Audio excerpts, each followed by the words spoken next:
Red Wings start off their new year with their first win in 2025. They do so in dramatic fashion to pick up their third straight and improve to 3-1 under new head coach Todd McClellan. At a 4-4 tie, fresh out of the penalty box and with seconds to go in regulation, Jonathan Berggren nets the breakaway goal.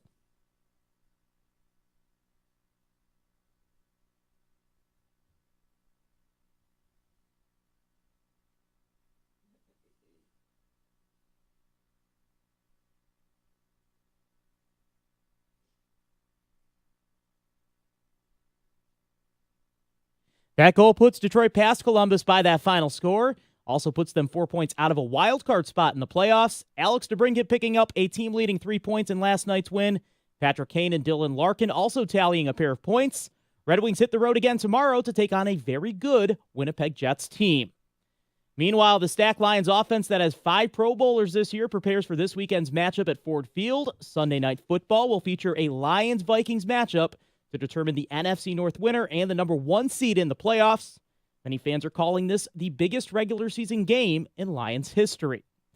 Finally, the Pistons prepare for their first game since losing Jaden Ivey to injury. It was confirmed yesterday that he did suffer a broken fibula that will likely have him out for the remainder of the season. Coming up short in their last 2 meetings, Pistons look for their first win of the season against a struggling Charlotte Hornets team. That is tonight at 7. I'll have your pregame right here on the Ticket at 6:35. From the Ticket Update Desk, I'm Dustin Fiocco. For details on these stories and more, you can stay right here on 97.1 The Ticket or head to Odyssey.com.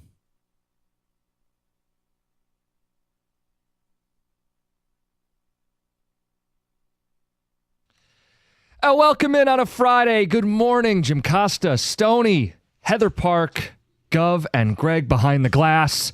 And what is going to largely be a football Friday, we got a massive game, the mega matchup with Minnesota coming up. But, Stoney, we had some things that happened last night that we want to get out of the way to start the show. Yes, absolutely, by the way. Everybody doing all right today? Yes, happy Friday. Yes, indeed. The Detroit Red Wings, ladies and gentlemen. That was pretty damn awesome. And it was very gutsy. What Todd McClellan did, if you didn't know, it was 4-3 in the game, and Columbus scored to tie it with about, 2.5 minutes left to play. Yep. And the Red Wings coaching staff, who under the previous administration have been awesome on challenges. They really were. Well, Todd McClellan and company decided, we thought there was a little goaltender interference there.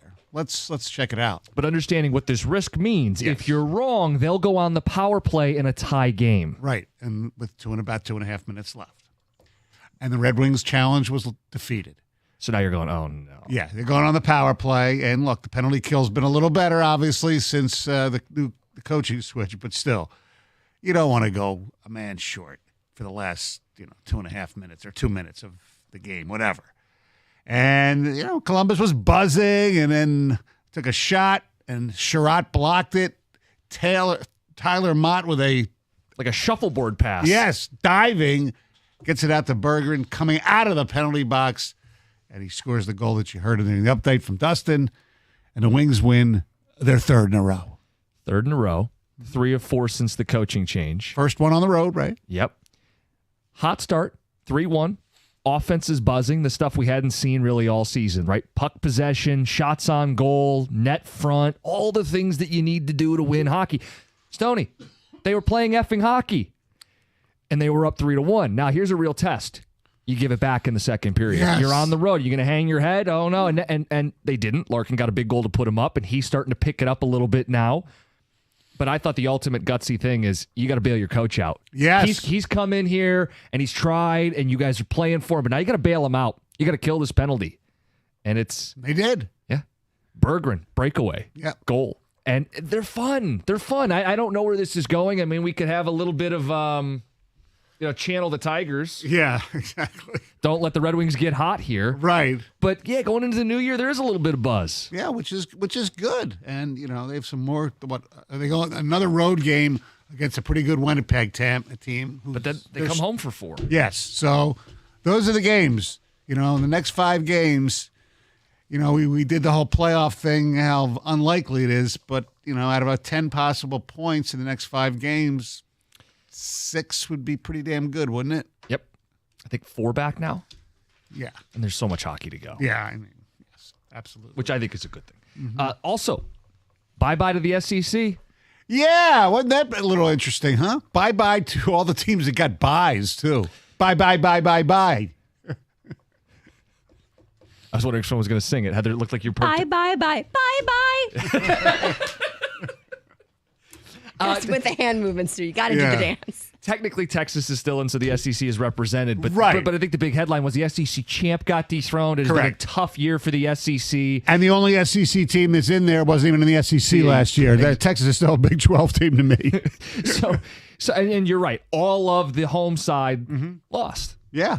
Not the home side, the bye side lost. Correct. Yeah. Which is interesting. So no conference champion is left standing. Correct. Right. Oregon gone. Arizona State gone. Clemson gone. Georgia gone. And with Georgia, I know they had a backup quarterback. That's not the way people were talking before the game. No, it was expected to be a very close competitive football game. It was not. No, well, yeah, there was the plays that swung the game, but I mean, it was what we thought we'd see early in the game, a tight defensive contest, and it was, through 6-3, and Kirby Smart decided to be a little aggressive, and he got backfired. Instead of just running the ball and maybe going in the half down 6-3, they tried to, spruce it up a little bit, and it didn't work.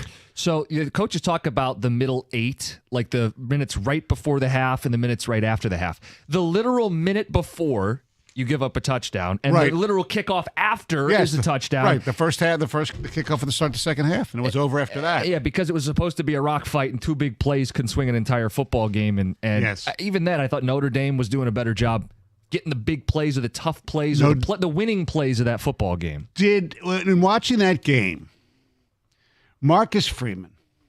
Yeah. A little bit of Dan Campbell in him, huh? I mean, I went for a 4th down only once. I looked. I thought it was more, but it wasn't. But when they did that funky punt thing where they completely substituted and run, and they talked about it after the game, how they just practiced it. They practiced it.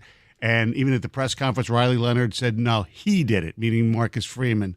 And he seems like such a great guy to play for, by the way.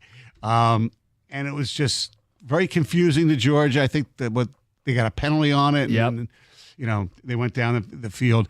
Look, it was, like I said, it was, 6-3 at one point. It should have been more than that. Georgia should have scored another touchdown early in the game.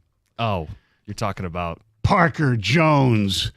Like 24 hours ago, if you had, Googled Parker Jones, nothing would probably come out. Parker Jones was on the sideline on a pass play. Parker Jones is a walk-on player for Georgia, okay? He wasn't even in uniform. He had his jersey on under his civilian clothes, as they like to say, civvies. And he threw a pass, did Stockton, the backup quarterback, to Arian Smith, 66 yards down the right sideline to the 12-yard line. Mm-hmm. But there was a flag on the play because Parker Jones, who, like I said, was in civilian clothes with his jersey on, backup, walk-on quarterback, cornerback, never played a snap. In his excitement, collided with the referee down the sideline, which is a 15-yard penalty. So instead of getting the ball 1st and 10 at the 12, it got backed up to the 27, and they had to settle for a field goal. Now, was it a game-changing play? No, but 4 points is 4 points. Now, there's no guarantee Georgia still would have scored a touchdown, because Notre Dame's defense was really good. Correct. Yeah. And now everybody's looking up this guy, and do you just leave school now? I didn't see the press conference. I don't know. I assume Kirby Smart was asked about it, but I don't know. I mean, if you're Parker Jones, you think, oh, I'm a walk-on, but I'm Georgia. I'm a BMOC. He ain't even going to class for the second semester. He's out of there, right? He gone. Yeah. I mean, unless his dad or mom is some big mega donor to the school, you're not welcome, and you probably don't want to be there right now. Yeah, that's a really ugly spot. It's crazy. Sets up a pretty interesting game on Thursday night. So think about this. The teams left standing all are in a decade or longer championship drought. Ohio State last one in 2014, the most recent. Texas 05, Vince Young. Right. Then you got to go back to the 80s for Notre Dame and Penn State. Yes. So this playoff has created what we wanted. Less of the same teams and a little more variety, right? Yeah, Ohio State still is always, I even though they didn't win, but can't- they're in there. Yeah. Yeah, but you can't like eliminate. You're going to have some blue bloods. You're going to have some powerhouse teams. Well, you still have, technically, even though they haven't won championships in the length of time, you have 4 blue bloods. These are brands. Yes. My brands, point, though, yes. is teams that weren't winning before are Correct. now going to win, which was the whole point of settling it on the field. And I don't know. I'm so happy we made these changes to the sport because, Stoney, the old sport, while Georgia didn't win the game, they hypothetically would have. And that used to matter. Right. It used to matter that Georgia hypothetically would have won that game last night. Yeah. They didn't have to play it previously. See, now we played it, and Notre Dame's got a 7-minute drive in the fourth quarter where they're getting tough yards against the bigger, faster, stronger SEC. Can we be done with that narrative? That the SEC is not better, superior?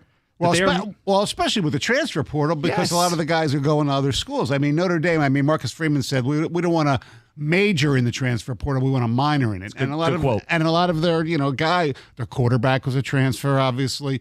The kid from Marshall who returned the kickoff was a transfer. Rod Hurd, one of their cornerbacks, went to Farmington Hills Harrison, transfer from Northwestern. I mean, they a had a few Duke guys. defensive lineman who had a big forced fumble Yes, in the game. exactly. It's just it spread the talent out. And it's funny, now that everybody can pay players, suddenly the SEC is not dominant. Weird. That's Weird right. how that happened. That's absolutely, and also Total coincidence. What it does is it sets up a probable, basically on favorites, right? Yeah. A national championship between the two teams I can't stand the most. But all I got to say is, fight on for old Notre Dame if that happens. In that world, a former Ohio State Buckeye player would coach Notre Dame to a victory over Ohio State in the national title. Oh my God! And if he outcoached them, the Ohio State lunatic fringe, as Kirk Herbst, what are we going to pay to get Marcus Freeman here? Wow. Yeah, and we're going to pick the games coming up at 6:35 today. We got a bunch of NFL games, too. We'll talk Lions, huge game against Minnesota. Questions like, is Minnesota an equal of the Detroit Lions? And the emotions that have you counting down the days until we get to Minnesota Sunday night here in Detroit. Coming up next, some audio about the Detroit Tigers. Ooh. That's not audio you want to hear. It's 97.1.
brought up another fun Red Wing win and a Georgia exit. A couple storylines from last night. Before we get into a heavy football show, there's also a bit of Tigers fodder. Ooh. Yeah. By the way, thoughts and prayers to Jimmy Powers and Kenny Cott.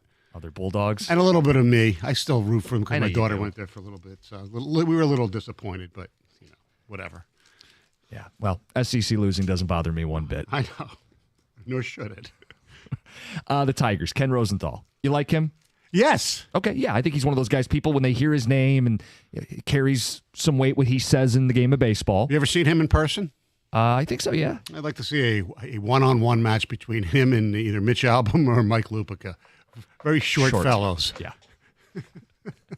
Well, his answer, not that short, but this is what he thinks about the Tigers' pursuit of Alex Bregman.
Great. Happy New Year, everyone.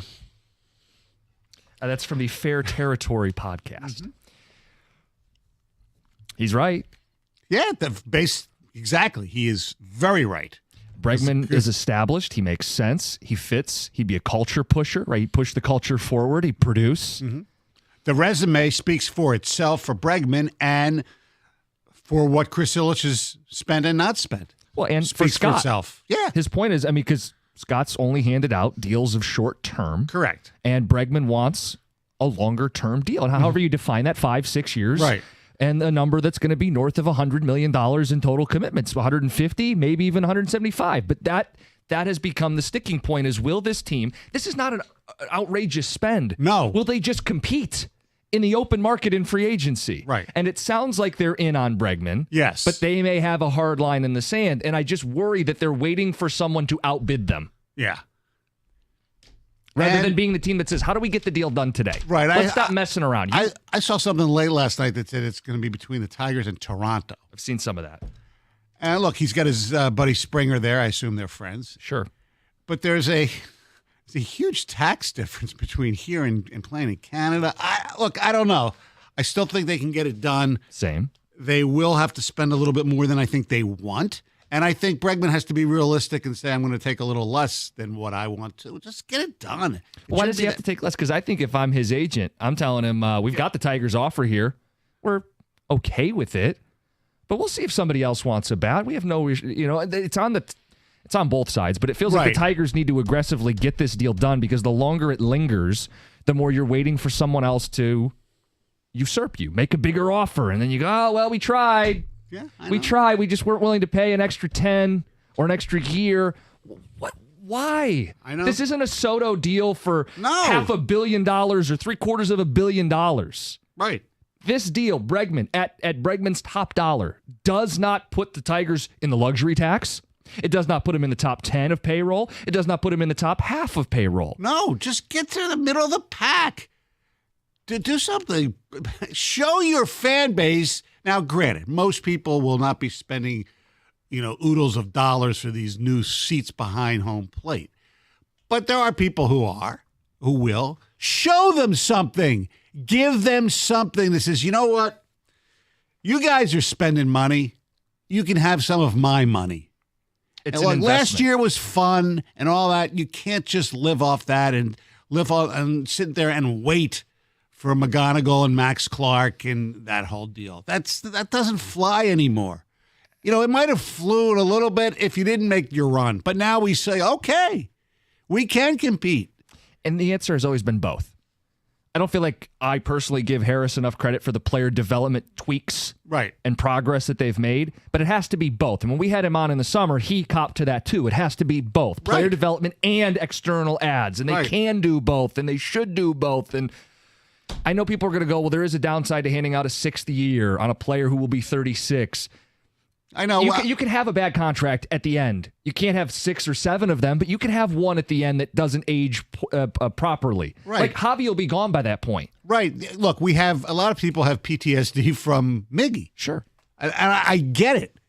But Scott Harris, while he was here for Miggy's last year, he didn't give him that contract. He shouldn't have that. He shouldn't have that PTSD. No. Let's get a quick phone call before the news. Kevin in Macomb, you're on 97.1. Hey, guys, thanks for taking my call. What Ken Rosenthal just said, that was literally like a mic drop, because that to a T is what the organization is like right now.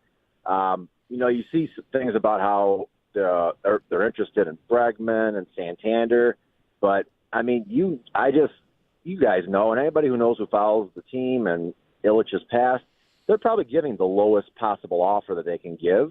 And then when you have a team like the Yankees or the Dodgers who just up it by $500,000, they're pulling right out. They're looking for a hometown discount. They don't want to pay these guys. I mean, this is just for perspective. Tom Gores, they hired Monty Williams last year. They gave him an astronomically huge contract, and he bought him out. He paid him out. And you have Chris Illich with Javi Baez, who's not going to pay him out. And right now, you could say arguably Chris Illich is the worst owner in the city. And that's saying a lot, because Tom Gores, I mean, that's pretty embarrassing. But you know what? At least he put his money where his mouth was. He's trying at least. Yeah, Kevin. It's pathetic. I'm not mad at Scott. I'm sorry. I'm not mad at Scott Harris. I'm mad at Chris Illich, because, I just don't think he gives a crap. And it's just, we're going to lose Skubal. That's coming. It's concerning. I hate to be depressing, but yeah, that was a mic drop, literally, with what Rosenthal just said. Yeah. I like his points about Gores because, of all the foibles and flaws, when we've talked about him on the station a lot about Gores, I had no problem that he would write a check, go over the luxury tax or the cap if he had to for the Pistons. There's no doubt in my mind. Let's get to Heather with the news. All right, so the FBI is now saying that that man who drove a truck into a crowd on Bourbon Street in New Orleans acted alone. So they previously believed that he worked with others, but now the FBI says that the suspect posted 5 videos on his Facebook account in the hours before the attack, which he proclaimed his support for ISIS. He also kind of previewed the violence he was about to unleash. And an FBI spokesperson said, quote, "This was an act of terrorism. It was premeditated and an evil act." They also went on to note that the suspect was 100% inspired by the Islamic State.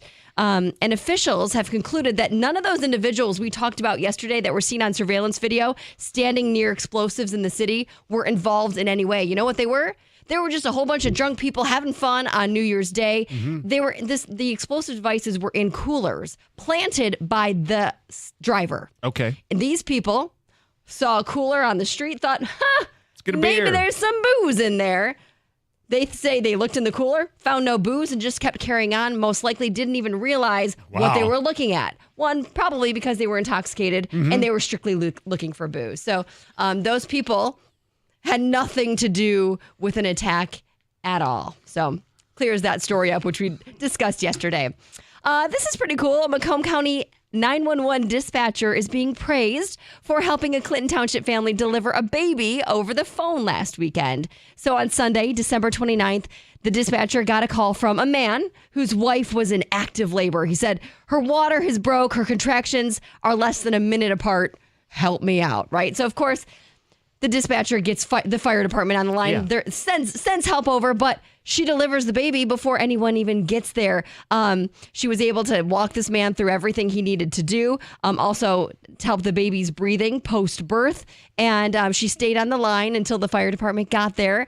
And now she's just being praised for her, composure, her professional manner while she was on the phone. And both mom and baby are doing great. So Good. Good and story. good job to dad too, most likely Yes. for staying calm, delivering that baby, and mostly good job to mom. I know, Yeah, right? no Like, kidding. whoo! And the kid's got a good birthday, December 29th. Oh, hey, yeah, That's for right. sure they do. They tried to wait it out so you have the same birthday as LeBron and Tiger, which is the next day. They couldn't do it. Had to stick with Stoney's birthday. Yeah. Yes. Consolation prize.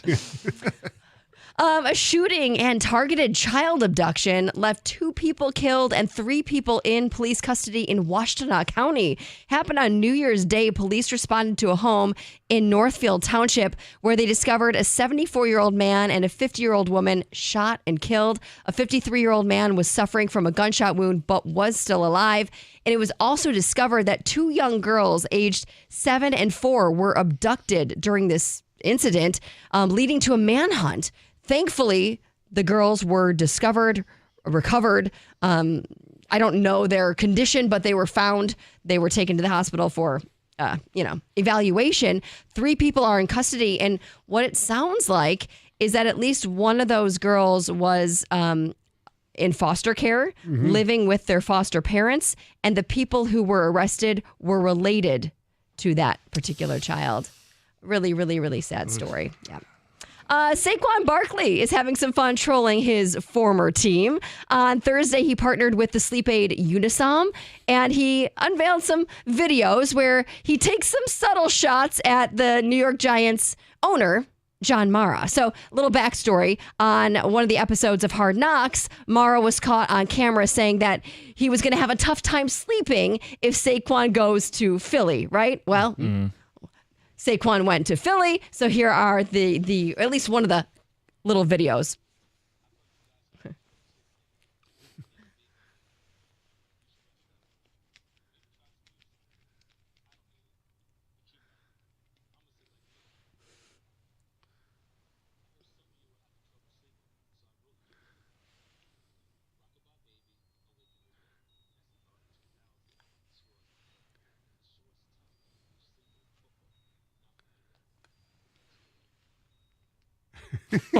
Man. There's more.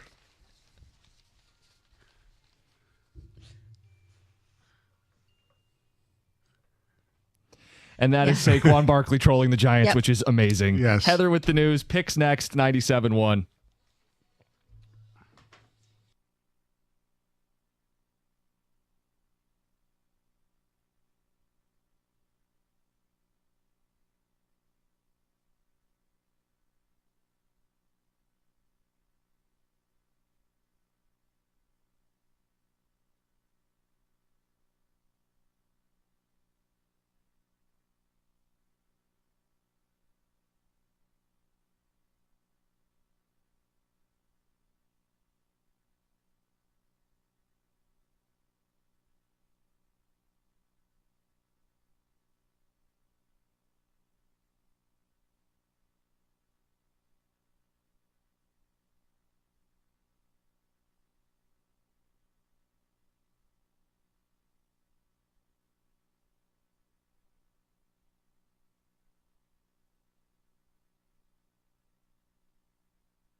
Another week of the picks. Quick updated standings. Heather in first place, you may have heard, 74-53. She went 4-3 last week. Just handing out winners. 11-game lead on me and Tom. We both went 3-4 last week. We're not going the right direction. Greg and John Jansen in dead last. Shout out to Stoney, who's 8-6, a winning record filling in here. Woo. All right, let's get after it, Greg. CFP semifinal at the Cotton Bowl. Getting into this game early, the Ohio State University favored by 5.5 against Texas in Jerry World. Jim. Michigan woke them up, and they're going to put everybody to bed. Ohio State's going to win the whole thing. They'll lay 5.5 and win the game. Yeah, everything points to Ohio State here. I mean, they're just absolutely on fire right now. Doubling up both playoff games. I'm going to go with them here, but the wild card here is Texas throws in Arch Manning and changes everything. I think Ohio State is by far the best team still around, and I think they curb stomp them. Give me the Buckeyes. Yeah, I'm going to echo everything you've already said. I'm going with Ohio State as well. You're turning on McConaughey. Yeah, What about John Jansen? He hates Ohio State.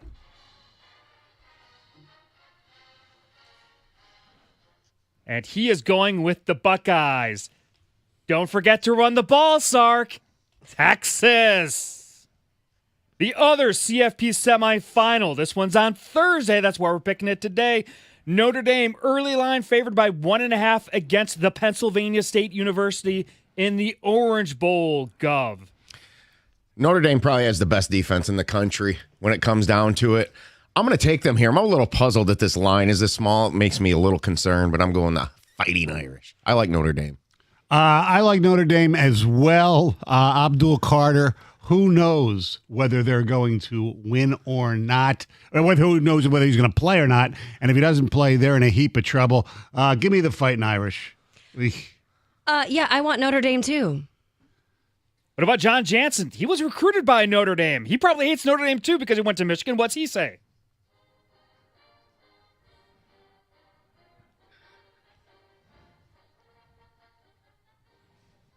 All right, enough of that. Another pick for Notre Dame. The Orange Bowl trophy looks like someone procrastinating on a work assignment. Oh, crap, that's today? Someone just buy a big glass bowl and put some oranges in it. All right, cool. Notre Dame wins. Jim. Having said that, it's still a cool trophy. And yes, I will join the chorus of people backing Notre Dame. I'm not betting James Franklin as an underdog in a big spot. They'll lay the egg.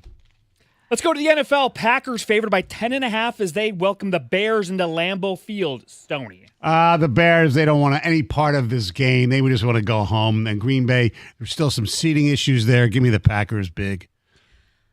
Yeah, I think just for fun, I'm going to go with the Bears. What about John? John's with Heather. That's now, a bear. Did he make that sound effect himself? No, that is the sound of a bear. Or a Packer. Bears put a scare into the pack. Chicago. Jim. I'll lay the 10.5 points. To Stoney's point, they've been thinking vacation for a couple weeks in Chicago. Packers, it's a big deal. They want to avoid the 7 seed. They want to get up to the 6 seed so they don't have to go to Philadelphia. Packers win big. Yeah, the Bears have just showed zero life. Like the whole, hey, let's rally the troops the last game of the year and play good. No, it's not happening. I'm going Green Bay here. Jim mentioned seeding purposes, and the fact that the Bears scored 3 points last week just puts the nail in the coffin for me. It's play well. Bengals go to Pittsburgh as 1.5-point road favorites. Let's start with Heather. Joe Burrow bought the offensive line samurai swords, and that's pretty cool. So I'm going with the Bengals. It's the highest form of respect. Yeah. John.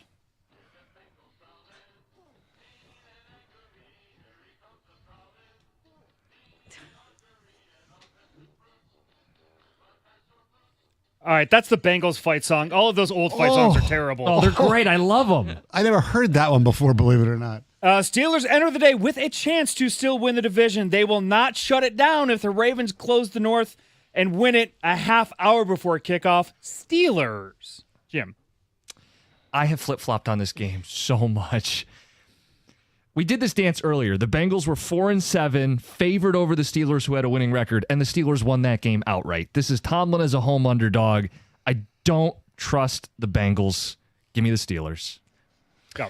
I'm going to go with the Bengals here because I think the Ravens are going to close things up and the Steelers are going to call off the dogs and be smart. They will be smart in the second half, and the Bengals will take advantage of that, and the Steelers will start benching defensive players. And the Bengals have a huge advantage here playing the day before. They still have a chance to make it. I will go Cincy. Cincinnati is 73-43 against the spread on the road, dating back to 2011. Give me the Bengals. Dolphins seeking a playoff spot against the Jets, favored by 1.5 on the road. John. We had a couple chances, for sure. Can't lose a game like that against that team, though. So that's going to hurt for a while. Are you sure you can't? Jets games should be coming with the Surgeon General's warning. Watching this could be hazards to your health. Dolphins. Jim. I hate this. You have to back the Dolphins in the cold or back the Jets, period. Yeah. Jets, Jets. You just can't let them go, can you?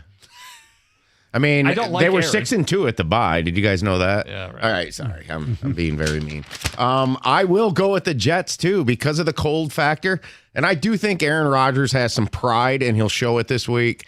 And I just don't trust the Dolphins. This is a rivalry game, by the way. These two teams do not like each other. I think the Jets do what the Bears don't, and the Jets win this game. Now, that's the funniest joke you've ever told, Gov. This is the Aaron Rodgers versus Huntley matchup that we've all been waiting for. It's cold. I think Aaron Rodgers knows could be his last game in the National Football League. Give me the Jets. All right, well, I'm going to go with the Dolphins because the Dolphins make me think of Ace Ventura, which make me think of Snowflake, and Dan Marino, which was a Dolphin. Mm-hmm. So Makes sense to me. it does. The Broncos are 10.5-point home favorites against the 15-1 Chiefs. Chiefs are going to shut it down. See y'all in 2 weeks. Broncos. Are they shutting it down like significantly? I know Mahomes isn't playing, but are they going to shut the whole team down for 24 days? I don't know that I buy that. I think they can keep it close. Give me Kansas City. Andy Reid dials up a game plan using Carson Wentz just in case he needs him down the road to put some points on the board here. This game's going to be close. Maybe the Broncos eke it out long term, but I'm taking the Chiefs here. I will never, ever. I don't care who's playing for Andy Reid. Still the coach. Is he off? Is he taking a bye? And they still have a defense against Bo Nix, a rookie quarterback. I know Chris Jones isn't playing. They have other guys not playing besides Mahomes. I don't think Kelsey's playing. But Carson Wentz is probably one of the best backup quarterbacks in this league. They'll dial up some stuff. Gov's right. They'll keep it close. Give me the Chiefs. I'm going to go with the Broncos because there's lots of reasons. But did you guys know that they've got a player named Little Jordan? Yeah. Yeah. Lil. Yeah, I know. Lil. But he's not Lil. He's not. No. Like He's Colin. 6'4". Exactly. Yee! Going with the Broncos there, Heather. John.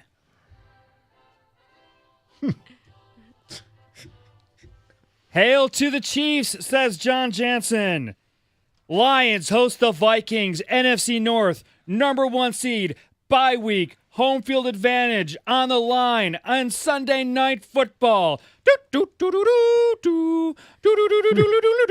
Lions favored by 2.5. Jim. Lions. Come on now. Dan Campbell owns Kevin O'Connell.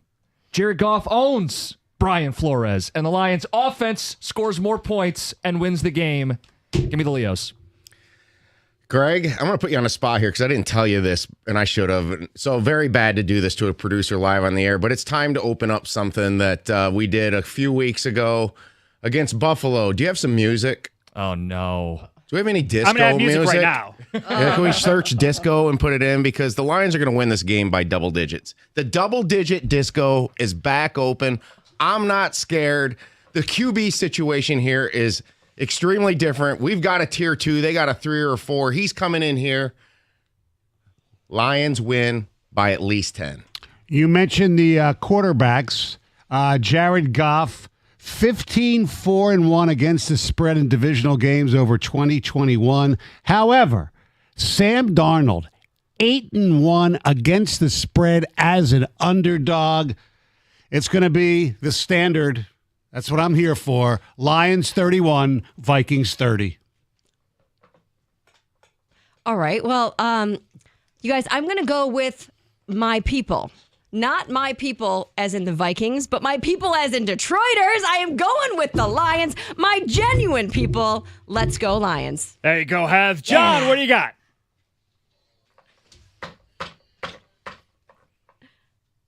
John with the Lions.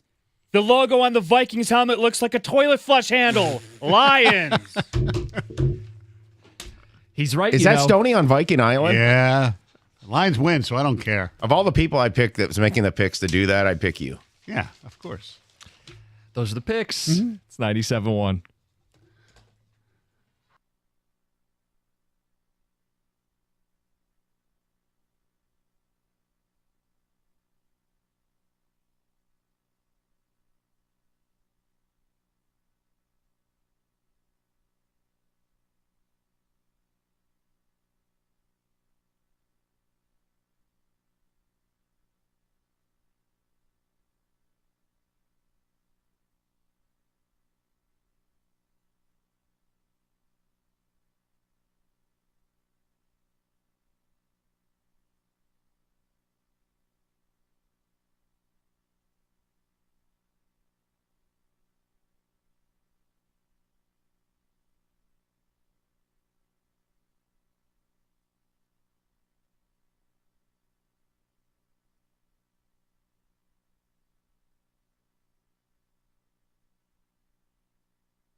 Hey, heads up. Today we have Lions tickets to give away.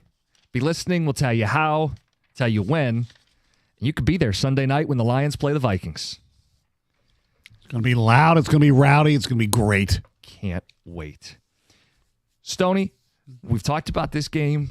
Last chance to talk about it is today. Just a basic question here. Yeah. The records are equal. Mm-hmm. Do you treat the Vikings, do you view them as an equal? Well, I think the Lions are a little better, but as far as, I think they're equal. I think the Lions are a better team, but but it's close. It really is close, and not an excuse, but part of it is because of the injuries on the defense. Oh, yeah, obviously. If Hutch was healthy, if Anzalone was 100%, if they Right. had everybody on defense. Yeah, it'd be different. If McNeil's playing and Carlton Davis is out there. No, there's no equal in the whole league Right. to the healthy Detroit Lions. Right. They're pretty equal. They really are. Now, the Lions have blown out some bad teams where the Vikings, all they did was win, and that's all the most important thing. But yeah, the way they're playing right now, they're equal. Look, if you want to break it down, look, the Lions' offense is better, okay? I don't care how good, Minnesota's receivers are. I don't care how good Darnold's playing. The Lions have a better offense. The Vikings have a better defense. Special teams, I give the advantage to the Lions. Coaching, I'm biased because I'll say Campbell because of what he's done, but O'Connell is going to be – whoever wins this game should be Coach of the Year. Although it won't happen if the Lions win. I just don't think. Which is ridiculous. I know. I understand. Yeah, I agree with you. But, yeah, they are equal. I think they're equal, too. Yeah. Because of the injuries. Yes. Exactly what you said. Yeah. I think Detroit's got the better offense. Minnesota's got the better defense. Absolutely. Detroit's only favored by 2.5. Right. I know this number isn't absolute, but the old school thought is 3 points for home field. Right. This is actually saying they're a little better than the Lions. Yeah. But I think it's splitting hairs. Half point here, half point there. They're saying these two teams are equal. That these two are going to look in a mirror and see one another. I think they're equal. Now, I think the edge is you're playing the game at home. Right. And the edge is your offense is a little better. And if it comes down to one possession at the end of the game, which Right. offense do you trust to convert the big fourth down or not settle for a field goal in the red zone and get a touchdown? It's Dan Campbell going for it. It's Yes. Jared Goff executing it. And it's probably St. Brown or Gibbs in the end zone. Yes. I really feel like the Lions are, as injured as they are, a smidge better than the Vikings. Yes. But that's pretty equal. Yeah. Now, I'm not going double-digit disco, No. which Gov just kind of slid in there in the I know. picks, No. doing his own boogie wonderland. But See, I got what do you got here? equal. Yes. 248 The artificial sweetener for those of you not scoring at home. Numbers 248-539-9797. And then we also just want to know what your mood is going into this game. Always a comedian, Stoney. How would you use one word to describe the emotion you have? We can collect those on the ticket, text, and the phone calls. In addition to just, do you view the Vikings as your equal? Or is this a spot where you go, hey, we're going to thump them. We're going to roll up a big number. Sam Darnold's no good. Sam Darnold's had a really nice season. Yes. I think too many people are downplaying the year and the season that Sam Darnold has had. They're just looking at New York Jets Sam Darnold. That's what they're looking at. And that Sam Darnold is gone. It'd be one thing if they were just kind of babying Darnold. I think there are people who maybe haven't watched enough Vikings who Right. think it's check downs and they're running the ball and they're protecting and sheltering poor Sam Darnold who's no good. No. He's throwing down the field, aggressive shots deep down the field, big time throws. He's one of the best. They track this. One of the best in the NFL in the big time throw category. Yes, and as you pointed out, and with Dan Campbell, he draws a lot of defensive pass interference calls. A lot of that's because of the receivers. He's not afraid now. Over the season, he's made a few more mistakes than Jared Goff. If Correct. we're going to compare quarterbacks, you'd rather have Jared Goff. There's no doubt about that. Correct. But this isn't some, scrub quarterback. I don't understand how the Lions fans who watched a broken quarterback be rebuilt are going to act like it's not happening in Minnesota too. You know what I mean? Yeah, except Jared Goff had success before he broke down a little bit. That's the difference. He took a team to the Super Bowl. He had a great NFC Championship game. That's the difference. No, Goff's better than Darnold. But the idea that we watched one quarterback Right. get built up, but then we cover our ears and pretend it's not happening in the division. They're 14 wins. Yeah. That's not a fluke. And he's made some big throws in crunch time, too. Yes. He's on his fourth team. Mm-hmm. All right. He was left for dead. So he was at the bottom of the barrel. Knew he could maybe be a backup at best in this league. That's why they got him. Look, he hasn't elevated himself to Jared Goff. I think there's a significant difference here. Has he played well? Yeah. Has he game managed? Yeah. He's also gotten away with a lot of passes this year that should have been picked off. And I can't get away from some of their game. Like, this is the elevation of the Vikings, and the fact is that they barely got by against the Cardinals at home. That they barely won at Jacksonville 12-7. A game I watched some of, and I was like, wow, I just feel like the Lions are at a different level. And I'm going to say this right now. I think the Vikings and even the Packers are a little bit inflated based on the schedule that the division played this year, which was the AFC South. The Lions, the Vikings, and the Packers are 12-0 against the AFC South. So all their records are elevated. I would say even the Lions is probably a +1. Yeah. But the Lions are a better team than these other two teams. And that's why I've been so confident all year. And I'm still going to say that they are. The Vikings have not been into this environment. And enough is not being put on this for this game this week. Everything that Dan Campbell and every single player that's been part of this for 3 years, 4 years, but 3, especially the last 3, it's all for this moment. Yeah. It is No all disputing for this that. moment. By far the better team, the more talented team, 7 Pro Bowlers. Doesn't that rise to the occasion this week? I think that's why they're going to win the game. Yeah. I don't think they're these but- teams are not equals. They're just not. I mean, I don't know. Defensively, I think they're superior to the Lions with all the injuries. I correct. don't know about superior. I mean, the two edge They're guys, better. Van Ginkel Right. and Greenard, like Yes. those are guys that the Lions would desperately want on this defense Absolutely. right now. Their front's better. Yeah. They're much better. And when you're missing Carlton Davis, it's hard to make the argument that your secondary is significantly better. right. The cornerbacks are better. Our safeties are still better. Correct. And in totality, I think the Lions are maybe a little better, but it's 2 14-win football teams. Right. I think they are largely equal, and the difference is your quarterback's a little better, our quarterback's a little Yes, better. exactly. And the game is being played in front of our fans. Yeah. Our people, as Right. Heather says. Yes. Now, can the fans and the noise, can it really F up with Darnold? Yeah. But I want to give you a stat on Darnold. I mentioned big time throws. It's a PFF stat. You don't have to love PFF, and you could say maybe the stat's not perfect, but it's just to give you some context. Sam Darnold has 33 big time throws. The only quarterbacks with more, How do you define a big time throw? however they would define a big time throw. The only guys with more, Josh Allen and Joe Burrow. He's right there with Herbert and Lamar for big time throws in the top 5. Now, to get to Jared Goff, and this is not slandering Jared Goff, but Right. just for context, scrolling, 19th with 17. Darnold has twice as many, quote, big time throws, according to PFF. Now, he also has way more turnover-worthy plays. Yes. Goff has far fewer. Goff is the more stable quarterback. Yeah. And that's going to be a big deal in a game like this. You can't make the big mistake. Because if you have an empty drive or you have a big turnover, you're paving the way for the other team to put you away. And I think Detroit's the team that gets it done. Right, because they both have really good. Obviously, the Lions, we think the Lions have a better offense, but their offense is freaking good too. I mean, let's be honest. Their wide receivers are awesome. Yeah, there's a bunch of things I think this game comes down to. Obviously, turnovers is a big one, Stoney. I think red zone will be another huge one. Yeah. I think their run defense is a calling card, and the Lions' run offense is the bread and butter. I think those two going toe-to-toe. And I do think you got to overcome it, but there could be a PI call in the game that we're all complaining about. And you Yes. just can't let it be the backbreaker. Pass interference, number 0. It was 3rd and 13. What do you mean it's a free first down 40 yards down the field? Overcome it. Yeah. Rally. And they've done a really good job handling adversity all season long. So I think that's another huge reason that I think they get it done. But you guys tell us your confidence level, your mood. Give us a word to describe how you're feeling with this matchup. It's 97-1.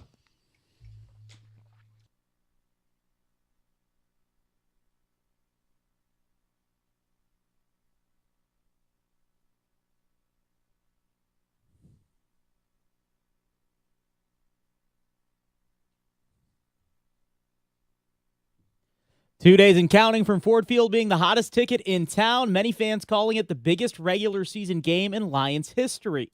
Sunday Night Football between the Lions and Vikings will determine the NFC North winner and 1 seed in the playoffs.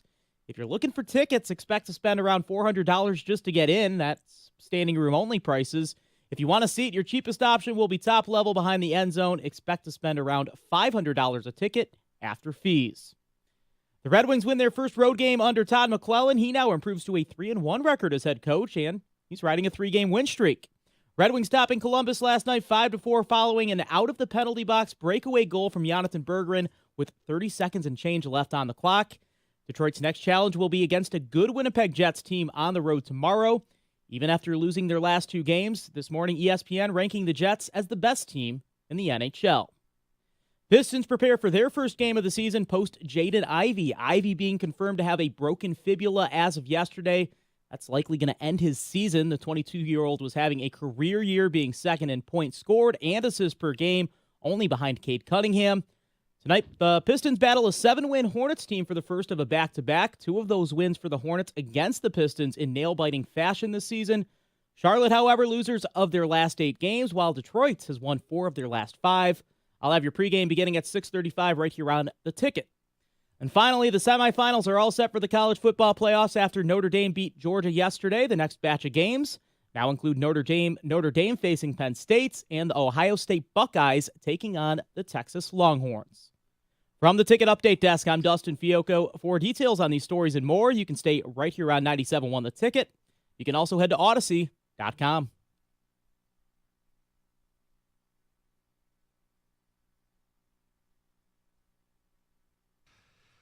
Stoney, you got to win him by 1 point.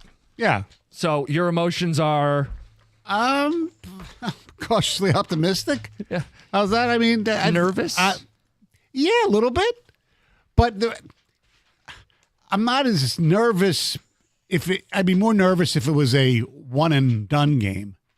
You know what I mean? Mm-hmm. Because I'm not convinced, even if they lose, that they can't go on the road and win 2 or 3 games. Yeah. I mean, the history is slanted against teams that have to go multiple road games as opposed to the path at home. Right. We gave the stat. The NFC title the last 10 years has been won by the home team. 8 of the last 10. Right. It's a huge deal to have home field for the postseason here. Let's get some phone calls and ticket text. 248-539-9797. Brady and Tecumseh, you're on 97.1. Hey, good morning, gentlemen. Happy New Year. Same to you.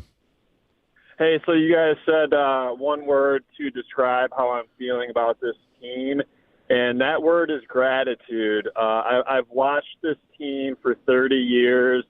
To be in this position, last game of the year, fighting for the NFC North, I am so grateful that we're in this position. I'm excited, diehard fan. And I got one question for you guys. Say, God forbid, just being realistic, if we lose to the Vikings, how do you feel? What's your predictions if we get that 5 seed and have to play on the road? Well, they're undefeated on the road this season, so I'd be confident they'd be able to go into L.A. or go into Tampa and win a football game. Agreed. Who would they play after that? At Philly potentially, or at Minnesota. Yeah. And then potentially the other one after that. Yes. So, yeah. Can they do it? Yeah. It is going to be. Would it be difficult? Yeah. Yeah, everybody wants to do like absolutes. Like they can. Yes. But let's like just arbitrarily your percentage. Like if they're the 1 seed, I don't know, they probably got a greater than 50% chance to go to the Super Bowl. If they're the 5 seed, that percentage is probably like 25. Yeah. It probably gets cut in half. Yes, absolutely. It's a big deal what's on the line this week. Yeah. Now, he said gratitude is his one word. Mm-hmm. I would say psyched. Like, gratitude's almost like, well, I'm just happy to be here. It's like, no, I'm excited for them to cement the North, for them to go 6-0 in the best division in football, for them to win the North consecutively for the first time in the history of the team, and to secure that path paved with gold. Right? Like, you're a golfer, Stoney. Yes. You're going to play on the fairway the whole way. Yeah. If you lose, you're going to be in the rough. I can't wait for them to earn it on Sunday Night Football for everybody to see. Leave no doubt who the best team is in the North. And having a week off so you can rest and just get ready and game plan and do everything for the 2 games that you will have at home to go to the Super Bowl.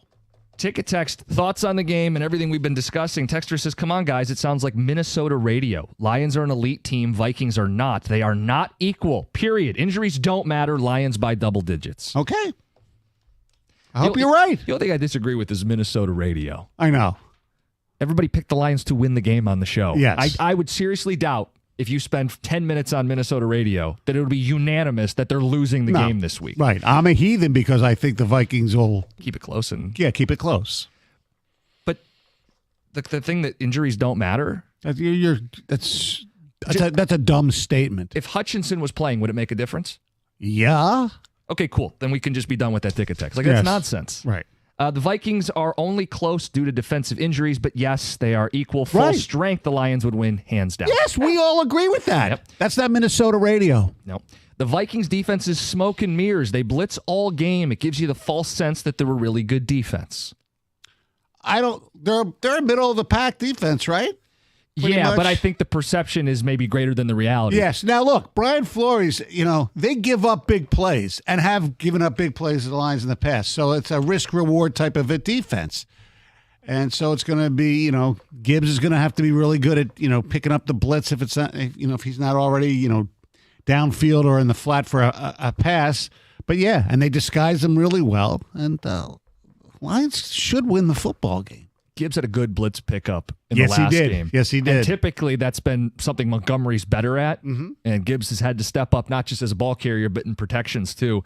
And you're right, this is a good matchup for it because you have to ID that extra blitzer. Even if it's someone that you're giving weight to, you just got to get in the way. Mm-hmm. You got to give Goff an extra half second to get step into a throw. And you're right, down the field, there's going to be plays to be made against Minnesota's defense. I do think, to his point, it's a little skewed in when you blitz and you play that way, you'll punish the bad teams, right? They'll get frazzled, and the good teams can settle in and pick their spots and still make plays. But the bad teams can't run it, have to throw it into a hurricane, and they make mistakes. Detroit's avoided that each of the last 3 times they faced Brian Flores.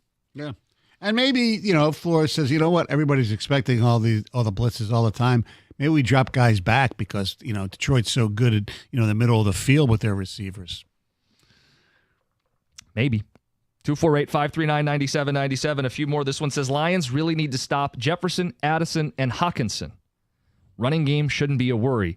Goff knows how to play well against Flores and the Vikings defense. We have this very loud crowd on our side as well. Yes, we do. No doubt about it. Sam Darnold is a bum. Will always be a bum. The Vikings are the luckiest team in the league. He's not a bum. This is, correct me if I'm wrong, this is not the Viking team from a few years ago that really had, with Kirk Cousins, that got those ugly wins and all that stuff and ended up losing to the Giants in the playoffs. Yep, first round exit.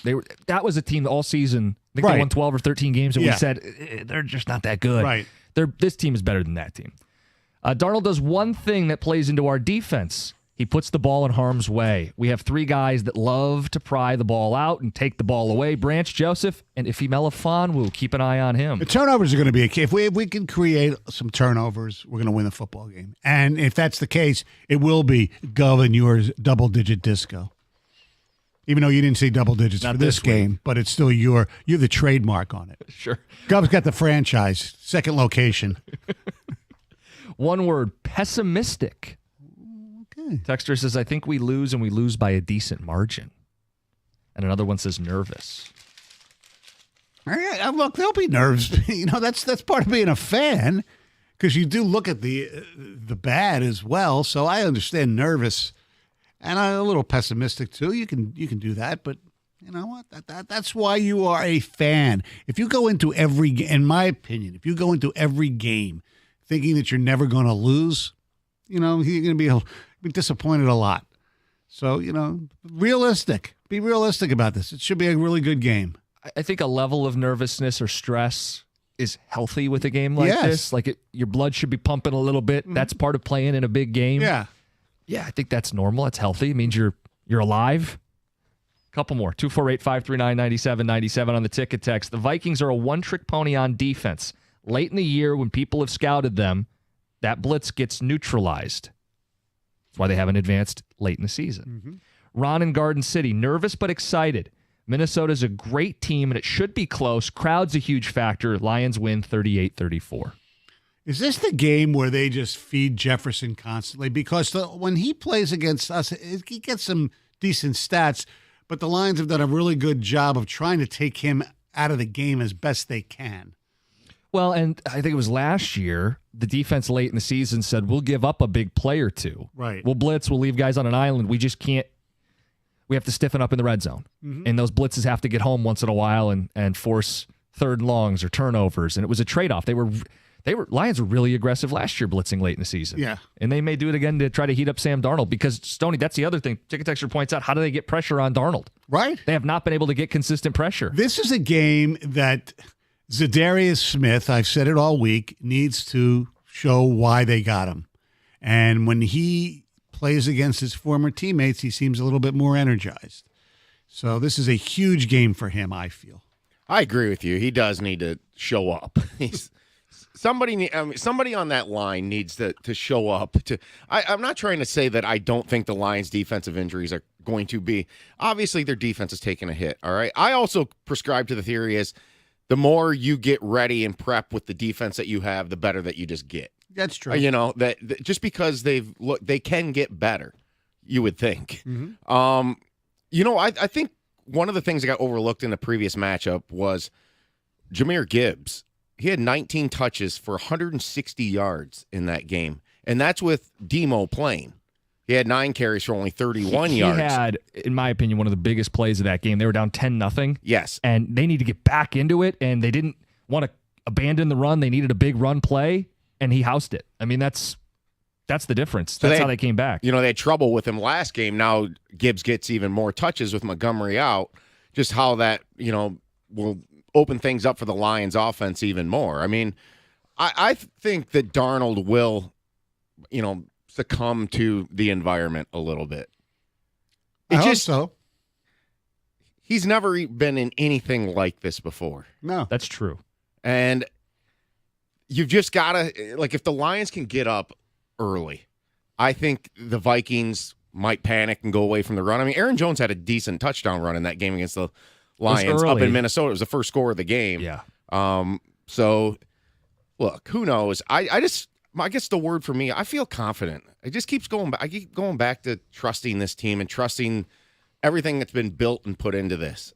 And that a team that another team in the division can come in here and win in this situation with what the Lions have built. It's going to be tough. There's no doubt about it. It's going to be tough for them, and it's not going to be easy for the Lions. Has Darnold played a game at Ford Field since his first game in the NFL? I don't think so. I don't think the Jets came back. Carolina, he was a backup. He torched them in Carolina. Remember that game? He ran the ball a lot himself. Yeah, I don't think he's been back. No. Well, let's just channel that first play. Tom, Quandre Diggs. Oh, yeah. But then the rest of the game. Yeah, don't channel the rest of the game. Know. To Tom's point, if it's going to be double-digit disco, it's going to have to be an early lead because then you do have the world come crashing down on the way. It goes against everything Minnesota wants to do. Playing from a lead versus playing from behind. People said it was a little not quite as loud for the Buffalo game. Well, it was how Buffalo jumped on them, I think, to a degree. But also, we got to get the real fans going and get loud. There it is. Can't have Jack and Coke Jerry, keeping things quiet. Tangeray Tina.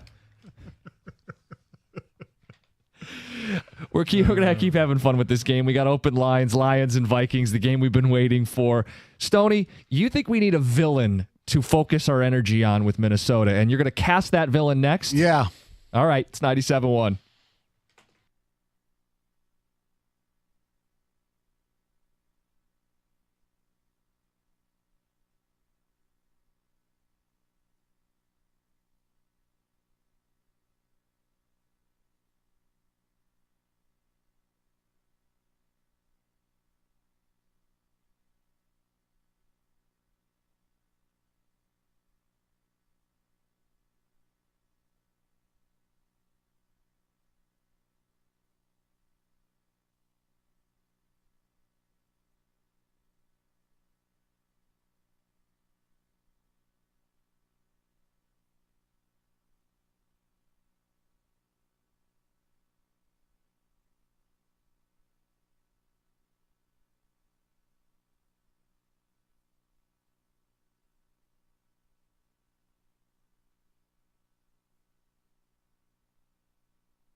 That was great. Yes. And, hey, McClellan and the company, they challenged the goal before, lost the challenge. You look like, oh, boy, here we go. We're going to lose a game on a bad coach's challenge as we go to the penalty kill. And they killed the penalty, and Bergeron out of the box and scores the goal. It's great. They're playing so much better. They're playing effing hockey. And Stoney, the new coach effect does wear off at some point. And I thought last night it was telling that once they gave up the lead on the road in the second period, they still fought, they still scored, and even with adversity on the PK at the end of the game, you heard how it ends. Yeah, Sherratt blocking a shot. Mott getting the stick out, great pass, and Bergeron breakaways in back-to-back games. Yeah, I have a friend of mine who basically thought that Lalone was the only problem, that the roster was, and I said, no, it's more than that. And then, of course, he texted, see what a new coaching scheme can be? And some of that is true. There's no doubt about it. They're playing looser. They're playing a little harder than they did for Lalone. But, that's what happens when teams start losing. But there's a lot of hockey left, and all of a sudden they have a little juice, a little life, and the season's not over. It's a good change of pace. Yes, if they keep playing like this, though, and it continues after the new coaching hire bump that they're probably getting right now, we don't know what's going to happen like that. But I just think it's more indicting Yzerman how long he the rope that he gave Lalone. I still remember when the season ended, and Sonny, you may have been at the press conference when the season ended last year, and Yzerman was asked about Lalone's job security. Yeah. And he was like puzzled at the question. Like, no, Derek's going to be back. Yeah, because he saw where they were when he took over, meaning Lalone, and the progress they made last year where they... Well, the end of the season, they gagged. They gagged, but the fact that was under his leadership, which is often flat, right? I understand. And there were people people were questioning whether he should have been the coach at the end of last season. Correct. Well, I'm saying Yzerman probably said, wait a second, we talk about we had such a big improvement. That's probably what he was thinking. But then it seemed like he really backed the guy longer than he needed to. Yeah. And we'll see. There's still time for them to dig out of this, and they're playing much better hockey. Okay, Stoney, we got the Viking game, and you want to find a villain on the other side? Yes. I want to ask people out there, too. 248-539-9797. One of the great things about sports is hate factor, whatever words you want to use. And, teams need villains. You need somebody that you really despise. And so who are the Vikings do you really despise? Who will be the villain? And Darnold is not a villain. He's a, kind of dorky looking guy, There's only two, in my opinion, possible villains. Okay. One is somebody that people are very familiar with, and that would be T.J. Hawkinson. Maybe, he shows that he shouldn't have been traded and all that kind of stuff. I remember when he was traded. I have the quote. Go ahead. When he was going from the Lions to the Vikings, that's really what we're here to do, is go somewhere to win games. Mm-hmm. That's kind of the first time I've been able to say that. Yes. Okay, so there's villain number one. And the other one is Harrison Smith. And Harrison Smith, for those of you who don't follow him that closely, is a safety. Drafted out of Notre Dame. Another reason not to like the dude. But, 29th pick in the draft back in 2012, I believe it was. The Lions took that year? Tell me. Riley Reif. That was not a horrible pick. All things better than Ryan Broyles in the second round. Anyway. But and Harrison Smith has a reputation, well deserved, of being a little, dirty, chippy, whatever. Somebody, you know what Harrison Smith is? A guy you wish was on your team, you'd love him, but he was on somebody else's team, you can't stand him. Sure, he's a hard hitter. He plays the position aggressively. Right. Probably the way they feel about like Kirby Joseph or Brian Branch. Yes. Sure, yeah. Mm-hmm. So there's my villains. I think it's funny. Those are the two in my head. Yeah. And I was actually going to say T.J. Hawkinson. Okay, sorry. You're good, though. People can fill in the blanks if we're missing somebody. Yeah. But Hawkinson going, I want to win. Well, you could lose the division on Sunday. Wouldn't that be something? Yeah. Well, I didn't disagree disagree with what he said. I was going to say, at the time he was right, so maybe there just isn't the vitriol there, so maybe there is. Isn't. I think we talked about this last week. In this division, the Vikings are probably the least hated team by Lion fans, even though for the older Lion fans, when the Vikings, they would get to Super Bowls and lose, and the Vikings would dominate the black and blue division, in the 70s after Green Bay was good. and before the Bears, the Vikings they had a streak. I don't know where they just beat the Lions every single time, it seemed.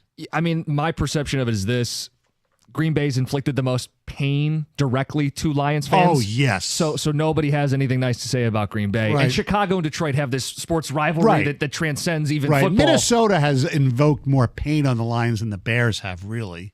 Yeah, but they have like the whole there's the Midwest nice. There's they don't bring the animosity the way that the Packers and the Bears do to me. No, because they're from like Norwegian descent. They're nice. It's like Gators, families from there. They're nice people. Jimmy lived in Minnesota for a long time. Our boss, Jimmy Power. They're nice. Mary Tyler Moore Show, Prince. I mean, they're nice people. But you're right. That makes it harder to have a villain on the team. So cast that villain for us, 248-539-9797. Later in the hour, we're going to get you the latest from Aaron Glenn. He wants to push back on the narrative that they can't win with this defense. And Amon-Ra St. Brown wants to change an NFL rule. But first, Heather with the news. So a moment of silence was held for the victims of the New Orleans terror attack before the Sugar Bowl on Thursday, and it was held right before the national anthem, and then following it, there was chants of USA, USA, a pretty cool moment. ESPN is kind of getting some criticism, though, because they didn't air either the anthem or the moment of silence. They haven't really said exactly why. It sounds like there was some awkwardness coming out of a commercial break that they thought it wouldn't really flow well. So anyway, they're getting some backlash for that. But when it comes to that New Year's Day attack, the FBI is now saying that the suspect acted alone and was 100% inspired by ISIS. There was some moments after the attack where they thought, no, this must have been organized with other people. And there were surveillance videos of a couple men and a woman they thought were planting explosives. But it turns out they were just on Bourbon Street in New Orleans having a grand old time. And they saw a cooler, which the suspect had planted a bomb, a homemade bomb, and they thought maybe there's booze in here. And that's all they were doing. They were not involved in any way, shape, or form. So they've been cleared of that. On Thursday, the feds also revealed that this terrorist posted 5 videos on social media proclaiming his support for ISIS just moments before he carried out the attack. He also explained that his original plan was to kill his family and friends. But he didn't think it would get the right message out, which is, this is what's so tough about this. I hate giving attention to these people, but there's always a fascination of why. But now you read some of his motivation was so people would want to know why. And that it's this cycle that's really messed up. Yep. I have a question about the explosives. Yes. They didn't go off. No, they weren't. They didn't work. Yeah, I was going to ask. I don't think that is that part of his plan just failed? Apparently so, I yeah. don't know that I'm not to be a conspiracy theorist. I don't know that I truly believe he acted alone. Like, he planted all these himself and no one helped him at all. He got the truck by himself. No one helped him at all. It sounds like he rented the truck in Texas and drove it all the way there. When were the bombs supposed to go off? Maybe he had them. Maybe they were timed, obviously. But then he didn't time it up. This whole thing was so planned. I don't know. Something just doesn't add up to me. Yeah. Well, when you see the pictures of his house and the things that he had in there, man, it's a sick human being. I would just say beware of it couldn't be done by one person when the guy, the Vegas shooter did what he did and got all that ammunition into a hotel room. Yep. You guys, the body of an Oakland County man who's been missing since 2018 was found near the site of the Electric Forest Music Festival.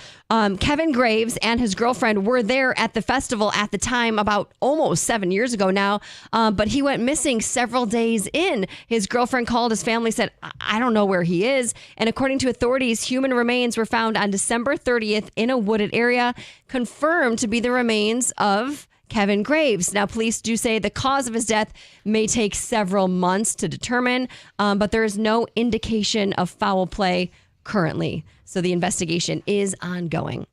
2 people were shot and killed, and 2 children were abducted on New Year's Day in Washtenaw County. Ooh. Yeah, after responding to reports of a shooting, police discovered a 74-year-old man and a 48-year-old woman were shot and killed inside of a home in Northfield Township.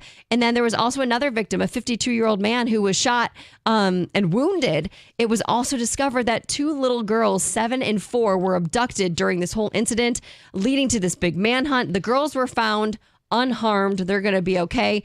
3 people taken into custody. Tragic situation. Finally, the Pistons will again partner with Scripps Sports to simulcast 5 regular season games over the next 4 months for free on Channel 20. So the upcoming games will also air as well on FanDuel Sports Network Detroit. But the first of these games will air on January 9th. So right around the corner. Then you got January 18th, March 8th, March 25th, and April 10th. Good. Yeah. Get more of them. It's always nice when people have a chance to tune in and watch it. Yes.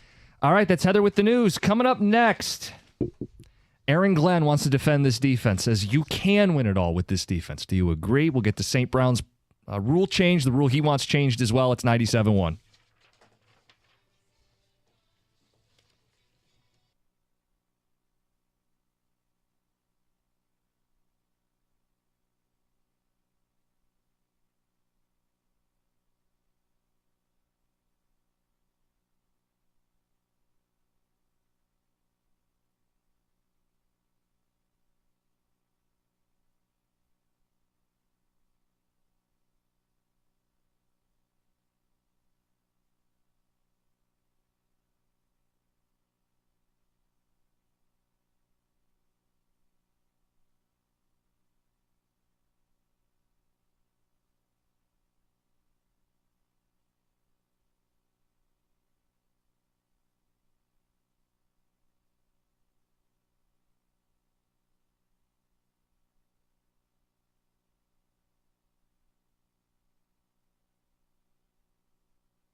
They said it. Do you agree?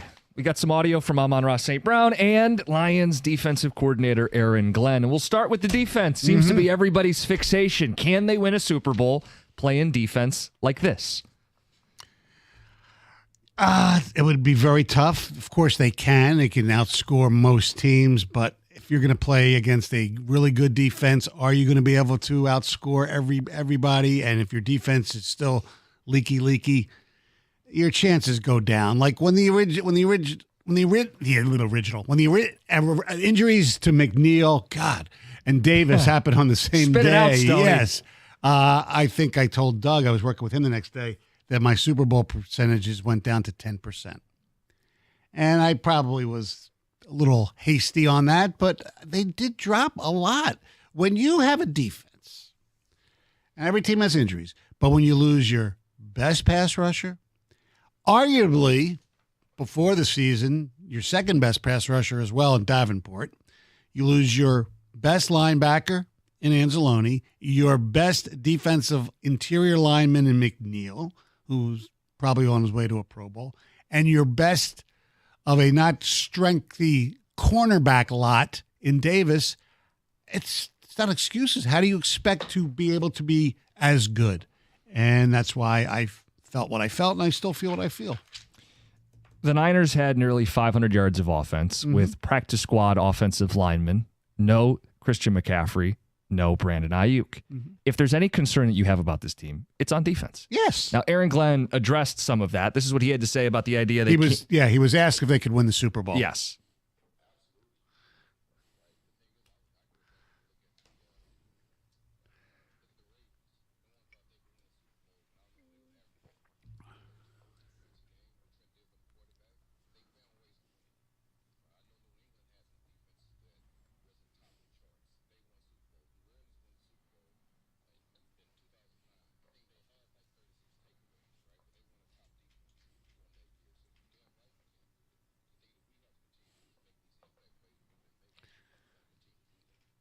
That's it. It's turnovers for them to do it. And I would expect nothing less. If Aaron Glenn said, you know what? Yeah, it's going to be a lot harder for us to do what we want to do. It's going to be tough. And no, you want your coaching staff, you want your players to be as confident as ever. Fans and media, we don't have to be as confident because we're not playing the freaking game. Glenn wasn't the only one to comment about the narrative they can't win the Super Bowl with this defense. Alex Anzalone said, quote, I think that's bull bleep without the bleep. He said, to say we're not good enough to win a Super Bowl, that's pretty dumb. I think they can win the Super Bowl. I'm not going to absolutely. going to challenge that. But you cannot say that the chances or percentages are as great as they were before the rash of injuries. So that would be dumb. Bleep. Yeah. I'm dumb. If you were going to win a Super Bowl with a mangled, tattered defense, what would you need?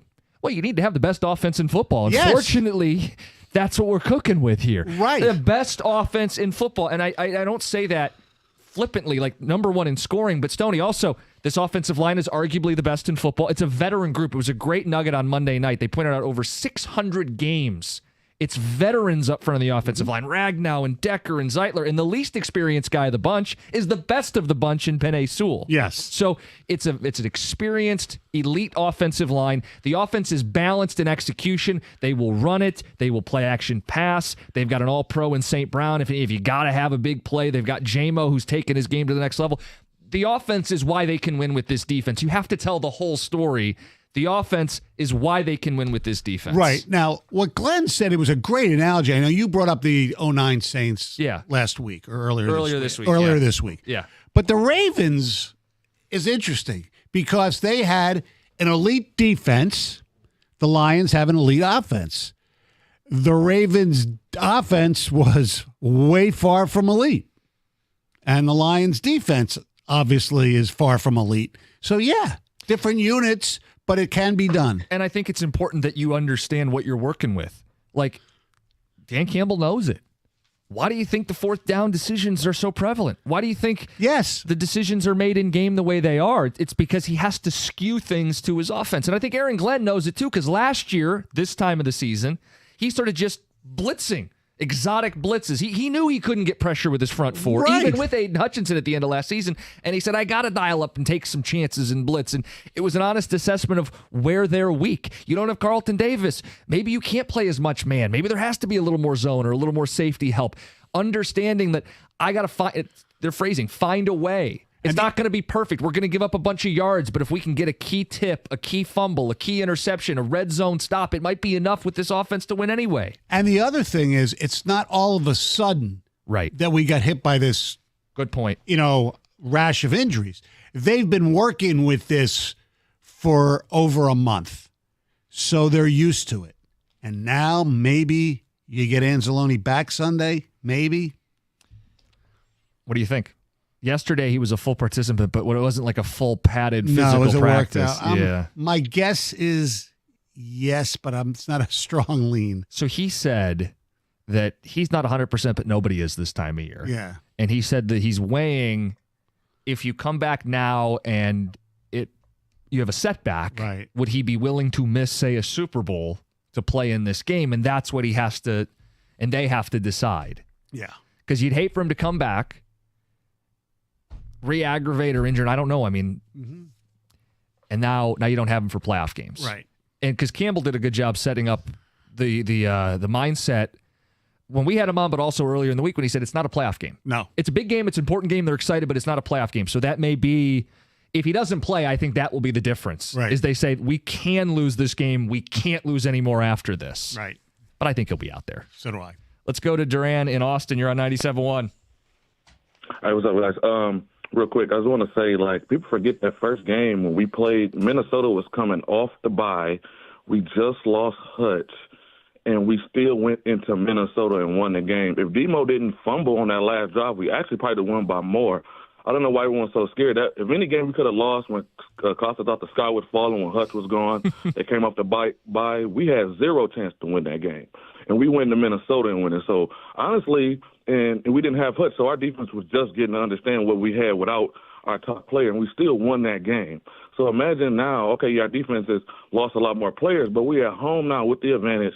We beat them, like I said, we beat them off the bye when they said Flores was going to dial up everything against Jared Goff and all this stuff. So right now, to me, I think we are at an advantage with being at home and our offense and everything. And our defense is not going to play like that, but we always give Justin Jefferson 90 points. It's like the old Shaq and Kobe. We'll let Shaq get 40, but nobody else is going to do anything against us. Well, you make you make a great point because Hutch was hurt the week before against Dallas, and everybody talks about, well, the Lions, they came back from 10-0. Yeah, they did, and went ahead 21-10, and then 28-17.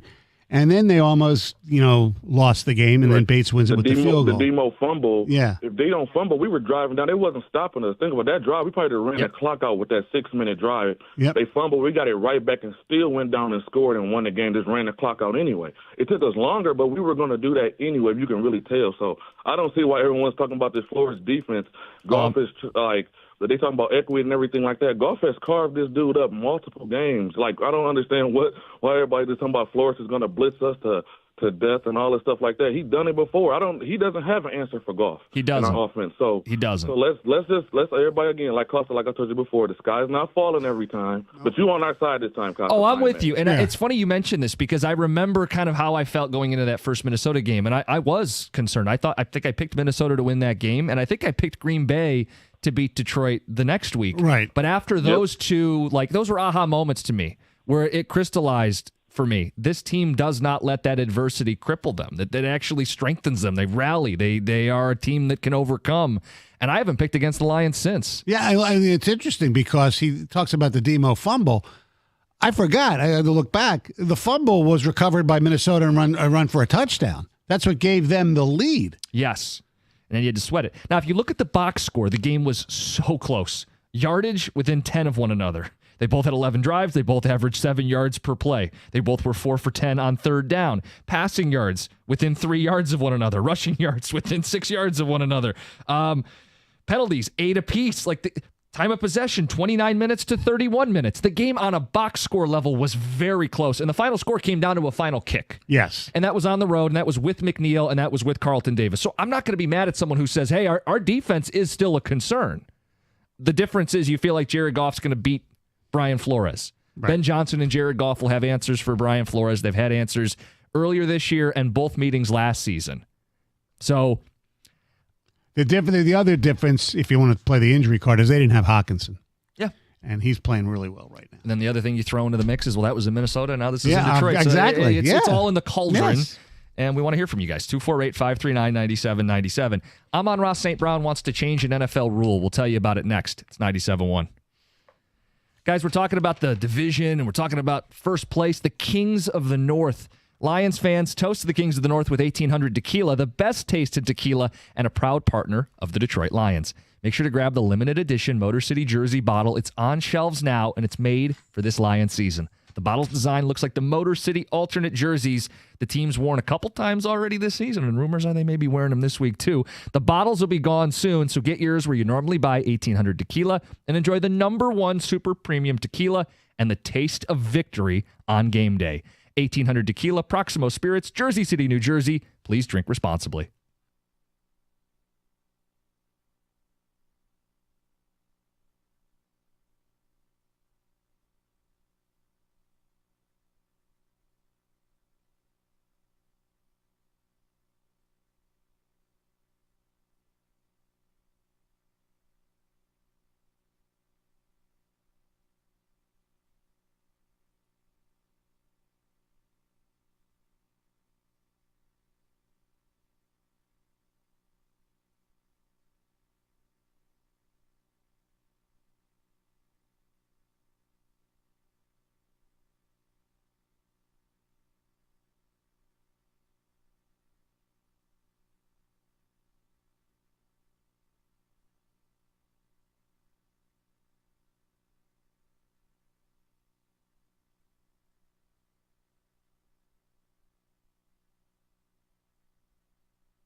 All right. All show long, we're talking Lions and Vikings. Open lines. Fill in the blank. The one word to describe how you're feeling. We brought up some Aaron Glenn sound where he says, absolutely, this defense is good enough to win a Super Bowl. And do the Vikings have a villain in your mind? Because they have a really great rivalry, some hate. You need a villain. And I think the biggest villain for Lion fans might but just be, and it's not even going to be there on Sunday, is the damn horn and all that stuff that they have in Minnesota. As Greg put it, the horn on the helmet that looks like a flush handle. Yes, that's true. Yeah. The whole skull thing. Yeah. I mean, it's if you have a villain that you'd like to nominate, yeah, please do. There's also some audio from St. Brown. He wants to change a rule. So part of this game, the stakes are massive. The winner's the 1 seed. The loser, despite having 14 wins, will be the 5 seed. Correct. And we've talked about this in college football. If you win your conference, or in this case, you're a division winner, you get a bye in college. Mm-hmm. St. Brown has a rule change he'd like to see.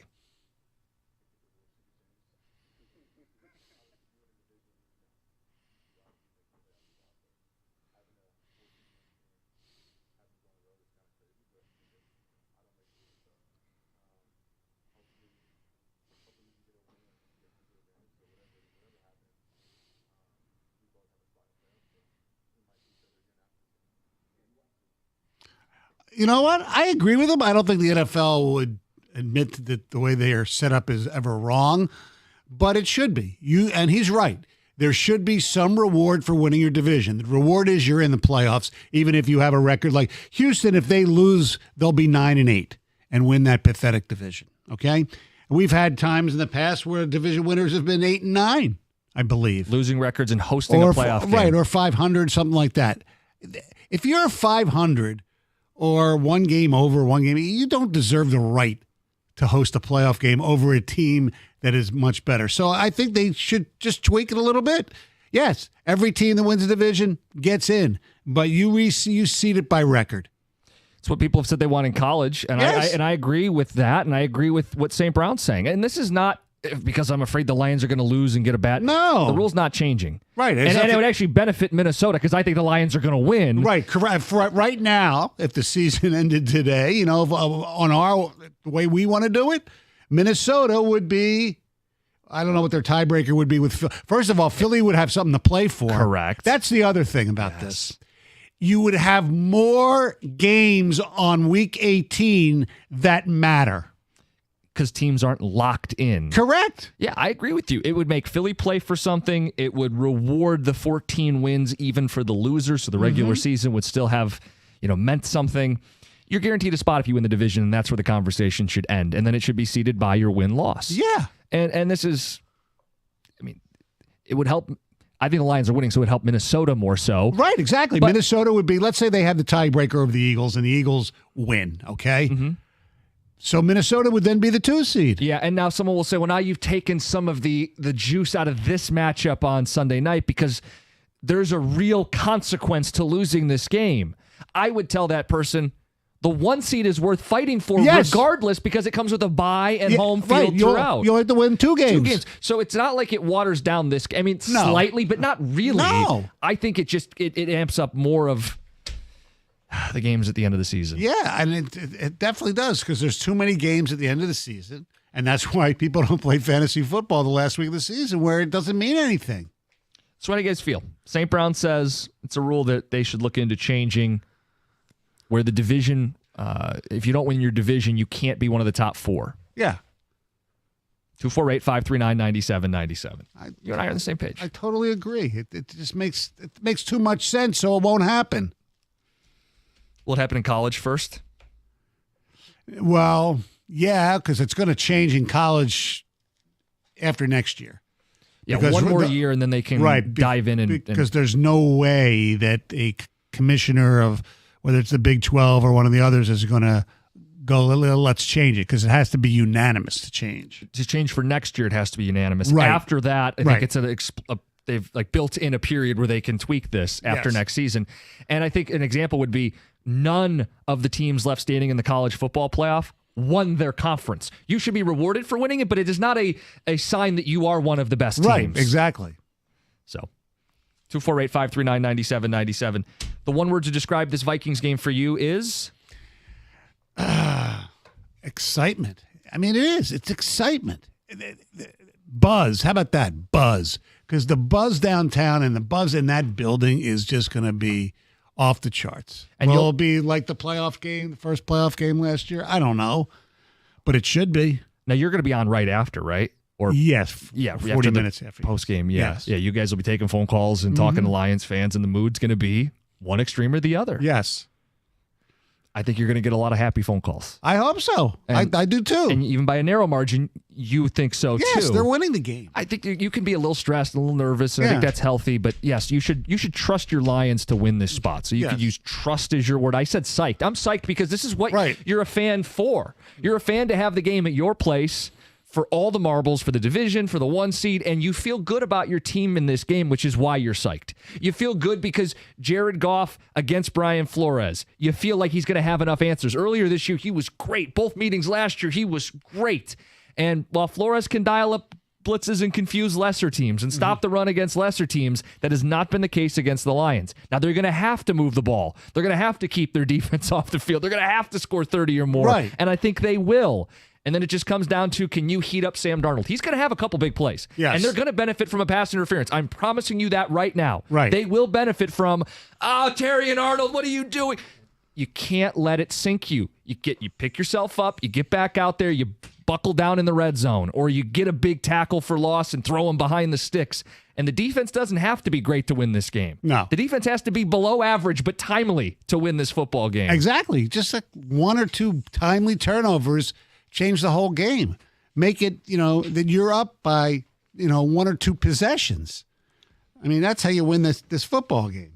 So, again, open lines on all of this stuff with the Lions and Vikings. You guys are welcome. Couple ticket texts on St. Brown's rule question. Says, agree, guys, the rule is garbage. Tampa gets a home game and a 14-win team goes on the road. Total joke, Kevin in Grand Rapids. Right. And this one says, no, the NFL has a good system that happens to not be good this year, but next year could be different. No, it doesn't make a difference. You should just seed by record once you have your playoff teams. Right. To me, it's basic. For Minnesota to have to go to L.A. or Tampa is nonsense. They won 14 games. Now, one could argue that maybe because of the crossover and the competition, the Lions and the Vikings played the AFC South, which was pretty easy. I don't buy that. You know who they had to play, though? They had to play the North, the NFC North. Right. You know what I'm saying? And their only losses are to themselves. So take out the fact that they played the AFC South in the crossover. Yes. Those are only 4 of the games. Right. How many did they lose, period?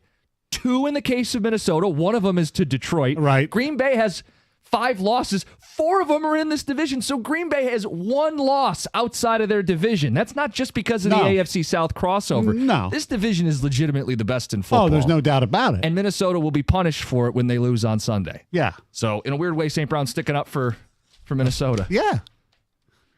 He's absolutely correct. And it's just the logical thing to do. And I've said this for years. This is not because of, and I'm sure you have too, because we've had those extreme examples. I think it was Seattle one year, may have been 7-8 or something. It was 7-9. Wasn't the year that the Seahawks played the Saints in the playoffs and one of them had a much better record, or a worse record, and they were at home? Yeah, I was think that might be the what I'm talking Marshawn about. game? That was the Beastquake game. Yeah. Yeah. So open lines 248-539-9797. We got Friday picks coming up at 8:35. It's 97.1.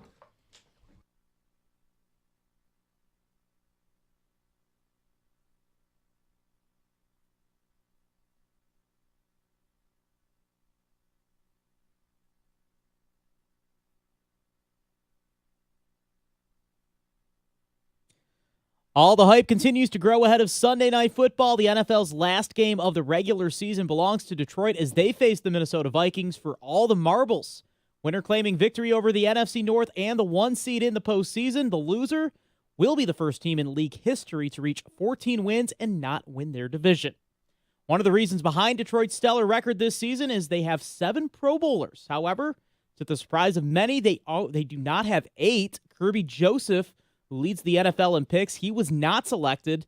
That's a decision proving to be costly for Joseph. He now only meets 2 of the 3 levels of proven performance escalators. Had he made the Pro Bowl in 2025, he would then have made an additional $3.86 million. The semifinals for the college football playoffs are all set following yesterday's Notre Dame win over Georgia. They will be now taking on Penn State. Ohio State, they battle Texas. And following the Red Wings' win last night in Columbus, they have now won 3 straight, 5-4 in regulation last night. Detroit able to kill off a penalty with 2.5 to go in the game. Then out of the box, Jonathan Berggren gets a breakaway goal to put this one away. Now winners of their last 3, they are 4 points out of a playoff spot. And finally, the Pistons take home court tonight against the Charlotte Hornets, who have lost their last 8 games. Detroit winners 4 of their last 5. They still have yet to beat the Hornets this year, losing both of those meetings. You can hear if the third time is the charm as we carry that action right here on the ticket tonight. I'll have your pregame starting at 6:35. This will be a game without Jaden Ivey. He is likely done for the year following his broken fibula. He suffered that Wednesday against Orlando. From the Ticket Update Desk, I'm Dustin Fiocco. For details on these stories and more, you can stay right here on 97.1 The Ticket. You can also check out Odyssey.com.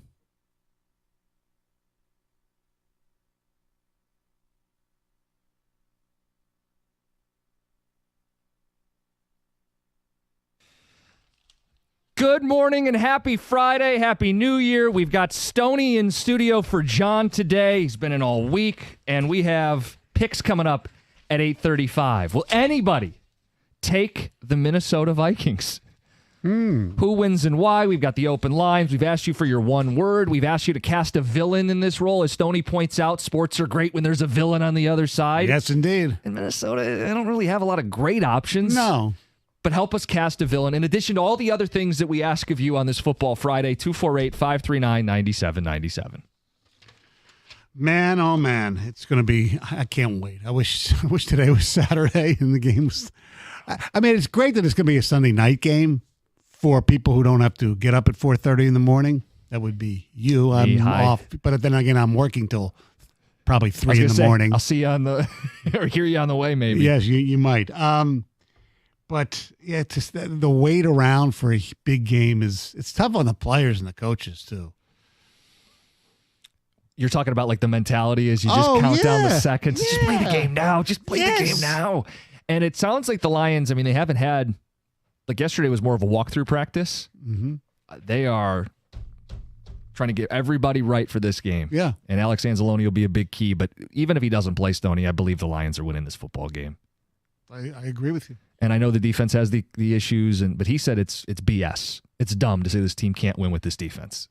It's to their credit, they've won 14 games so far. I know. And they're going to have to beat better teams in the postseason, but they got the offense to do it. And that's kind of where I put most of my faith, is that the offense at home will get it done in this spot. And you could say, I don't know where you're at with it, Stoney. You could say this team's not built to win 3 straight road shootouts with this defense. You could. Someone could make that argument. So just avoid it. Many teams aren't. Right. So avoid it. Win the game, play all the games at home. I think they're more than capable of winning shootouts at home in the postseason. Yeah. So that's what's so important about this game. Right. Look, the 2 games they lost, Campbell even admitted he mismanaged the clock at the end of the first half in the Tampa game that he thinks might have cost them the game. I don't know. I won't go that far. And then the Buffalo, they had too many empty possessions. That's why they lost the game. Yeah, the defense had a problem with Josh Allen. Oh, who doesn't? However, they started off, a 3 and out and then a first down and then 2 punts they started the game with. And then in the second half, they had a 3 and out and a fumble. Yeah. St. Brown had a drop before the half that hurt him too, plus his fumble. I mean, I'm ultimately going to put that game on the defense when you give up 48 points? Yeah. But you know what you have to do to win, and you can't have empty possessions. And that's what we talk about margin of error. Right. And that's why we talk about there is some concern, especially if they have to go on the road 3 straight times in the postseason. Yes. 248-539-9797. I've got ticket text. Yeah. And this one says, Vikings. Oh, no. Where's the new text? Here they are. This one says, I have so many ticket texts. I want to make sure I get the freshest batch here. This is ridiculous. Okay, this one says, our coaches are the 4 horsemen of the apocalypse. They will bring doom and gloom Sunday to the Vikings. So there's some confidence there. Confident is someone's one word going That's a into good this word. matchup. Yeah. One word, grit. It's what got us here. It's what will carry us to New Orleans. Agree with the double-digit margin Gov was shouting out. Says the Lions will come out big, hold the lead the entire football game. I think there's a scenario where but I think it's going to be close. Yeah. Look, Lions score first, then they get a turnover and score right away. Again, you up 2 possessions, and then boom, all of a sudden the doors open at the double-digit disco. The bouncer's out there. You have to show your ID to get in, and everybody's going to have a good time. I mean, it's very possible. A game can be close, and you can still get to the double-digit Oh, disco. correct. I know, yes. Pull away late? I think I'm kind of feeling a lot like the Seattle game earlier this year. Black uniforms as well, yes. That has nothing to do with it. I could care what they wear. Just win. I know. Texter says, I'm more stressed about this game than any of the playoff games. I have expectations now, and that's what scares me. Well, you'll be stressed before a playoff game. Even more than this. Yeah, because it's do or die. When you have a team this good, and you only get so many shots to win a Super Bowl, each one of these runs are precious. Mm-hmm. Last year kind of felt like it was all new. Yeah. They broke through. This was maybe what I expected. Now it's expected. I know. But that's a good thing. Oh, yeah, you'd rather have a team than you expect to. So that stress is good stress. Yes. Nobody knew what it's like. Nobody knows what it's like to have a team that every single year for a decent period of time, you think you have a chance to win it all. And that's the Lions. Texter says one word to describe the game is historic. We've never had 2 teams 14-2 fighting for the 1 seed the last week of the season. Let's go Lions, Steve in Wixom. This one's just trolling you. Stoney, Eagles or Lions in the NFC Championship game? Al and Macomb. I'm rooting for the Lions. Who wins it, though? Where's the game Eagles played? It might come down to where the game's played. Yes. And yes, the Eagles cover. 248-539-9797. Let's get to Baxter in Rochester Hills. Baxter, good morning. Happy New Year. Well, hey, Happy New Year to you all. How are you doing? How about this dusting of snow, huh? Good grief. Yeah, a little bit. Well, happy days. Yeah, a little bit over here. I'm calling in Shelby, a little north of 59. Okay. So what are we talking about? Everybody all worried about the Lions. Can I ask you this? And I don't know this. I should know this. What is the spread? 2.5. 2.5. The Lions are favored by 2.5. Good grief. Why good grief? Is that all? Yeah. The other Is team's that all? 14-2 as well. Did you expect it to? What did you? Okay. We're joined now by Baxter, the clog-nosed handicapper. What's your line? Yes, sir. I listened to you all. Great first time. What do they call that? First time listener, long time listener. Yeah, first time. Where to now? 2.5 points. This sounds a lot like Ohio State versus Oregon. I'll tell you that. Okay, so what? If you're setting the line, what is it, Baxter? I don't know. You tell me. Well, I told you what it was. It's 2.5. You didn't like it, Baxter. You didn't like it. Give me what you think. Minnesota's winning this ball game. That's what I hear. No. Where are you hearing that from? Where are you hearing that? We're saying that they're good, but we think the Lions are going to win. Oh, well, Ohio State, Oregon, right? Who has the 2.5? Okay. Okay, but Baxter, let's go back to elementary school here. I asked you a question. Okay. You don't like the 2.5 point line. I'm giving you your own casino. You set the line. What is Baxter setting the line at? You sound like Mr. Wonderful, and I love you for that. You really do. You Paul sound like Orndorff Mr. or the Wonderful guy on Shark Tank? Shark Tank? Okay.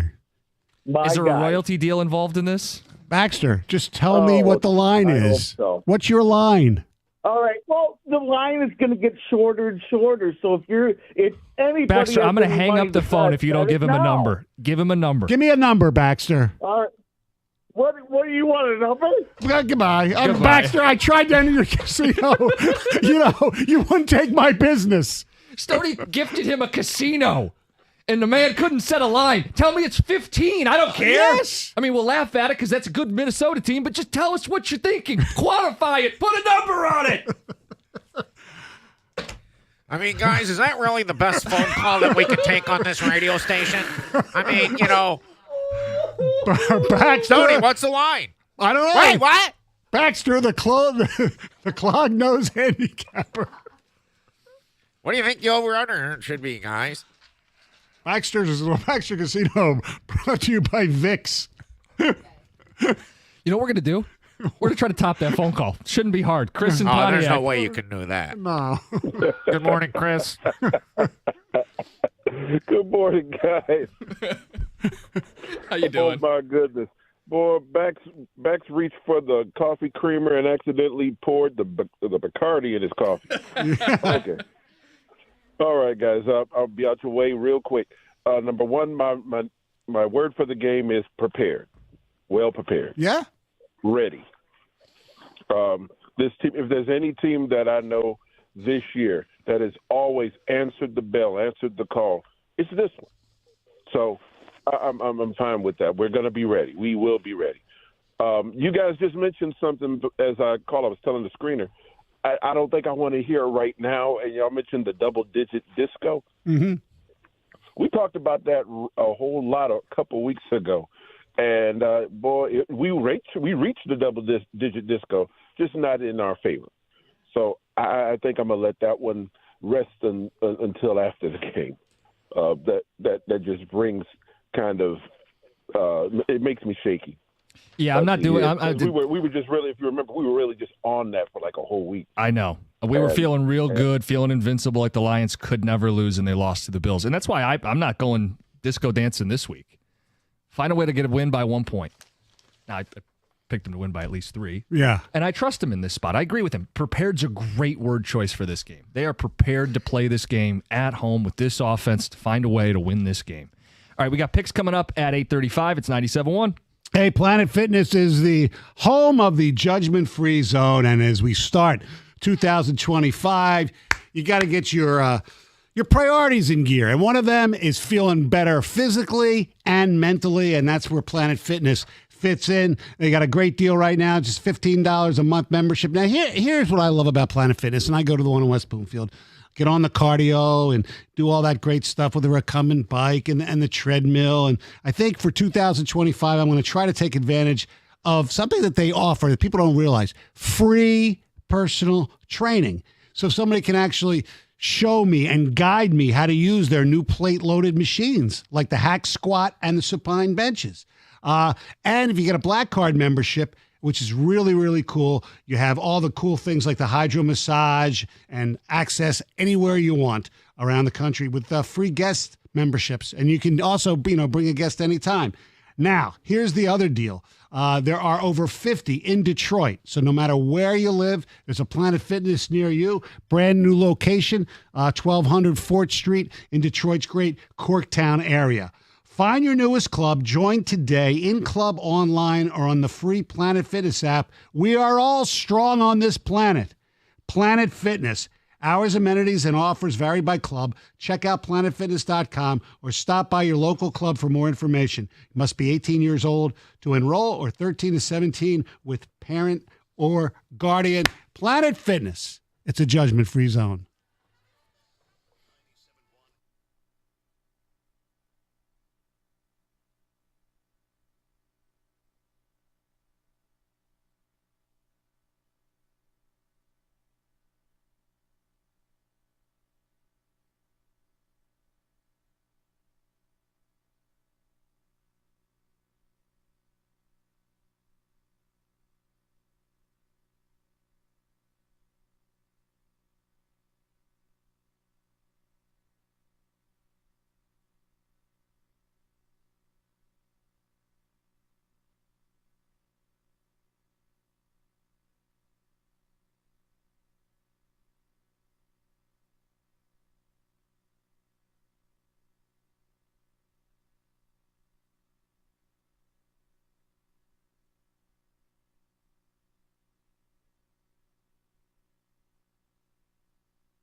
Waiting all week for Sunday night. Oh, can't wait.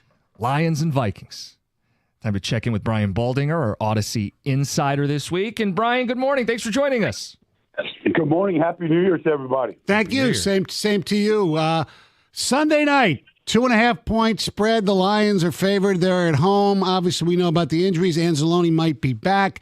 How do you look at this game? I think it was a 2-point game back in Week 7, 31-29. It was a great game. Defensive touchdowns, game-winning field goal drives. It was really good. Detroit's the highest scoring team in this league. Regardless of the injuries, they can flat out score. They score more touchdowns than anybody in the business so far this year. And they can score from anywhere on the field. But I feel like Minnesota is just a little bit more complete right now. I mean, they've been healthier defensively. They've been outstanding. And so I think they can score, and I think they can defend. I think they're just a little bit better at this point right now. It's going to be tough to go into Ford Field to get a win, but I feel like they're capable of doing it.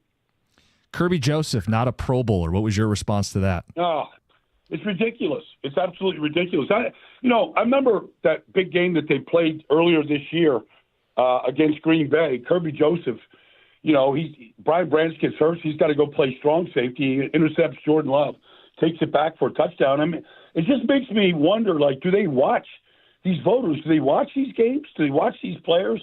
Do they know who they are? I mean, it's rare. First of all, the guy's got 17 interceptions over the last 3 years, and nobody's close to him. But what a year he's having. And consider that the pass rush has been eliminated for the most part. They have to blitz to get pressure. And he's back there, and he's still getting these interceptions and making these game-saving plays. I thought it was the biggest snub of the Pro Bowl. Wow. I mean, he's been terrific. It's interesting because he did well in the fan vote, but the players and the coaches were the ones who supposedly know more than the fans. Maybe it's his reputation. Some people think he's a dirty player. Do you think that has anything to do with it? I watch every game. I don't see that part. I mean, you're a free safety. You're the last line of defense in the game of football. Like, if you give up a bad play, you don't make the tackle, whatever it is, somebody scores on you. Like, he's just doing his job back there. I don't see any sign of that. Talking to Brian Baldinger. He is our Odyssey insider, and our insider calls are brought to you by Hellman's Real Mayonnaise. You can purchase Hellman's at your local Walmart, Kroger, or grocery store to add extra deliciousness and creamy flavor to your game day dishes this football season. A lot of confidence in the Lions offense. People less confident in the Lions defense. The matchup with Sam Darnold. How good is Sam Darnold? How should fans feel about that matchup on Sunday? Well, he's really good because he knows where to go with the ball. And even last week, I mean, if you try to take Justin Jefferson away, however you want to do it, you want to cloud him over the top of the safety, there's just going to be fewer players to really pay attention to Jalen Naylor, Jordan Addison. They both scored touchdowns a week ago. And a lot of it was because of the attention given to Justin Jefferson. Sam reads it very, very well. And he did it the first game against Detroit. When they tried to take Justin Jefferson away and Jordan Addison beat him for a 51-yard pass. They protect him very, very well. He's got good mobility. He's outstanding. And so, Sam and Jared, it's a good matchup. If you're just looking at the quarterback play, we should see one of the more entertaining games of the season, and we should see really high-caliber quarterback play throughout the night on Sunday.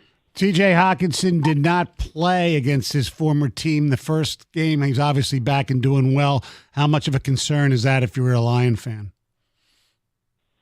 Well, it's a concern. I mean, because he's just gotten healthier and healthier, and I don't think he's scored a touchdown yet this year. And so while he has, he put up like 40 catches in the last 7 or 8 games now. He still hasn't been in the end zone. I'm sure he would love to do that in Detroit. I don't think he's forgotten about anything where he was drafted and what team kind of let him go. So I'm sure he would love to do some kind of an end zone dance at Ford Field on Sunday night. Amon-Ra St. Brown said that he'd like to see the rule changed so you don't have a 14-win team going on the road in the postseason. Would you be in favor of that? In other words, guaranteeing a spot if you win the division, but not guaranteeing seeding based on division winners. Well, I'm with Amon-Ra because whoever loses this game to go to be a 5 seed and go on the road doesn't seem right. But I don't know how you fix it. I don't know how it gets fixed. I mean, unless you just go by number of wins and you seed them accordingly like that, so that Kansas City is 1, Buffalo's 2. I'm not sure. And then, what the tiebreaker is if both 2 teams are 14-3. I'm not sure how you fix it, but I do agree with Amon-Ra that if you are 14-3, that you can't possibly be a 5 seed when somebody that is 10-7 is higher ranked than you. So I do think there's a disparity there that should be addressed. Final thing for me, as a former offensive lineman, and John obviously was as well, you take great pride in your running backs doing certain things historically. If you were a member of the Eagles offensive line, would you want Saquon to play, or you're cool with him not playing? I know I've talked to the guys in Philadelphia. Yeah, I know. They seem like if you're Lane Johnson and you are a Hall of Fame caliber player, you'd love to have that, as a chip as you sort of look at the Hall of Fame. Like you've got the all-time season rushing leader in Saquon. That, like Jackie Slater got in the Hall of Fame, he has that with Eric Dickerson. I think it would be important. But I also think that going 4-0 in the postseason is more important. And they haven't, had a bye in 12 weeks. I think it would be good for those guys to get rested and go make a run at a Super Bowl championship. And they were capable of doing it. So I think I would put the record behind me and concentrate on the postseason right now. He's our NFL insider, Brian Baldinger. We check in every Friday. Appreciate some of your time. Thanks for joining us. Yeah, my pleasure, guys. Take care. Happy New Year.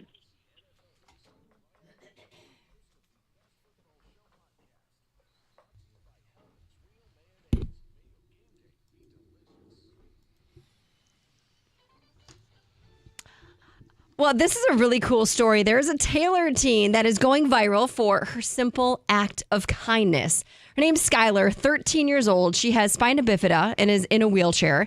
And she was approached by this social media influencer, MD Motivator. And he's the kind of influencer who posts all these videos. They're kind of like social experiments where you approach a stranger and see if they'll actually give you a couple bucks. And then when they do, it's like, well, here's $1,000 for you. It's those motivational videos. And that's what he did with her. And she instantly, unselfishly offered this guy $2. And then later came back and she had went inside and brought him a cup of hot chocolate. And then they start talking about just why she's in a wheelchair, what her dreams and hopes are, and her love of sports. And she wants to be this professional sled hockey player. Oh, yeah. She also wants to go to the Paralympics. And very inspiring, right? And then after giving the money and the hot chocolate, he gives her a note and $1,000. But the note was an invitation for her and her family to attend the Winter Classic in Chicago with Wayne Gretzky and his family. That's incredible. Which she did. She also got to participate in a hockey camp,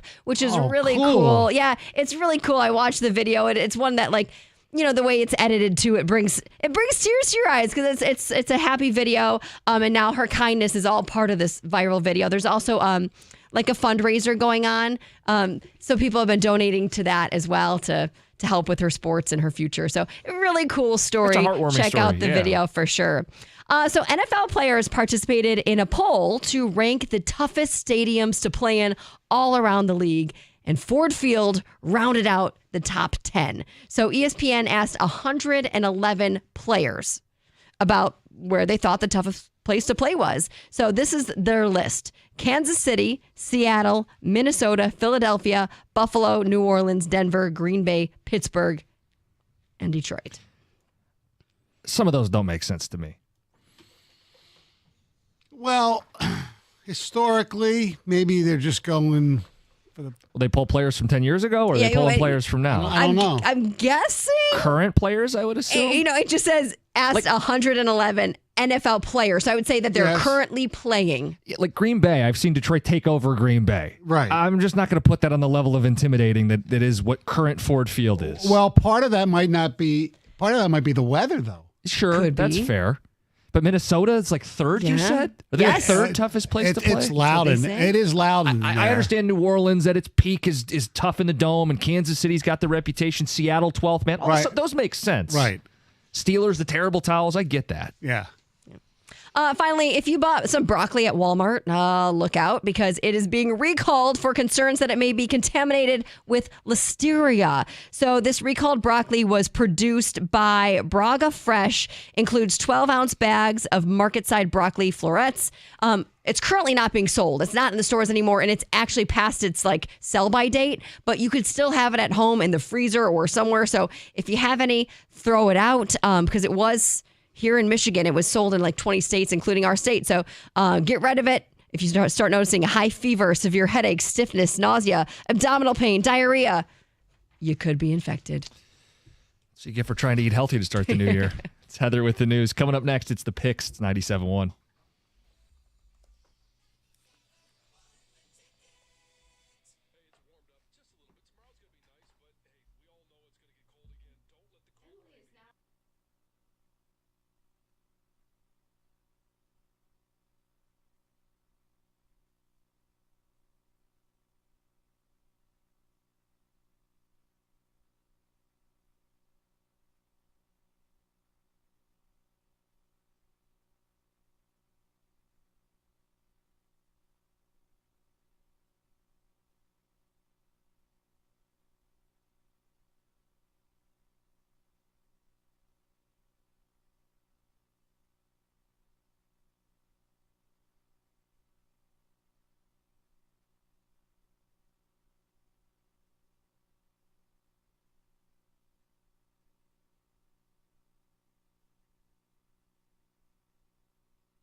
Another week of the picks. Quick updated standings. Heather in first place, you may have heard, 74 and 53.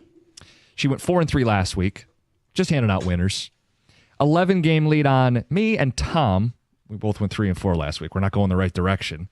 Greg and John Jansen in dead last. Shout out to Stoney, who's 8-6, a winning record filling in here. Woo. All right, let's get after it, Greg. CFP semifinal at the Cotton Bowl. Getting into this game early, the Ohio State University favored by 5.5 against Texas in Jerry World. Jim. Michigan woke them up, and they're going to put everybody to bed. Ohio State's going to win the whole thing. They'll lay 5.5 and win the game. Yeah, everything points to Ohio State here. I mean, they're just absolutely on fire right now. Doubling up both playoff games. I'm going to go with them here, but the wild card here is Texas throws in Arch Manning and changes everything. I think Ohio State is by far the best team still around, and I think they curb stomp them. Give me the Buckeyes. Yeah, I'm going to echo everything you've already said. I'm going with Ohio State as well. You're turning on McConaughey. Yeah, you know. What about John Jansen? He hates Ohio State.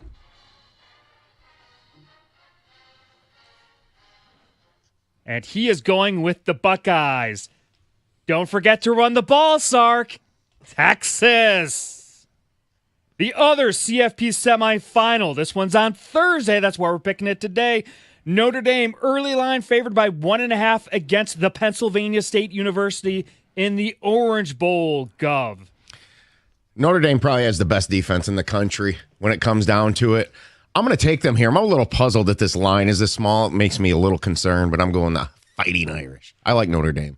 I like Notre Dame as well. Abdul Carter, who knows whether they're going to win or not, or who knows whether he's going to play or not. And if he doesn't play, they're in a heap of trouble. Give me the Fighting Irish. Yeah, I want Notre Dame too. What about John Jansen? He was recruited by Notre Dame. He probably hates Notre Dame too because he went to Michigan. What's he say?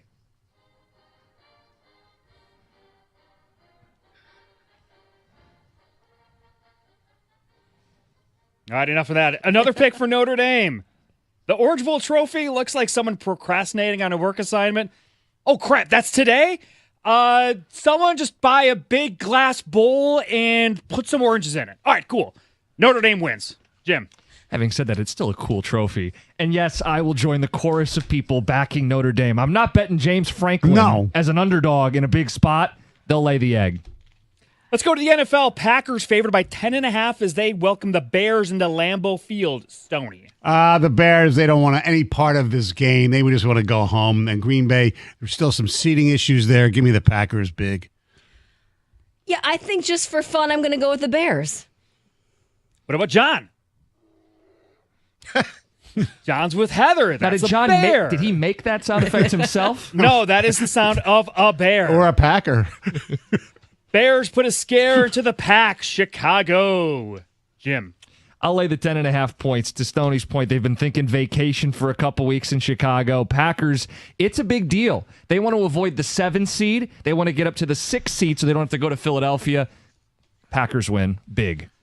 Yeah, the Bears have just showed zero life. Like the whole, hey, let's rally the troops the last game of the year and play good. No, it's not happening. I'm going Green Bay here. Jim mentioned seeding purposes, and the fact that the Bears scored 3 points last week just puts the nail in the coffin for me. It's play well. Bengals go to Pittsburgh as 1.5-point road favorites. Let's start with Heather. Joe Burrow bought the offensive line samurai swords, and that's pretty cool. So I'm going with the Bengals. It's the highest form of respect. Yeah. John.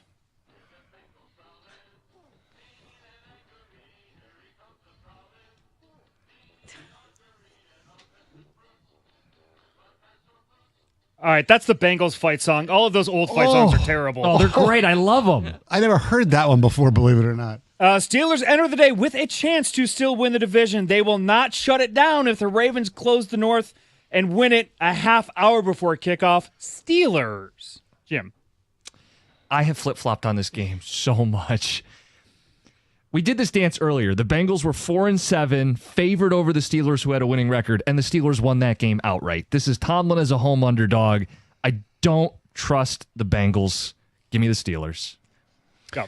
I'm going to go with the Bengals here because I think the Ravens are going to close things up, and the Steelers are going to call off the dogs and be smart. They will be smart in the second half, and the Bengals will take advantage of that, and the Steelers will start benching defensive players.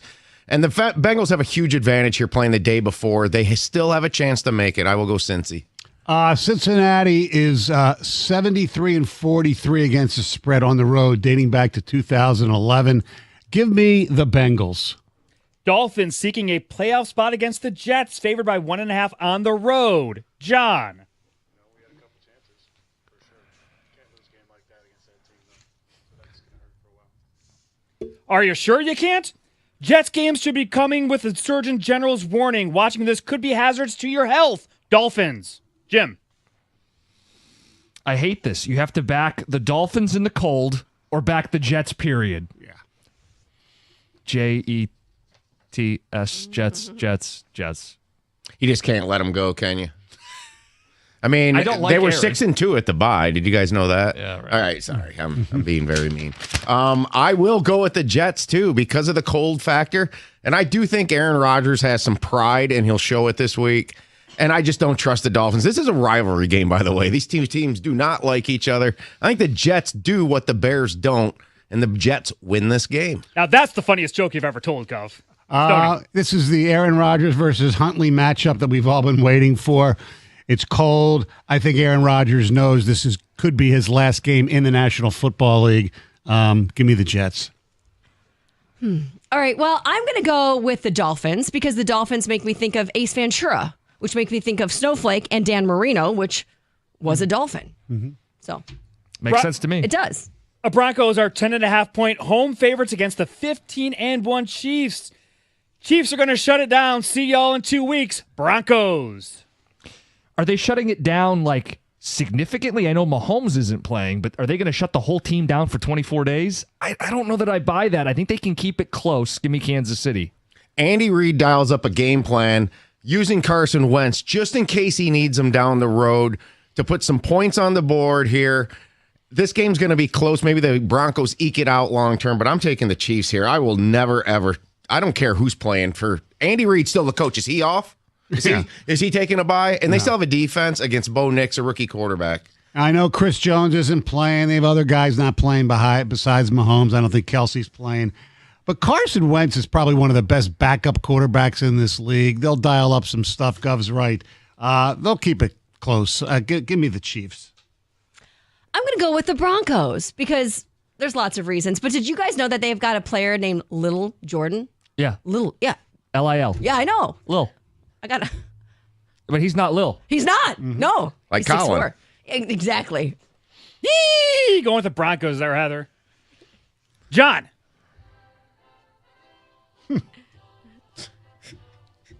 Hail to the Chiefs, says John Jansen. Lions host the Vikings, NFC North, #1 seed, bye week, home field advantage on the line on Sunday Night Football. Lions favored by 2.5. Jim. Lions. Come on now. Dan Campbell owns Kevin O'Connell. Jared Goff owns Brian Flores. And the Lions offense scores more points and wins the game. Give me the Leos. Greg, I'm going to put you on a spot here because I didn't tell you this, and I should have. So very bad to do this to a producer live on the air, but it's time to open up something that we did a few weeks ago against Buffalo. Do you have some music? Oh, no. Do we have any disco I'm going to have music right now. Yeah, can we search disco and put it in? Because the Lions are going to win this game by double digits. The double-digit disco is back open. I'm not scared. The QB situation here is extremely different. We've got a tier 2. They got a 3 or 4. He's coming in here. Lions win by at least 10. You mentioned the quarterbacks. Jared Goff, 15-4-1 against the spread in divisional games over 2021. However, Sam Darnold, 8-1 against the spread as an underdog. It's going to be the standard. That's what I'm here for. Lions 31, Vikings 30. All right. Well, you guys, I'm going to go with my people. Not my people as in the Vikings, but my people as in Detroiters. I am going with the Lions. My genuine people. Let's go, Lions. There you go, Hev. John, what do you got?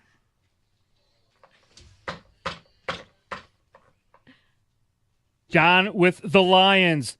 The logo on the Vikings helmet looks like a toilet flush handle. Lions. He's right. Is that Stoney on Viking Island? Yeah. Lions win, so I don't care. Of all the people I picked that was making the picks to do that, I'd pick you. Yeah, of course. Those are the picks.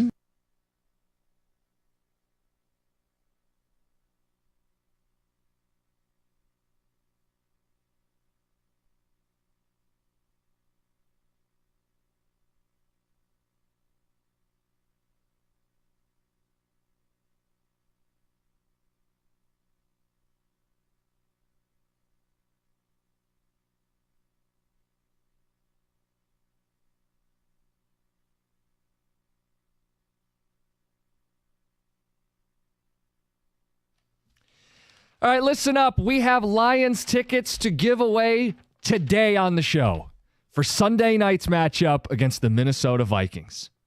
Sound good? Something you'd be interested in? Here's how it's going to work. You're going to listen. You'll hear Dan Campbell ask, "You want me to hire who, Stoney?" God, I remember that was way back, right? What was that in reference to? That was a clock management guy, if I'm not mistaken. That might have even been his first year or second year 2. When you hear that, it'll be a drop. It'll be in the next hour. When you hear that, call in. It's your chance to win a pair of tickets to see the Lions take on the Vikings and passes to the Lions VIP tailgate by Eastern Market and the Bullseye Group. The Lions VIP tailgate is backed by the Bullseye Event Group. All you can eat in an open bar 3 hours before kickoff. Go to bullseyeeventgroup.com for tickets today. And you know what these tickets are going for. We've highlighted. They're going for a lot of money. $500 standing room. We're giving you a pair of tickets that actually include a seat. Yeah. So you start to do the math on this. Next hour. Be listening. Stoney the game. Talked about it a bunch of ways. Open lines right now if you just want to talk football with us. But we asked people for their word. The one word to describe their feelings heading into this matchup. And I said, psyched. This is what you want as a fan, to have your team in big games, to have them at home, to feel like you can win said big game. I'm psyched. Let's get to game day. We're close. I say buzz because I just think that building, and thankfully I'm going to be there, although not cheering or drinking, will be just a constant buzz and yell, and downtown's going to be buzzing. It's going to be awesome. We even had, we talked about this earlier in the week. There has not been a more anticipated regular season game with this much meaning since the 1987 last game of the regular season for the Tigers and the Blue Jays. Now, you could argue that the anticipation, because of the front page of the papers, the March 26th Avalanche Red Wings game was anticipated like this, but there was no basic playoff ramifications. The stakes weren't the same. Although what happened, actually, everybody says, did lead the Red Wings to the Stanley Cup. Yeah, absolutely. I mean, that's part of that that shift. Everybody knows it's at stake. The 1 seed versus the 5 seed, what it means. 2 home games versus potentially 3 road games to the Super Bowl. One is, and you're a golfer, so I give you this analogy. One is you're hitting it on the fairway. You're the 1 seed. Everything's nice. It's at your house. You lose, you got to go through the rough. Yeah. You got to go through the hard way. And the Lions are undefeated on the road, so it's not like they'd be disqualified, but it would be a significant disadvantage to winning the Super Bowl. So you got to win this game. And I think that's what they're set up to do. This offense with Jared Goff and Ben Johnson have had a lot of success against Brian Flores, who's a respected defensive coordinator. They have the creative, exotic blitzes. Here's the problem, though. They give up yards after the catch. They give up big explosive plays. And if you can diagnose the blitz, if you got a good offensive line, your backs help, your tight ends help, you'll get the big plays. And Jared Goff has. And this offense has scored 30 points the last 3 meetings this year and last year in this game. So I think the Lions offense will continue to march at home and score a bunch of points. Can they get a key stop? I'm higher on Sam Darnold than I think some Lions fans are. I really think we have to be fair about this. If we can believe our quarterback could be resurrected, why can't theirs?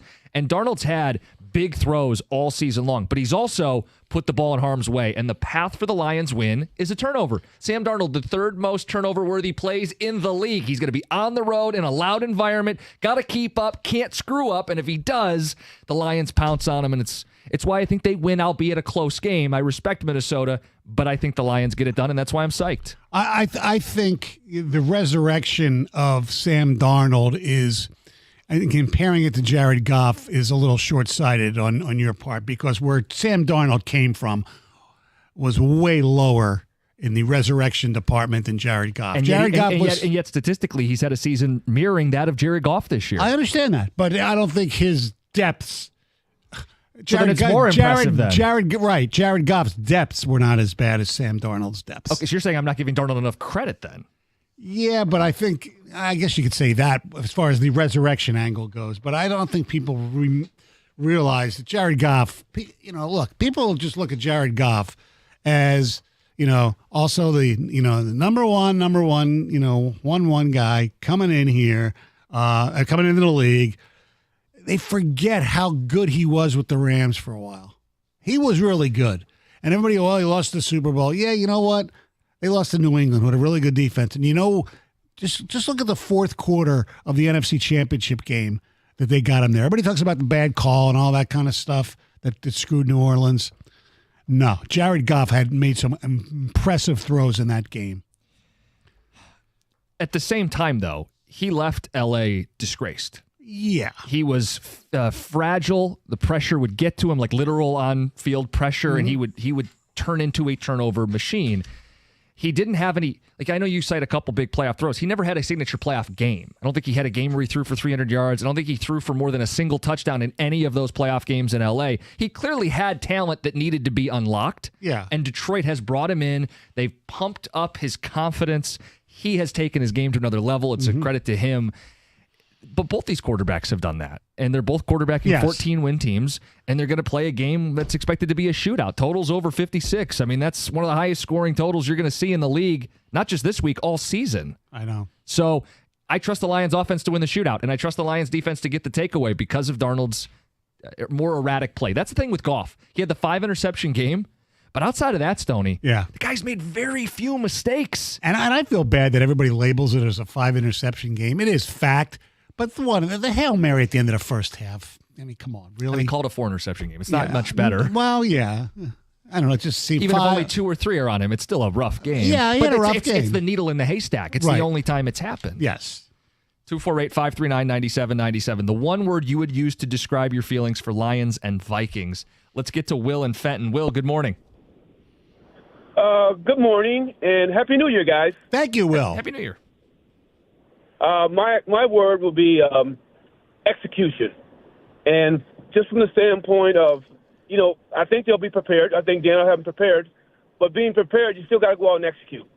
Offensively and defensively and special teams. But I think if they execute, they'll win the game. And I think they'll win by – I can't go with my boy tap dancing on the disco ball, but I don't think it'll be. I'm gonna leave the dancing shoes down for a little bit, but I'm gonna go with at least 3 points. I'll give them beat them by field goal. Yeah, I mean they won the first game with a field goal late. Yeah, 2-point game. Spreads 2.5 for this, but you got it at your house. I think that's a huge part of this. That we get to welcome Minnesota here. Yeah. Now you think it's gonna be like a 1 point? Yeah, it's gonna be a barn burner of a game that they're gonna win. Which is, they've had a few of them and they've won them. I mean, we talked about the 4 or 5 interception game. They came back and won that game. I mean, they've had a few games like that. Yeah, that's the thing. They were down 10-0 in Minnesota. Yeah. And came back to win. They went like 21 unanswered. Yeah. On the road against a team that has 14 wins now. We see how good Minnesota is. And Detroit wasn't shell-shocked or rattled or anything. No, and Minnesota wasn't either. Once they came behind, they came back, took the lead on a Montgomery fumble returned by, I believe it was Pace for the touchdown. And then the Lions came right back and kicked the field goal to win the game. Texter says, my word is annoyed with the late start. 4:30 comes early the next day. That's a ticket texter. They got to get up early. Yeah. That's the price you got to pay for having a really good football team. That's it. This isn't every week. No. You know what I mean? Like, as someone when you do this show, well, you get it's up at 4:30. back-to-back weeks. Yeah. But you know it, and I know it now. Getting up at 4:30, you pay for it later. You get your nap in, and you're in a sleep deficit, but it's worth it for a big game. No doubt. You could justify it for a big game. Yeah. 248-539-9797. Gratitude is a word on the ticket text. Sheila put us in this position. We've always wanted to play in these big games, Shane and Macomb. By the way, I love the fact that they showed her on the national broadcast with a little press conference giving faith to Dan Campbell and those guys when they were, what was it? It was the second year when they were struggling as well. I forget what the record was at the time. 1-6, I think. Something like that, yeah. That was the low point. It may have been 1-5, maybe the week before. But yeah, that was the low point. And I remember the tone. I mean, we all liked Dan, the person, but the results weren't there. And they weren't winning. They weren't close in some of those games. We weren't even seeing fight in the second half. And I'm going, maybe it's not going to work. You know what I mean? Right. Like we do this. The mics are on. You have to say what's on your mind. Yes. And since that point, though, they've solidified the culture. It's right around the time Aaron Rodgers referred to them as that team. I think that was the win that made them 2-6. Right. And then they were able to go, and then they won road games. If I'm remembering this right, they won at the Giants. And the Giants were whatever, but road wins for a team that couldn't win, period. You started to see them solidify that culture. Yeah, absolutely. Looking back, I kind of feel like the moment in Hard Knocks when Dan Campbell had that kind of emotional come to Jesus moment with the players, like, all I think about is you guys. I care about you guys. I'm not asking you to do stuff basically just to be a jerk. Like, I want us to be physically prepared for a late season to be there. And late in the season, they did. They turned the corner. And I think that just, looking back, was one of those key moments. We got phone calls, ticket text, 248-539-9797. Your one word to describe your feelings. Who wins this game and why?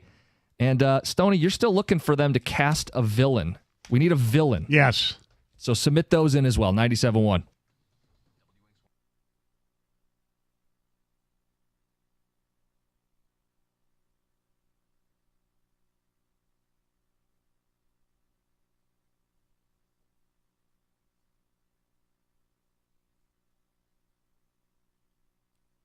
Red Wings win last night in exciting fashion to put themselves 4 points out of a wild card spot, topping Columbus 5-4 in regulation. Fresh out of the penalty box, Jonathan Berggren playing the role of hero.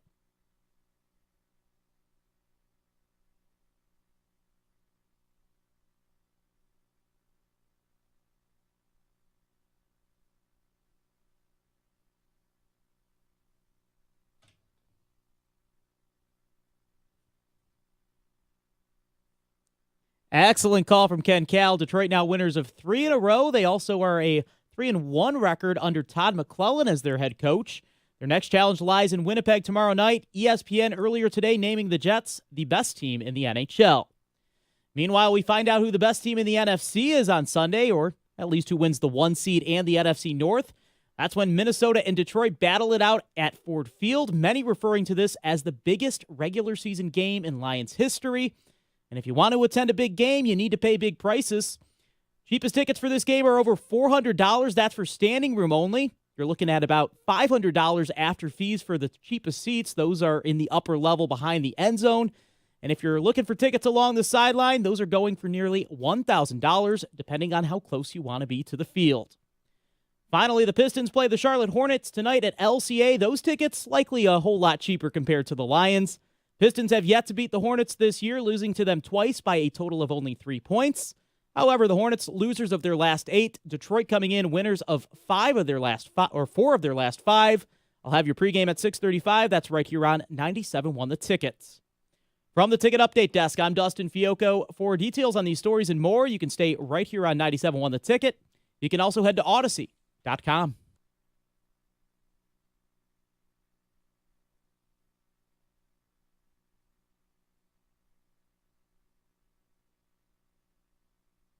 Stoney says buzz. I say psyched. We've had gratitude. We've had prepared. The word you'd use to describe who wins this game and why. Lions and Vikings. It's not rocket science. It's the big game. It's on everybody's mind. We got open lines. 248-539-9797. I'm reading a piece on SI.com on Brian Flores. And basically the premise is no matter what you see on tape, don't pay attention to it because he's going to come up with stuff that you've never seen before. And how they call him the most dominating defensive coordinator in the NFL. I wouldn't go that far, but players seem to love him because you never know what they're going to do. It's kind of like a defensive version of what the Lions do offensively in a weird way.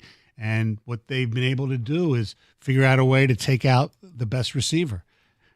So I have to look to see what St. Brown did. I've got it right in front of me. Go ahead. So you say no one knows what Flores is going to do. I think Jared Goff knew what he was doing. 22 of 25 for 2 touchdowns. Yeah. St. Brown, 8 catches, 112 yards, and a touchdown.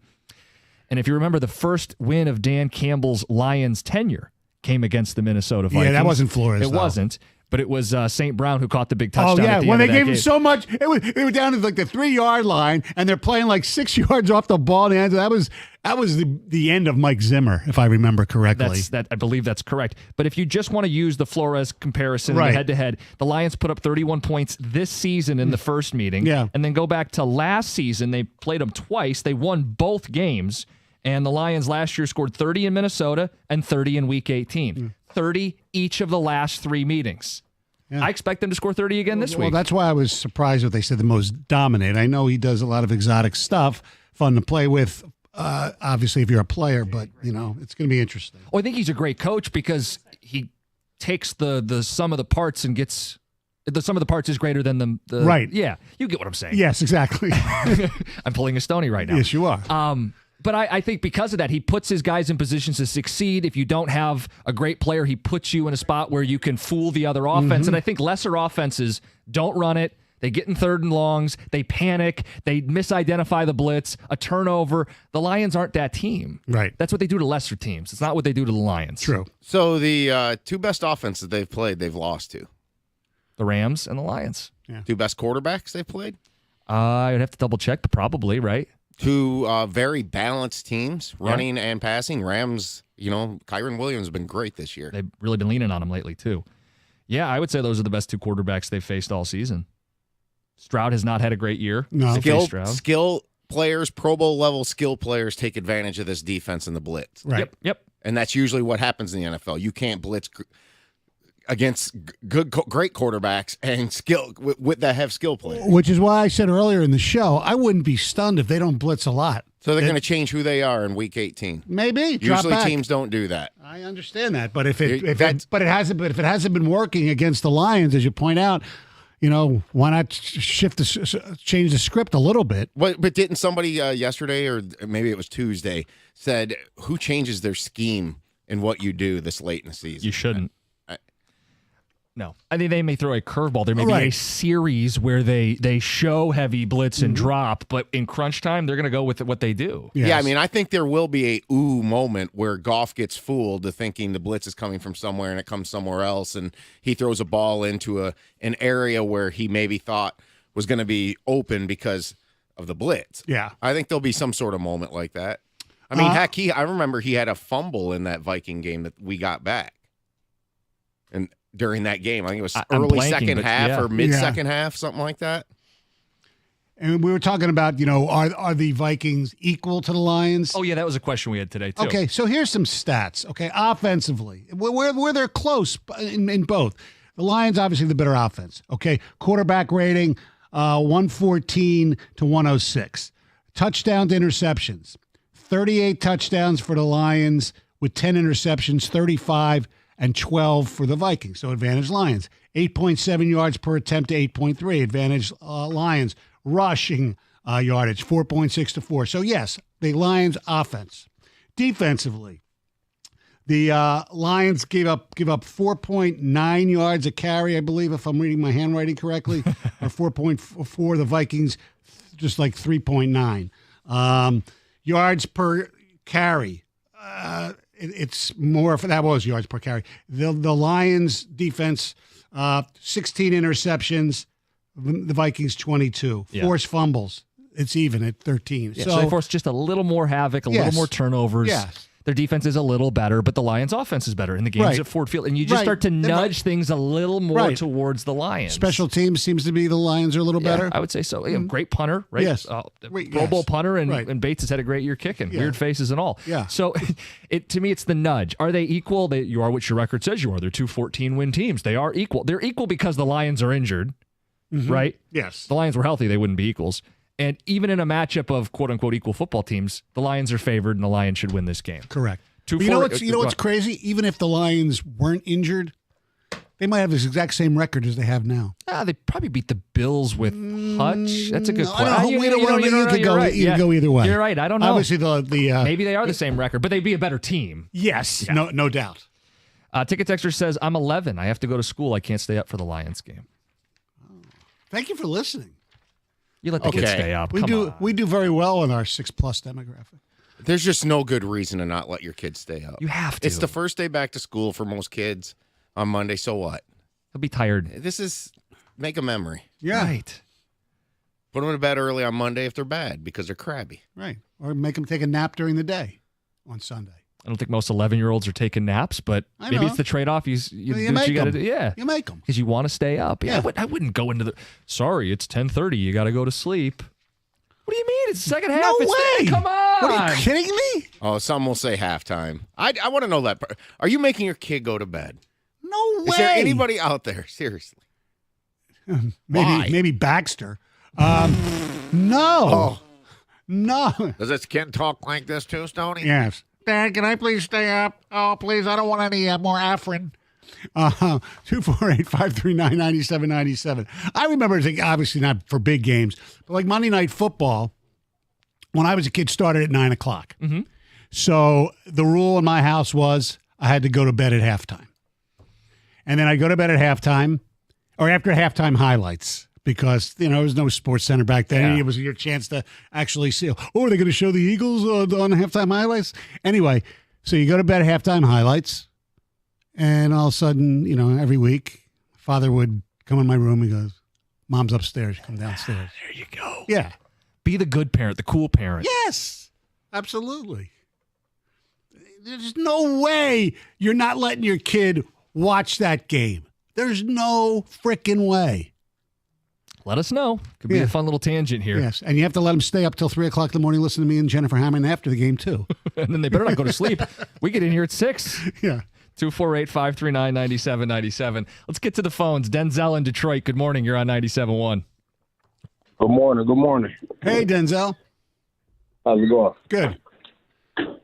I'm ready for this Lions game this Sunday night, man.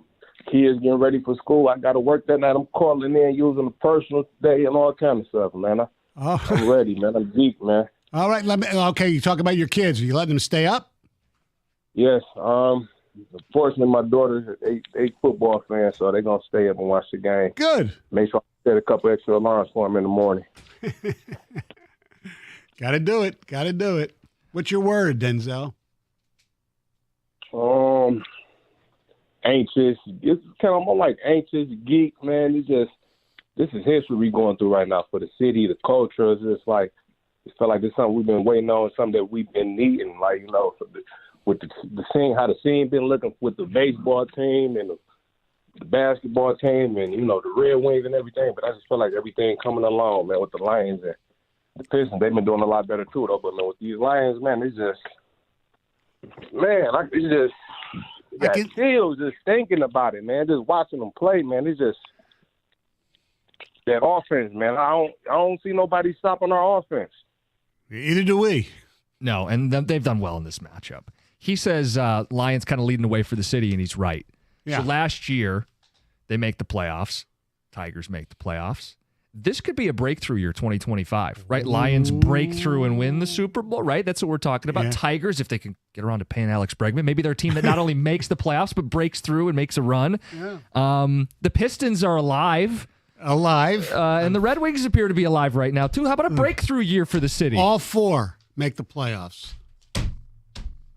As you say it. Yeah. That's the goal. From your lips to God's ears. Mm-hmm. 248-539-9797. Let's get Greg. Let's get Greg on the cell. Greg, you're on 97.1. Hey, my take was on Anzalone. I think if you look at what's happened since he's gone out, that's where the real key has been for the defense to go south on us. And it's really because, he was the captain of the defense, he set that thing up. You could do safety blitz because he could cover. He's going to make the stops, and I really think that's the key. I hope he can be back for this game. I don't know if that's really possible, but as they go into the playoffs, I think that's going to be the big differentiator. It's going to bring it back to the defense that we saw, at least 75% of the defense that we saw at the beginning of the year. There's no doubt about it. He'd give them a lift. There's no doubt they've been killed at the linebacker level. Run game has been less effective. Play action pass has crushed this team without Alex Anzalone. Getting him back out there would be big. We won't know until we know. I mean, he said that he's not 100%, but nobody is this time of year. And the debate is going to be, do you risk an injury now that could make you miss playoff games? And Campbell said at the start of this week, it's a big game, but it's not a playoff game. And if he doesn't play, I think that would be the logic. But, man, I'm sure he wants to be out there. Lions fans want to see him out there. Yes. Give us a word. Give us your thoughts. Who wins and why? And by the way, we have some nominations for villains. Oh, good. We'll get those next, 97.1.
I want to get a lot of these ticket texts in. We got a cookie jar coming up at 9:35. Lions, Vikings, the story all day today. Open lines. Stoney, you wanted a villain? Yes, I need a villain. The villain is Van Ginkel. He just has the name like he's the terrorist from the Die Hard movies. And he gives us fits in the pass rush. We know Goff isn't the fleetest of foot. Make Van Ginkel the villain. You know what? When I watched, in season Hard Knocks last year, it was the Dolphins. I really got to like Van Ginkel a lot. So he's not my villain, but I could definitely see it. People brought up Hawkinson because when he left, he said, well, now I'm going to go win. Mm-hmm. Well, Lions are reigning division champs and have a chance to cement that again. Harrison Smith, safety. Yeah, that's mine. Yep. It's not Sam Darnold. No, he's kind of dorky. Yeah, exactly. He can't be the villain. This one says, pursuing and pressuring Darnold up the middle is the key to this football game, but it's the biggest thing the Lions can no longer do. With McNeil out, the Lions are screwed. Well, I wouldn't say screwed completely, but he makes a very good point. It's also, we mentioned Zadarius Smith, and I think the guy I'm going to bring up, he's played okay. He hasn't been bad, but maybe this is a DJ Reader moment, this game. Got to stop the run. Got to slow down Aaron Jones. Look, he's not known for being a inside pass rush specialist anyway. He's just a clog up, stop the run. But situationally, on a big third down, yes. a big second down to give yourself a third and long, that could be the difference in this game. One key stop. I thought the Lions defense doesn't have to play a good game. Like, let's just call it what it is. The Lions defense does not have to play a good game. No. They have to play like a below average game with a timely stop or two, a key turnover or two. Right. Because the offense is going to go out and deliver. Texter points out Campbell also delivers 10-1 in primetime. That's true. And the one loss was Dallas. That they really kind of won. Speaking of young kids, and are they staying up? Yeah. Texter says, my stepson is 8. We have to wake up at 6 to get him to school 30 to 40 minutes away. His normal 9 p.m. bedtime is a pain to wake him up and get going. But hey, he's not giving me a yes or a no. I was going to say, didn't tell me you're not going to suffer through it for a day. Yeah, and you know what? There's that little flu that he could get, too. It's going around. Yeah. Mm-hmm. Can't make it in. Sorry. Yeah. The first day back from school. Come on. That's what someone said. How much could you get done on the first day? Exactly. Come on. A texter says, when I was 9, my parents sent me to bed in 2014 when we were playing Green Bay for the division. I'm still mad about it. Ryan. Was that a night game? I don't know. I don't even remember at this point. Had to have been. Yeah, that's 11 years ago. Yeah. Now you're 20. Mm-hmm. Come on. Ticket Texture says, my 10-month will be up. It says, of course, my 10-month will be up with Mr. sipping on some boob milk, and I'll be chugging the Kool-Aid, Rocky in New Hudson. Yeah. What else we got here? Just more sentiment about this football game. 248-539-9797. People saying, I would love those tickets. Be listening. You're going to have a chance to win them soon. Let's get to Chris at Ypsilanti. You're on 97.1. Hey, guys. 2 quick things. First, I'm super pumped for this game. It's probably the biggest game, obviously, of the season. But a quick note, and I hope that all of the radio hosts are listening. For all of the people who are going to the game Sunday night, one thing that we have at Ford Field is a huge home field advantage, but we have to get loud while they're in the huddle. Kevin O'Connell and all the Shanahan guys, their play calls are wordy, they're long, they're complicated, and we need to disrupt the play call while they're in the huddle. We have a tendency to get loud when they break to the line of scrimmage. That's way too late. If we get loud while we're in the huddle, we can take 2 timeouts off of them in each half, I guarantee you. I wouldn't say 2 timeout, but you make a good point. Yes, maybe 1. We took a timeout off of Sean McVay in both Rams games, just with the crowd noise. If we get loud 5-10 seconds earlier than normal, it'll be really hard for Darnold to deal with the crowd noise. So it's 2 things. It's the timeouts, but it's also false starts. Yes. Get them behind the sticks. 1st and 15, right? 2nd and 15. A 3rd and short that becomes a 3rd and long. Mm-hmm. The crowd is such a difference maker. Yes. It sounds like you got a kid with you. They staying up to watch the game on Sunday? Well, he's 2, so probably not. Okay. Because that would be a nightmare. But eventually, when he's old enough, absolutely. Yeah. Okay, that makes sense. Heather's nodding her head. Yeah, I get that totally. Put him to bed. They don't care. So Emily's not staying up at 3 years Heck old to no, watch the she's game? not. She's going to bed before the game starts. 248-539-9797 is the telephone number. Brian and Fenton, you're on 97.1. Hey, how you guys doing? Good. Good, man. I was listening a minute ago and saying that the defense doesn't have to play good is insane to me. They will get eaten alive if they don't play good. Yeah, but they can Just still, win a shootout. but they can still win a shootout. That's the point. But how much can we rely on that? All year we've been relying on that. Yeah. Well, then you're going to have to keep relying on Right. it. What's the solution? Hutch is coming back this week? I mean, I don't know. Like, McNeil and Carlton Davis are going to come out of the like a cast. Right. Like a Stone Cold Steve Austin. Actually, I'm healthy. Like, that's not happening. I know, guys. I know that but just keep relying on that it's just insane to think week after week they can keep doing it. This team's good. All right, let me ask you this, Brian. What's the alternative? Play well is what he tell you, right? Step up, have other guys play well. Right? Yeah, I know. I don't know the alternative. I guess it's just cross your fingers and hope, but just keep thinking every week that Jared Goff's going to do it is tough to think that every single week. He's on a heater, and you're right. Maybe it's unfair, but it is their path to victory. Is what they did on Monday night is to win shootouts, and we'd like their chances a lot more if the playoffs are home Ford Field shootouts as opposed to 3 consecutive road games where you got to win those shootouts, and your defense just might not be able to get it done. I mean, I know his fear we saw Monday night when a team that's not as prolific offensively as the Vikings basically took the Lions all over the field. We saw it last year with the Vikings with Nick frickin' Mullins. But the Lions still won both those games that I'm talking about. Still won those games. Mhm. Stoney, I want a verdict on this ticket texter. Okay. Later is not happening. DVR the game and let your kid watch after school. No. Unless he's going to be in a bubble or You're going to go to school and none of the kids are going to talk about the Lions game? No. Good luck. Yeah. You're bad. Don't do that. No, you're a bad parent. I can't The call kid's gonna people bad stay up parents. late anyway. Yeah, come on. But, I mean, whether you tell them to go to their room or not, they're still going to be up. Or most of them have phones. So Yes. Take their phone away, take away their radio. Well, I guess people don't have radios anymore in their at home. bedrooms. Yeah. Nobody has radio. Alexas, maybe they have. Yeah. You could use the Odyssey app. Yeah, I know. Curled up by the pillow with the app. If they have a phone, absolutely. All these kids have phones. You know, they're not sitting there listening to a transistor radio like back in the day. Cookie jar coming up at 9:35. At 9:50, some Tigers audio you won't like. Let's get to Heather's news.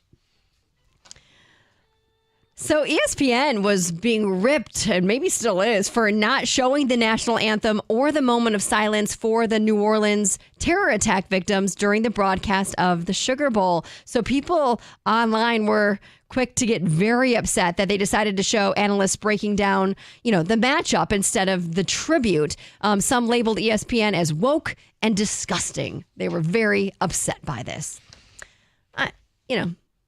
Which I can can't understand. imagine they intentionally didn't air it because it's a great unifying moment. It seems like, from what I have read, that there was an issue about coming out of the commercial break and awkward timing, but they haven't really addressed the situation.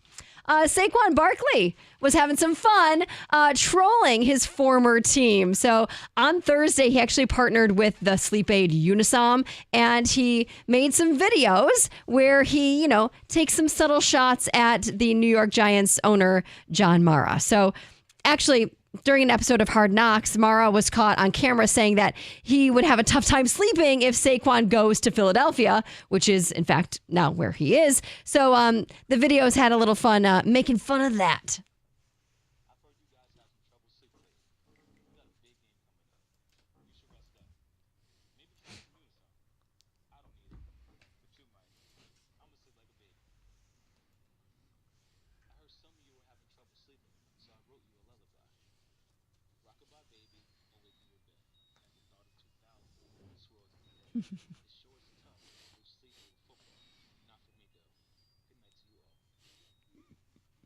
Mm-hmm. Yes, way to go, Saquon. Yep. Oh.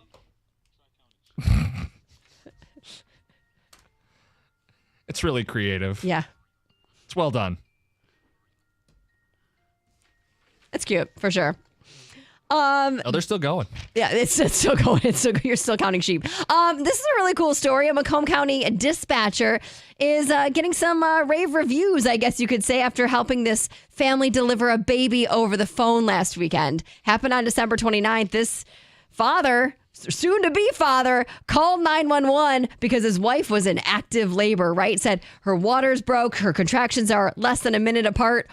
We need some help. So this dispatcher walked him through, guided this man how to get the baby born and breathing on its own, and everything was good, which is crazy. I have a question. Yeah. What? If Colin had to do that, how would that go? Oh, he'd be great. Okay. Oh, he'd Stoney, handle if it you like a had to do champ. it, how would that go? Not so good. You're on the phone trying to.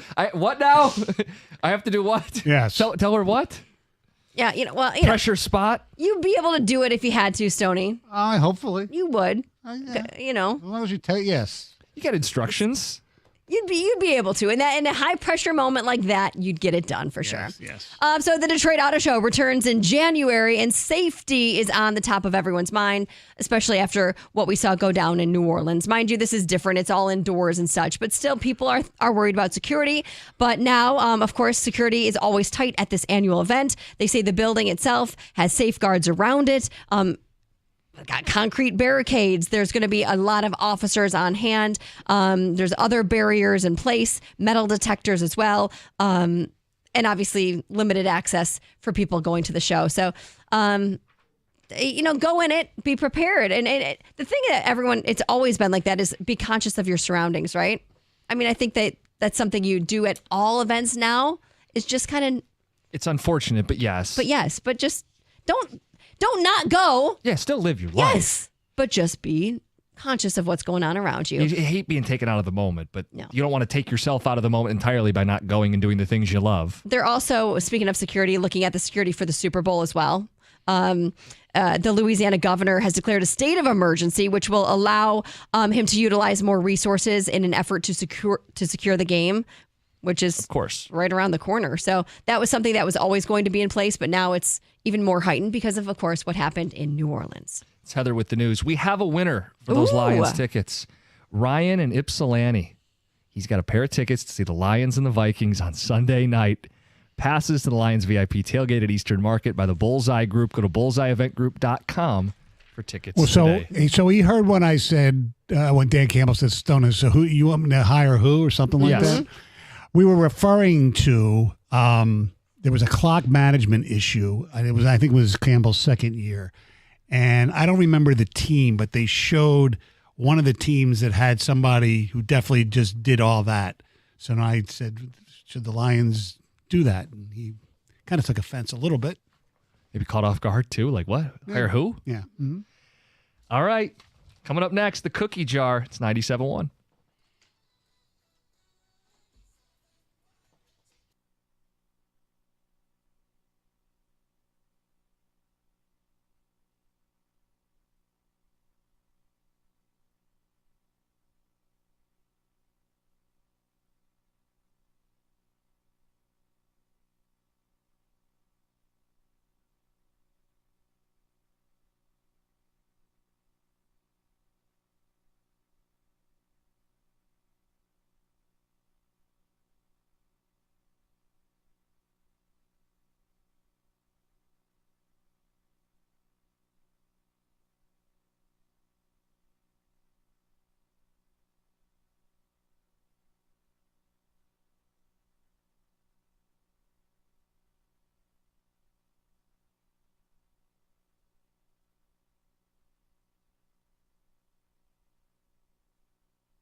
a New Year's edition of the Cookie Jar. We've got a series of questions that need answers.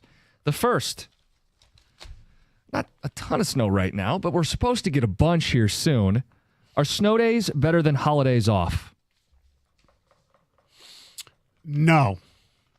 I'd rather have, well, in our situation, I'm talking about the general populace. I think holidays are better because they're planned. You can actually go somewhere. Snow day, it's unplanned, and you might have things to do. Sometimes it's not a relaxing day off. I can totally see that, but I actually think the unplanned snow day is more fun than a planned holiday. It could depend on when you find out about the snow day. Like, do I have to wake up at 4:30 and then find out about it? Because that's not so fun, but I could still go back to bed. But I think the unexpected snow day, it's just like an amazing, wow, I've got a day off. I can do whatever I want. I like the snow day. It also depends on your age. If you're a kid, you'd much rather have the snow day. Yeah, I was going to say snow day. Yeah. Because of the spontaneousness of it. And you at that point, a lot of your responsibilities get shut down too. So it is just a day to do whatever you want. No obligations, because sometimes holidays you're getting ferried around and seeing family. It's your day, a snow day. What about you guys behind the glass? Any consensus? Greg, let's go to you. Yeah, when it snows now, I still got to come into work. So, yes, this is about where you are at in your life, where I am at, and where we all are talking about this. We still got to come into work the next day. So, yes, I'm going to say the holiday is better. New Year's Eve, stay home, go to a bar, or go to a house party? I like going to a house party as long as it's not too big. I'll put a caveat, What's the right number of people? About 20 tops, maybe. Yeah. I'd say a house party with about 10. Okay. Much smaller house party. Yeah, I kind of where you are. Yeah. House party. You get the best of both worlds. Like the bar scene. I mean, listen, in your 20s, you do it once or twice. That's plenty. The house party's where it's at. This is business as usual. I'm probably in bed by the time the ball drops. Did you not see it drop? No, I didn't see it drop. You flip the calendar the next day, it's 2025. Greg, it's tradition. You stay up for it. Yeah. I missed it too, Greg. It's okay. And you know what I say about traditions? The tradition must serve me, not vice versa. I know, and John's the most traditional member of the show, and I like to poke at him. But this is one thing I like doing, even if I'm tired, staying up and being there to ring in the new year. Yes. All right. Kiss your wife. Happy New Year. Yeah. Go to bed. Do you have any New Year's resolutions? I would like to would motivate myself to do more certain things, projects that I'm working on. I'm procrastinating greatly on, and yes, I still want to somehow stop eating as much bad food as I do, because I'm working out a lot every day. Pretty much every day I'm on that elliptical or recumbent bike, so that part's good. Good for you, Stoney. You got to lift those weights, though, too. Yeah, I I'm guess. telling you should. Build a little muscle and it'll work for very you. important. Yeah. I don't really make resolutions. I never have, but we definitely have sat down. I'll talk about things I'd like to start doing. I want to be a little bit more present with my kids, like put the phone down more often. That's on my list. Also, I want to date my husband more. I want to go on more date nights, do more things with him. I think those are good goals. Yeah. I think like the idea of resolutions, you don't have to make them on December 31st or January 1st. You should be actively, looking.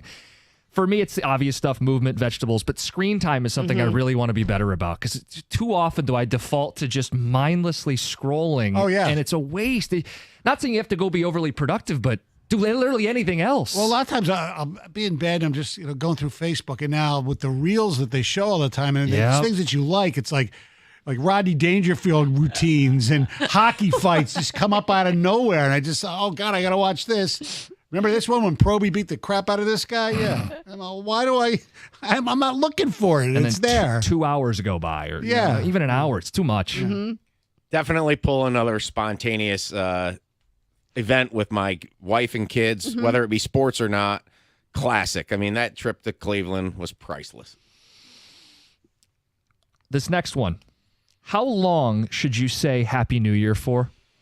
Well, we're jaded because of one Robert Winowski, but it's part of why I asked. I know. I'd say middle of January tops. Yeah, through next week. Yeah. You can end it after next weekend. Pretty much January 5th. I said about a week. Yeah. After about a week, it's We're just into the new year now. I mean, it's when we come in on Monday, it's back to normal, right? And Monday is the 7th, right? Yeah, the 6th. Yeah, if next Tuesday, I open the show and say Happy New Year, you'd go, No, but you could say it to John because we haven't seen him. okay. Like you haven't seen John since before Christmas. So what's the cutoff? Let's say I hadn't seen John or I hadn't seen a friend and it's February. Do I tell them No. Happy? Okay. No. So okay. This next one, how long should you keep up your Christmas tree? Also partially inspired by Wojo. Not all year. If I had a Christmas tree, I would say like this weekend it should come down. I would say next weekend. Okay. For me, I already took it down because we had to because we're getting work done at home. But if it was still there, I would take it down next weekend. Do you get longer on Happy New Year or the Christmas tree? Christmas tree. Okay. For me, I love the Christmas tree. I could keep it up for the whole month of January. I wrote the end of January is the firm cutoff, and it's probably for both. Yeah. I just think before the NFL playoffs start. Okay, so It's mid-month. just, I'm like, and that's consistent with Greg. Greg has I think this is one of Greg's best answers to anything is college football season ending. Yep. Now that's later though. Have you adjusted, Greg? He says no. Probably not. No. Okay, we're in a new year. What will be the biggest headline of Detroit sports in the year 2025? I'm gonna go with something completely off. Tom Izzo retires. Oh, nice, Stoney. That's a unique. That's a lot of left field. Yeah, I hope not, but yeah. What do you mean you hope not? I don't want him to retire. Well, he's a nice guy, but the program needs some new juice, don't they? I like this team, and the recruiting is pretty good. Those two kids from DC coming in next year. I think there's plenty of Spartan fans who are hoping this is his last season. Not plenty. One in particular, but not plenty. Heather? I don't know. Lions win the Super Bowl? I don't know. There you go. We're not being held to these, right? No. Although the first one I do believe in. The Detroit Lions will win the Super Bowl. Well, that will be the headline. And I don't know if Yes. anything else happens could Correct. top But that. a couple others. One for you. Scott Harris's long-term patience pays dividends. What does that mean? Like, that's the headline. What's the story? If I click on the link, what do I get? They made the playoffs again? You'll see a growth of young players mixed in with another free agent signing that they'll make or two, and they'll be a playoff team again. I hope we get one of those headlines soon, which is Alex Bregman is a Detroit Tiger.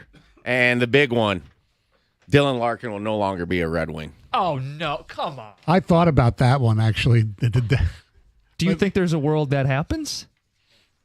He's the heart and soul of the team. I don't know if he's the heart and soul of the team as much as sorry, other who people. is? I don't think they have one. That's part of the problem. Greg, you're a smart guy. Give us a headline. I mean, Lions win the Super Bowl is pretty big, and that would not be topped by anything else. Even if Tom Izzo retired. Sorry, Stoney. Oh, I know that. But he was getting creative because we could all say Lions win the Super Bowl. So I could have asked this, other than the Lions winning the Super Bowl, what would be the biggest Detroit sports headline? Could be signing Bregman. I think Cade Cunningham being an all-star. Pistons trading for Zion. Okay. I Sure. And that is the cookie jar. Coming up next, we have some audio about the Tigers. You probably don't want to hear it, but we'll play it anyway. By the way, did you see who was interviewing for the New York Jets job today?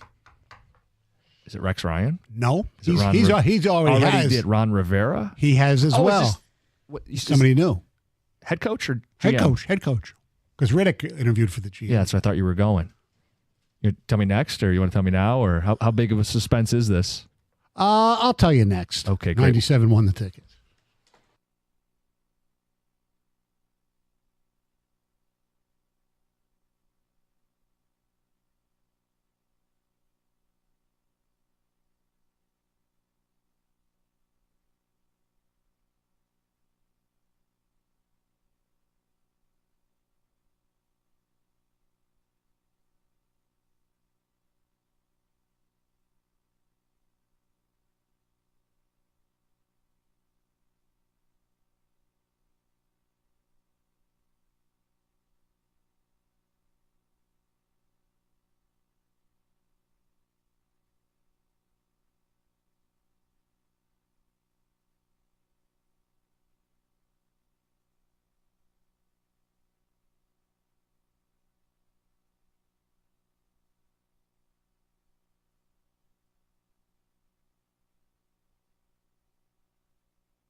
All right, tell me it wasn't one of the Lions coordinators that interviewed for the Jets gig. No, they wouldn't do it till after the season anyway. Monday is Black Monday. There's going to be a lot of job openings, but Mike Vrabel has interviewed for the New York Jets job, which I find strange. Doesn't seem like he'd be desperate. He'll have a few options, I'd Correct. imagine. That doesn't mean he's going to get the job.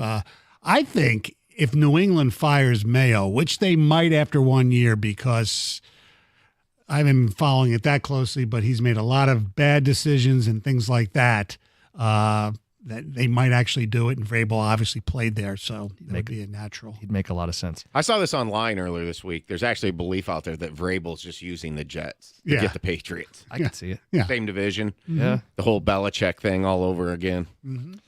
We have two pieces of audio. One about the Tigers that nobody will like, but it's an update, a prediction about Alex Bregman.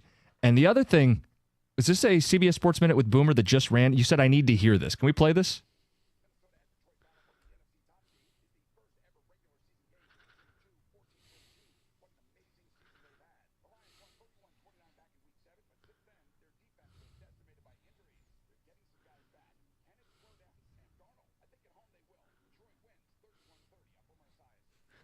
That's what I said. Boomer. Boomer agrees with Boomer. That's right. Yes. What do we have in common? We've both been to the same bars in suburban Washington, D.C., near the University of Maryland. He's the first that I've seen today, who've played the game, who've picked the Lions. On ESPN, Detroiter Bart Scott, Marcus Spears, Ryan Clark all picked the Vikings. The guys who picked the Lions are Graziano and Mike Greenberg. So, do the guys who play the game know more? I don't know. I just haven't heard anybody bring this up, that everything about this whole thing that's gone on the last 4 years and this coach, GM, ownership, everything has been all about what's at stake on Sunday. Mm-hmm. And I know the same things are at stake for the Vikings, but that's grit. It was supposed to lead to this. Yeah. That's why I think they win. All right. In the baseball world, there's certain names that have a little more cachet. Ken Rosenthal's one of those guys, right? Yes, he is. Yeah, you respect his opinion. This is what he had to say about Alex Bregman and the Detroit Tigers.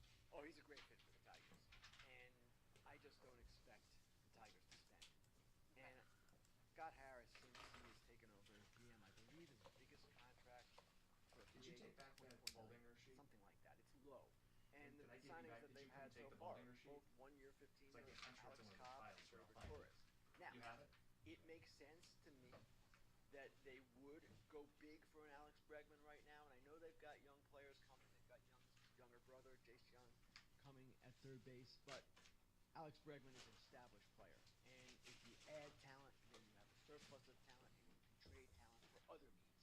That shouldn't be something that's prohibitive to the Tigers, but their owner, Chris Ilitch, who is the son of Mike Ilitch, does not operate the way Mike Ilitch once did. Mike Ilitch spent, and he spent big. It's almost comparable to the Yankees with Hal Steinbrenner versus George Steinbrenner.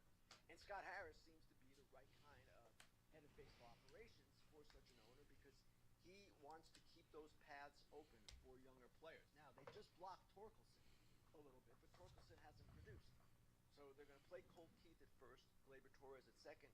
Torkelson is in kind of no man's land. But some of these other young players, they want to keep the paths clear and they want to keep building. To me, you sign Alex Bregman, it kind of stabilizes the whole thing.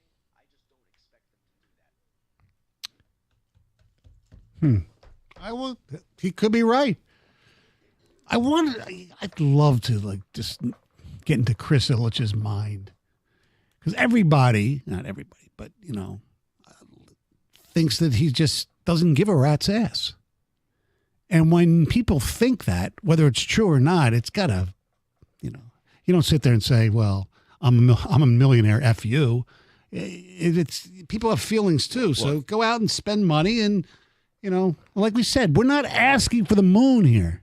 Alex Bregman is not a $500 million contract. Mm-hmm. If they signed Alex Bregman at what is believed to be the range he's expected to get paid, they wouldn't be a top payroll. They wouldn't be in the luxury tax. They wouldn't be top 10. They wouldn't even be top half. So when we're not actually asking for them to do anything reckless or that would substantially harm the finances of the franchise.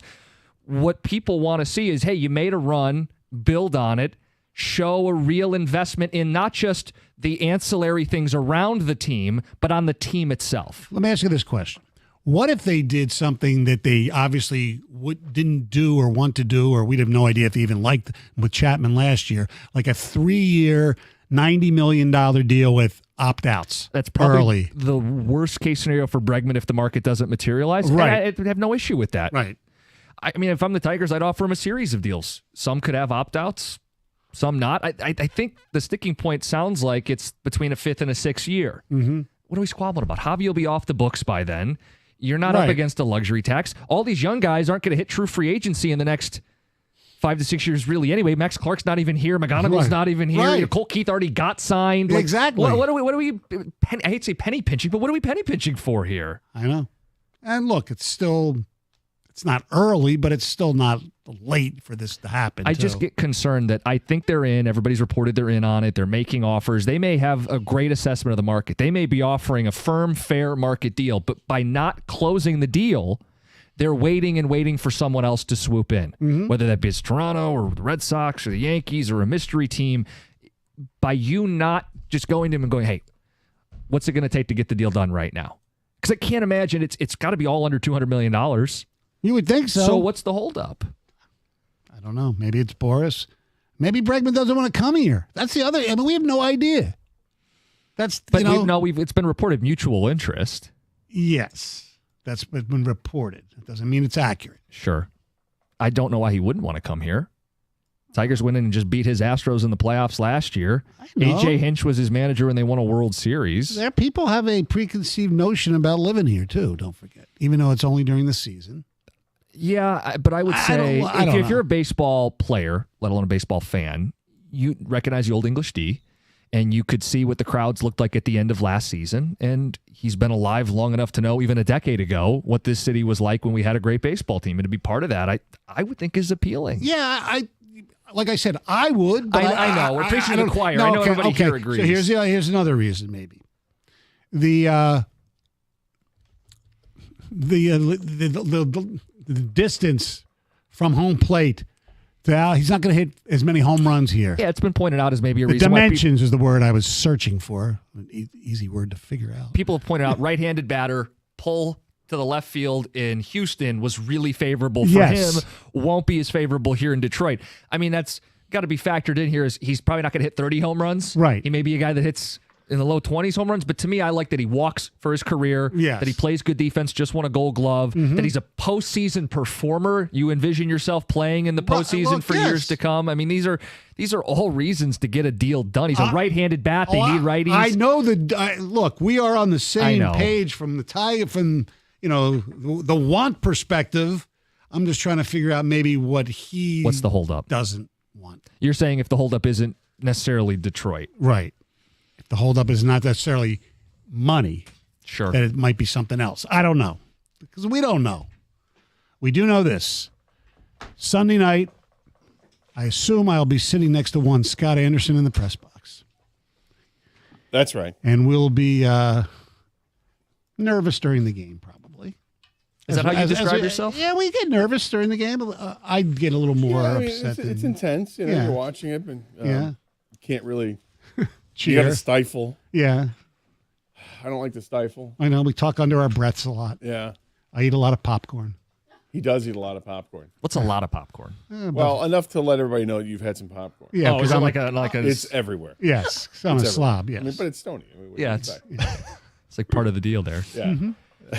Now there are routines. There are game day routines, and sitting next to Stony is part of it. Yeah. We ask people for one word. I don't know if you guys are doing something similar, but one word to describe your feelings going into the game.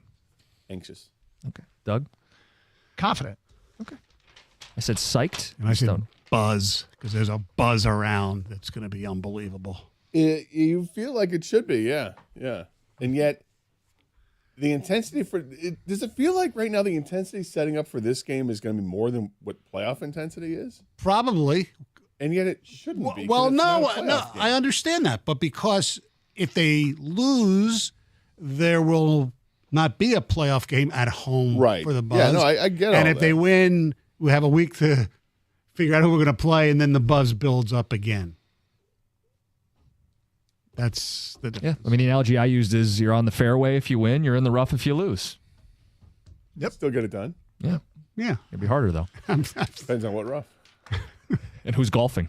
What do you guys got coming up next? Well, we'll obviously have plenty of preview of the game. I brought in some food for Gator to try on the air live. Oh. So we'll see how it goes. Yeah. Mm-hmm. All right. Carson Anderson coming up next. Jim, thanks for having me in all week. Always great to have you. All right. Talk to you later. 97 won the ticket.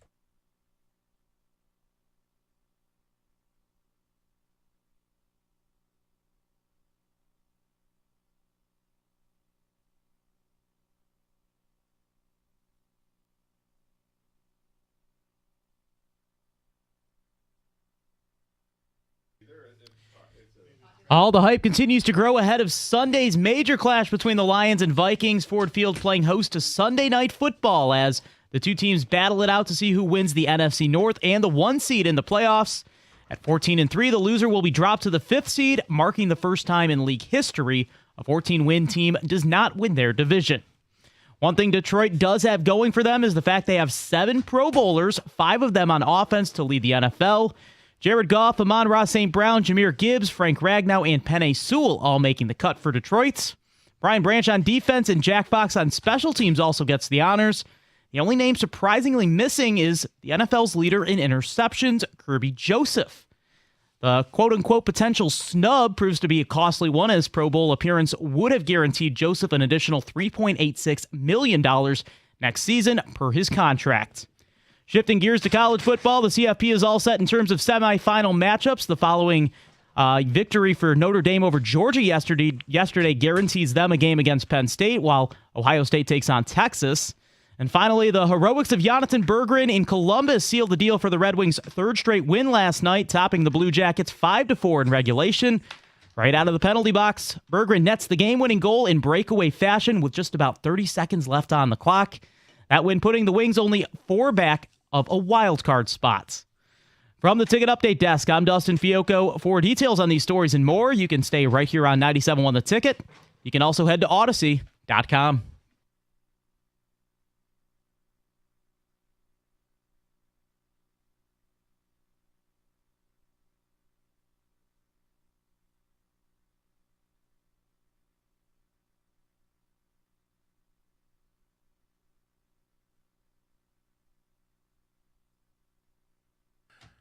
You know it's serious.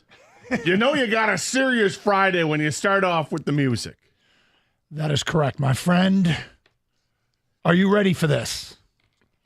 You know, I wasn't until I heard the music. And now you're fired up? And now I'm getting ready to go here. Yeah. So I'm going to be a good fan. You know, the question of what we're about to witness at Ford Field Sunday, sometimes you like to get a perspective outside of where we are, outside of Detroit, because we talked about yesterday how these are the kinds of games that I was jealous we were never in. Right.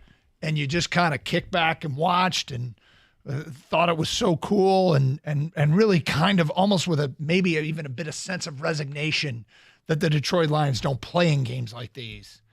But how about this from CBS Sports Today in a description of this game Sunday between Detroit and the Minnesota Vikings? They write, "This one is for everything in the NFC, perhaps the best regular season finale the league has ever had." Perhaps the best the league has ever had, Gator. Well, it's hard to deny that given what it means. Yeah, you can't. It's hard to schedule these things where everything's for all, as you like to say, all the chutney. Mm-hmm. Hard to schedule that when it's for first, the number 1 seed in the conference. This isn't just about, hey, let's win a division championship. This is the winner not only takes that, but takes the number 1 seed overall. They've never had 2 14-win teams square off against each other. And this late in the season, obviously, I mean, it's hard to get to 14 wins without getting this late in the year. So this is an amazing matchup with 2 offensively gifted teams. And, you know, one team is kind of, I mean, dare I say the Lions are kind of the media darling. And yet the Vikings it's a feel-good story with what Sam Darnold has done to resurrect his career. You know, Kevin O'Connell's a likable coach there in Minnesota. He is. Both teams have coordinators that I think other teams are going to covet and interview for jobs. Both teams have rosters full of players that are really, really good. This is a great matchup that I can't wait for. You know, it has meaning, it has resume, it has aesthetics. And by that I mean people love to watch offensive football. People love to watch highlights. And that's why this description of maybe the best regular season finale ever applies. It is going to be a very watchable game for the people that don't have any rooting interest. These are the types of games that draw in big audiences. The rating for this game might be outstanding. And the Lions, you know, we see their flaws. We're well aware of their flaws. Minnesota also is not a perfect team by any stretch of the imagination. This one has the makings of being a classic.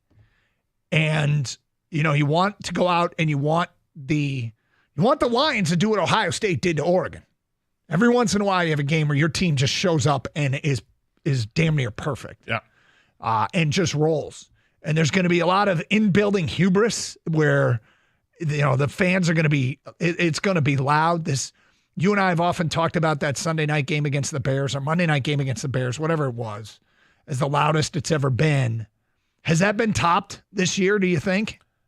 I don't think so. I've been to the games that have been pretty freaking loud. The playoff games last year were pretty loud, but again, I still don't. That one set the bar. Mm-hmm. It's also hard for me to judge given where I'm in the press box now compared to then. Then we were at the 50-yard line in the press box, and we were like right in the middle of everything. We could literally hear everything. Now I'm over in the corner, so it's harder to really gauge just how loud it gets. But the crowd has definitely been pumped up for games this year. It'll be no different on Sunday night. In fact, this might rival that. And I mean, it should surpass it because we've talked about this. This is a regular season game, and yet it does feel like it's more important than in some ways playoff games. And of course it's not, because if they lose this game, they're still playing. You lose a playoff game, you're done. But going into this, I don't know. This is already building up to a crescendo of what we saw last year with the Rams coming in, and then you had the other game against Tampa. I'm excited. It is the Lions and the Minnesota Vikings. What we have planned for you today. First, let's tell you what's on the agenda. Coming up in the 11 o'clock hour, you hear the best of what the coordinators had to say, including a very critical question asked of Aaron Glenn, the Lions defensive coordinator. You will hear that in the 11 o'clock hour. Also, the Birchie Kid today at 12:30. We go inside Allen Park. This is the last time the media gets to see the team, hear from Dan Campbell, what is being talked about. Hopefully have an update on Alex Anzalone at that time. But we want to get you involved at 248-539-9797. How, you ask? How, Doug? We want your predictions on this one. What is your gut telling you? Lions and Minnesota Vikings. We love to do this and then revisit the picks come Monday and see who came the closest. We had a guy earlier this year in a game, I think it was Lions-Packers. He nailed the score. Like, he got it perfect. So what do you think goes down at Ford Field Sunday in what is the biggest game for the Lions franchise in a long time in terms of regular season games? We told you the CBS description, maybe the biggest regular season finale in the history of the NFL. We're on the national stage. We got a team that's capable of withstanding other great teams. We're no longer a team that we need some luck to go our way. Let's go. We've lined it up. 248-539-9797. We'll have our predictions throughout the show. Keys to this game. What's going to go down. Other subplots. There's subplots, Gator, to this. All right. Subplots. Injury updates throughout the day. Things that may matter, things that may not matter. We'll touch on it all as we get you set for the de facto pregame Carson Anderson. Some 48 hours plus from this one. Detroit and the Minnesota Vikings. That says it all, Gator. I starting to warm up a little bit here. Yeah. Yeah. Yep. Let's go. LFG. It's Carson Anderson. Start getting your predictions in next at 248-539-9797. We'll also get to, is this a factor? Is this not a factor? Some interesting stats and trends. Lions, Vikings, for all the chutney in the NFC. There it is. There it is. It's Carson Anderson, 97.1 The Ticket.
All right, Detroit. Lions, Vikings coming up on Sunday. Huge game. What's your gut telling you? 248-539-9797. Do the Lions get the win in what is, man, it's it feels unfair to be 14-2 and playing for the division, the 1 seed, or the 5 seed. It's the system, it's the formula, it's the playoff format that's been in place for a while here. It is what it is. Division winners, they put a premium on winning a division. You get to host a playoff game. It's got discussed when a 7-9 Seattle team got to host a first-round playoff matchup. It's just the format. And we cared less when we weren't in the format frequently. Didn't matter as much. Well, obviously now it matters. Now we care. And it is what it is. You got to win this football game. It's not a must win. We went through this yesterday, but I thought if any team's equipped to make the road run to the Super Bowl, it's this one. Mm-hmm. However, why make it rough? why make it tougher than it needs to be? You're exactly right. All right, so thing, not a thing. I'm going to ask you about a couple things, and you tell me whether or not these things are important for this game. Okay? Is this important for this game? The Vikings lead the league in yards drawn on defensive pass interference calls. Is this an issue for the Lions in this game?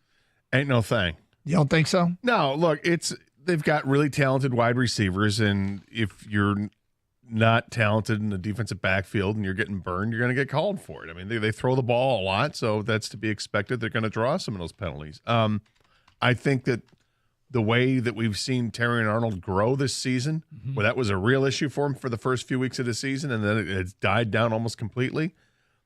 I just don't see it being an issue. Now, does that mean that they're not going to have a PI on Sunday? No, but I don't think it's something to look at and say this is a trend because they lead the league in drawing them. I'm not terribly concerned about it. The defensive pass interference or holding on Terrion Arnold is something that the people still talk about, but it really has dissipated. He had 5 defensive pass interferences, and 2 holdings the first month of the season. In the interim, he's had 2 DPIs since. 1 in November, 1 in December. The other penalty he picked up was an offensive holding call on a punt, which is kind of amusing. So he's really, really cut back on the DPIs. Now, do the Lions have an issue with that more than anybody else? Yes. The Lions have 18 defensive pass interference calls. That's the most in the NFL. I actually do think this is a thing. I think this is the Justin Jefferson challenge is one that you don't just pretty much solve it. You just have to find a way to win while he's doing his thing. Hysterical exchange between Aaron Glenn, the defensive coordinator, and the media, and they said the question was asked of Aaron Glenn, Lions defensive coordinator. What have you learned in facing Justin Jefferson? And he kind of giggled and he goes, I haven't learned anything. Because he's in some ways unstoppable. Yeah. But, the Lions have challenges too. Yeah, Lions are going to do things that the Vikings can't stop. It's just you got to find a way to make one more play than the other guy. I actually think this is, it speaks to the problems that Minnesota creates, and it's obviously not just Justin Jefferson. It's T.J. Hawkinson. It's Jordan Addison, who is a hell of a case we made yesterday for him being the best receiver in football, tongue in cheek. There's Jalen Naylor. They lead the league in pass attempts to a player named Munt. There's a lot. That's big. There's a lot. Kang, you think the fact that they lead the NFL in defensive pass interference, yards drawn on defensive pass interference is a thing? I think that it's a thing depending on the crew who's working this game. I think that's more of a thing than their actual, what the numbers show, what they've done throughout the season. I think the numbers, whoever's reffing the game, the umpire crew, that's the thing. So I haven't found out. I know it's out there. I just forget who it is and what their history is, but I would look at that. That could be a thing, Doug. Okay. Next one. Thing, not a thing. The Vikings lead the league in 4th down defense. Vikings lead the league in 4th down defense. Thing, not a thing. I don't think that's a thing. I think it's a stat. I don't think you look into that too much and say, they must do it better than everybody else because they literally have. I don't know if that means anything, if that data is strong enough to mean something. I don't really concern myself with how another team defends 4th down. It's how do I feel about my team's ability to get the first down on 4th down. So I don't think it's a thing either. I think this is a product of score more than anything else. And it's a product of where the game is. Yeah. When you have a close game late and you're leading, the opponent is required to go for it on 4th down. And down and distance be damned. When you win 14 games and many of them close, the opponent is on desperation drives. And you don't go for it on 4th down as much. Now, the Lions are an exception, of course. But you don't go for it on 4th down as much when you're not very good. The 2 teams that have faced the most 4th down attempts, tell me what they have in common. The leader in the NFC is the Minnesota Vikings. The leader in the AFC is the Buffalo Bills. These are 2 of the best teams in football. They're leading, and they're leading close games, which is why they have a lot of 4th down attempts. If you're down late, you're forced to go for it on 4th down. And if the game's within reach, And I think that's more of a product of circumstance than anything. So I don't think it's a thing. Kang, do you think them leading the NFL in fourth down stop? No, sorry. Do you think it's a thing?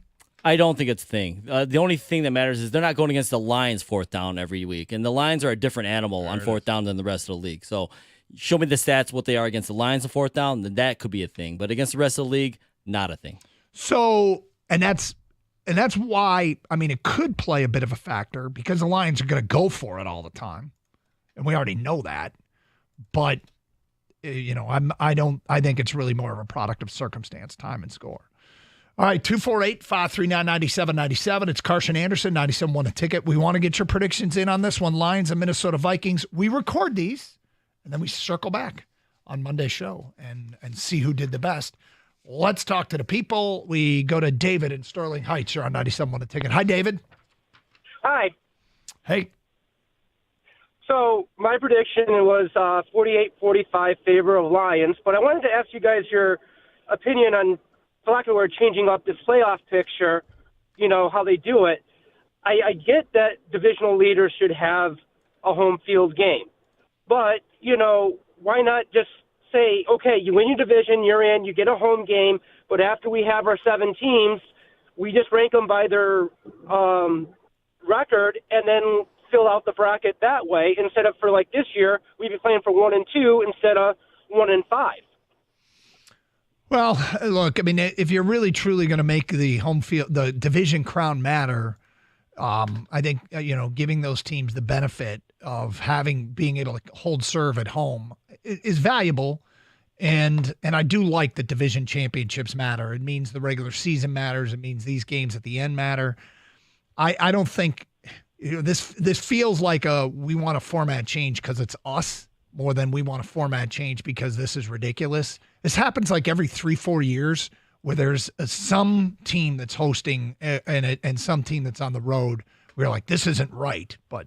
Well, that's fine. So we can address it now because it does affect the Lions. And yeah, of course we're going to. I tend to agree with you, David. I think that there should be a change because I don't think it's fair that a team wins 14 games, misses out on a home playoff game because, they didn't win the division and some team that may have won 8 or 9 games gets to host a playoff game. That just doesn't seem right. True. Plus, I think what's happened with the college football playoff, I think, people are upset with what's going on there, and there's a home field versus bye thing going on there. I think the discussion, should be had at the very least. I'd like to know that they're discussing it. Right. And I said that division leaders should still keep a home field game for the first round, but, Well, then how do you reward the team that finished second? With 14. Second? So the Lions would still be going on the road, and if they lose this game, the Lions or Minnesota would still be going on the road. 2 would be playing 7, and 7. Oh, I see what you're saying. 2 might not have a divisional leader, so then they get the home field. What? With the way the bracket is going, if I remember correctly, the number 2 seed plays the number 7 seed.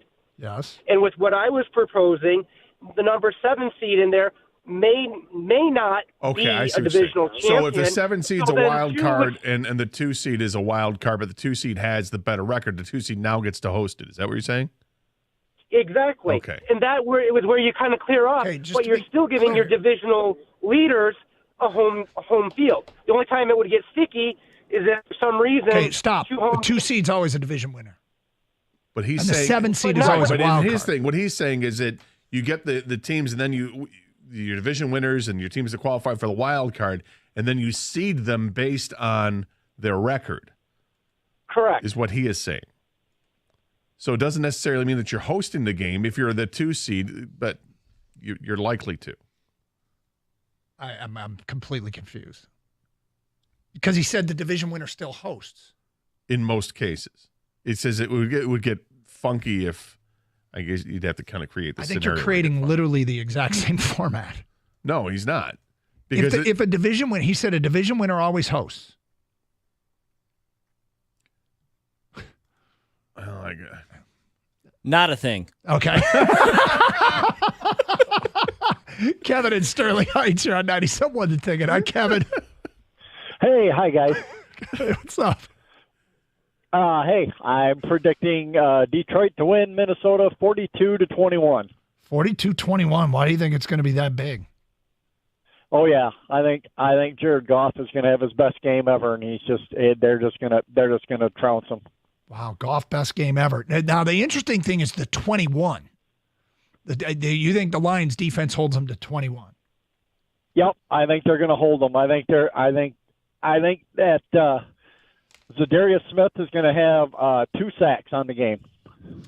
Well, that would be nice, Kevin. That would be very nice if he has a big game in this one. Yeah, I like to dream big. I'm 60. Come on now. You can dream however you want. Yeah, we got you down. We got you recorded. And I think everybody, Kevin, hopes you are correct. 248-539-9797. More your predictions, phone calls, feedback. It is Carson Anderson here on 97.1 The Ticket. The NFL playoffs are almost here. It's not too late to get in on the regular season action with FanDuel, America's #1 sportsbook. Because right now, new customers can finish the season strong with $250 in bonus bets if your first $5 bet wins. FanDuel has so many ways for you to pick up that W. Not only can you bet on who will win the game, but FanDuel also has bets for which players will score touchdowns, how many points each team will score, and so much more. Just visit FanDuel.com/Doug to join today. That way, you'll be all set for the biggest games of the year. FanDuel.com/Doug for your chance at $250 in bonus bets. FanDuel, official sportsbook partner of the NFL. Must be 21 or over and present in Michigan. First online real money wager only. $5 first deposit required. Bonus issued as non-withdrawable bonus bets, which expire 7 days after receipt. Restrictions apply. See terms at sportsbook.fanduel.com. Gambling problem? Call 1-800-GAMBLER.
Doug Carr, Scott Anderson, 97.1 The Ticket. Open lines, 248-539-9797. Great to be with you on a Friday before what is being billed by CBS Sports, even though they're not carrying the game, as perhaps the biggest regular season finale in the history of the National Football League. But it's the first time two 14-win teams are playing each other in the regular season, which I guess isn't a stunner given how forever there was a 14-game season, and then there was a 16-game season, and now we're in a 17-game season, and so soon to be 18. Probably. Let's get back to your phone calls. We go to Troy in Livonia on 97.1 A Ticket. Hi, Troy. Hey, how you guys doing? All right, What's Troy. up? Good. Love the show. I think it's going to be a lot closer than everyone thinks. I think it's going to be 28-28, and in the last few seconds of the game, the Vikings are going to kick a field goal to end the game. It's going to be 31-28 Minnesota. Why do you think the Vikings win?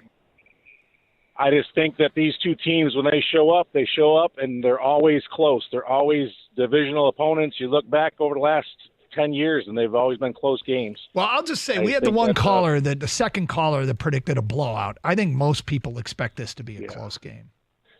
Well, the first game was, 31-29, Detroit, and I just think that it's just a coin flip. I'm not. I Look, got a feeling I don't think it being a close game is stunning. But why do you have Minnesota winning? Is the question. Well, because I'm a Vikings fan. No, if you got bye. It's that fandom. Look, you be a Vikings fan. Just come up with a reason. Say, look, I think the offense is going to be more than the defense can handle. You know, no issue with picking Minnesota. No. If your reasoning is because you like them and you don't like Detroit, that's not a real reason. Just give me a reason.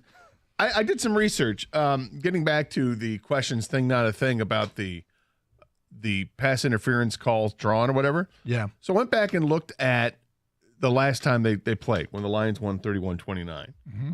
And the Lions were penalized 8 times in the game, so were the Vikings.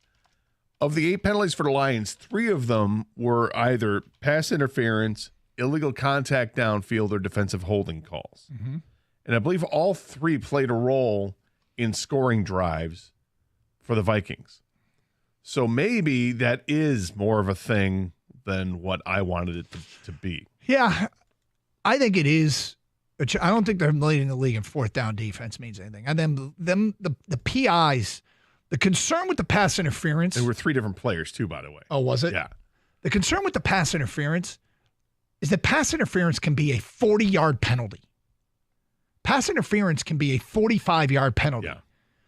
Pass interference can make it 1st and goal from the 1. Pass interference in the NFL is so punitive, and this team is so good. Minnesota's wide receivers are so good. Their pass catchers are so good that I have concerns about that, and I think it speaks to how everybody struggles covering them, and the Lions are going to have their challenges as well. Now, the other 2 penalties that can be called that were called against, like I said, illegal contact downfield or defensive holding on defensive backs, they're punitive in that they're automatic first downs. Not so much in the yards because it's not a spot foul. They give you automatic first down, and that's one of those rough things. You get a great first down play, you stuff the running back for a 3-yard loss, it's 2nd and 13. And then you look like you've got a pass defended, and it's not. It's a 5-yard penalty and automatic first down. Brutal. Those can be very brutal. Now, the Lions, my man who said, they're always close. The Lions have won the last 4 games by an average of 7.5 points. The last game was close. Prior to that, the Lions won by 10, they won by 6, and they won by 11. Well, and you look at the Vikings in the last 5 games, they've won all 5 of those games, but 3 of those 5 games, here are the totals, 27-25, 27-24, and 23-22. You're talking about their last 5 games, not against the Lions. No, just the last 5. Right? Last 5 total. They've won all 5 games, and 3 of those games were by 3 points, 2 points, and 1 point. 248-539-9797. So the thing, not a thing. Going back to that you brought up, Gator. My thing, not a thing. It was not about the penalties that the Vikings have drawn. It's about the officiating crew. Yeah, and the crew is going to be Brad Rogers. Not that guy. He's the lead referee in his crew, according to Sports Illustrated. So he has done Vikings-Lions games twice, all right? Lions have won 1, the Vikings have won the other. But for me, in the penalties, it's how many penalties has his crew called. They call the 6th most in the league as a crew. So there might be a decent amount of flags being thrown this Sunday night. I'm not sure how many of them are pass interference or holding on the defensive backs, but they tend to call penalties more than other crews. I'm going to see if I can figure out. Brad Rogers and crew has called defensive pass interference 24 times this year. I'll have to bring up every crew to see where that ranks. Yeah, I don't know. It would be a little more than one a game. I don't know if it sounds like it's too many. Does it? Are you saying it doesn't sound like it's too many? No, I mean, I would expect it to be at least a pass interference penalty per game. Yeah, I don't know where that ranks in the league. I have to go through and see Clay Martin's crew. I'll do this during a break. Matt in Louisiana, you're on 97 on a ticket. Hi, Matt. Hey, what's up, guys? So I do think it'll be a close game. And like when you guys did the prediction for Thanksgiving, I predicted that Lions would win by a field goal due to Jake Bates. And I'm pretty sure that's what's going to happen this time. So Lions 38, Vikings 35. On a Lake Jake Bates field goal? Bates, yeah, Lake Jake Bates field goal, just like Thanksgiving. If he does that, he should be carried off the field lying on his side. What and why do you think the Lions get the win? They need it more. Well, I guess the Vikings need it too, but the Lions want it more. They need this rest because you have so many injuries. You need this rest to recuperate all your players. So I think they're going to fight harder. Okay, Matt, thank you. 248-539-9797. We go to Ken in Livonia. You're next on 97 on a ticket. Hi, Ken. Hey, how you doing? What's up? First time, long time. All right, Ken. Thank you for calling. Yeah, well, I just want to predict the score. I think it's going to be 37-27 Lions. Okay, why do you think that? I think we'll score a couple of touchdowns early, and then they'll Minnesota get closer, and but we'll score a touchdown late. Okay, so you make it look not as close. So you think the Lions? Wait, Minnesota scores a touchdown late to make it look closer? Is that what you meant? No, we do because we'll be up like 14-0, and then they'll come in and make it close, maybe get like within 4 points, and then we'll score a touchdown probably on a Terry Arnold pick six. There it is. Wow. Calling a shot. Wow, Minnesota has the ball. A shot. Minnesota has it late. It's 30-27, and the rookie gets a pick six. There you go. Yeah. So a quick start by the Lions would be the exact opposite of last time they played. Yeah. Listen, first time, long time, just came in strong at the end. The first game, it was all Minnesota early. That was a slow go. And the Lions, their first three possessions, the Lions didn't get a first down. They went 4 and out because they went for it on fourth down, 3 and out, 3 and out. And then they went touchdown, followed by a touchdown. They followed that up with a touchdown, and then they added a touchdown on 4 straight possessions. Yeah, they spotted him 10 points and then came right back. Yep. Jameer Gibbs, Amon-Ra St. Brown, and Jameer Gibbs. 248-539-9797. Mike in Flint. You're on 97 on the ticket. Hello, Mike. Good morning, gentlemen. How are we doing? All right, Mike. So I kind of want to piggyback off the gentleman who was talking about the reseeding of playoffs a little bit. And I think it makes a lot of sense in the sense that put it into the perspective of Eagles going in. They've been locked at number 2 seed for how long? They're going in the last couple of weeks. I mean, what's their motivation to continue to play, first off? And then if you look at it, you've got a 2 and 7 seed matchup for first round of the playoffs, which would be Washington or Green Bay, let's say the Bucks in Minnesota and Detroit, whichever one of them teams win. So you got a 10 and 7 getting home field advantage first round against a 14 and 3 team. The problem that you have with that is for draft order, the Bucks, they go by their ranking. So the top 4 teams, the division leaders would go into the playoffs, and then you get 3 wild cards, and then at that point, you just structure it based off wins and losses. Are you talking about what they do now, or is this your proposal? Because what they do now is you're proposing that the draft order be dependent on record and playoff results don't matter? Correct. I guess I don't because really have an I issue don't with think that. I don't think that it's fair that the Bucks, get home field advantage just for playing in the NFC South when, NFC South has had a total of 26 wins throughout the season for the all division teams. The North has 43. So why is it that they get to be the home field? Well, obviously, when you're talking regardless about of Detroit fan. if you're talking about draft order, that's kind of a completely different topic as far as playoff format. I don't know if that's I don't know if I have an issue with that. I've never given it thought that because right now it depends on where all the playoff teams, all the non-playoff teams get ranked by record 1 through what is it, 18? Exactly. 1 through 18, and then everybody else gets sorted out based upon when they get bounced out of the playoffs. Right. And you just do it by straight record. Yeah, and I think that's incentive for everybody to play because look at it like this: Washington or Philly for the last 3 weeks of the season, they could sit everybody and play scrubs and have no consequence to it. So actually, wouldn't they season prefer to field? lose because that would help their draft position if. Well, in yes and no.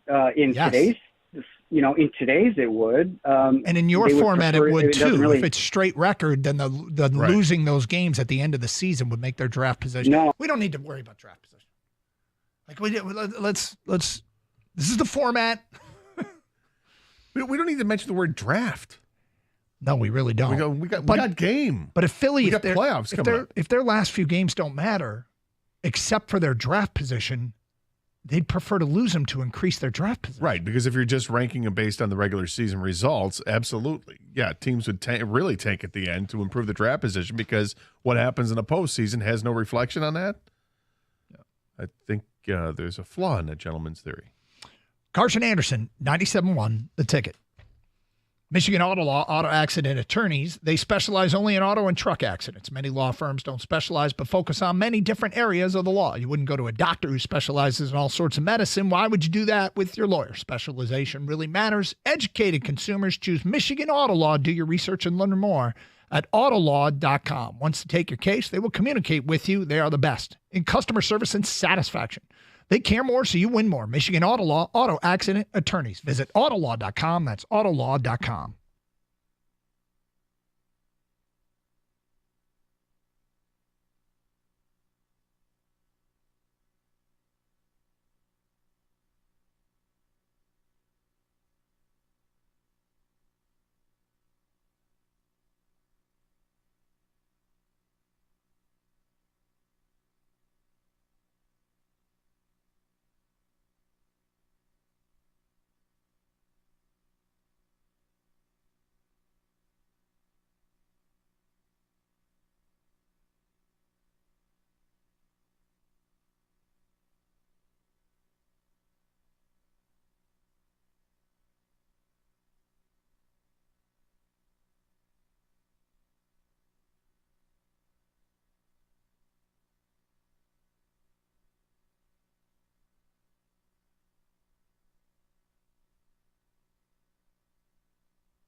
Doug Carr, Scott Anderson, 97 a ticket. Open lines, 248-539-9797.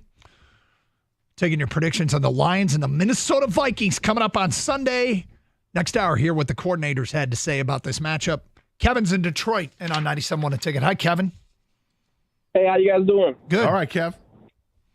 Hey, I got us 38-35 Lions.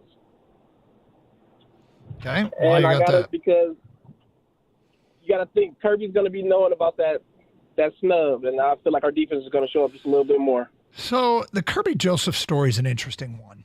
I mean, the speculation centers around he is not a well-liked player. People think he is dirty, and the players did not vote for him.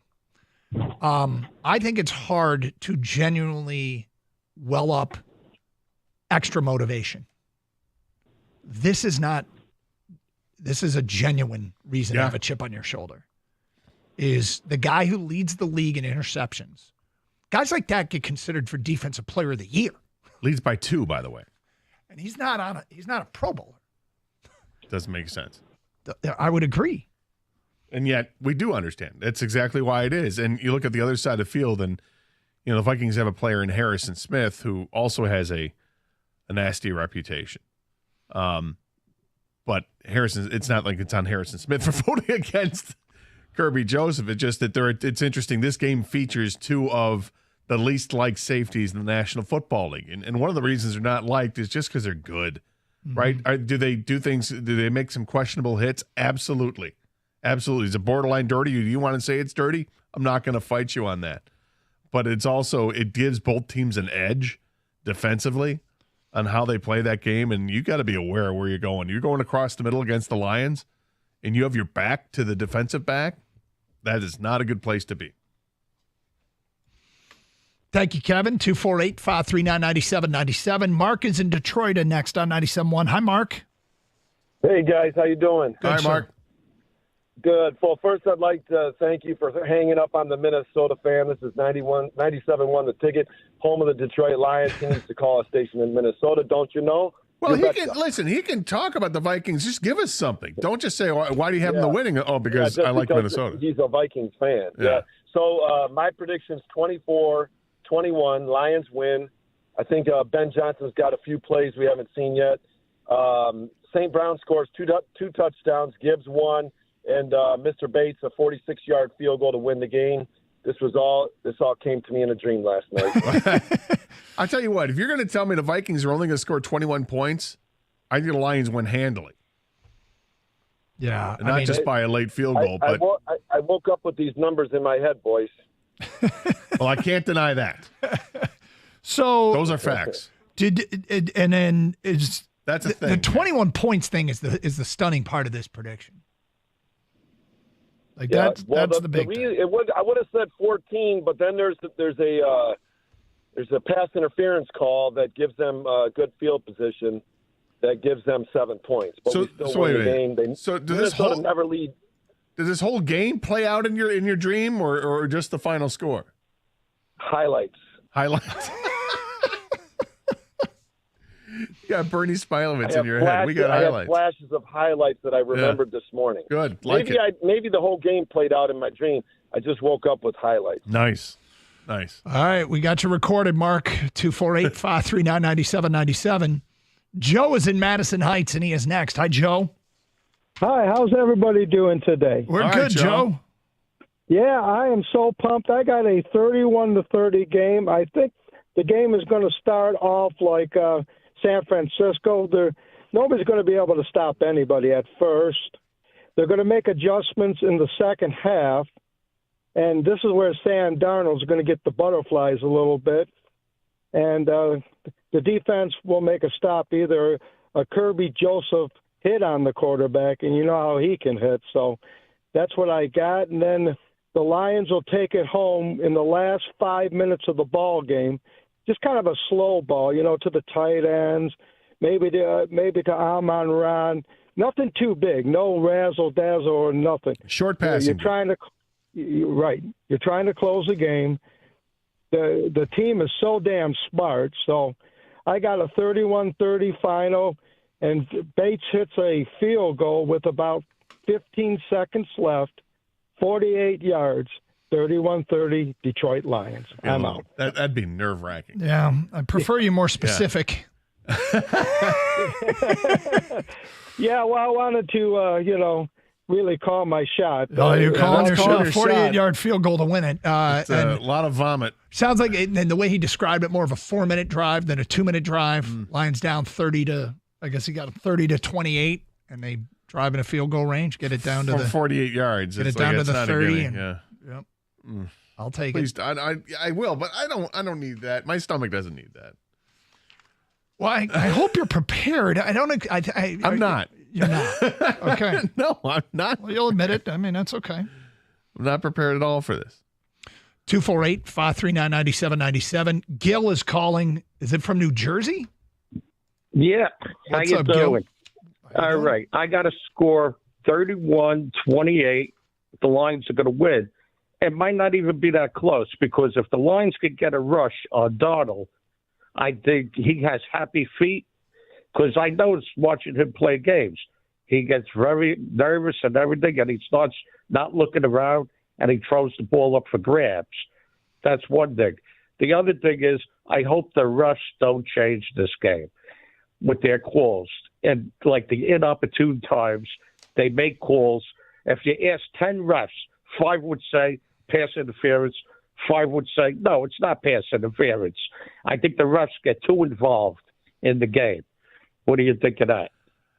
I agree with you. I hope that the refs don't get too involved in the game, and we're also debating whether or not. Are you sure you're from Jersey? I'm from, originally New York, but Jersey. Yeah. Okay. All right. Are you basing your scouting report of Darnold based upon his time with the Jets? Not really. I mean, what I've watched, I'm a football fan, so my Giants stink this year, so I don't watch them as much. But he has happy feet. I mean, if you rush him, he'll throw the ball away. He doesn't look for that third or fourth guy. So I think if the Lions could do that, it could even be worse than the 31-28 final. I think the Lions could walk away with it. And like I said, I just hope that the refs don't show up and start making calls because it's outrageous, when you see things like that. Yeah, I don't think anybody wants to see that either. I think Sam Darnold has proven this year, at least this season, he's a different quarterback than what we've seen in the past.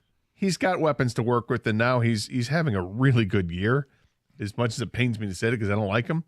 But he's had over 4,000 yards passing. He's got 35 touchdowns, and he's only thrown 12 picks on the season as well. So that 3-to-1 ratio is pretty good. The other part of that I wish we could combat, but I don't think it's going to happen, is Gil is saying if you get a rush on him.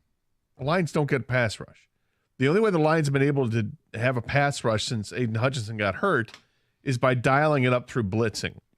And they're third most in the league in blitzing. Yeah, whether it's going to be from the safeties or the linebackers coming in, and we've seen the Melanfamu is back. I mean, that's what he does. He's really good at it, and Brian Branch is really good at it. They can get those guys free, and it'd be nice to get just a unencumbered hit on the quarterback. Be great, but otherwise, I don't know if it's a good matchup with the Lions' defensive line 4 against the 5 pass blockers for Minnesota. 248-539-9797. Steve in Tennessee, you're next on 97.1 The Ticket. Hi, Steve. It's Keith. Oh, Keith. Hey, Keith. Hi, Keith. Hey. I got the Lions 44-27. I think it'll come down to, can Dan Gamble control himself? Don't give, going for a fourth down in our own territory and give Minnesota a short field so they could, go down, march down the field and get an easy score. We can't do that. You know what I'm saying? And, well, you got them scoring 44 points. I'm assuming that there aren't many of those opportunities where they're stuck in their own territory. Hey, but see, let if we punt, make them work for it. You know what I'm saying? Make them march all the way down the field. The punter is good sometimes, and take the points, kick the field goal when you need to. You know what I'm saying? I think Jared Goff going to have a career game, and I think J-Mo going to have a career game too. So, that's pretty much it, man. I think the Lions, have proven that they can run, they can beat anybody, even with the defense being banged up. We still putting up points and making plays on defense at when we need to. Yeah, I got the Lions putting up big points on them. Well, you brought up something here that I just feel like is going to be talked about. I think there's a high probability that Monday we're going to be talking about a fourth down decision. Sure. I mean, Dan Campbell, this is just because now it's to the point that when he goes for it, nobody's surprised. But unless you're 100%, which you're not going to be, if he goes for it, it's a topic. If he doesn't go for it, it's a topic. And I think the likelihood of us talking about a fourth down decision Monday, I think is pretty high. They were 0 for 1 fourth down conversions the first time around. But I have some other data. It was their first drive. I have some other data regarding the Lions and the Vikings and what the Vikings do and how the Lions react to it. All right, and I've got DPI data, defensive pass interference data, on the crew that is working the game. Okay. And it is interesting. We'll get to that today at 11:05 here on Carson Anderson on 97.1 The Ticket.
CBS Sports is calling this matchup perhaps the best regular season finale the league has ever seen. It's Lions and Vikings from Ford Field, with the winner claiming victory over the NFC North and the 1 seed in the playoffs. Lots of eyes focused on this injured Lions team, however, yesterday participating in his second full practice. It may be likely we see a Khalif Raymond return to the team. Lions kick returner was injured in Week 12. Meanwhile, there is still no official word on Alex Anzalone as to whether or not he will be playing on Sunday. Many are speculating he will. The linebacker said he wouldn't be 100% until the offseason, but that won't stop him from playing. Shifting gears to college football, the CFP semifinals are all set after Notre Dame's win over Georgia yesterday. They will be taking on Penn State, while Ohio State, they battle Texas. And the Red Wings, they defeat the Blue Jackets last night in Columbus 5-4. Jonathan Berggren playing the role of hero.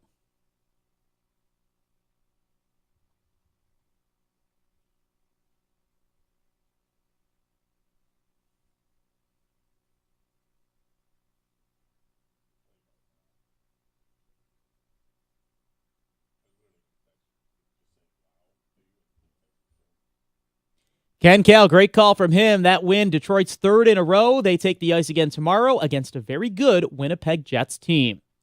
And the Pistons host a kind of bad Charlotte Hornets team. They've lost their last 8. That game at LCA, I'll have your pregame here on the ticket at 6:35. It'll be their first game without Jaden Ivey. Ivey suffering that broken fibula in Wednesday's game. He is expected to be out for the remainder of the year. From the Ticket Update Desk, I'm Dustin Fiocco. For details on these stories and more, you can stay right here on 97.1 The Ticket. You can also head to Odyssey.com.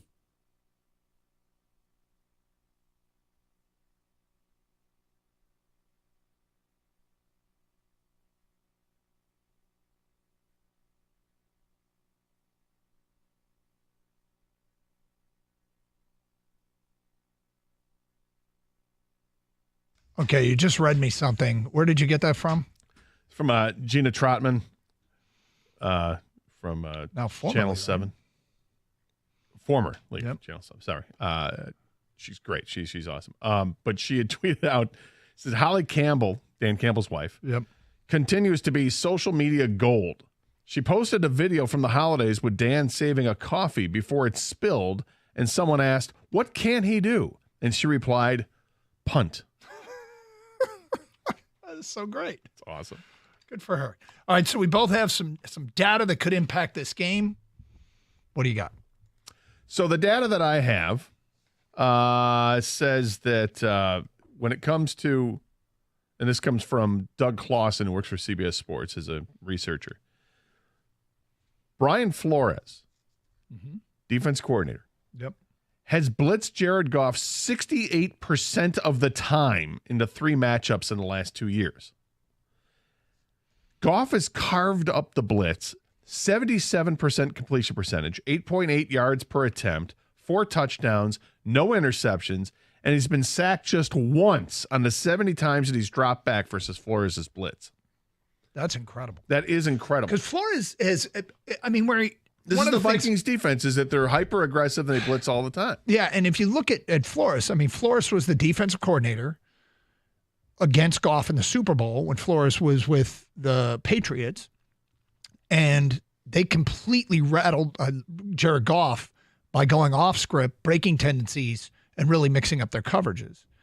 And Jared Goff struggled in that game. I remember previewing it when they played the Vikings the first time, and we discussed how Flores really handled Goff in that Super Bowl. That was a 13-3 Super Bowl that New England won.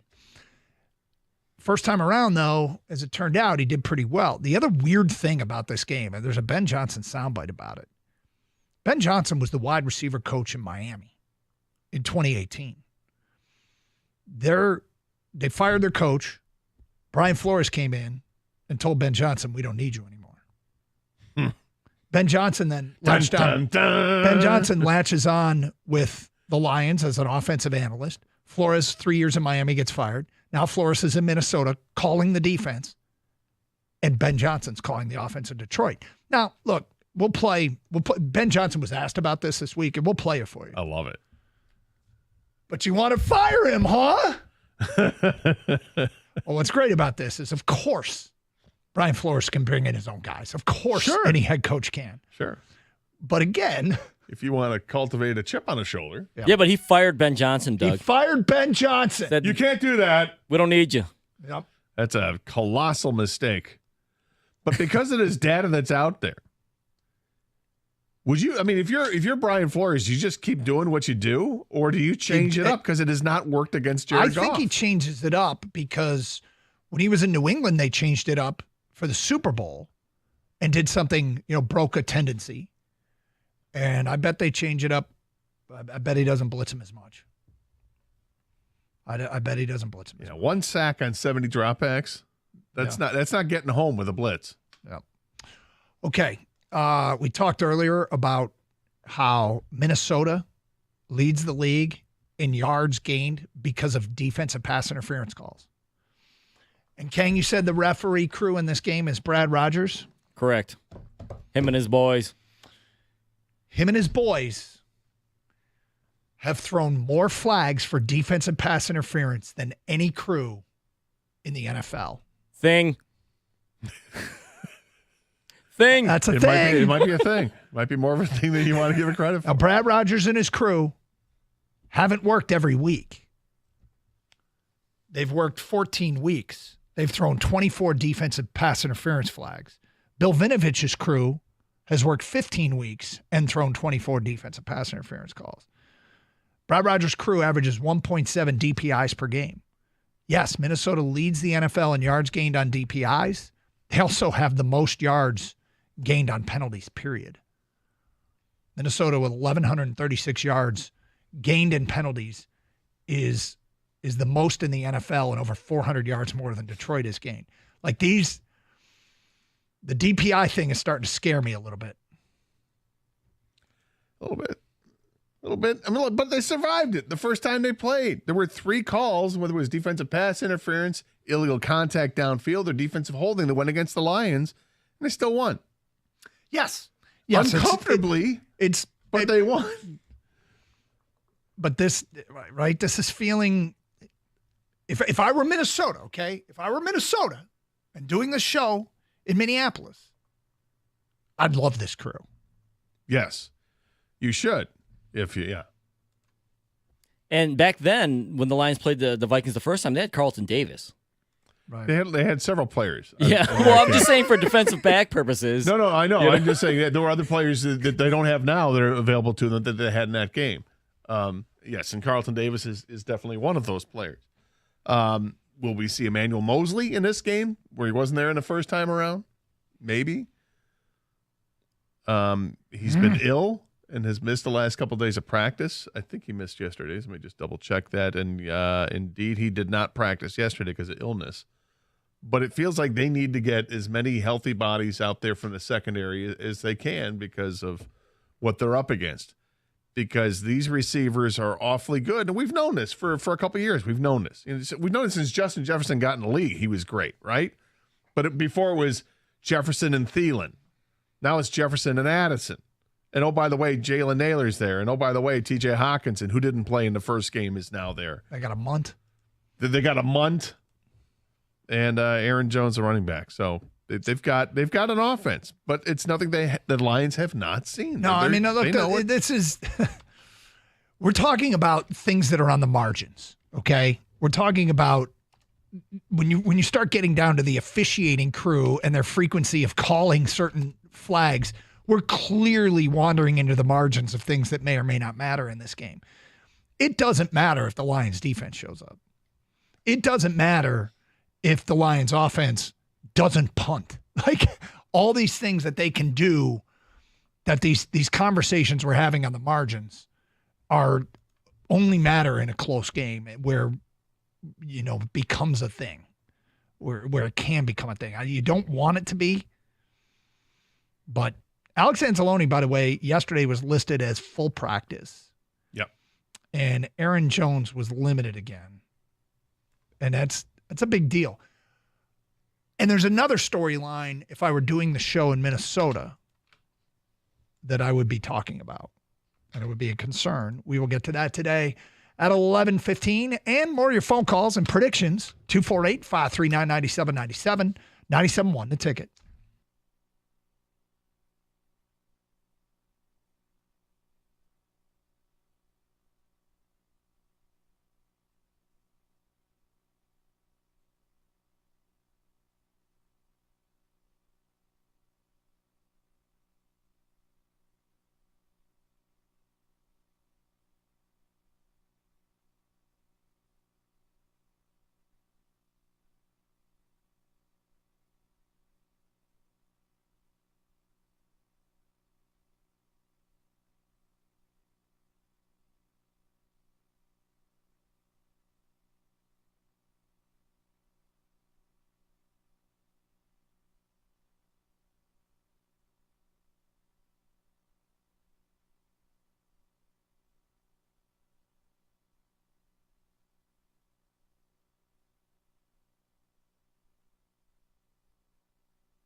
Back to your phone calls in a moment.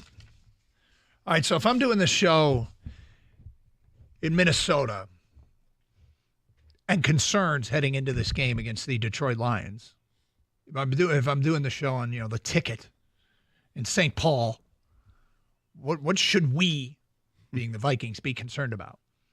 We have not run the ball well lately. We, in our last 3 games, Chicago, Seattle, and Green Bay, have averaged 3.0, 3.4, and 2.7 yards per carry. 3.34 yards per carry in the last 3 games. Compare that to the league average. That would be the worst rushing attack in the NFL. Now, is 3 games enough to get worried about? I think 3 games is enough to think, what's going on here? What's going on here? So, can they do it exclusively through the air? Probably. But as you look at, and we talk about all the time when we do this here in Detroit, is you're trying to be a complete team. You're trying to answer every question. I mean, if Minnesota has the ball late with a chance to run out the clock, can they? Can they run out the clock? If the Lions don't have to commit extra people to stopping the run and stop the run pretty effectively, they can commit extra people maybe to stopping the pass. Like, these are things that we would be concerned about at 97.1 The Ticket in St. Paul. But we don't do the show in St. Paul. So 3 games, again, it's not the whole season, but it's the most recent data. And it's the 3 that just happened. Makes you wonder. You think that's what's happening there? I don't know how they program there, so I do not know. Like Jesse the Body Ventura is there doing Minnesota radio, and I'm worried about the way we can run the football. You know, the way that things have gone, we haven't been able to get more than 3 yards to carry, and that's not going to get it done against this Detroit defense. Yeah, I suspect it probably has come up. I don't know if they're talking about the Gophers, playing Purdue tight for a half last night and then losing by 20. Maybe not. Oh.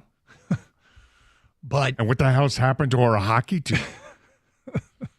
Things like that. Yeah, I think they're probably focused in on this game. But I would say that would be something that would be discussed. Yeah, well, and Aaron Jones he took a beating last game out against the Packers. Yep. Finished the game, but he was banged. Well, he actually didn't finish the game. He was banged up, and as you mentioned, limited in practice for the last 2 days. He'll suit up, I'm assuming, on Sunday night because the game means so much, and it's not like he's out of practice. Mm-hmm. But if you just become one-dimensional like that, then you do feel better about the Lions' chances. Although, if you had to pick your poison, you're stopping the Vikings from running the ball might be the easy stop, but regardless, it's always going to be tough to cover that many receivers that they have. Yeah. I mean, this would be a lot more concerning for them if it were their passing game has fallen apart in the last 3 weeks.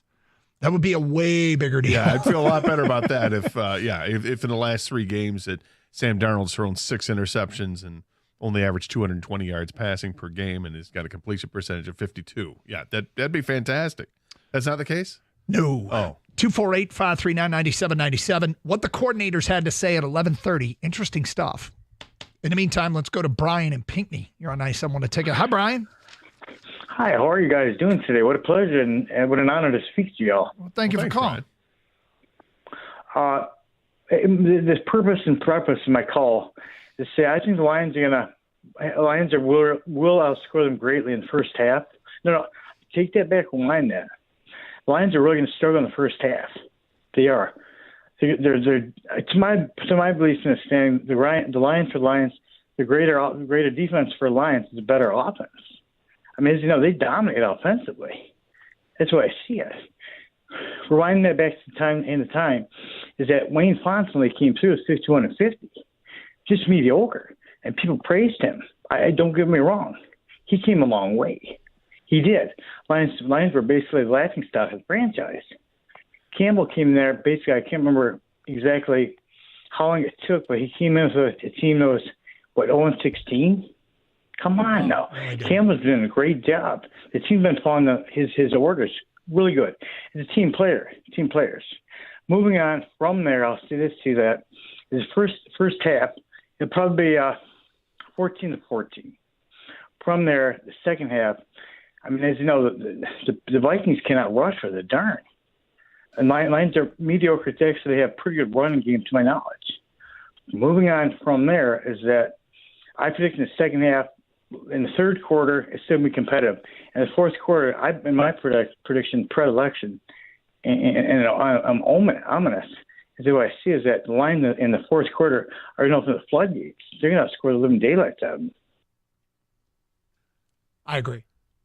Score the living daylights? Okay. 248-539-9797. Manny in Detroit. You're next. Hi, Manny. Hey, what's up, Doug and Gator? Hey, Manny. Hey, how you guys doing? My first time, long time listener. I've been listening to you guys since I was in my teen years. Appreciate it. But I'm just glad to be on there. I just want to give my prediction. I think Vikings got something coming for them. Do you? And I think what's going to happen, what we wanted in San Francisco, is about to happen in Minnesota, in the Minnesota game. I think the Lions are about to stump them out hole in the Vikings. Oh boy. Lions win big. And I think they're going to try to put some last points at the end, but it's going to come down to turnovers, protecting the ball, and running the ball. And we got to definitely stop the run. We stopped the run with the Vikings. They're not going to be able to do nothing. Yeah, I mean, I wish it was a bigger factor. They haven't run the ball that well. But, their bread and butter is their passing Unless the game. referees try to screw us over, I mean, that's the only way I could see, them beating us. But I think Ford Field is about to be off the chain. I think it's going to be. Well, that I agree with. and that's going to take them out the game. And we need to first time we get the ball, we need to stick it right down their throat. Yeah, I think it would definitely behoove the Lions to get off to a good start offensively and obviously defensively too, because it feels like if you think it's going to be a shootout, every defensive stoppage you get feels like it's worth 14 points. Yeah, I mean, I suspect that both teams in both towns are talking about stops. Yeah. And I've said this about a team like this, like the Lions. FGA is a huge stat. Field goal attempts.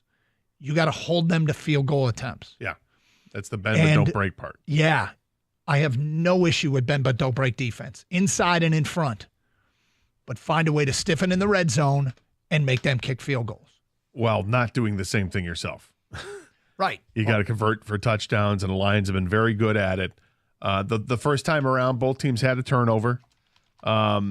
And the Vikings were able to convert the Lions' turnover. They took it for a touchdown on a fumble. I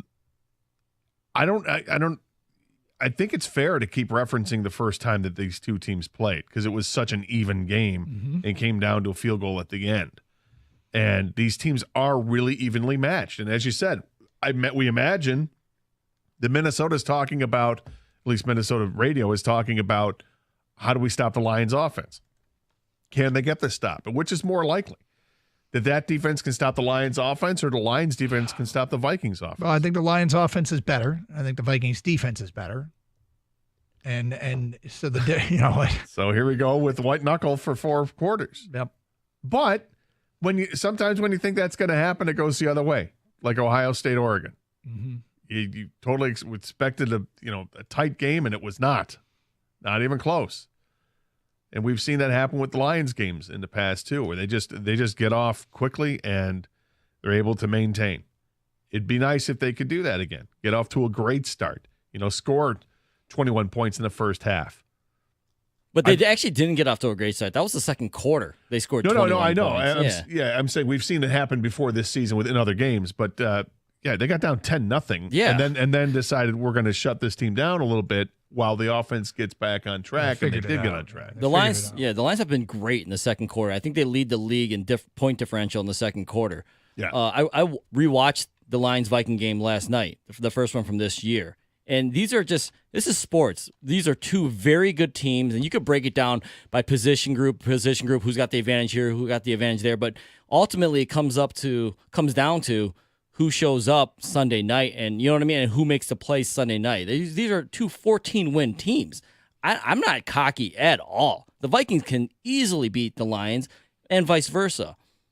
Who's going to implement their game plan? Who's going to come out on top? I think what we saw with the Lions-Niners, I honestly think this is how the Lions, the rest of their season goes. They're going to have to outscore teams and have timely stops, timely turnovers, field goals instead of touchdowns given up, and that's just the way they're going to have to do it. I mean, they're so depleted on defense with injuries that everyone knows the offensive side of the ball is the elite side. Can they continue this for 4 more games? Gator's right, too. Like the second quarter stats for the Lions offensively, no team in football averages double-digit points in a quarter, except for the Detroit Lions in the second quarter. They averaged 13.2 points per game per second quarter, and nobody else in any quarter averages double digits. So, again, we are spending a lot of time in the margins of, if this is a close game, some things that can make a difference. And the Lions exploded in the second quarter against the Vikings. Is there something to that? Does that speak to adjustments? Does it speak to, understanding what a defense is doing early and making the appropriate adjustments? I think it does. Yeah. I think in some respects it might be, hey, the Lions are trying to do some things in the first quarter. If it doesn't work, okay, we know what we can do. And that is adjustments. Ben Johnson's been great at doing that. And you get to the second half of games, too. The Lions overall as a team, whether it's Ben Johnson or Aaron Glenn, whatever they say at halftime seems to work, If they need to come back and they need some stops, the defense steps up and does it. If they need to do more offensively, stop turning the ball over like the Houston game, they're able to do that. It's been an impressive run of 14-2 with all they've had to deal with, and this game on Sunday is just every minute we get closer to it, it just builds up intensity. All right, so we mentioned earlier how Ben Johnson was a wide receiver coach in Miami when Brian Flores was hired as head coach, and he told Ben Johnson time to seek another job and moved on from him. And now Ben Johnson is calling plays as the offensive coordinator for the Detroit Lions, and Brian Flores, the man who fired him, is the defensive coordinator in Minnesota. Ben Johnson got asked about that. Hear what he had to say today at 11:37, plus more your predictions. It is Carson Anderson on 97.1.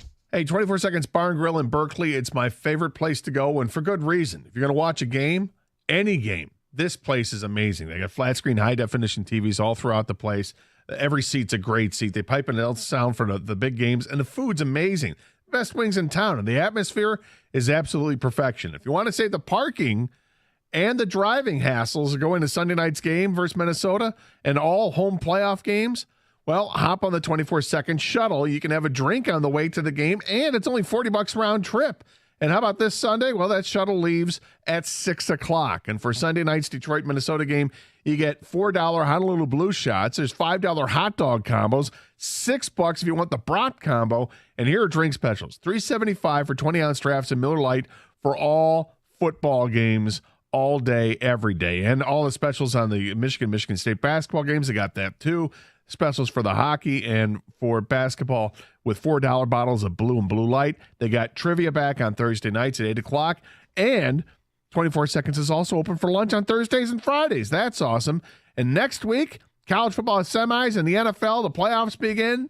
This is where you want to be. 24 Seconds Bar and Grill, where the service is great, the food's even better. You can check out all the specials and happenings they have at 24secondsbar.com and grab a taste of the action for yourself. Again, my favorite place to go, 24 Seconds Bar and Grill on 12 Mile in Berkeley.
Doug Carr, Scott Anderson, 97 a ticket.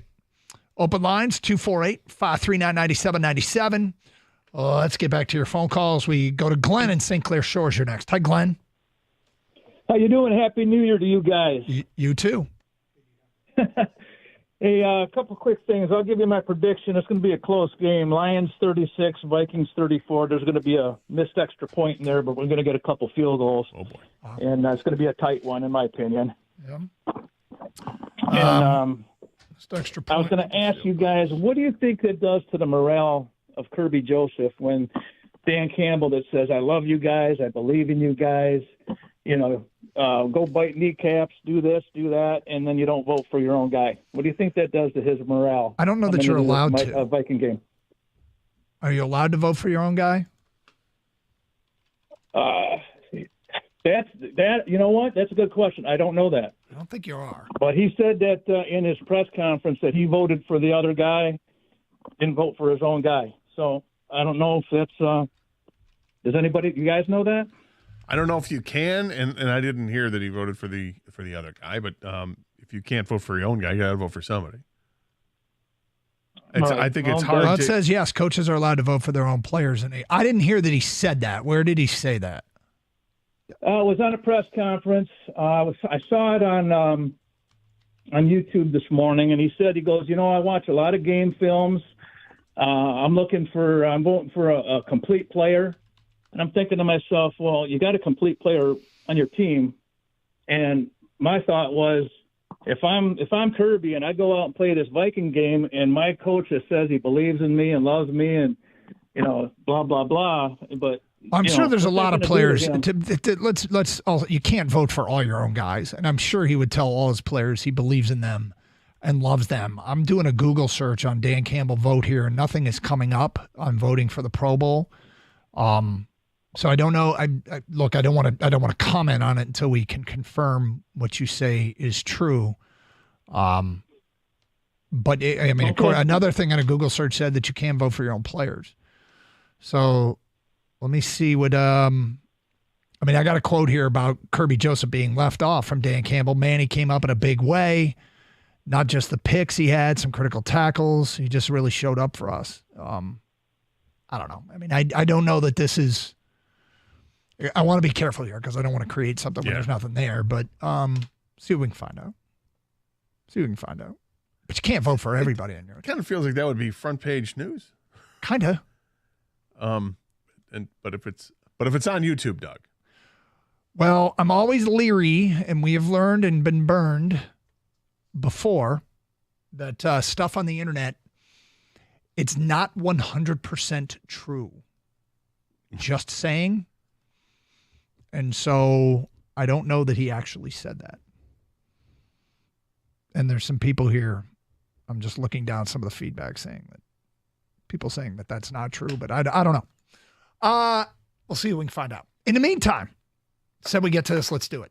Coordinator spoke yesterday. Huge game coming up on Sunday, right? Yes. Let's start with Ben Johnson, Lions offensive coordinator. Jamison Williams is moving in on 1,000 yards. Ben Johnson discusses the development of his young receiver.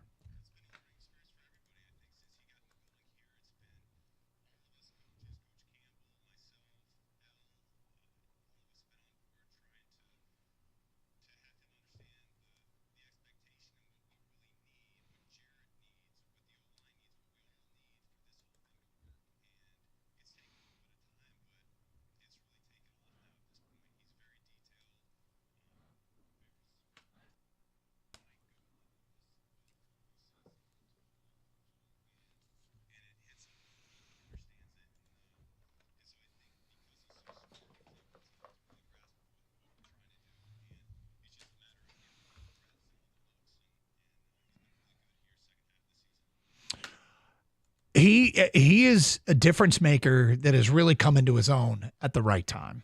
And, everything we hoped he would be, it's been a little bit of a slow journey to the top, or to where he is now with a few hiccups along the way. But it's been working out pretty well for JMO. Well, it's clear they trust him. Yep. Because he's way more involved in the offense this year than what we've seen in the past. And like you heard him say there, in the second half of the season. It feels like they're really going to him. They're trying to get him touches in the running game and end arounds, and he is somebody that teams are clearly aware of, because it's not like he's taking off and getting that sweep handoff and taking it upfield for 60 yards every time. It feels like, and it seems like teams are well prepared for it. They're ready to snuff it out, and he's still able to get yards most of the carries, but they haven't been these huge successful plays that you would expect. What is successful is when Goff has time and J-Mo can drag across the field, that he gets the separation, and he's a big play waiting to happen. And the fact that he's averaging whatever it is, 19 yards a reception is amazing. Okay, circling back here to the previous caller, two things. One reporter who covers the team is Will Birchfield. He says, yeah, he never said that. He hasn't even talked to the media or the morning show since the votes came out. So that's one. He never said it. Two is Dave Burkett just texted you, Kang. Yeah. And said coaches cannot vote for their own players for the Pro Bowl. Okay. There you So go. that guy, whatever he saw, he didn't see. Well, he might have seen Didn't he it. say he saw it on This was a YouTube or YouTube, press? yeah. Yeah, I mean, Of Dan Campbell saying he didn't vote for his own guy? Or was just some vlogger that voiced his own opinion on it. I don't know. could have been AI. You just got to be so. I'm not expecting. It's what's made our jobs exceedingly difficult to sift through some of the bull. Whoa. Uncensored. My bad. Came close there. Some of the BS that's out there. Oh boy. Yeah, there's some of that. Yeah, so that's not a thing. Not a thing. Not a thing. Not a thing. Not even a thing. But back to the Jameson Williams cut, though. We all talk lately about all the subtractions that they've had on defense, the injuries. I think Jameson Williams is like an addition they didn't have last year. I mean, he came on late last year. This year, it's a full season, and yes, he's got the speed. We all know about it. Ben Johnson actually mentions later in the press conference, his superpower is speed. But now he's also able to make the other catches. Yeah. He has a different route tree. It's just not go deep or end around sweep. He can do a lot more now. There are some plays where he drops the ball and you're like, come on, man. But then it feels like there are more plays and he makes the catch. And you're like, wow. How many times has he made a tough catch this year where we're like, wow, nice catch, hang on, right? Many times. And he is he's been very explosive, as you would expect, because of that speed, but he's more than just a speed Without receiver. question. He's on his way to a 1,000-yard season, right?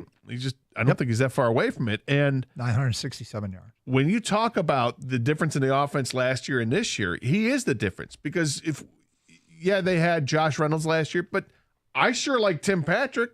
And raise your hand if you like Tim Patrick. He's done a great job with this team. And blocking downfield has been a big part of that. St. Brown is as steady as it comes. It's why he's one of the best in the league. And now you've got Jameson Williams chiming in on the verge of a 1,000-yard season, which is awesome for a guy in year 3, which is really year 2 for him. Last year in the postseason, he got 9 targets in 3 games. This year he's averaging 6 targets a game. And of late, it's been the workload has picked up.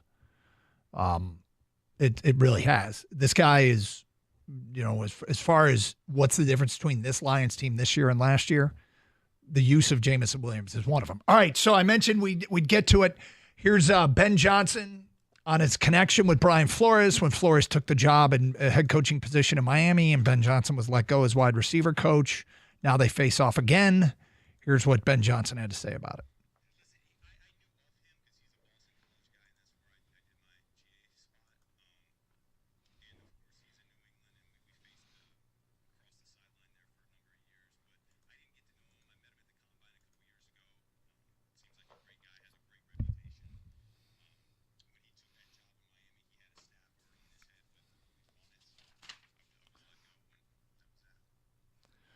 Did you hear the undercurrent of F that guy? I'm running up the score. Did you hear that? I heard that. I clearly heard that. I no undercurrent. It was obvious.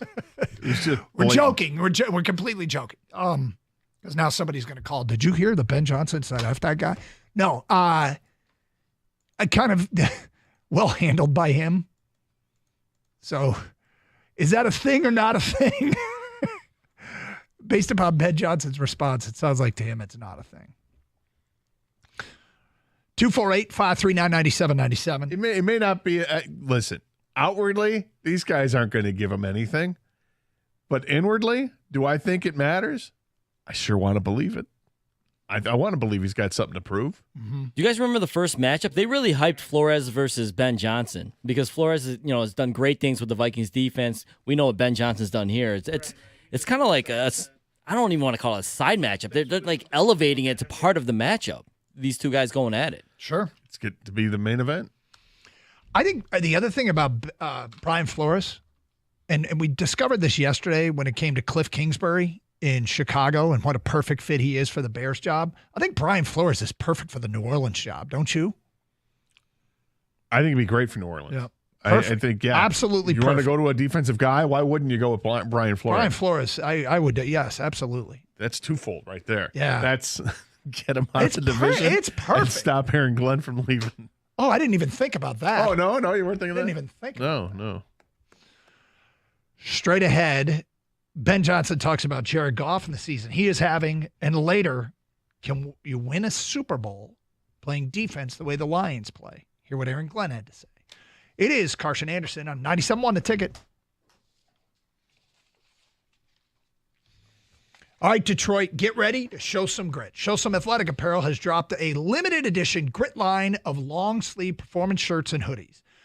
Show Some is high quality, a Michigan-based athletic apparel company, and the clothes they make are built to last. I've got some. I love them. It's high quality, and you can feel it when you put it on. And just like our football team, you don't take days off or sit on the sidelines. You work. You show up. Show Some Athletic Apparel respects that, and their new grit line arrived just in time for a playoff push. Blue, black, and gray. Good-looking stuff. Use the discount code GRIT at checkout. Go to showsomerespect.com. That's SHOSUM respect.com.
Welcome back to Carson Anderson here on 97.1 The Ticket. Taking your calls and texts 248-539-9797. We get closer and closer to this game on Sunday night, and the intensity is just building and building and building. I can't imagine what it's going to be like. I think it's going to exceed what my expectations are for Sunday night at Ford Field and how electric that building is going to be. That it's a Sunday night game, 8:20 kick. People are going to be downtown earlier. They're going to treat this like it's a playoff game. It could very well be the last time they play at home if they lose this game. That's a weird thought. It is a weird thought because the season has been so amazing for this team. I still can't believe they've gone through this with all the injuries, and here they are with 14 wins, looking for a 15th win to finish off the season, which would be fantastic. It's just where it is. Apparently, we've had some people say that when the guys talked to Dan Campbell on a morning show this week, that he had mentioned something about voting for Pro Bowl guys, but of course he can't vote for his own guys. So if somebody wants to take that as meaning he didn't vote for his guy, he can't. He cannot. Yeah, Dave Burkhead also texted me, and then a bunch of texts are coming in as well that they're pretty sure that was the Dan Campbell's interview with the morning show, talk about how he votes for the Pro Bowl. And just like you said, Gator, he clearly can't vote for his own player, so he's not going to describe how voting for Kirby Joseph or anybody else because he can't vote for them. And so this is how misinformation gets spread, by the way. Yeah. Not a thing. Not a thing. Not a thing. By the way, lunch today smells good. Does it? Yes. Yeah, yesterday. Now, hold on. We need to circle back to yesterday because I brought in some food yesterday.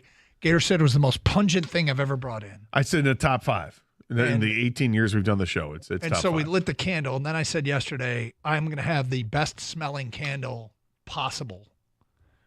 And I brought it in today. And am I right? I mean, you might be right. I'm not going to argue with the candle. Tell the people what the flavor, the smell of the candle is labeled as. Smells like Rip Wheeler. That was the scent of the candle. From Yellowstone. That's the name of the candle, right? Name of the candle is Smells Like Rip Wheeler. I mean, and Rip smells good. Rip smells good. Do you imagine this is what Rip would smell like? I did not at all. I did not. Right. I did not expect that to be Rip, but maybe that's what Rip smells like after he's rolled around with Beth for a while, and it smells good. Whoa. Well, she's perfumed, and it's got a little like fresh scent to it, like soapy scent to it. A little perfumey. I got to tell you, if I would have, I'm not sure Beth smells good. Let's get into it. I think she does. I think Beth's taking care of herself. She's well put together despite the fact that she's been through hell and back and hell and back and hell and back. She drinks a lot. She smokes a lot. Now, the she smoking, like I agree with that. Okay, maybe there's a bit of an ashtray that follows her around, but I think she's also one of those people that as soon as she's done, starts spraying the perfume so that and without it being too much. Without it being too much. Just enough to mask the scent of the Marlboros. I'm not buying. Is that a hint of Newport? Yeah. Gator. Hey, don't ruin his dream, Doug. In his mind, she smells great. Right. I mean, Doug's mind, not so look, much. I think what's so funny about this. I don't want to think of a world where I don't want to be Rip Wheeler. Beth in the real world would be like the worst girlfriend ever. Yeah. Be fun, though, for a while. Until you find yourself on the wrong side of the train station. But, which is, I mean, Rip can handle Beth, apparently. You think you're man? No, you're not. No, not even close. No. For those that don't watch Yellowstone, this is completely lost on you. It's the Rip Show. All right, let's get back to the sound of the Lions coordinators. Jared Goff. Ben Johnson talks about Jared Goff, and the truth is, in his opinion, he is what's making this offense so special.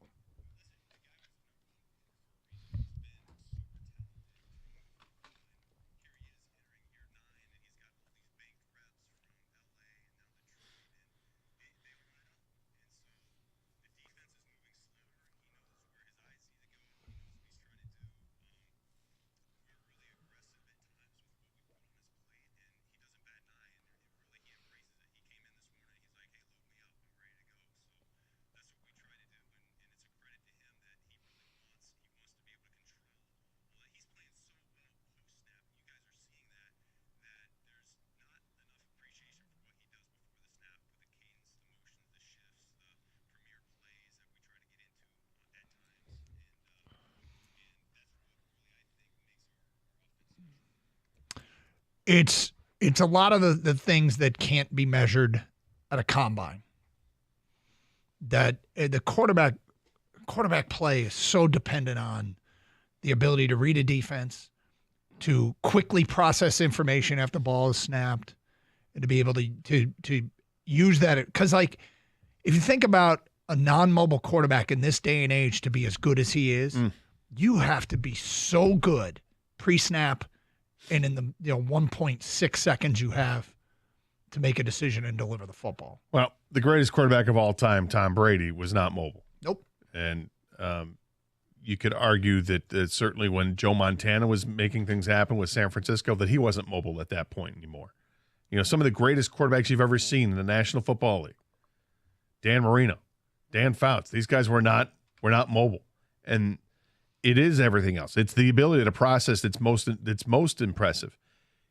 And I don't know how they're able to determine that. You can do interviews and say, what happens if this happens and this happens? It's easy to recite because you can just do that. But until you see it in a game, it's not really tangible.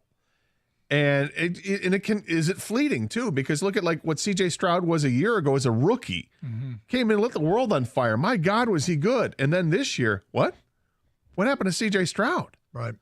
So what Jared Goff has been able to do, and it's, starts off as a rocky rookie season, and then by year 3, he's taken his team to the Super Bowl, but then fell out of favor.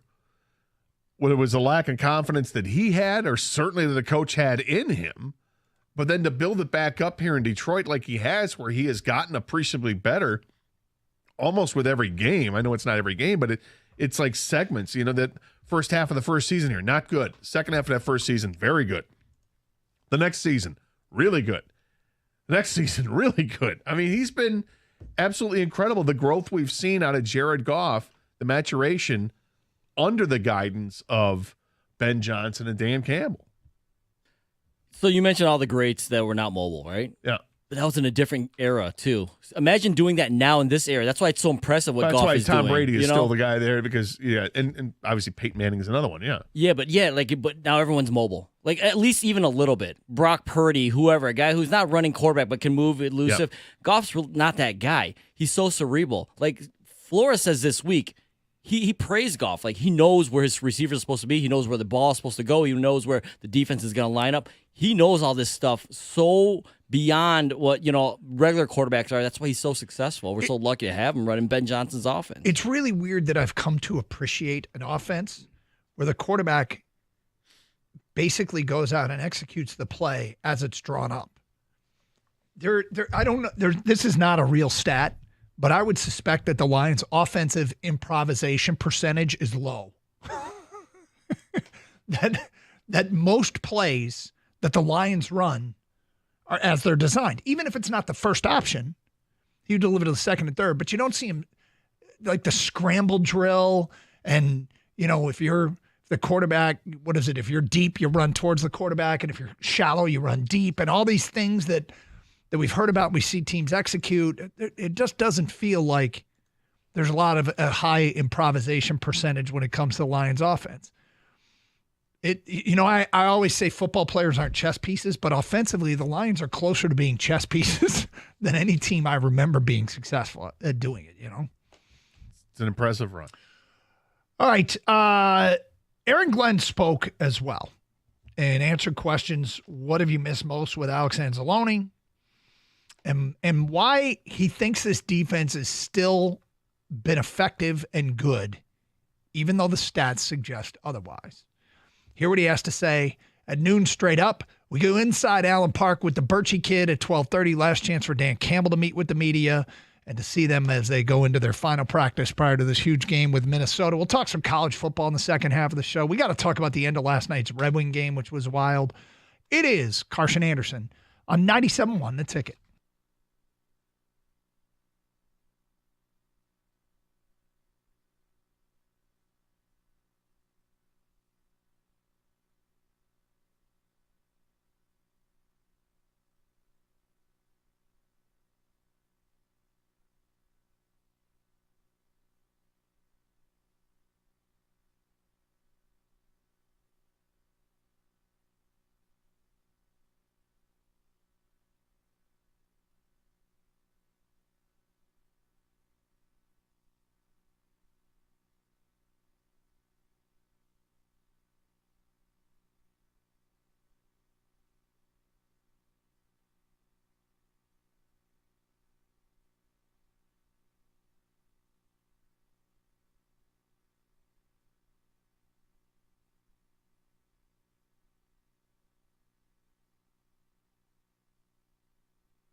Brought to you by Precision Garage Door Services of Southeast Michigan. It does not get any bigger than this in the regular season.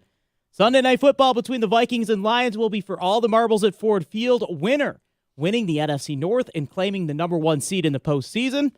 Now participating in 2 full practices, there is a very good chance we'll see Khalif Raymond on the field for Detroit. The kick returner injured his hamstring during Week 12. As for Alex Anzalone, no official word on him yet, but many are speculating a return for him on Sunday as well. The linebacker said he wouldn't be 100% until the offseason, but that won't stop him from playing. Jonathan Berggren coming up big for Detroit last night, netting a game-winning goal with just over 30 seconds left in regulation. Fresh out of the penalty box, he nets it off the breakaway to give Detroit their 3rd straight win.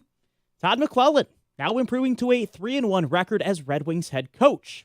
Detroit will be taking the ice again tomorrow night against Winnipeg. Earlier today, ESPN ranking them as the best team in the NHL. College football playoffs, they continue with the semifinals. Now those are all set. Notre Dame beating Georgia yesterday, so we've got them taking on Penn State. Ohio State battling Texas.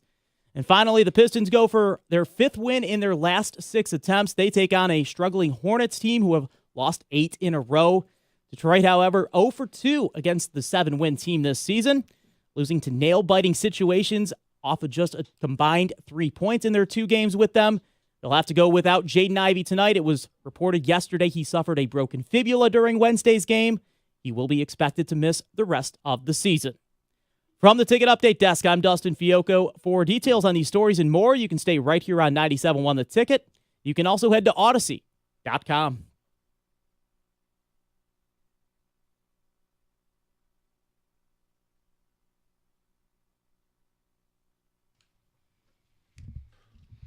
So what was lunch today? It's leftover taco meat. Nothing special. Didn't smell like it was spicy. Well, it wasn't particularly spicy. There were onions in there mixed in, so that probably is what you smelled. You are not like Jimmy. No, I who love hates onions. the smell of onions, and will no longer. He has a policy. He's got a His policy. is he will not pick up food if there's any onions that he has Right. to put in his car because he doesn't want the funk. To me, it just tells me you're cooking when you got onions. Am I right, Kang, or am I right? I love the smell of onions. I love the smell of garlic. Garlic's Yeah. always a big sign that something's going on in the kitchen. Yeah, you got garlic and onions going. You got something going. How do you feel about ginger? I like ginger. I don't hate ginger, but There's an endorsement. well, it depends on the dish, right? Depends I what think you're garlic using and it for. onions can almost go with anything. Ginger, not so much. I like garlic, onions, and ginger together for like chicken. I think it's a good start to get some kind of rub there. I'm a huge fan of ginger, and my wife is not, and so That makes it difficult because it it's does very make distinctive. it difficult, and it is. And we do some HelloFresh meals, and look, I'm not looking at. I'm in charge of the orders, and I'm not looking at the ingredients, and. I mean, I guess some of them I can assume would have All some right, hang ginger. on a second. Anybody buy that for half a second that Doug's not looking at the ingredients on, Well, on some kind of food order? I'm only looking at the meat. Oh, that's the first thing you look at. Yeah. Then you look at everything else. I don't Sugar spend- content, I don't- carbs. I don't spend as much time as you would Oh, it's think. chicken or it's fish. Sure, Yeah. I got this. And don't Moment care on the what's in lips, it. Yeah. lifetime on the hips. Yeah. Yeah, I do New Year, look at same some Doug? things, but there have been there have been some items that I will order and I'll go, oh, it's got ginger in it. In which case, she just has to deal. Oh, You like ginger ale, Doug? I know you don't drink a lot of pop. It's okay. I don't buy.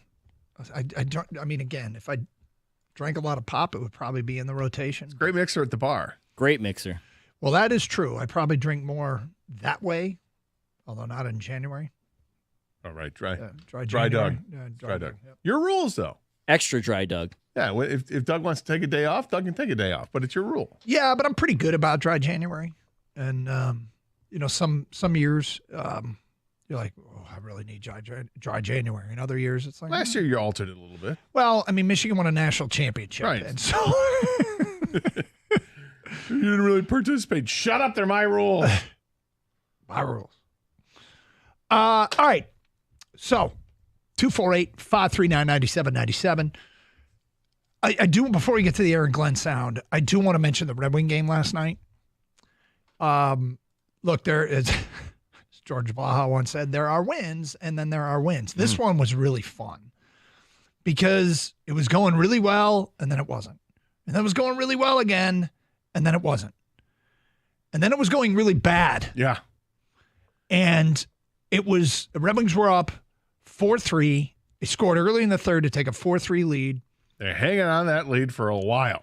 And then with just over 2 minutes to go, Columbus scores to make it 4-4. It's like 2:44 left or something. Yeah, and it was like, damn it. And then I'm watching the play. I'm like, is that goaltender interference? I thought it was obvious that he was in the crease. The player was clearly in the blue. Was Van Riemsdyk was the player. And I'm like, but was he interfering with the I don't goalie? think he was interfering with him. McClellan challenged it and lost. So they went from moments ago having a 4-3 lead to now it's 4-4, and you're killing a penalty. Well, that's the beauty, in quotation marks, of the challenge in the National Hockey League. If you challenge a ruling on a goal and you're wrong, woo! A, you lost the challenge, so they score the goal. And two, to make it worse, now you're shorthanded for 2 minutes. So here we go. Red Wings have to kill a penalty against the third best power play in the NHL. And the thought is just try and get it to overtime. When the Red Wings have, the worst penalty kill in the NHL. So but things have improved. Who chooses who goes in the penalty box? I imagine a coach does. The Detroit coach chooses who goes in the penalty box. I think so. So he chooses Berggren, who's in the penalty box, and the Red Wings are killing a penalty. It's 5 seconds left, 4-3-2, and the puck's rolled out to the blue line, and Tyler Mott lays out, makes a great play on kind of a bouncing puck. Just kind of, he dives and slaps it forward. He spears the puck out to center ice as Berggren's coming out of the penalty box, and he walks in and scores. It's like a penalty shot. It was so freaking cool. And I actually, for the first time in a while, got pretty fired up. I did too. I was definitely fired up for that. And to me, what was cool about it is that in Berggren, it's a guy that I think a lot of Red Wing fans have been saying, let's give him a chance, And okay, he's getting his chance, but he's not doing a ton. And then they changed coaches, and they asked him about, Berggren, and he was one of these guys he thought that just needs to give him a little more confidence. What better way? Here's confidence now. You go out there and you deliver with a goal with whatever it was, 38 seconds to go, and you score your 6th of the year, and it's a game winner, and everybody's happy. Third win of the year, or third win in a row for the Red Wings. They're now 3-1 under the tutelage and guidance of the new coach, Todd McClellan. And it feels like and looks like this is a different team than what we saw a week and a half ago. They're just different. They're playing different. Are they playing more loose? They're playing more offensive. Might have been scoring goals, which is something that they weren't able to do. But they're scoring goals in this modest 3-game win streak. And I go back to something that Steve Yzerman said last week when they were talking about the change. And he's like, look, you can get on a 3-game win streak, and now you're back in the mix. Mm-hmm. And here it is, 3-game win streak, and they're back in the mix-ish, right? It's misleading because it's still not halfway through the season. Everything's really tightened up here. They're 4 points out of the final wild card spot, but they're also, whatever it is, 3 points ahead of the basement, above the basement. It's a lot of hockey. They're in a due to format, and that's fine. Yeah.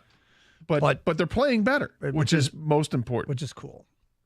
All right, the other thing yesterday. And the other thing, just to kind of put a bow on it with the Red Wings, the top line is playing like a top line. Their top players are playing like top players. DeBrincat's got a nice streak here where he's getting 6 points in 3 games, and we've seen him score a bunch of goals. Now he's got 16 on the season. Lucas Raymond is doing what Lucas Raymond does, point-a-game guy. And Dylan Larkin is starting to spark up again, too. And Patrick Kane has warmed up. So you need to have those 4 players going offensively. Let's get some more guys on board here, too. But for right now, it's a nice little modest streak. And we'll get to it a little bit later on, but I don't know if you caught this, but yesterday an SEC team lost in the college football playoff. Oh, you hate to see it happen. No, I mean it. Do they even belong in there? Well, they'll advance because of their strength of schedule, right? Because they play in the SEC, even though they lost the game. No? That's not how it works? Should they even have been one of the 12 teams? No, I mean, in fairness, if this were last year's format, would that team be in there, even though they won the SEC? Would Georgia have been in the playoff because of the quarterback situation? Because their quarterback got hurt right before. Yeah, I mean, that is fair. The thing about, I guess we're going to do it now. All we heard is how the SEC deserved more. Yep. All we heard from Sean McDonough at the end of the Notre Dame-Indiana game is how he's sick of hearing about there's 2 power conferences when there's really only one, the Southeastern Conference.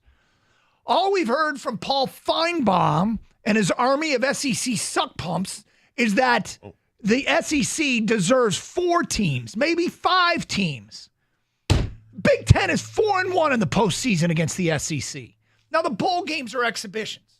They are. They really are.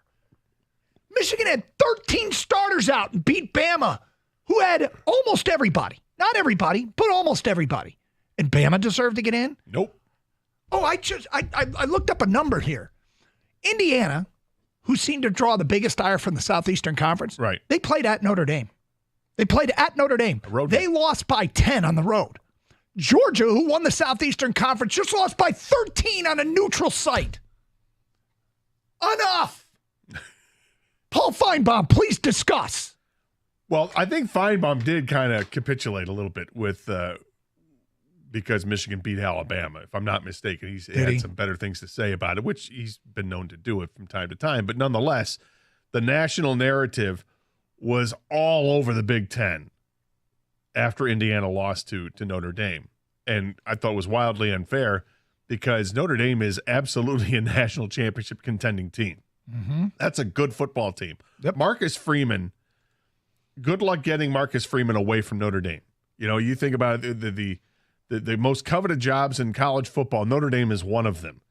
So I don't know if anybody thinks that, we'll just get Marcus. No, you're not getting Marcus Freeman. He's going to stay there forever if Notre Dame's smart. Now, look, we went through a long era of college football where, I mean, everybody just kind of winked and nodded at some of the recruiting tactics in other conferences. It's interesting what's going on in the NIL world, isn't it? Now that everybody can spend? Sure looks like, I again, double cross-checking all the numbers here. There are 2 Big Ten teams and a team from the Midwest in the Final Four. And there's a co-opted SEC team in the Final Four. And yeah, I guess I should give them credit for Texas because we'd certainly take credit for Oregon. Yeah, we would. Yeah, but see, it's Ohio State and Texas? No.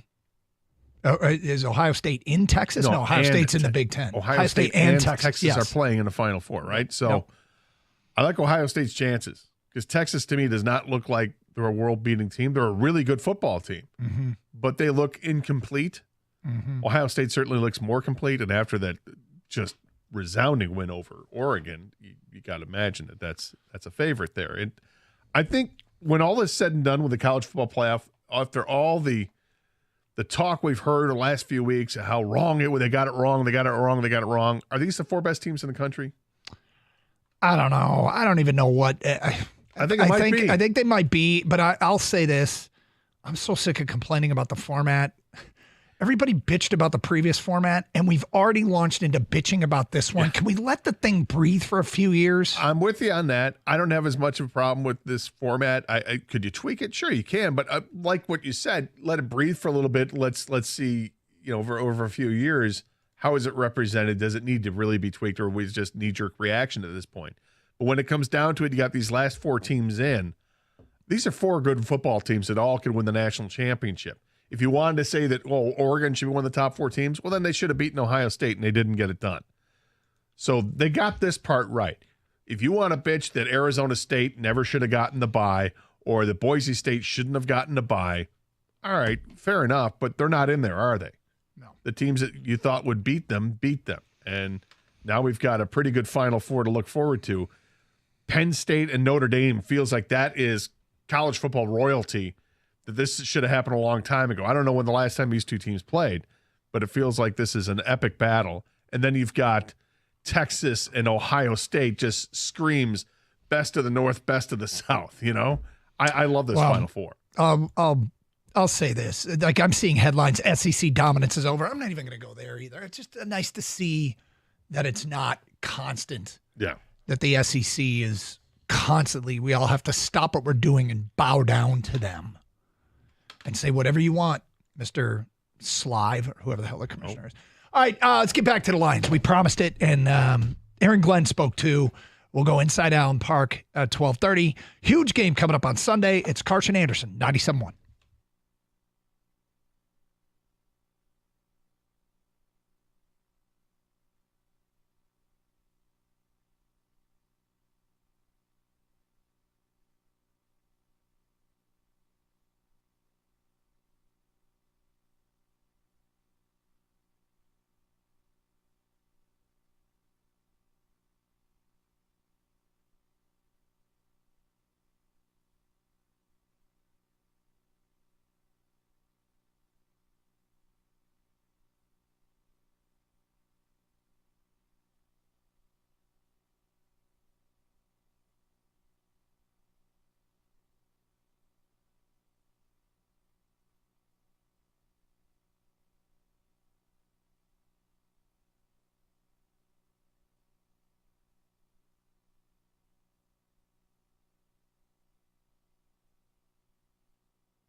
All right, here we go.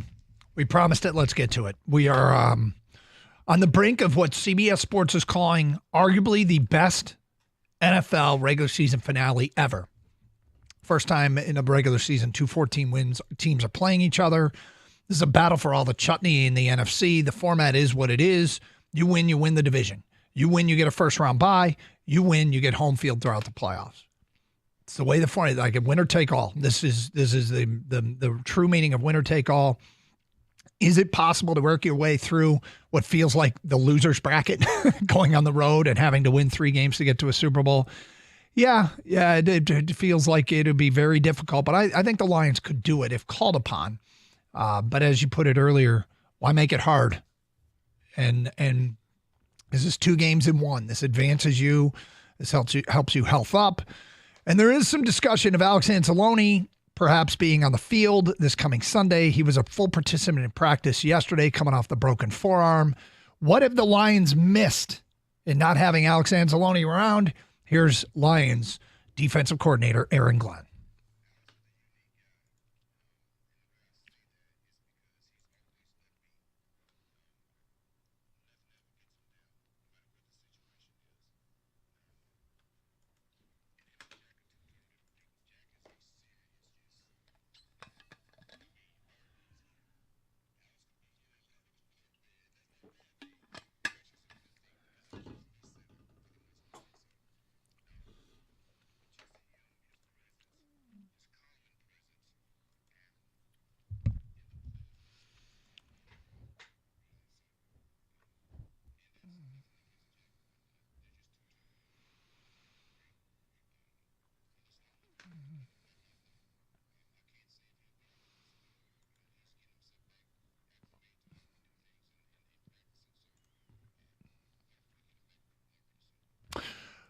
Let's not downplay how much he matters. Like, he matters a lot.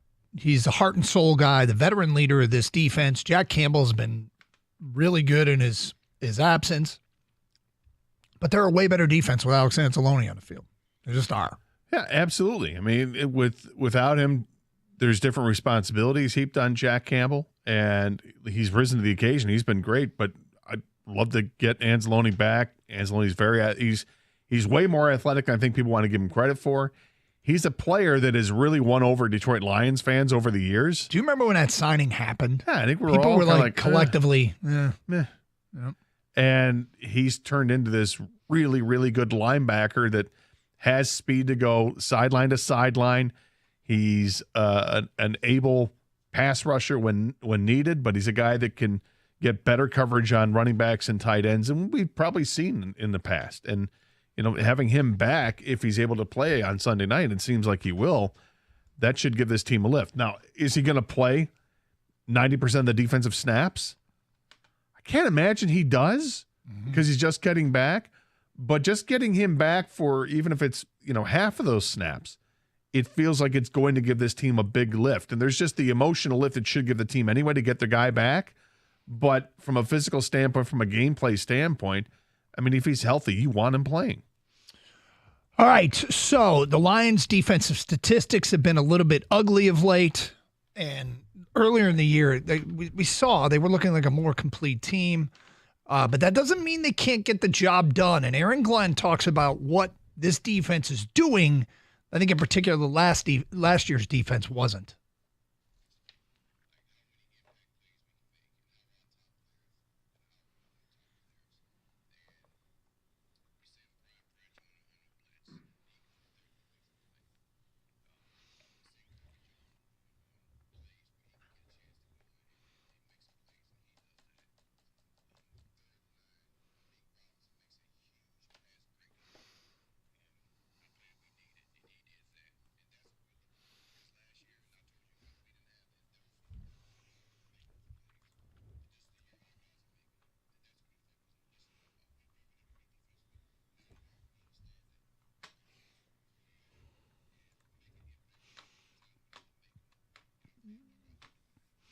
Kind of watched as the Lions this year have slipped a little bit down the NFL defensive stat totals, but they're still top 10 in scoring defense and top 15 in total defense, which is actually that's not true anymore. They've moved outside the top 15 in total defense. But total defense it's total yards. Yeah, it's yards given up. So but they are better than they were last year. It's just really interesting to hear. He's making points that are valid. They're making more big plays. I remember years ago when they had a bad defense, and we were discussing how their lone playmaker defensively, the guy that would seem to constantly be around the football, get his hand on the football, create turnovers, bat down passes, was DeAndre Levy, who was hurt. And now they've got a whole bunch of guys that are making plays on the football. Yeah. They do, and it's great to see, and it's about it, like what Aaron Glenn said. It's the timeliness of when it happens. You can give up a ton of yards. Team can be marching down the field, but when it gets to 3rd and 7, and you need to stop to prevent them from getting in the end zone and just keep them to a field goal, they've come up with that play. Or when you need a stop to force a punt late in the game, they've been able to get that, or a turnover late in the game. This team has been so opportunistic with the turnovers. It's very encouraging. And this was a team that had a bunch of interceptions early and then went like 4 games without them, and now they're back on the interception train again, and it's led by what Kirby Joseph does back there. But the safeties for the Lions, to me, that's the heart of the defense right now. You've got Joseph and Branch that do amazingly against the run, and also in the passing game, you feel ultra confident when Brian Branch is locked on somebody if he's going to go and have to cover a player rather than just a quadrant of the field. And then there's Melifonwu, who now that he's back, that's a guy that's completely under the radar and is a big-time playmaker. Now that he's healthy again, you're seeing it. I love it, Melifonwu. I think he's a really, really good player for this team. It's good to have him back. And, I remember the way he finished last year and now what he's doing this year. I mean, he's loud. Yeah. Yep. 248-539-9797. All right, here's one more from Aaron Glenn. This is him, okay, can you win a Super Bowl with this kind of defense? And here is what the defense coordinator said.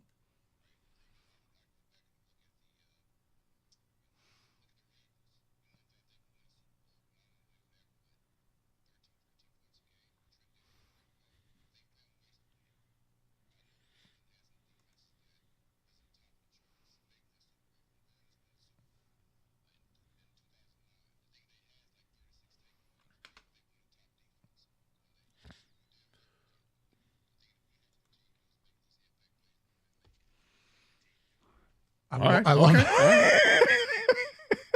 Okay. All right. You're the man. You're the fair enough. Yeah. No.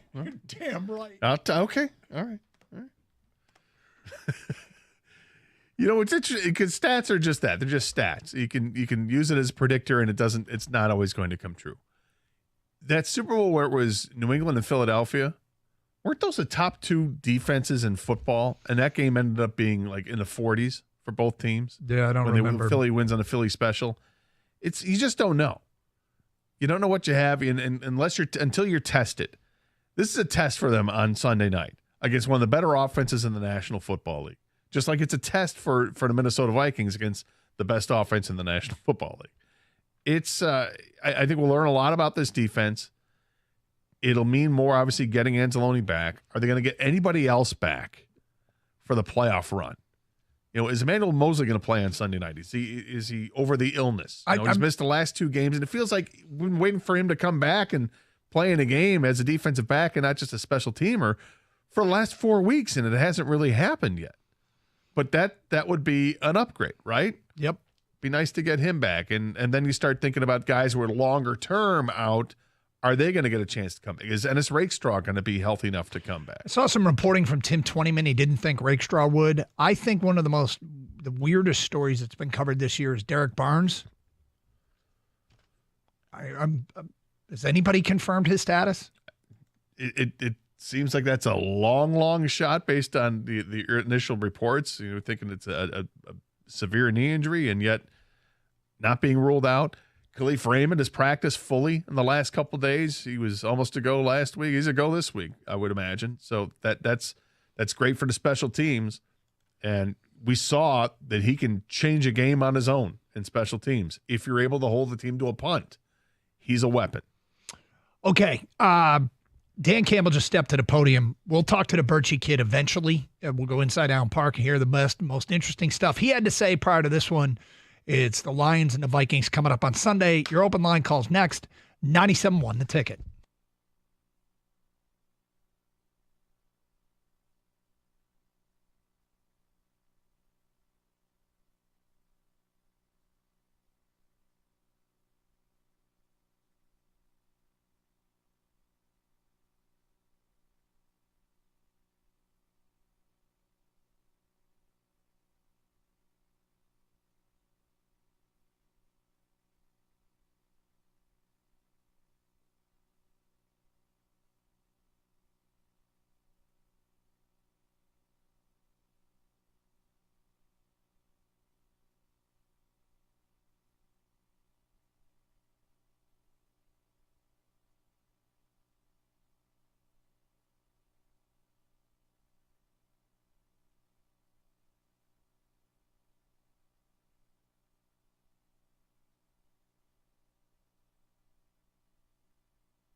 highly anticipated, and it has debuted.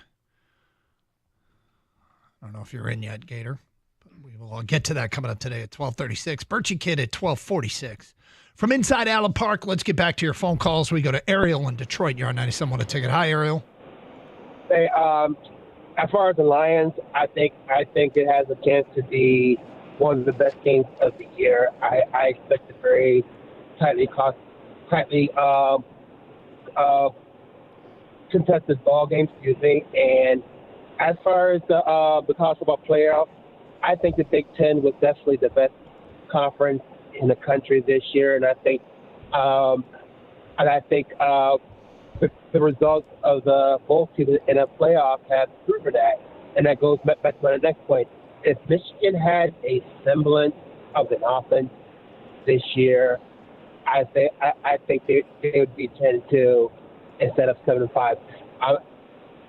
And I'm saying that because bad offense and bad quarterback play and bad offensive play calling from Kirk Campbell is what cost the team at least 2 games this year, and that was why he was fired after the Ohio State game.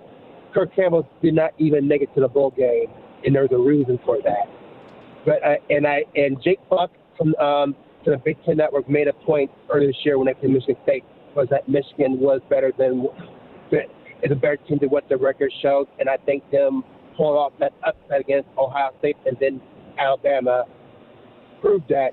As far as who will win, let's not confuse it. Their defense got better as the year went on too, and I think that's a product of a couple of things. Wink Martindale says that we over-exaggerate everything from how much he blitzed to, how much he changed as the season went on. He thinks the players really communicated better and did a lot of the little things better starting at halftime of the Oregon game. But they weren't a great defensive team for much of this season. They certainly were better later. And they rode that defense to 2 great wins. I mean, they were what they were, and well, they're a team I think every team you say, well, if we had better players, we'd be better. Right. I think that's 100% true of every team. But, as far as the Big Ten's concerned, it's been a good postseason for the Big Ten. And Big Ten bashing, we sat there and we heard it, and it was mostly centered around Indiana. And Sean McDonough went off on the Big Ten, and then he cited all the things that the SEC has been for the last 15 years or whatever it was. And I'm like, okay, but in the last, what we're talking about is now. Right. We're not talking about what the Big Ten and the SEC have been. We're just talking about right now. And right now, I always thought postseason results, we drew way too many concrete conclusions based upon and judge conferences in a whole based upon bowl results, and especially now more than ever. But you cannot make a case now that the Big Ten is so far inferior to the SEC. No, you cannot. Absolutely, you cannot. And it's interesting. And I'm not co-opting Notre Dame, but I'm just pointing out that Notre Dame beat Georgia. Penn State looks awfully good. Ohio State looks awfully good. Oregon's out because they had to play Ohio State. So Big Ten has shown itself very well at this point, and the field has gotten leveled to an extent. Whether, is it all NIL? I don't think it's all NIL. I think it's a big part of it. I think having Nick Saban step aside, that changes things up with what Alabama's doing. Mm-hmm. As far as Michigan's concerned, of course they were lacking on offense. Absolutely, they lacked on offense. That defense is the reason that they were as good as they were. And all you have to do is look at the personnel. Graham Grant, Will Johnson, those are 3 guys that are going in the first round. Mm-hmm. And Josiah Stewart's probably a day 2 pick. And Colston Loveland is the only thing they had going on offense, and he might be a day 1, probably a day 2 pick. They had talent. Most of it was on defense. And even without the guys, the 3 first-round picks I mentioned, plus Josiah Stewart, without those 4 guys, they still showed up because that's the area where Michigan has reloaded. We talk all the time in the world of college football, these teams just reload. These teams just reload. It's so hard to do it on both sides of the ball. Michigan has done it defensively for what feels like the better part of a decade. They've always had great defensive linemen and it seemed like always a really good defensive back. Now they're doing it as a whole. It's not just the defensive line, a defensive back. Now you got linebackers that are doing it, and you still had guys sitting out that game. It's, next man up mentality, but they've recruited really well. They brought in really good players on defense. And of course it was the offense that was a shortcoming. There was no question about that. Matt in St. Clair Shores, you're next. Hi, Matt. Hey, boys. Happy New Year. What's going on? Hey, so my concern with the college football playoff and the 12-team format was I feel like there was 15 minutes of good football in like the 8 games that we've seen so far. I just feel like we're getting less quality and being like hyped up for more football that's just lesser and lesser. And it's just kind of frustrating. Like the last few years, we'd always have one blowout, and then you'd have decent semifinal and a pretty strong final, sans the Georgia TCU. And this last, 8 games, we've seen basically, 7 blowouts and then one comeback that was kind of marred by, was it a targeting, not a targeting? Was it a penalty in the second overtime? Not. It's not that I don't want the 12-team playoff, even though I do think it's stretched too far, but the football is not any better than when it was the RNL Carriers Bowl or the Idaho Potatoes Bowl with the 5th best team in one division and the 7th best team in the other division. I feel like you're just kind of going, the same stuff rebranded. Two things. You said the quality isn't is not as good as what? Like you were comparing it to what? Because the previous system, like after the first round, I haven't done the math on what's happened in the second round, but in the first round games, the average margin of victory was closer than the last decade of semifinals. I guess I see you, but those are a lot of come from behind kind of garbage time points. Like if you look at the number, the number in Vegas, every number in Vegas was over. Every spread was beaten. There wasn't a number that if you would have taken the points on the underdog, you would have won. Everything was just blown out of proportion. The 4-team playoff wasn't perfect, but we'd have one blowout typically, like the Alabama, Cincinnati, the Tech or the TCU versus Georgia. But the other 3 games seemed like they were more well played. They weren't. These games just all seemed the semifinal games. More often than not, both semifinal games were blowouts. It's a weird thing. I don't know what's going on, and I don't know. What do you propose? That was the second part. Then what do you propose, Matt? I mean, not that it'll ever happen, but I would have just stuck with 4, maybe gone to maybe 6 or 8 most. I think we're just scraping the bottom of the barrel. I mean, remember the talk 3 weeks ago was should Alabama have gotten in over Indiana, SMU, or Indiana, and then they got waxed by Michigan, who couldn't score in a Mac Stadium. So we're getting watered down blue blood football, and it's not any more enjoyable. If the quarterfinals or the semis were bad under the 4 format, now the quarterfinals are really bad under the 12-team format. It's not like the CFP is ever going to shrink everything, but it's just they've expanded beyond where it's even remotely fun to watch. That's interesting because I do have more fun because the games actually, to use a phrase, they do mean more. I would suspect if people wanted to rank teams before this playoff took effect, and forget about the format of the playoff, if you just rank the teams, that you would still have Oregon in there, you'd still have Georgia in there, and probably maybe even in the top 4, like they were. Are you telling me that it's bad because they got blown out? Or is it just, it's football. Taking away credit from a team that is prepared and working and clicking on all cylinders, taking credit away from that and just discounting, the other team is garbage, that's not right, because those teams aren't garbage. Oregon's not garbage. They were undefeated this year. Going into that game against Ohio State, Ohio State took it to them. And what, we're supposed to say Ohio State isn't good because they lost to Michigan? Come on. I don't know if we ever do this with the NFL and just go. We don't. Yeah, so I'm not sure why.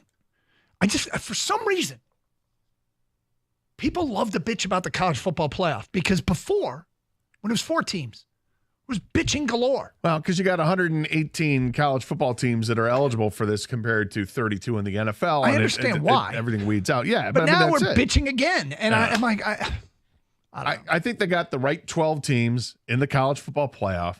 I think we're looking at the final 4 teams here and take your hat off and say, here you go. These are the 4 best teams in college football right now. I guess, and one of the reasons why, and I'm not trying to give caller Matt a hard time. No, not but at to all. me, it's a matter of, okay, but this isn't a movie. This isn't a script.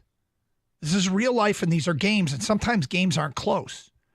And you can't, a format isn't to blame here.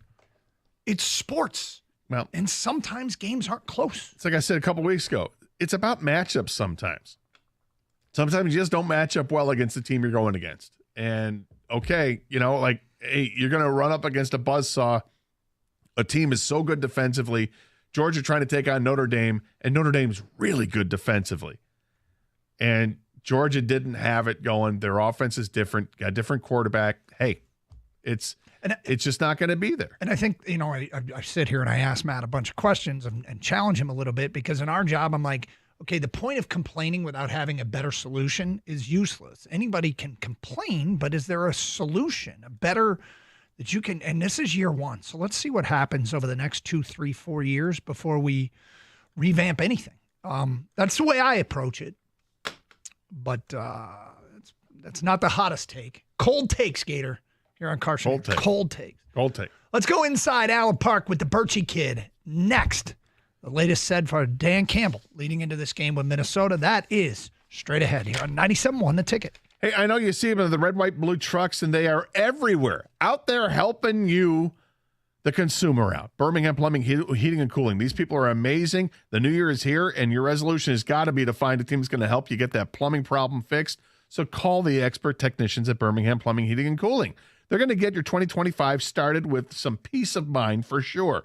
Don't just take my word for it, though. You can check out their A-plus rating they have from the Better Business Bureau, or how about some of those 5-star reviews they have on Google. I've called them a few times in my life, and they have been fantastic for me. So whether it's your furnace or a water heater, a boiler, or water filtration, look, winter can bring about a lot of problems. Make sure your house is done right and ready to go. Schedule an appointment online at birminghamplumbingco.com.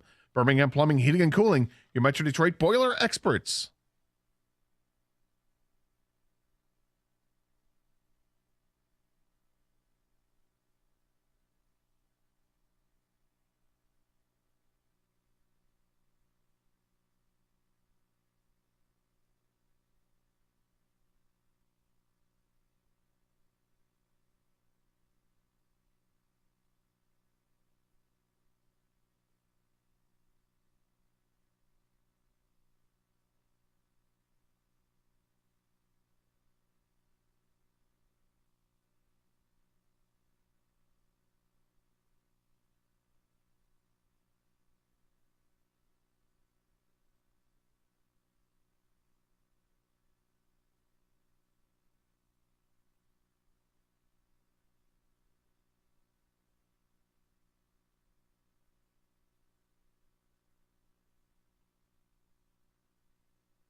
Doug Hart, Scott Anderson, 97 on the ticket. We've got a huge game coming up on Sunday. Lions taking on the Minnesota Vikings. Let's head out to Allen Park and talk to our guy.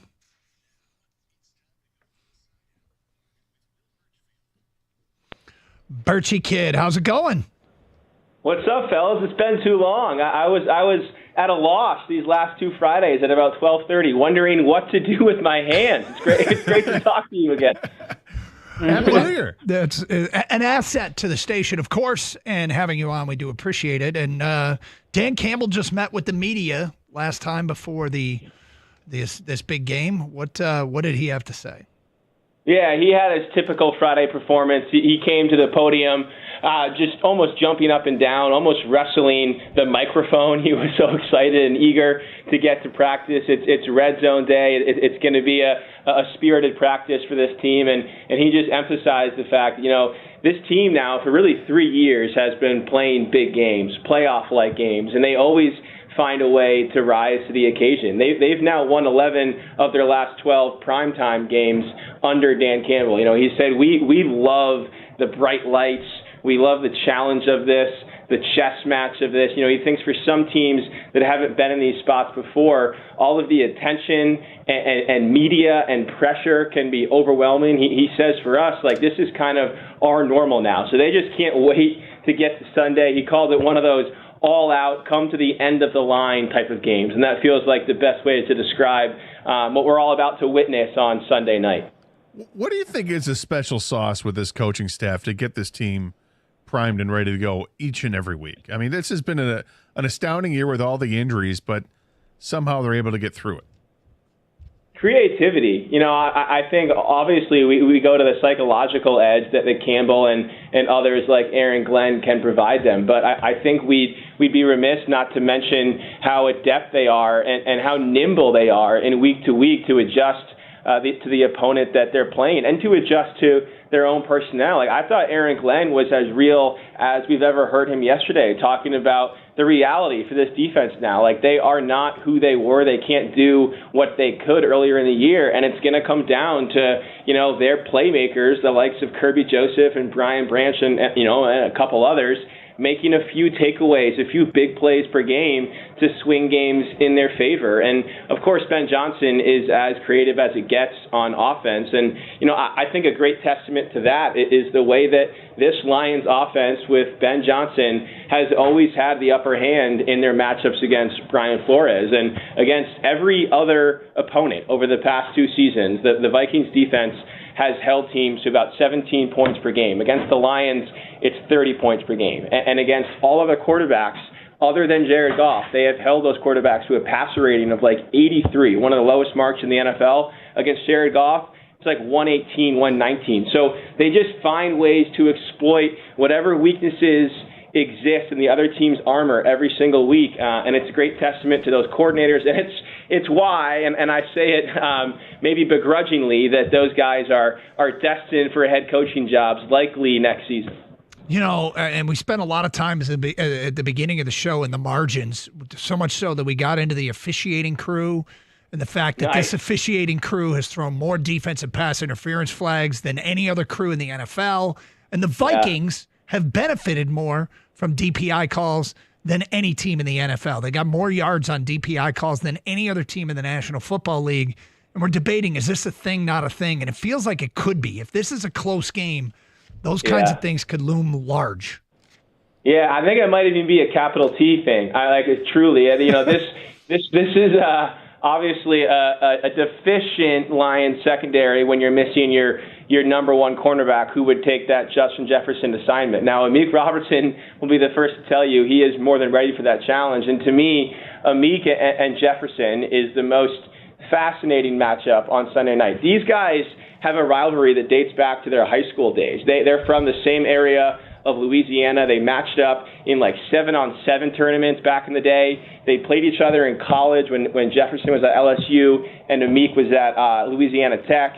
And when they matched up again in October when these two teams played, Amik told me this week, Jefferson is by far the receiver who has talked the most, to Amik this season. Like, those two go at it and go back and forth. And while obviously it's a physical mismatch in Jefferson's favor, Amik Robertson has showed over the past 2 games that he has the ability and obviously the spunk to play outside and to lock horns with some of these great receivers in this game. So I think that matchup is fascinating, but maybe the matchup that decides the game defensively for the Lions is on the other side. It's Terrion versus Addison, and you have to almost accept that Jefferson's going to get his. Like, you have to concede that. But if he's going to feast, then you have to find a way to starve Addison. And so Terrion against Addison feels to me like a matchup that might decide this game. Yeah, it's almost like just don't get burned. We understand Justin Jefferson's going to get his yards, he's going to get his catches, but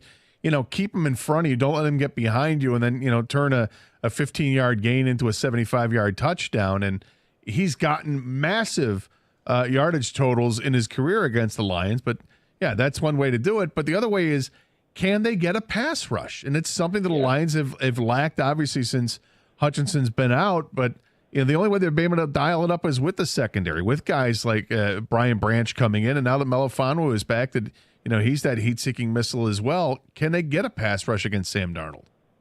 Yeah, Melifonwu was the name I was going to mention, too. We obviously saw the way that he excelled in that pass rushing role at the end of last season, and they have thrust him right back into this defense. I mean, he played almost 50, 60 snaps in his return against the Bears and a pretty similarly heavy load last week. And, the thing that I think separates Melifonwu is that he doesn't just have the speed and the instincts to get after the passer, but he has the length to go convert those pressures into sacks. And I think now with possibly Anzalone back on Sunday, but even if not, Jalen Reeves-Maybin back in that linebacker core, they can find ways to utilize Melifonwu even more as that blitzing safety. And that's got to be a way that they find a way to generate pressure on Darnold, who, by the way, has been really great against pressure for most of the past 2 months. Like, he was pretty vulnerable against the pass rush, against the blitz early on, but much like Jared Goff, he has morphed into this calm, composed quarterback in the face of pressure. So it's not as simple as getting in his face. You really have to bring him down, and to me, Melifonwu is a guy who can do that. And look, doesn't this feel like a game where Zadarius Smith has to make a play? Like this game is going to be swung by 3 or 4 plays one way or the other. And even if it's something as simple as a third down pressure that forces an incompletion or an interception, Zadarius Smith was brought here for these games and these moments, and he has to make an impact on Sunday night. All right, you mentioned it briefly. Do you think Anzalone plays? It's such a good question. I don't even know if I can venture a guess, because Anzalone, as late as yesterday, didn't seem to have an idea himself. He's still wrestling with the decision in his own head. He's talking through it with Dan Campbell and the medical personnel, trying to figure out essentially if it's worth the risk of playing on Sunday night. Because if he gets hurt and then can't play, as he said, in, say, the Super Bowl, is he going to be able to live with himself? Like, is he going to regret that? And if the arm can heal more in the next week or two, maybe it behooves him to give it 1 more week and potentially 2 more weeks of rest. So I think it's almost up to Anzalone. He will practice again today. I think if he knows that he can't make significant strides in his recovery by resting, then he'll play Sunday. But there's a lot of different factors for him to consider. Jake Bates became an instant meme for lying on the ground and trying to stretch himself out against San Francisco. How has that been received in the locker room since? Yeah, it's definitely made the rounds as it has on the internet. I fully expect it to be the NBC's lead on Sunday night. I think they should come into the coverage replaying the famous Jake Bates image. But look, he's been good about it. He knows that it was inevitably going to go viral, and that was the result.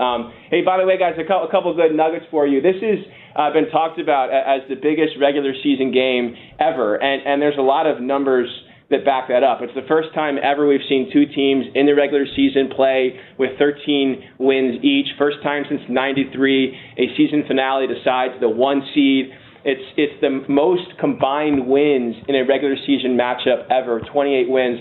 The previous high was 25, Giants-Patriots in 2007. There was also a game in 1926 between the Pottsville Maroons and the Frankfurt Yellow Jackets. Two real teams, real story. Do you know who won that game in the battle of the NFL's two first-place teams? It's all about the It Maroons. was the Yellow Jackets. Nobody. It was a 0-0 tie. And thank God none of us were here to watch that debacle between Frankfurt and Pottsville in 1926. Well, you don't just walk into Pottsville. Everyone knows that. Cash the Ticket had the over in that game, They unfortunately. did, yes. Did not work out well for them. All right, you get your pick on this game. The Lions get it done.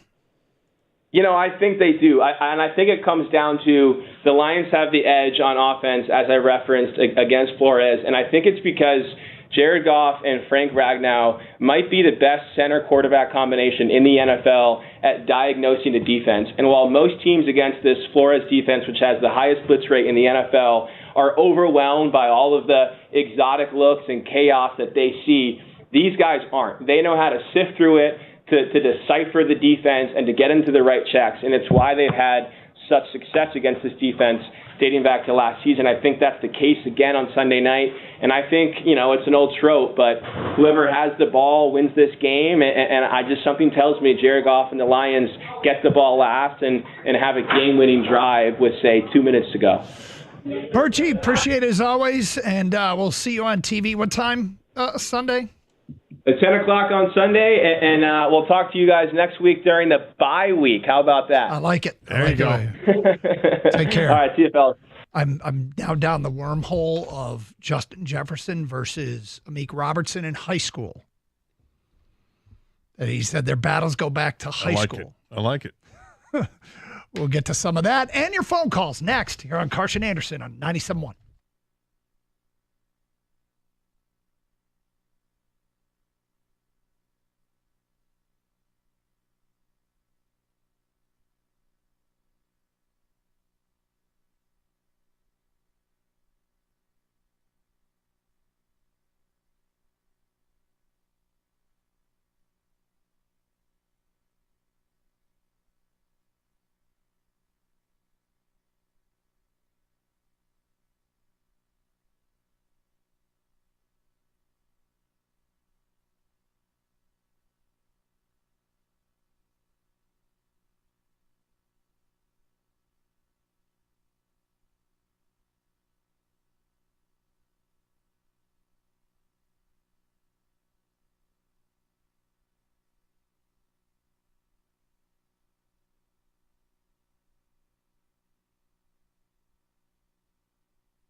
Doug Carr, Scott Anderson, 97.1 a ticket.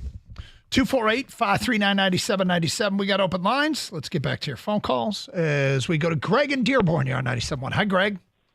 Hey, guys. I had a Lions prediction and then a quick thing on the Buckeyes. Sure. 45-41 for the Lions. Kind of everything that Aaron Glenn's saying. They asked if they can do it with this defense. And what did he say again?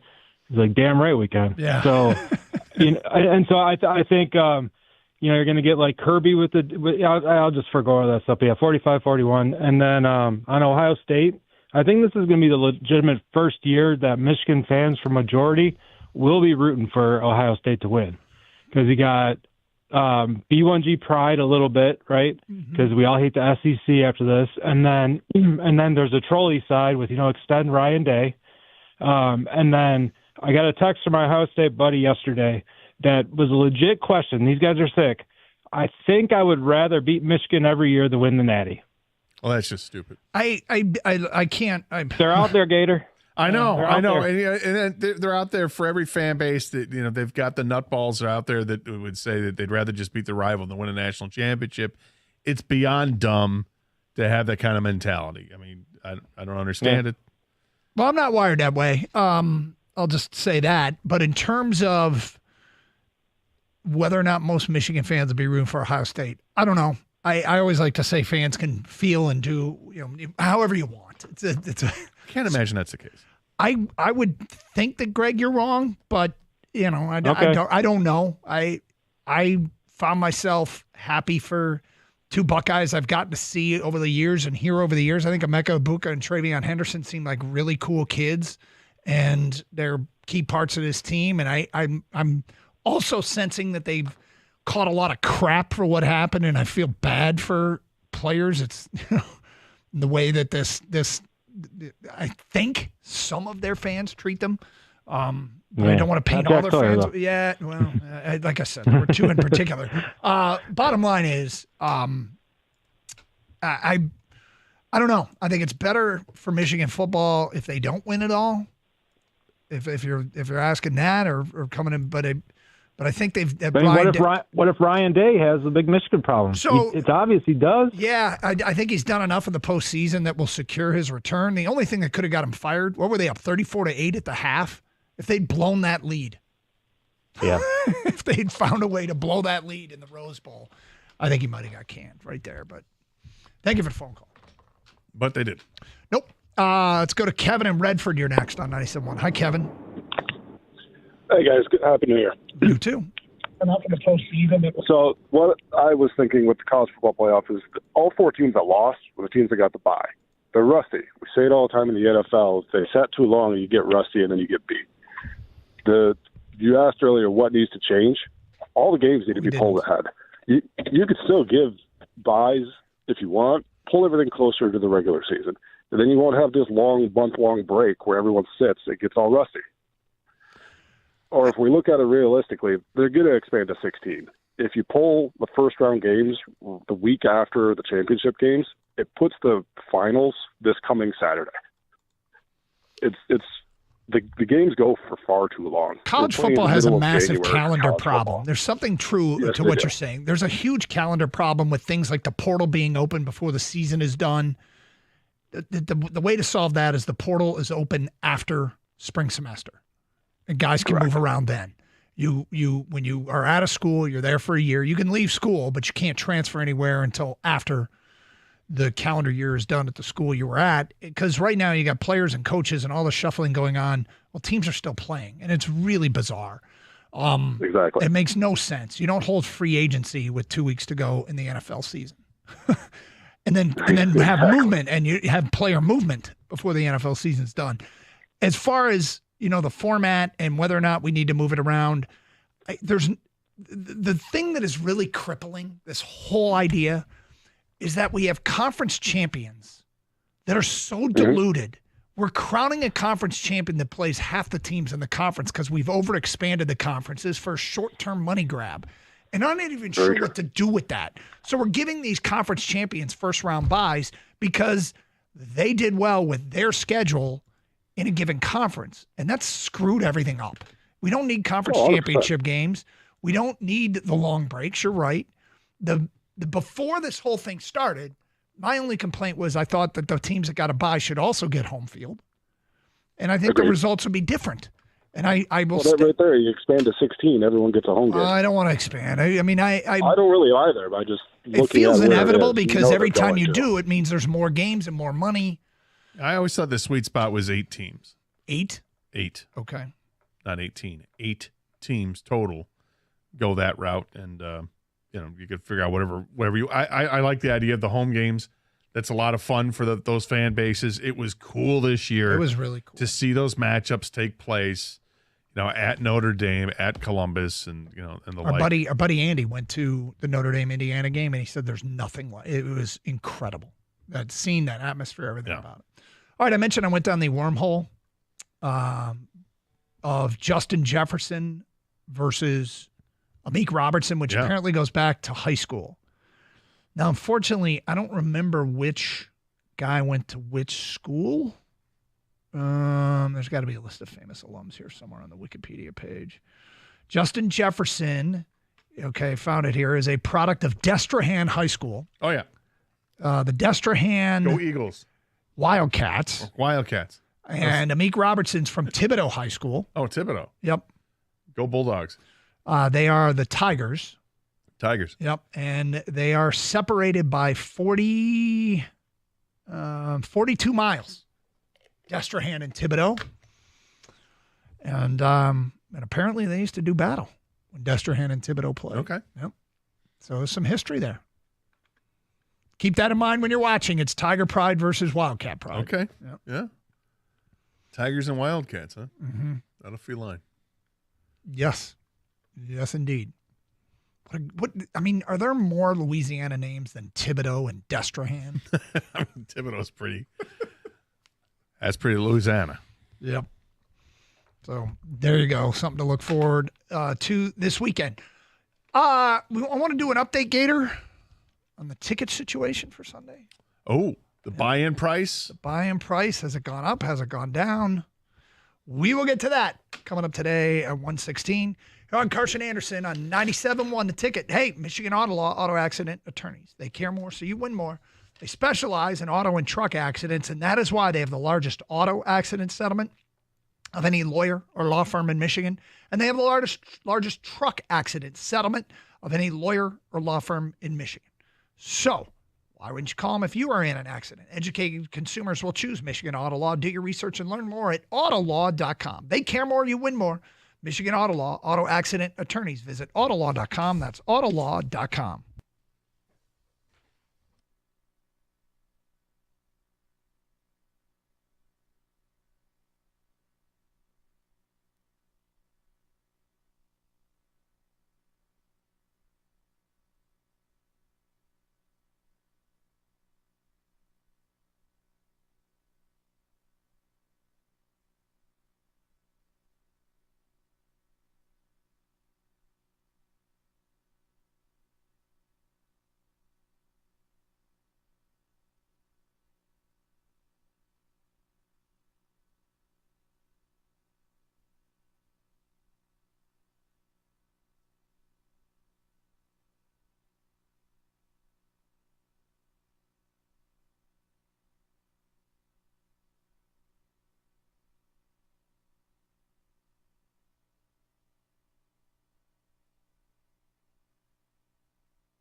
Welcome back to Carson Anderson here on 97.1 The Ticket. Taking your calls and texts at 248-539-9797. Big Lions game on Sunday night at home at Ford Field against the Vikings for number 1 in the NFC. We know this. Of course, it's the division championship as well.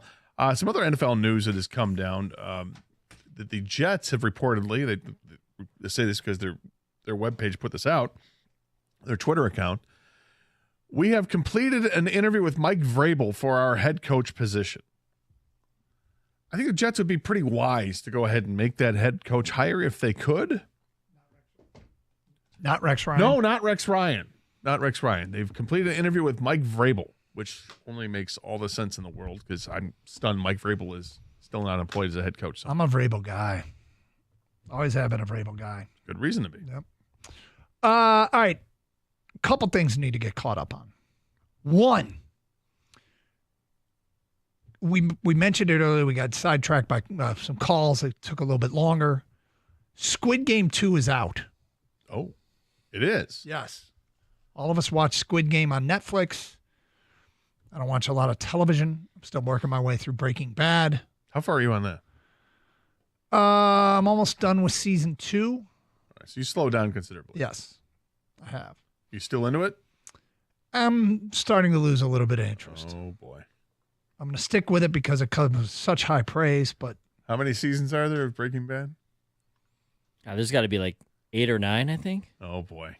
This does not bode well for Doug. No, you don't, Doug.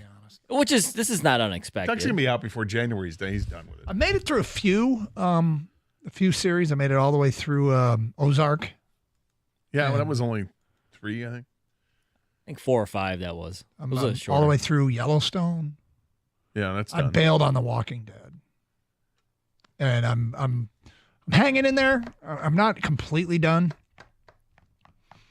We'll see. But Kang is what? You watched the first episode of Squid Game 2? Yes, I was able to get in one episode during my break, my time off, and I'm going to continue watching. I want to see how this thing plays out, but it's been, like 2 years since Squid Game 1, so that kind of took a little of the anticipation out of it. Mm-hmm.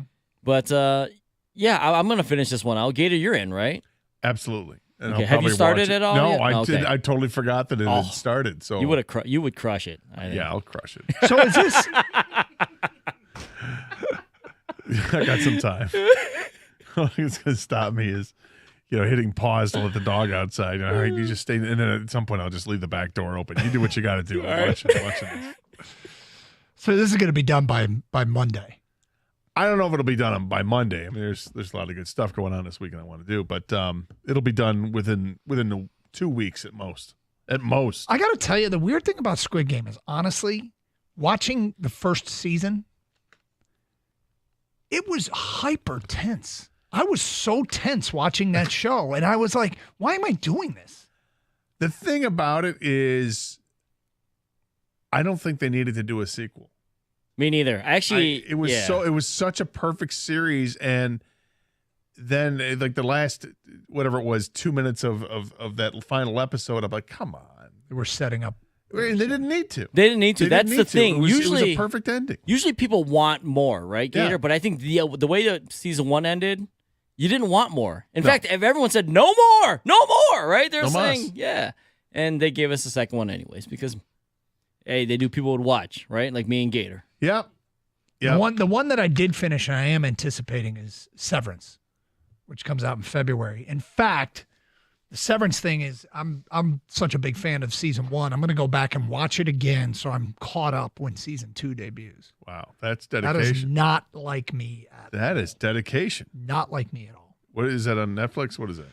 That is an Apple TV. Oh, yep. I think I have Apple TV actually. Gator's out because it's Apple TV. Well, I was right? forced to get it because of baseball games being on Apple, and so I did it, and I haven't canceled it. For people new to the show, Gator's not a huge Apple guy.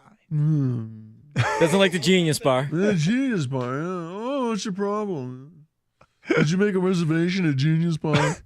Not even the Genius Bar. It's just Genius Bar. You're not a genius. You're just a techie dude. Let's go. Just because you work here doesn't make you a genius. Severance is really good. Okay. And I Who's in it? finished. I don't know. Doug doesn't know actors. Denzel Washington's in it. Yeah, Denzel. And Reese Witherspoon. Right. Yeah. I have no idea. Oh, Adam Scott. Okay. Gotcha. Isn't it a Carbon? 6 years, whatever it was, from Step Brothers. Mm-hmm. Patricia Arquette. I know her. John Turturro. I know her. Christopher Walken's in it. You don't know Walken? I guess I do know that. I do know Walken. I didn't know his name. Right. That guy. He's a more cowbell guy. Yeah. Yeah, and then you get to a bunch of people I don't know. But, yeah, okay. What's the premise of this whole thing? You can sever yourself from the work you. So you show up to work, and then in your world, you get out of work. But there's also a you that then has to go to work, but you just don't remember being there at all. Mark leads a team of office workers whose memories have been surgically divided between their work and personal lives. Mm-hmm. And then it has more, but I don't know if it's a spoiler, so I won't go into more. Yep. Interesting. Yep. Okay. And it's really good, you say? I loved it, and I didn't expect that I would. And I loved it so much, I'll go back and watch and get caught up. Is there any nudity?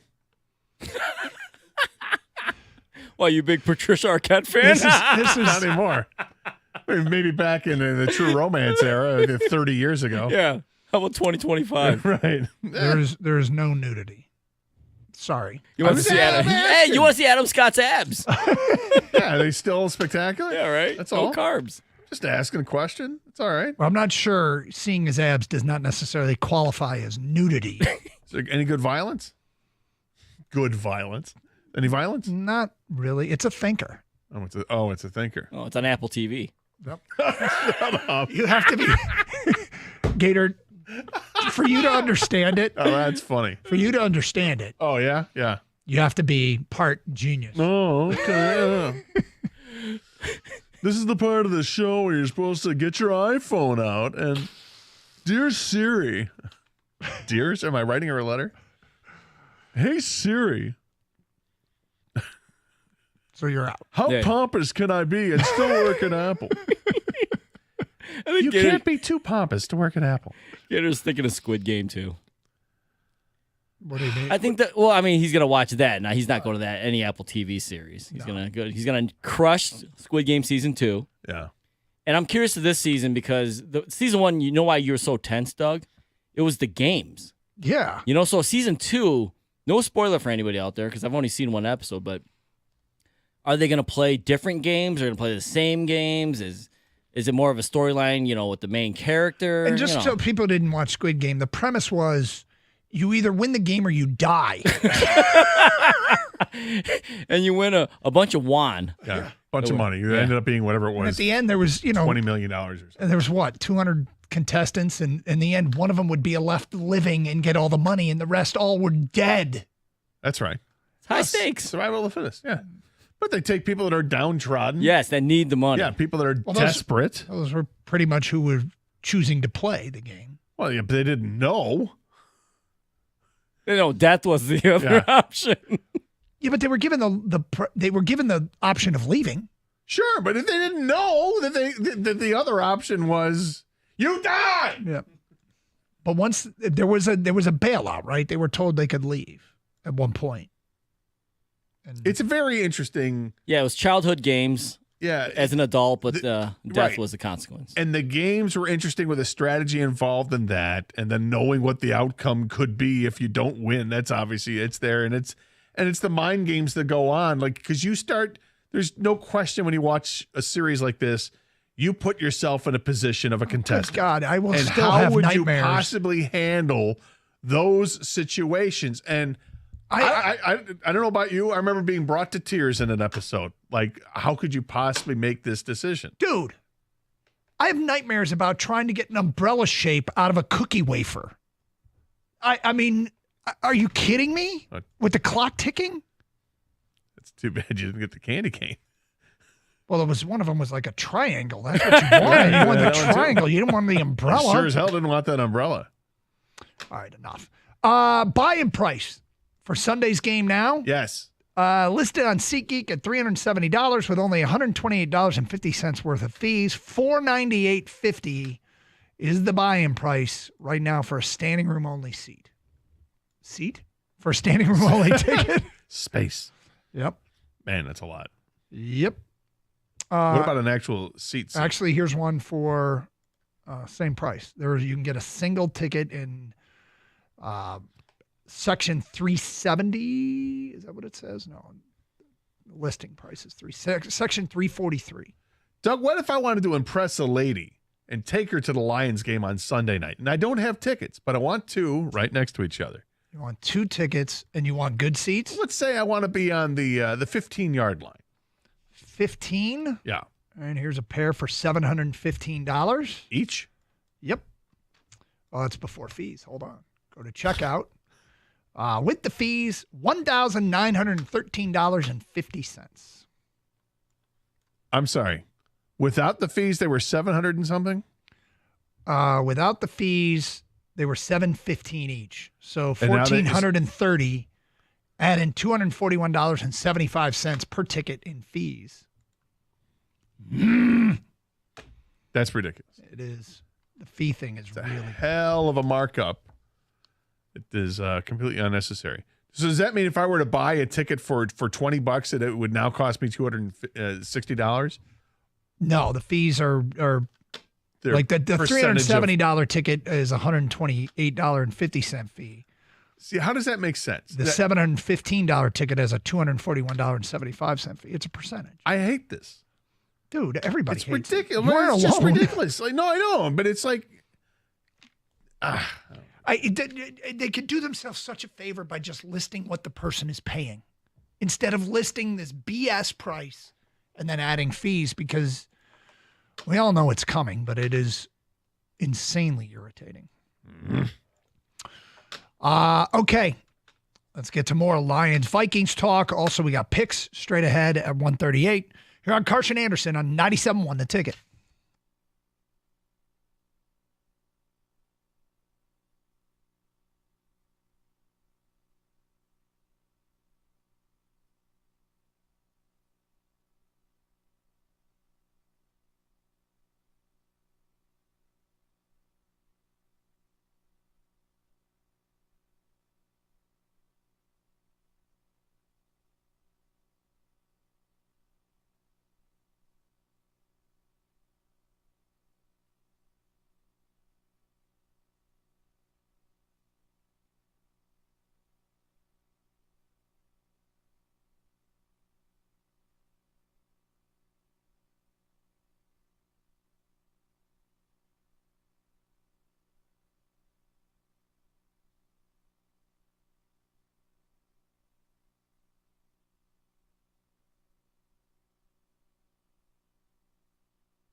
Gator and I are coming in at 58, 59%-ish picking games against the spread this year. I'm not going to lie. This is an extremely tough week to pick NFL games because you got some teams that are resting starters, others that are playing for something. How important is the seeding to certain teams? You got the Browns are getting 20 points this week against Baltimore. Yeah. Wow. Yep. So it's, I mean, like I said, I'm not going to lie. It's exceedingly difficult to figure out games this week, but we do our best, and we'll give you our picks coming up in about 7-8 minutes. You went 4-2 last week, right? 4-2, 3-0 in the NFL. Your NFL record is outstanding. Thank you. Yep. I got you at 33-14-1 this year in the NFL. That's correct. Yeah, that's a pretty good record. Thank you. Picking NFL games. I'm actually 27-18, which isn't bad. That's pretty good. But overall, we've done a decent job. But I ain't gonna lie, this week's been tough. So do with these what you will. In the meantime, as we get you set for the Lions and the Minnesota Vikings, we've discussed a lot of what's going to go on. Is Kirby Joseph not making the Pro Bowl more motivation? Is it vendetta? Is it, what it is? It's another example of Detroit versus everyone, isn't it? 100% it is. I understand why some people don't like him. I get it. The low hits on receivers and it's knocking guys out for seasons. I get that. I'm not comfortable with that. But he's our guy. And he plays the game hard, plays it at the top speed, and he's also a guy that leads the NFL in interceptions with 9. He is a valuable part of the Lions defense and necessary for this defense. But for him to be off the Pro Bowl squad, again, does it mean anything? Not really, but is it a snub? 100%. Yeah. 100% is a snub because how do you lead the NFL in interceptions and not be a Pro Bowl player? It's like, I get it if you're giving up, if you're just risk-reward guy and you're giving up 1 million touchdowns while picking off 9 passes because you just gamble every time you're there. That's not the case with him. No. And I remember we talked about this with the Pistons, the going to work Pistons, how they had an edge to them. And I think that edge helped them win an NBA championship.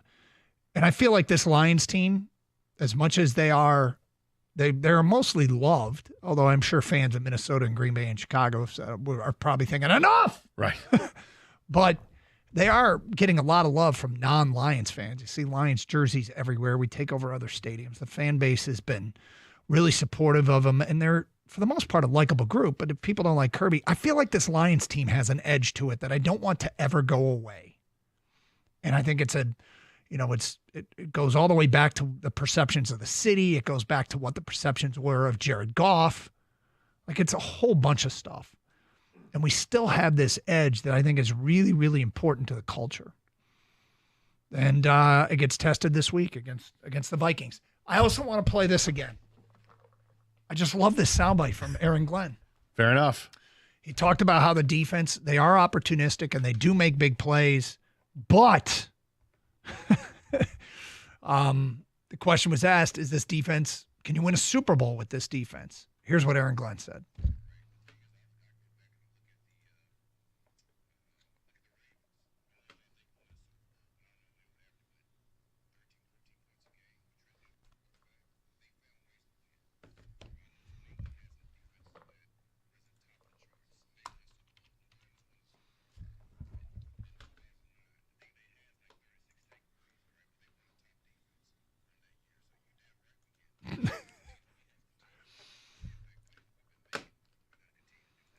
Print the shirt. You're damn right I ordered a code red. You're damn right we can win the Super Bowl. Aaron Glenn, 1-2-2025. I mean, I'm not questioning him. Are you? No. And I mean, he's right. We did, and the reason we've been through this before, and I remember it with the Tigers.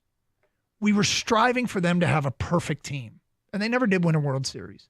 But through that whole era, a better part of a decade, when they were in the mix, it was always about perfection, answering every bell.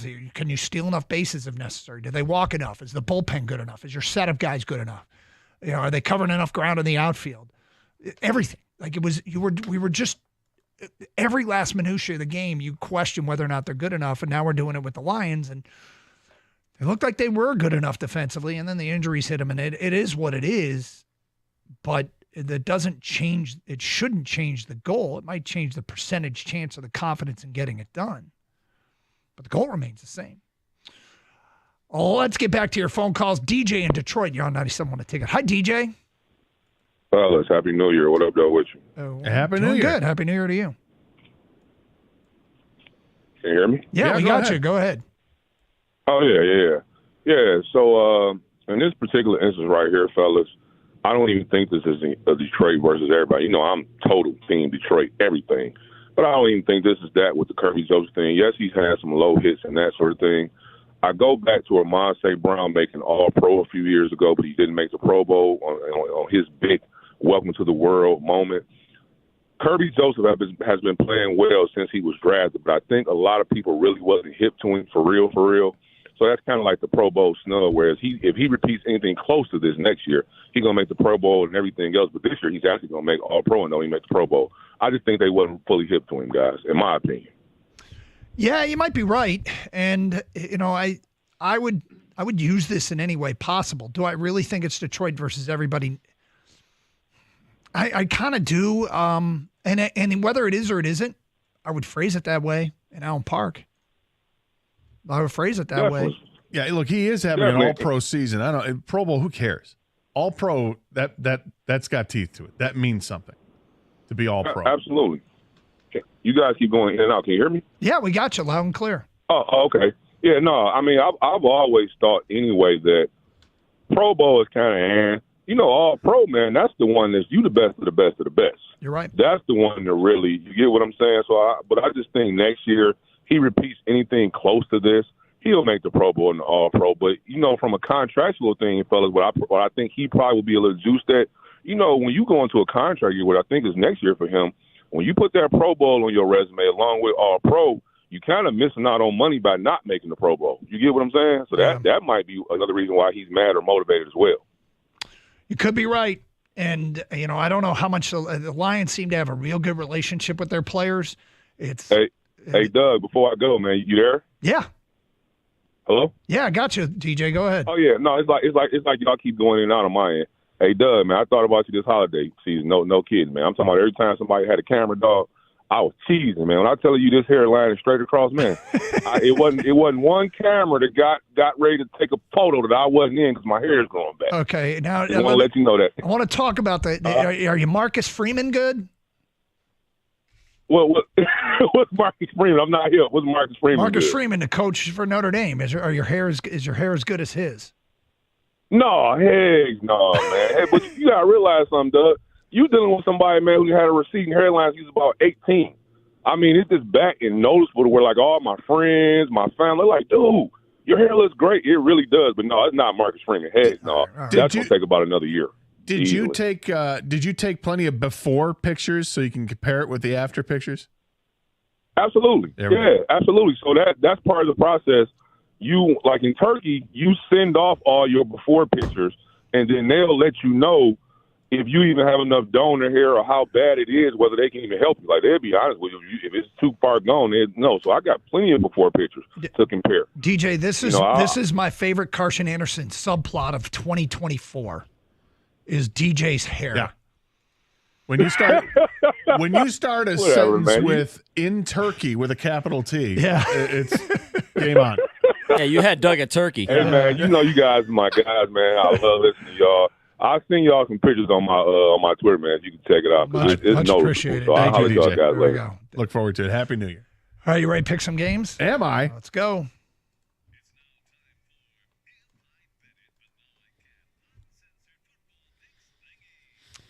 All right, Gator, I've admitted that this is one of the more difficult weeks to pick because you don't know the motivation for a lot of teams in the NFL. I'm going to start with a game where a team has admitted they're sitting their starters, many of them. And I think Seattle's going to want to finish on a good note. Rams going up there shorthanded. I'll take Seattle to cover the 6.5 at home against the Rams.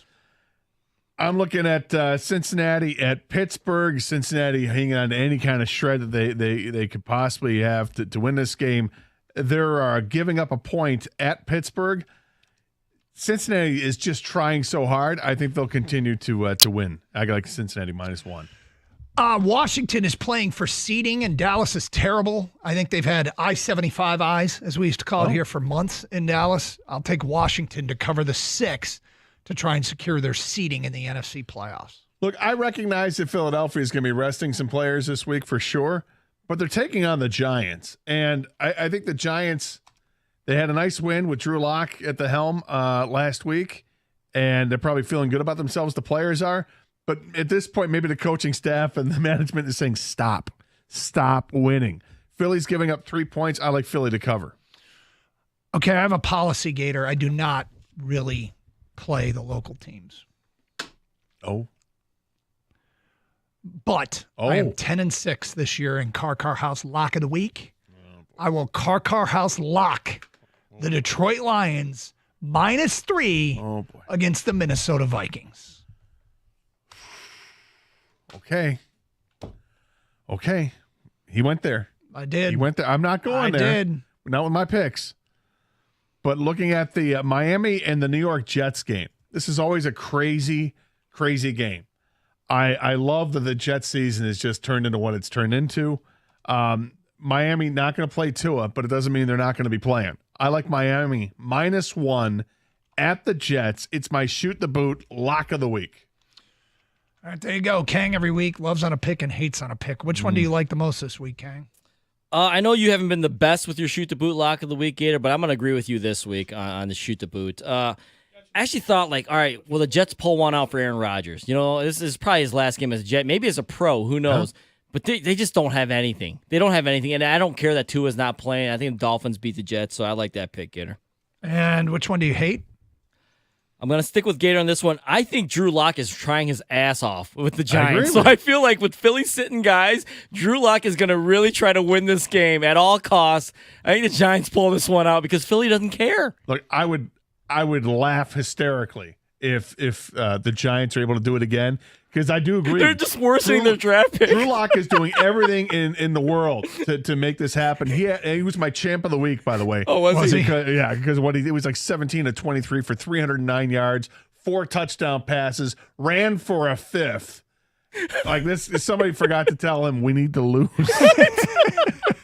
Philadelphia's backup, so we're going to be good enough, I think. But I hear you. That's my reasoning. Yeah. Yeah. There you go. Those are our picks this week, and a difficult week to pick games. We'll get your last chance at your picks. Lions, Vikings, who wins and why? That is next. 248-539-9797. Get your selection in.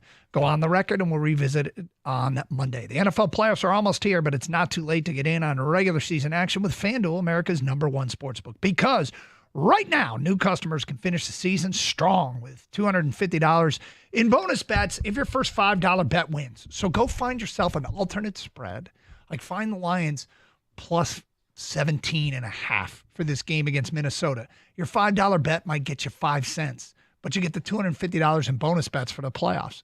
There you go. That's the workaround. Visit FanDuel.com/Doug. Again, to get the $250 in bonus bets. FanDuel is an official sportsbook partner of the NFL.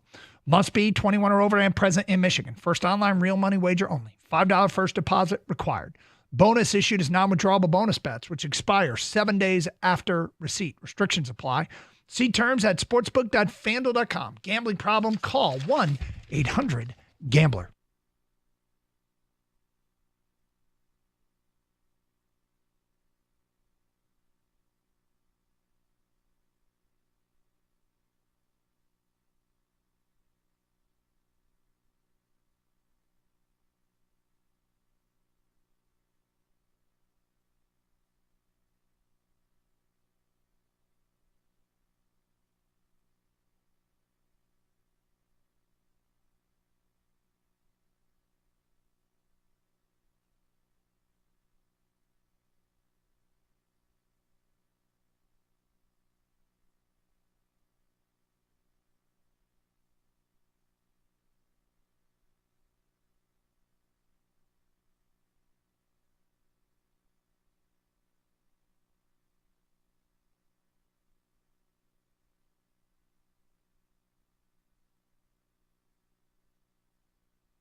Massive game for the Lions on Sunday night.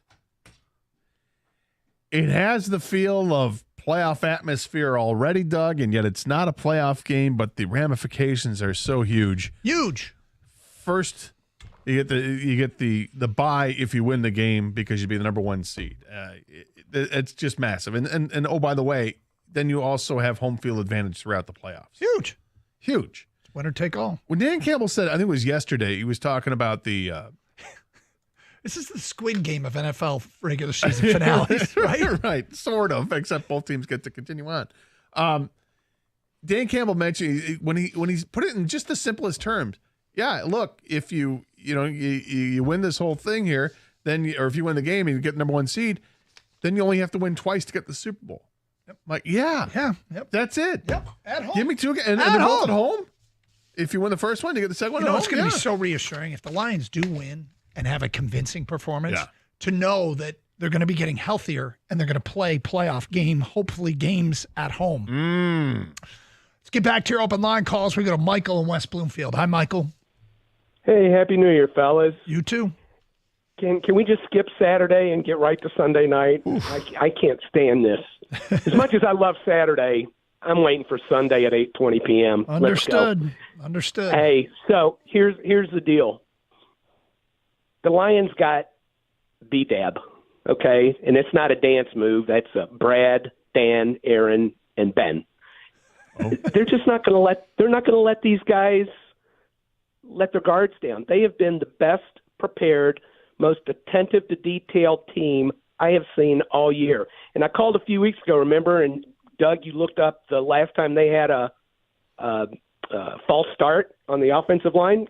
I don't even think they've had one since I called last. I don't know. Maybe Mahogany had one, but I don't know. Well, remember they had a couple in the first. The first game was Owasika had 2 early against Minnesota, right? And then but that was game. What was that? Game 5? Yeah, week 5. This is week 18. Yep. And with the way Dan works the preseason, I mean, games 1, 2, and 3 were pretty much preseason games for the starters. So I am so excited. Jahmyr Gibbs has served notice that he is a certified superstar. Jamison Williams is going to keep going. And I'll guarantee you, Aaron Glenn did not put all of his cards on the table against San Fran, because for those San Francisco receivers to have a 10-yard radius around them on some of those throws, even with second stringers, that's just not NFL football. So there was something going on. I guarantee it's been fixed, and he is going to have something for Sam Darnold. So let's go Lions. What do you got for a score? 38-28. Because they're exchanging jab for jab, but then Kirby Joseph is going to get his league-leading 13th interception, and bye-bye Minnesota 14-win wildcard team. Yeehaw. All right, thank you, Michael. Got you recorded. 38-28. And he gave a yeehaw. He did give a yeehaw. That's the first one of the day. First one of the year. Jim in Utica. You're on 97 a ticket. Hi, Jim. Yes. I got the Lions 30 and the Vikings 26. You do a little math there. There's a lot of field goals on the Vikings side. We're going to hold them. We're going to give up some yardage, I predict, on defense, right? Mm-hmm. But when it gets down to the nitty-gritty in that near the end zone, we're going to hold them to field goals. If I do the math, there's more field goals on the Lions side. No, there's three touchdowns, 3 field goals, 30 points, right? So you got four field goals on the Viking side. Correct. We're going to score one more touchdown than them. So and you want a bold prediction from within the game? Yeah. All right, Jack Fox is going to All-Pro Jack Fox will complete a pass for a first down. Well, he might. He might. He's got a cannon. The Lions have the most fake punt attempts since Dan Campbell in the NFL since Dan Campbell took over, and they have a huge, a wildly successful percentage. Like the league percentage on fake punts is something 28%, 29%. Dan Campbell's near 50% on their fake punts. So they've been really, really good. He's taken a lot of chances. but they've been rewarded. By the way, the Lions had 2 false start penalties to the previous caller, Michael in West Bloomfield. 2 false start penalties in the game against the Chicago Bears. One was on Hogan Hatton, the center, on a field goal attempt. Do you remember that? Yeah. And the other was Mahogany, as he mentioned. But see if I can look at the by penalties. I don't have a comparison. Oh, maybe I do here. False start by team. Okay, the Lions' false starts, 14. Only 2 teams are better. Denver with 13 and New Orleans with 12. It's a buttoned-up group. And they're playing at home, so there's no excuse to false start if you're at home. Oh no, we've got the fans behind us. Ticket text coming in. Doug and Scott, you think this will be the most watched Sunday night game ever? Yes. DB in Waterford, he wants to know which matchup holds that record. I don't know. I don't know. It was a quick yes for me. It feels like it should be. I think it is going to be, guys. The Lions have been must-watch TV for the country for about a year and a half, 2 years now. And with this game, this is like the most meaningful last game of the regular season ever in the NFL. It is. And it's literally the last game at the last time. I mean, this is being built up properly. I feel like sometimes we kind of manufacture some interest. There's no manufacturing this. This is only building up more and more and more. I feel like Detroit's ready to explode on Sunday night. I don't know when people plan on getting downtown. I haven't looked at the weather to see what the weather's going to be like, but It'll be cold. Yeah, I mean, it feels like this is one of those days that you want to get downtown at like 2:00 and hit the bars, enjoy yourself, and then start to head towards the stadium around 6:30. And it's just going to be a flood of people, a sea of humanity that is going to be enjoying it. Are people going to stay downtown? Do you just go for the tailgate and then head home, watch the game? Obviously, the games be, packed with 65,000 fans. Is it going to be like 65,000 Lions fans? I think pretty close to it. I can't imagine Lions fans are really looking forward to selling the tickets for this one, particularly if they know it's going to a Viking fan. All right, it appears that the highest rated Sunday night football game ever was a game between the Kansas City Chiefs and the New York Jets. I'm just trying to see if this is accurate. I mean, it's hard to read these things, but it apparently peaked at it averaged 27 million viewers. So that was it, and I guess we'll see if the Lions can beat that. Mike Valeni has sauntered into studio and joins us here on 97.1 A Ticket. I got a question for you. Okay. Have the Giants found something in Drew Lock? Go to hell.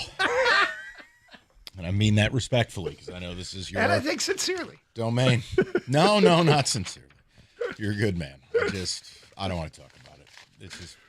I was thinking about this the other day. Oh, good. More of this. Yes. You obviously want to have the best pick you can get. Do you want that to take a quarterback, or do you want that so that you have more bargaining power to trade back? Both. Like, I'm not married to one player or any specific way of doing things. Look, in the end, by winning, they may double down and do the unthinkable and, like, keep Joe Shane and Dayball, only to then, or keep Shane, fire Dayball.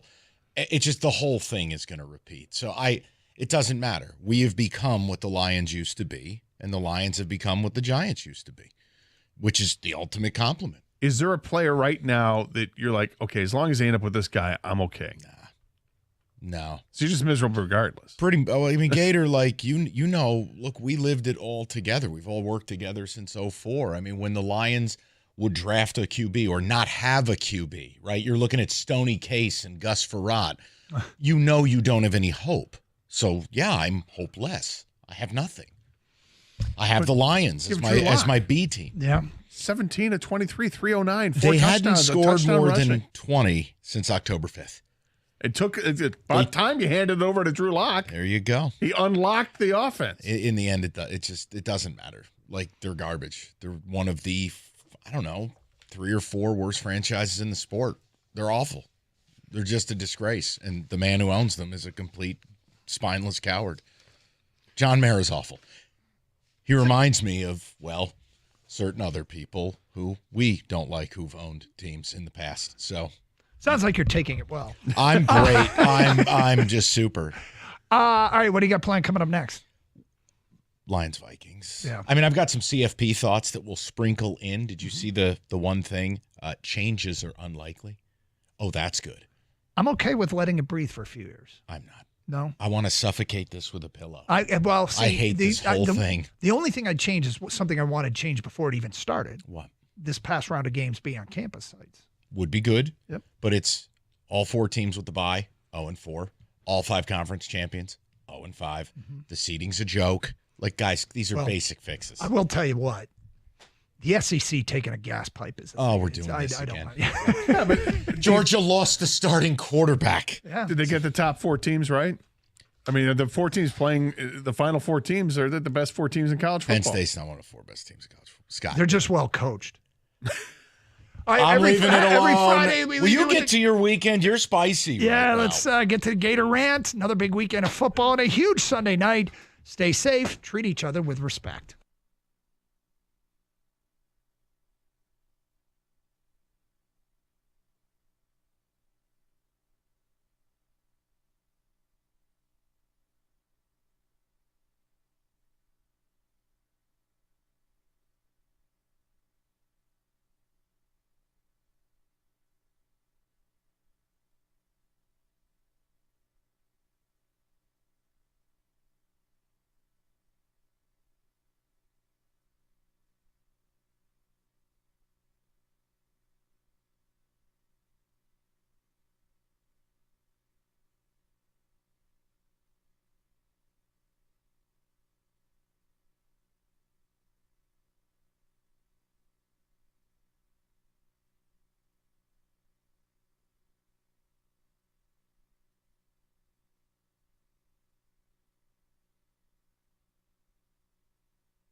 Brought to you by Precision Garage Door Service of Southeast Michigan. It's the Lions, the Vikings, so much at stake Sunday night at Ford Field. It's being called by some one of the best regular season finales ever. On the line, win number 15, the NFC North crown, and the 1 seed. Linebacker Alex Anzalone, who is on track to return Sunday, was asked for his thoughts on the critics who say the Lions' defense is not Super Bowl caliber.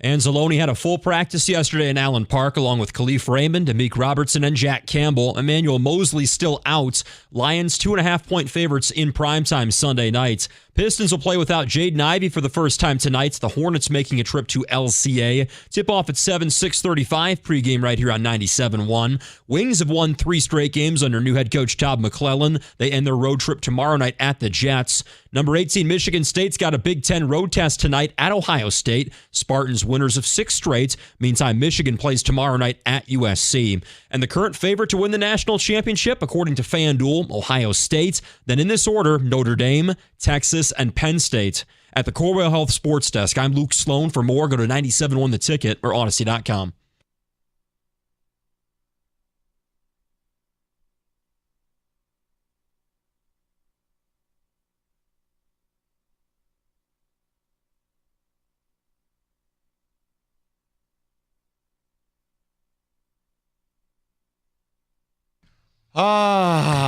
We have arrived at Friday before the biggest, best, maybe most important regular season game that the NFL has seen in a decade, maybe ever. You don't have 14-win teams squaring off. But before we get to it, I can't help myself. I'm feeling spicy today. Can we run the Anzalone audio back? Can you just, I don't know why athletes have to do this. The Lions in the last 5 games against legitimate opponents have given up 33 points a game. There's only one team in football that's been worse defensively than you. It's the Carolina Panthers. Like, Alex, yes, you coming back helps, but you're not Aleem McNeil and Carlton Davis and Aiden Hutchinson. This is the stuff that drives me crazy, where everything has to be ultimate aggrievement, where Alex Anzalone thinks it's dumb and it's ridiculous. No, it's not. No team in the history of this league has given up 33 points a game and won a Super Bowl. Full stop. So either the defense gets better or you don't win a Super Bowl. But go ahead, play the audio. Let's listen to aggrievement.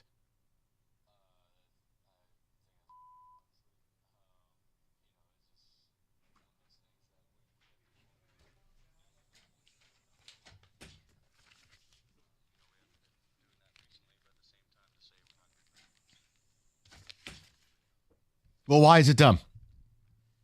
Please tell me, Nostradamus, why is it dumb? You admit you haven't been doing your job. And by the way, you've been hurt, so I have nothing. You're part of the reason they're bad.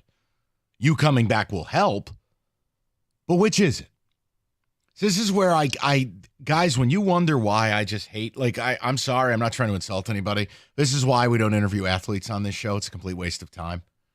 And look, Anzalone can't really get up there and be honest. He can't. Like when Dan Campbell comes on the morning show, he's as honest as any coach in the league, but he still can't be honest, if you know what I mean. So no, Anzalone's not going to get up there and go, yeah, our defense stinks. I guess the critics are making a good point. No, it's a no-win situation for Alex Anzalone, but what I don't need is what he did. I mean, it's ridiculous. Oh, it's dumb. Is it? 33 points a game. Just stop. You don't need to say it. It's silliness. If you go out and you give up 35 points here, what are you going to do? You going to beat the Vikings? It's silly. And what's even better is the silliness of the first phone call I'm receiving today. So, Jerry, I'll save you the time. I'm not interested. Oh, we're 4-1 in the stretch. Hang up the phone. You're not understanding it. And I'm not your mommy. I'm not going to explain it to you. So you can sit there all day on hold. Not interested. Winning a Super Bowl, you got to be better than this. That's not negativity. Negativity is me towards caller Jerry in a car who I don't know and nor will I speak to. Because at every turn, you people just can't live in reality. And it drives me out of my effing mind. It's okay to have a concern about this defense when they're giving up 33 points a game. You played San Francisco last week. There were no punts. You think you're running that to a Super Bowl? You played the Bills. They just scored again. Is that what we're running into a Super Bowl? No, the defense has to play better. The criticism is valid. It's justified. It's okay. And we can hope they can outrun it in a historical run. Hope is not a strategy. And you know what else I don't like? If you disagree with something, that you just call it dumb. No, Alex, it's not dumb. You're without 7 opening day starters, including you. Reality kicks in. Defense, you admit, has to be better. Then stop right there. Say you're excited to get back. Say you believe in the guys in the room. Hell, hype up a couple teammates. Tell me you got big-time playmakers like Kirby Joseph and Brian Branch. Hell, say you're a big playmaker. But what we don't need is this, because then it's clean up aisle me. And everyone hears the audio, and then when you have a legitimate discussion, it turns into nonsense land. So if you think you're just going to outscore everyone and win every game 41-38, good for you. That's not how it's worked in the history of this sport. Do I think your offense can absolutely spearhead you to a title? Sure it can. But not giving up 33 a game. Not playing entire playoff games that don't feature a punt. And you know what else? Here's the other thing. Dan Campbell is a wonderful head coach. Dan Campbell has turned himself into arguably the preeminent head coach in the sport. Do you know what isn't really fair? The fact that your defensive coordinator can't plan anything because they don't have any bodies, and that your coach, aggressiveness is one thing. Campbell doesn't even get a choice anymore. He doesn't. Going forward on his own 30, that's not what he wants to do. It's what he has to do. 4th and 8, it's what he has to do. Dan Campbell's openly telling you my defense isn't good enough. So I wanted to just start with the audio because it annoyed me in the update. And then I'm like, why are we waiting? Let's just dive in. Listen, this team can do it, but the defense is going to have to be better. And better can be in the form of turnovers. Better doesn't have to equal punts or sacks. It can just be turning people over. But the other thing I've heard on this station that really does upset me as we head into Sunday night, stop comparing them to the greatest show on turf, Rams, unless you're willing to say that the Rams had the number 4 rated defense in the league that year and led the league in forcing turnovers. So just please, this is going to be dramatic and fun and awesome. But the defense can't continue to be this bad, or you won't win a Super Bowl. And no, Alex, that's not dumb or BS. We've arrived at a point in society now. You say something someone doesn't agree with, they don't attack what you're saying. They just say, I don't like things like that. It's dumb, it's stupid. No, it's not. And if this Lions defense had a couple of its critical pieces back, it's not a conversation. But they have descended into the abyss. And the correlation, the direct correlation is the onset of injuries and playing good teams. So I don't really understand the aggrievement angle. We know how they're going to have to do it. The offense, it's going to be a race to 30 every week. They're going to go for it on 3, 4, 5 fourth downs a week. And they're going to have to find a way, by hook or by crook, turnovers, the other team doing something stupid, bad penalties. God help us if we force a punt, but do just enough so Ben Johnson and Jared Goff and this wonderful offense can get you to the promised land. But we got to stop with whistling by the graveyard and acting like actual concern or actual criticism is somehow invalid because you don't like it and it doesn't give you an erection. That's not what being an adult is. Again, you've given up the second most points in football the last 5 weeks. If the defense doesn't get better, you're going home. And that's not anything anyone wants to see. Can they get better? Well, yeah, because they can't get worse.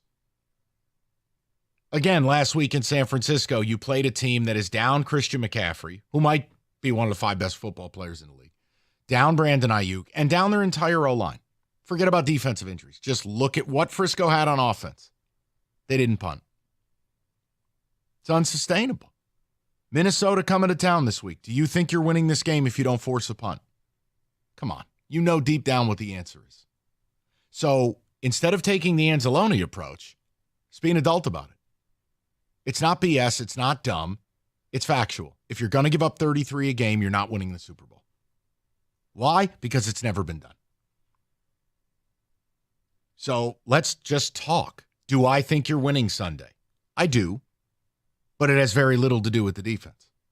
It has everything to do with, I think Sam Darnold, who does make more turnover-worthy throws than any other quarterback in football, I just happen to believe he's going to hand you one. And that's all I need. That's the difference. Goff has shredded Brian Flores their last couple of meetings. I don't think Flores will change. I don't think his ego will let him.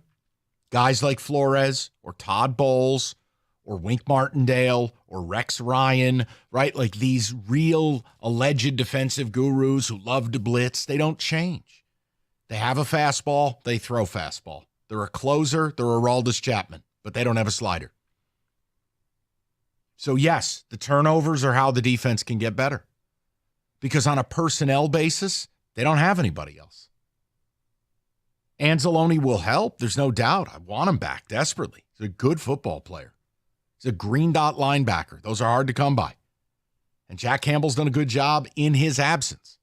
But you're better with Anzalone. But when you're missing the pieces you're missing, no. I think calling it dumb and BS, you know what? If that's what they need to do to convince themselves, fine. In that room, they can't talk the way we talk. And they shouldn't. And they have to believe in themselves. These are the guys sacrificing their body. I understand that. But what I don't like is when comments like that are then put over the airwaves, then what? We've got to be janitors and clean it up. Because what it does is it vilifies actual conversation.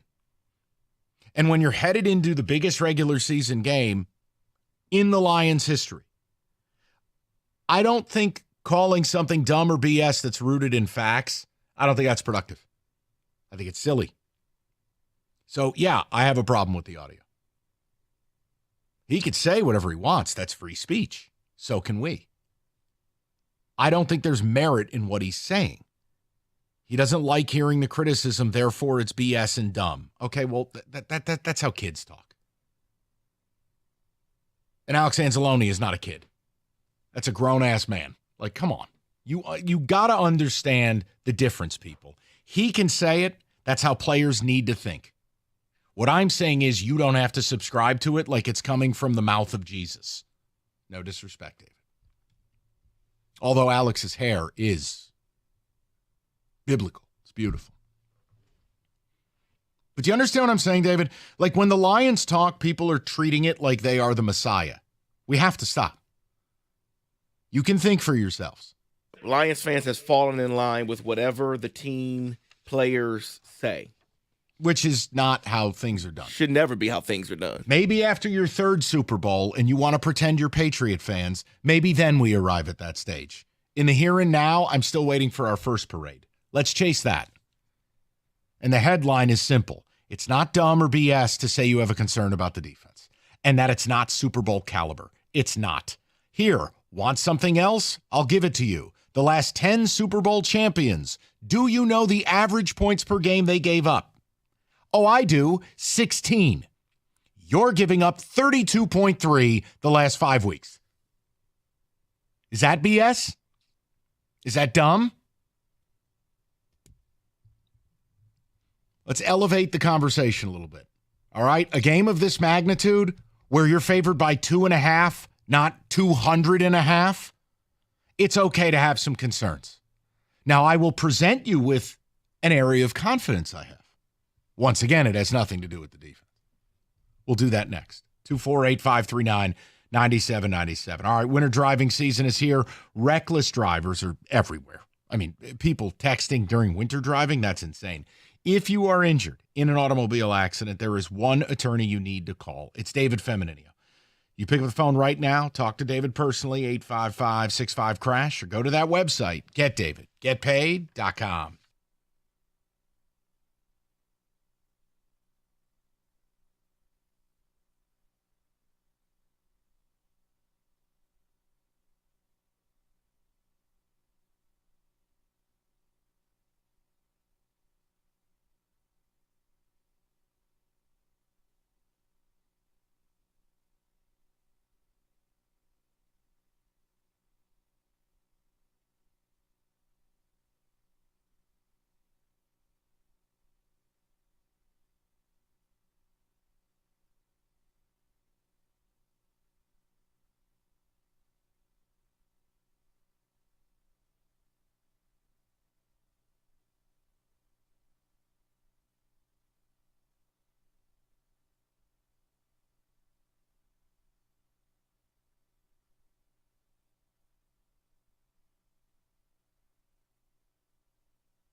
Fantastic. Hey, here's what else we're not doing. So guess what? There's another caller I won't be speaking to today. Hey, if your name is Jay in Detroit, have a good afternoon.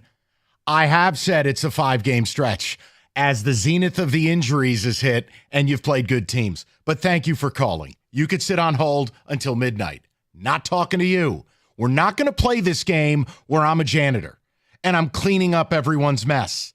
I said it's 5 games, not all year. Try again. But here's the problem. You can't hear what I'm saying because you're too busy running to the defense of your heroes. Y'all better figure it out. Insane. You don't play for the team, people. It's okay to talk sports. Heaven help us if this team wins a Super Bowl. You may as well just not even talk about them. Mind you, I've said all year I think we're winning a Super Bowl. I'm about to present to you a great level of confidence I have that you're beating Minnesota. But notice what we get hung up in. I ain't doing it. It's Friday. I'm actually in a decent mood. So let me give you a point of confidence before we get back to this defensive kerfuffle. This is really good data on why I think you're winning this game, right? And it is, I cited this earlier, Jared Goff has really had Flores' number. So in order to understand how good Goff has been, let me show you how bad everyone else has been, right? So the Vikings lead the league in defensive snaps where they're rushing at least 5 pass rushers, okay? That qualifies as a blitz. Well, they blitz the highest rate in the league at almost 40%. Their blitz rate, okay, quarterbacks against Minnesota's blitz have completed 147 passes for 1,700 yards. That's a nothing burger. 8 touchdowns and 11 picks. That's awful. And a league-low passer rating of 79.1. They're also an EPA, which is a great metric, and it's a negative 0.07 EPA. All right. One problem. His name is Jared Goff. Because Jared Goff operates as if the Vikings are the worst defense in football. So look back to week 7, 31-29 over Minnesota. Flores blitzed and blitzed and blitzed and blitzed and blitzed, right? He faced 5 or more pass rushers in that game. Here's what he did. Ready? It's phenomenal. He went 12 of 13 for 147, a touchdown, no picks, a 139.4 passer rating, and an EPA of plus 7.3. Like, that's Hall of Fame stuff. Oh, and by the way, almost 60% of Goff's passes went for at least 8 yards. Had 4 completions of over 15, including, I think it was a 35-yard TD to Amon-Ra. The point is, when you're walking into this, the Vikings' greatest advantage is something that your quarterback, and to his credit, Ben Johnson, have found the answers to. Like, the Lions are one of the few teams in this league that's crazy enough and have a line that's good enough to run these old-school Rams 20-yard in-cuts down the field. Those take time to develop. Well, what's the void that's created when Minnesota brings a lot of their blitzes? Well, it's these huge swaths of real estate in the middle of the field. And Goff eats it up. Just eats it up. So we talked yesterday and I made jokes about Sam Darnold. Listen, Darnold's good. I think Goff's very good. There's a difference. The difference between very good and great is equally there. I watch both these teams on a weekly basis. I know you have a cheat code at quarterback. You have this guy's number. Whether it's in Minnesota, in Detroit, on the moon, Goff has Flores' number. The power broker duo of Ben Johnson and Goff, I'm banking on that. Now, look, Darnold is going to make a couple big-time throws, and you're going to go, oh, my God. Minnesota's going to run some play-action passes, and you'll probably look lost like you did last week, and you go, oh, my God. But the other thing Darnold's going to do, and I just feel like the chickens come home to roost the longer you get away with it, he's going to throw the ball in harm's way, and elite playmakers like Kirby Joseph and Brian Branch are going to be there. I just believe in my heart you're going to turn this guy over. And Minnesota will get yards. They'll get their points if you can generate that turnover or two. And if Goff simply plays to the data we have in the 3 matchups against Flores, I feel like that's the separator. Do I have faith he'll actually stop Minnesota? No. You got to get a turnover. But that's the makeup of this. Sometimes you can be a really good coach and somebody else has your number. I feel like that's what we're watching with the Lions and with Goff and Ben Johnson against Brian Flores. So my biggest source of confidence, Goff against Flores. My biggest concern, it's the defense. It goes without saying. I have no qualms about whatever Dan Campbell is or is not going to do. I expect Dan Campbell to go for it on every 4th down. I'm conditioned for it. I'm ready to go. And if it doesn't work, I'm not going to cry about it. I've accepted that Dan Campbell is giving you the best chance to win by doing what he's doing. Because Dan Campbell in his heart knows this defense isn't any good. The guys that make it good outside of Anzalone aren't here. They're gone. They're not coming back. So that's where we're at, and we're going to talk about it all day. TJ's going to join us, but let's get some calls in, David. Can I backload ticket text? All right. Let's go to TJ, 97.1. TJ, what's going on, buddy?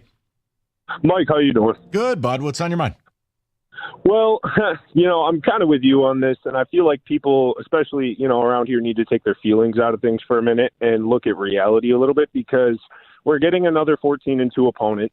We've obviously steamrolled a lot of these teams during the season, but to say that our offense is just, 40 points every week, that's a lofty expectation. Minnesota has shown that they're able to stick in a lot of these close games. A big concern of mine, and I'm kind of with you on this, is just the defensive line has to generate pressure. Darnold's done a better job, I feel like, the last few weeks identifying pressure coming at him, and he does hold on to the ball, an excruciatingly long amount of time. But if our defense isn't able to capitalize off that, the defense couldn't stop a runny nose against San Francisco. And even before that. Or Green Bay, or Buffalo. I mean, hell, Caleb threw for 300 on you. Yeah, and that's the kind of stuff that definitely is an alarming stat to look at. And also the PI calls. Darnold's led the league in pass interference calls drawn, and you could give credit to the Minnesota receivers for that, more than him. But if he's able to come in here and we're not able to get, like you said the other day, a few punts at minimum from this defense, people just expecting this defense to just somehow magically get a pick six here and a fumble recovery, like, it doesn't work like that. And I feel like too many people, again, are putting their feelings over reality. And I won't be surprised if Minnesota finds a way to keep this game close. I don't expect this to be, I'm hearing people calling in earlier giving predictions about 10 and 15-point wins. Like, guys, this is the biggest game of the season for us, but also for Minnesota. They know what's at stake here. So I just feel like, we got to pump the brakes. And this is more so directed to what I heard earlier today, just, the 10-point win and the 20-point win. Like, that's great, and that's your feelings. But reality is we're playing another 14-2 opponent. They know we beat them at their place, and they're going to give us their best punch. So I fully expect us to, like you said, I expect us to come out on the right side of things. But to say that this is just going to be a cakewalk, or like it was against the Titans or the Jets or the Jags, like, that's just insane. And I'm really just sick of hearing it. And it doesn't help what Anzalone said, but I get, he's a player, he's in the room, he's trying to keep his guys. He's got a right to say it and believe it, because that's how players have to think. What I'm saying is it causes a problem here in this space because, TJ, you've nailed it. People have been lobotomized, and they're going to take what is said by anyone affiliated with the Lions, and they treat it as if it's the New Testament. And then we have to spend the afternoon cleaning it up and going, well, data says otherwise, guys.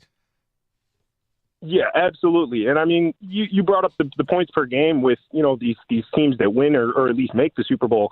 We're double that. That's halfway to what we're giving up. Right. So I don't see our defense making a stride that great from the San Francisco game to now. Do I think Aaron Glenn will make adjustments? Absolutely. But at the same time, we have to look at on paper. Minnesota looked pretty good against Green Bay. And I'm watching that game thinking in my head, if they come here and put in an offensive effort like that, it's going to be a long day for our secondary. Yeah, no, TJ, naturally. I mean, if you allow Sam Darnold to walk in here and throw for 375 yards, you're in a lot of trouble. I mean, the defense can get better because it can't get worse.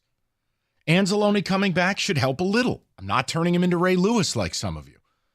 But overall, look, the problems that exist on your defense it's not going to change. Your entire D-line has been gutted. And that's irreplaceable. So how they can manage to do it, we're going to find out. All they have to do is get a little better. A little. Christ, just give up 24 a game. Can you do that for me? Not like that's any great shakes. Just get a little better. Offense is going to have to play damn near perfect. They can win a Super Bowl. They can do it. But not with the way the defense played the last 5 weeks. Must get better. 248-539-9797. We'll get the people involved. 97.1.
Okay, David, we are going to attempt to do this without Rico. Is that what we're going to do before we get to the callers?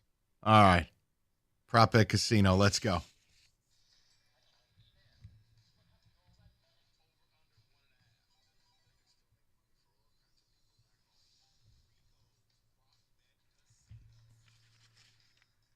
Try to do my best here. In my head, I'm hoping I get at least over-under 0.5 of a, oh, that's good. That's all I'm hoping for here in this one. So we'll start with around the league for a little bit before we get to the Vikings-Lions. And let's start here with the Browns. Total points, over-under 10.5 for the Browns on Saturday. With Bailey Zappi. Yeah, I know. The total in the game is 40. The spread is 21. I mean, you're basically saying, are the Ravens going to win 31-10? I think Brown's going to have a hell of a time scoring. The offense looks completely broken. Business decisions being made everywhere. I'll say under. Well, I'm selfish, so I'm going to go over because I need them to go off. That ain't going to happen, though. Josh Allen, over-under 1.5 halves played in this game. Now, he wants to play. He will start because of his streak. Yeah. But will he play more than a half, basically? I'm going to say under. Okay. There's just no reason at all. Yeah, I'm with you. I don't think he plays much past the first quarter, At to all. be honest. Yeah. T. Higgins has been going off lately, so. Pay that man his money. Over under 2.5 touchdowns on Saturday. Under. Come on, man. Listen, I do He's think. been going crazy, though. I do think Steelers-Bengals is going to be high scoring. And again, it's Tomlin at home as an underdog. I'll probably go your way with it. But man, calling for a receiver to get 3 touchdowns. I know. No, I'm gonna go under, buddy. I know. So the next two is regarding records that can happen in the NFL this weekend. Okay. Start with Mike Evans. He's 85 away from tying Jerry Rice for 11 consecutive 1,000-yard seasons. So simple. 84.5 receiving yards. Does he get it? Hold on. Say that one more time. He's 85 away from tying Jerry Rice 11 consecutive 1,000-yard seasons. So basically 84.5. Does he get the 85? Yeah, I'll go over. Okay. I'll go over just because they could force a late throw to him. You know what I mean? I hate the record stuff. That's for fans. I don't care. Yeah, they love him there, and I think they want him to have this record. So they're going to force feed him some yardage there. So, yeah, I think he'll get it. This one may be a little bit more difficult, this next one. This is a sack record. David Carr's record was sacked 76 times. Caleb Williams is 9 away from that record. But hold on. I know you're saying no, and that sounds like a lot for 9.5 is my over-under. But he was sacked 7 times last week. My answer is no, and you're being offensive. No, dude, if he gets sacked 9 times, he ought to just retire. I know. It's ridiculous, but 7 times last week, so yeah, we'll see. So let's get to some Lions-Vikings here, and I'll start simple with sacks. This is about incentives here for Zadarius Smith. So I'm going. He needs 2, right? He needs 2, so I'm going 1.5 sacks for him. I mean, Darnold does hold the ball forever. And Zadarius, he's easy to root for, and he's happy to be. Forget feelings. I can't call for him to get 2 sacks. I'll say no. Yeah, that's tough. That's why I'm also going under as well. That's tough to just predict 2 sacks there. Vikings, false starts, over under 3.5. Crowd's going to go crazy. I think the crowd's going to generate 3 of them. Oh, so I'll say under. I think the fans are going to be awesome Sunday, and I do think you'll mess this team up. But 4 in a game, that's tough. I'll say under. That's tough. I'm going to go under on that one. I'm going to believe in this Lions crowd. They're going to be pumped for this game.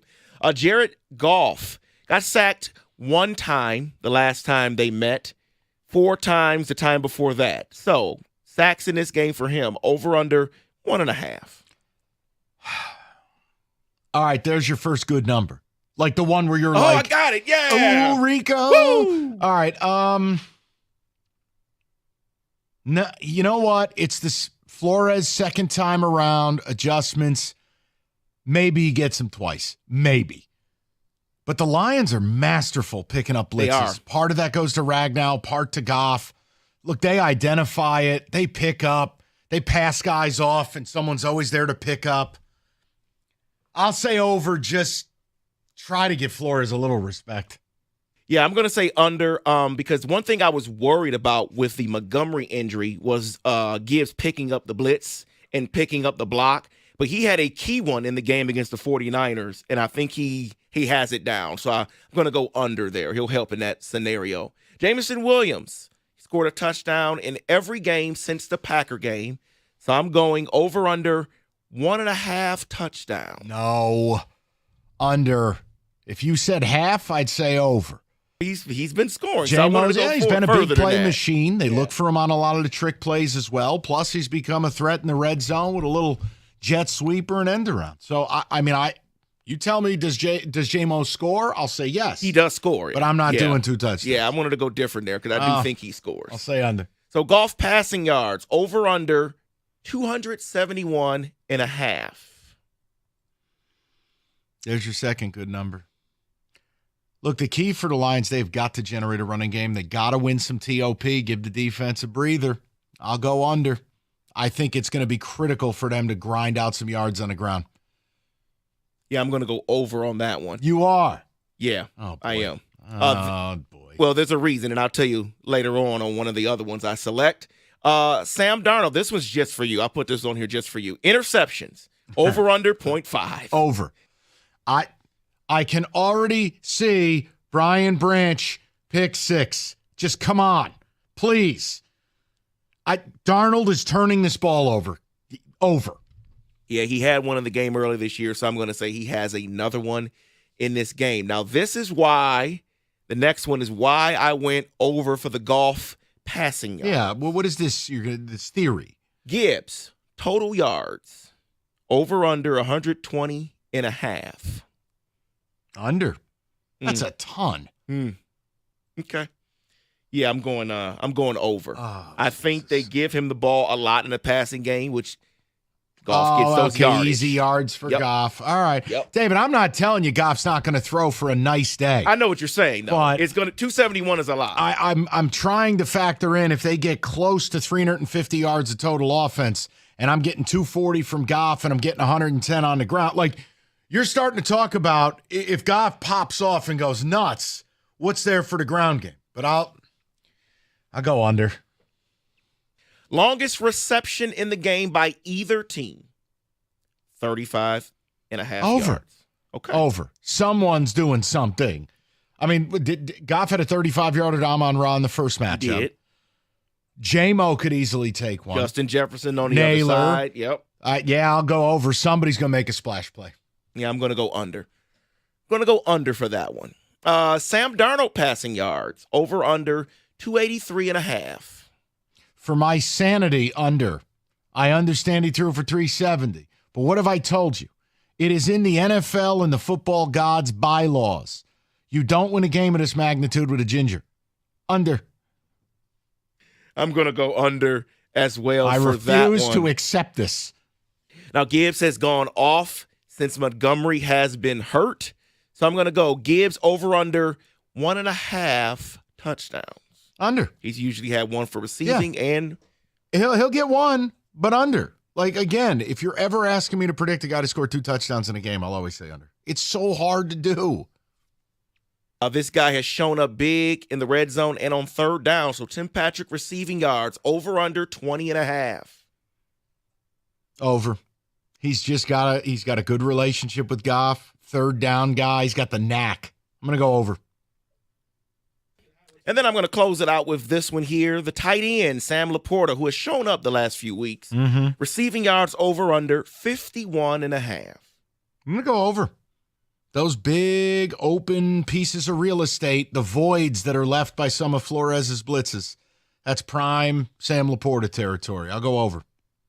Yeah, I'm going to go over as well. And that is my attempt to be Rico for the prop bet casino. 97-1.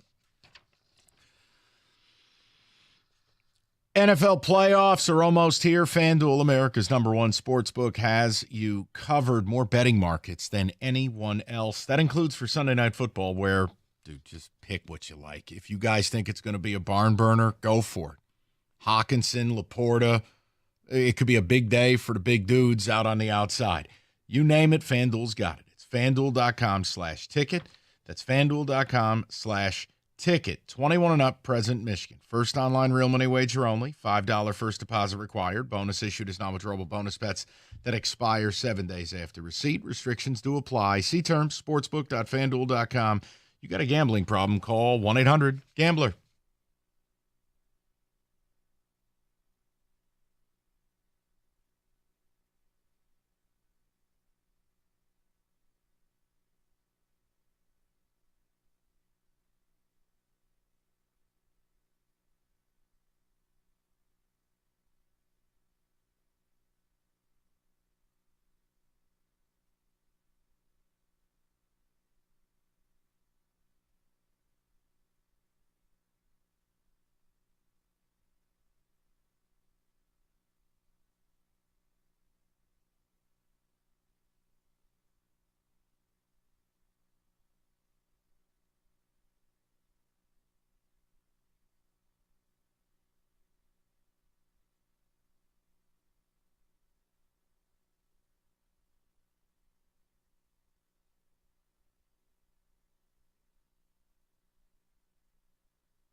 All right, 97.1, TJ Lang joining us in the 3 o'clock. We will get to your phone calls momentarily, but before we go to the phones, we go to our man in Vegas. A lot to talk about with the CFP and the biggest game of the year in the NFL. It is Derek Stevens of Circa. Derek, what's going on, buddy?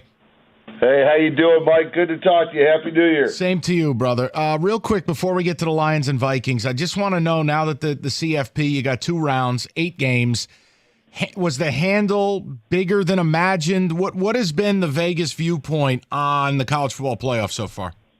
Yeah, I'd say overall, the non-playoff bowl games handle is down. The playoff bowl games, the handle is through the roof. You know, we were very excited about the college football playoff, and our expectations have been exceeded. It's been terrific from a handle perspective. Anything early as far as, hey, to win it all, future market? Are you seeing early bets, now that you're down to a Final Four? Yeah, I mean, I think Ohio State was so dominant in the Rose Bowl. You know, we saw a good amount of Ohio State money right off the jump.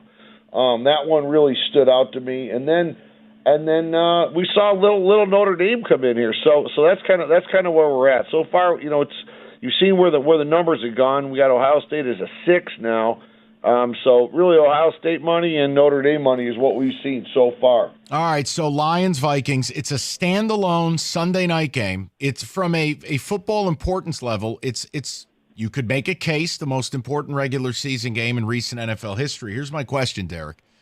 Is there a chance this is the most wagered on regular season game in, say, a decade? Oh, I think, Mike, I hadn't thought about it that way, but I bet you're right. I think this very well could be. I mean, both of these teams, when you have two high-powered offenses, I mean, think about this. The total is 56 in this game.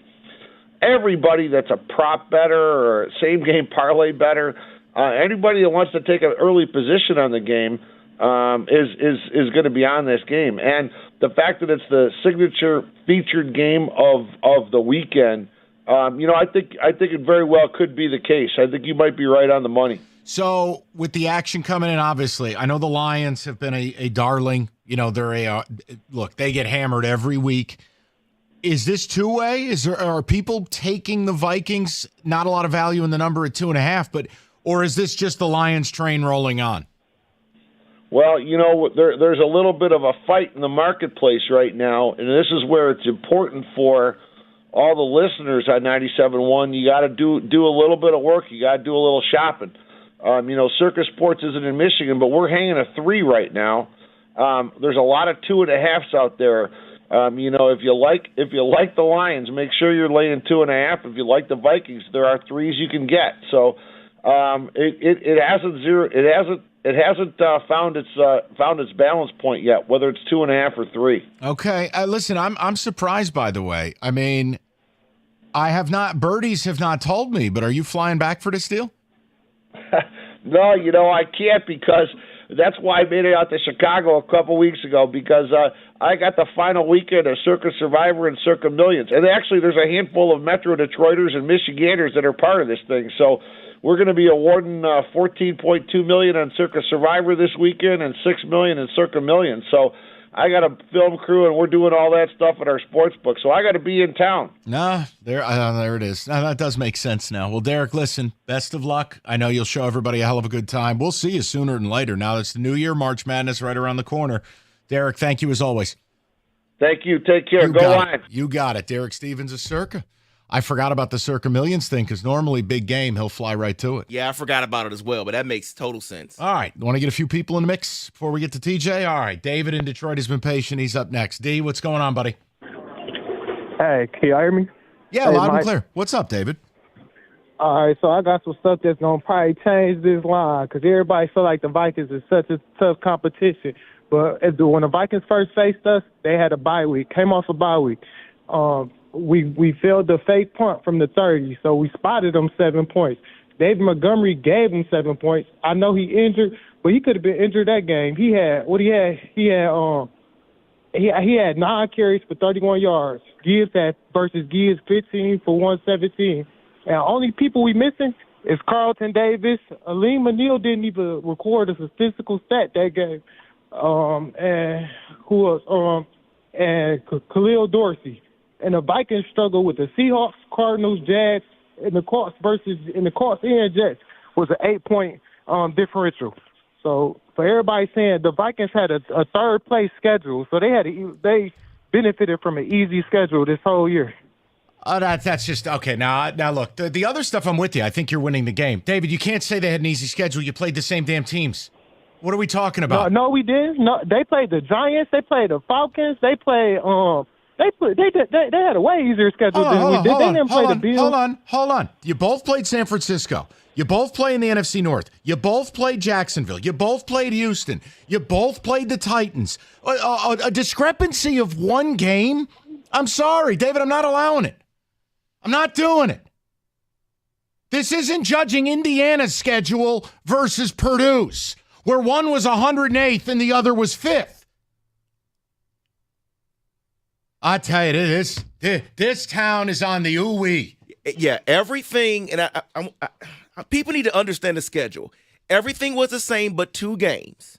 They played the third-place team in the AFC East and the third-place team in the NFC East. It's the only difference from the Vikings to the Lions schedule.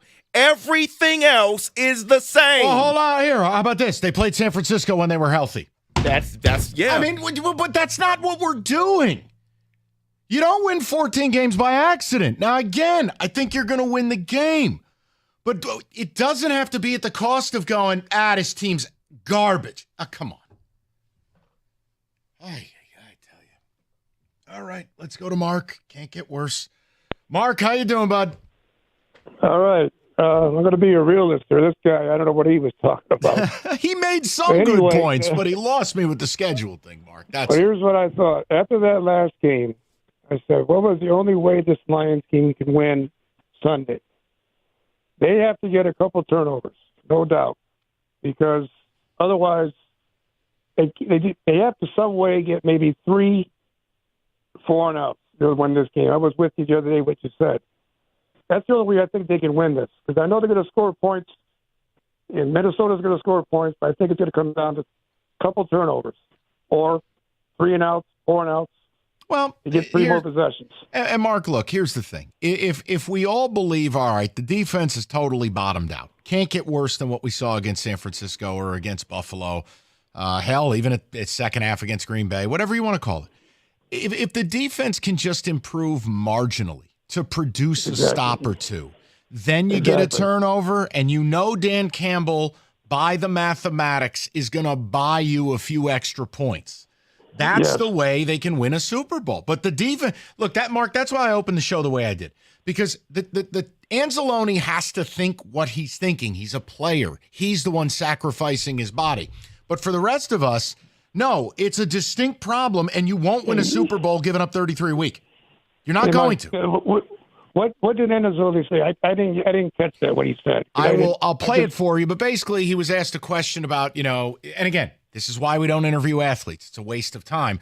Is this Lions defense, the critics say it's not good enough to win a Super Bowl, and he called it BS, and that's stupid and dumb, and it's like, no, it's not. Here's the data. The last 10 Super Bowl champions are giving up about 16 a game. You're giving up 33 the last 5 weeks. Something's got to give. You got to improve. And Mark, he even said it. Defense has got to do their part. Well, then we're really not arguing about anything. Just a few turnovers is all they need. I think they can win. That's it. And again, Mark, defense comes in many forms. It doesn't have to be the punting unit on the field. Turn the other team over. Hell, can you come up with a critical moment where Minnesota decides to go for it on 4th and 5? I think there is going to be a chess match here where both coaching staffs are going to have to be aggressive. Field goals are not going to cut it. So can you get that one play, that one moment on a 4th and 4, and somebody gets a fingertip on a ball? That's a stop. By 1 or 100, right? Wins are wins and stops are stops. Can you turn them over? Look, if you can get 3 total stops in this game, you win the game. But no, I won't be able to lie to you. I'm sure other callers and hosts will. I'm not going to lie to you and say that if you never force a punt again that you're winning a Super Bowl. I'm sorry. We're not doing that. So I am hopeful the defense plays better. I just can't ask Aaron Glenn to, Aaron Glenn is not going to turn water into wine. I'm tired of Aaron Glenn getting slandered on this station. It's ridiculous. Take Ben Johnson, take 7 starters off the offense and hand it to Ben Johnson. You going to tell me he's going to look like he invented football? Come on. I mean, we've lost all rationality in this town, David. It's like people have hit the eggnog a little hard in the holidays. 248-539-9797. More of your phone calls. TJ Lang will saunter in at some point as well. We got the picks. A little bit of CFP news in the 4 o'clock. Hope you enjoyed that Georgia game. Another dog. Nice format, David. I blame you today. Rico's not here. I blame you. We'll get to the people next. 97.1.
Brought to you by the Sam Bernstein Law Firm. The stakes could not be higher between the Lions and Vikings Sunday night at Ford Field. Some calling this the best regular season finale ever. In the balance, win number 15, NFC North title, and the 1 seed. Center Frank Ragnow says the Lions' goals are far higher, but a division crown, though, still worth celebrating.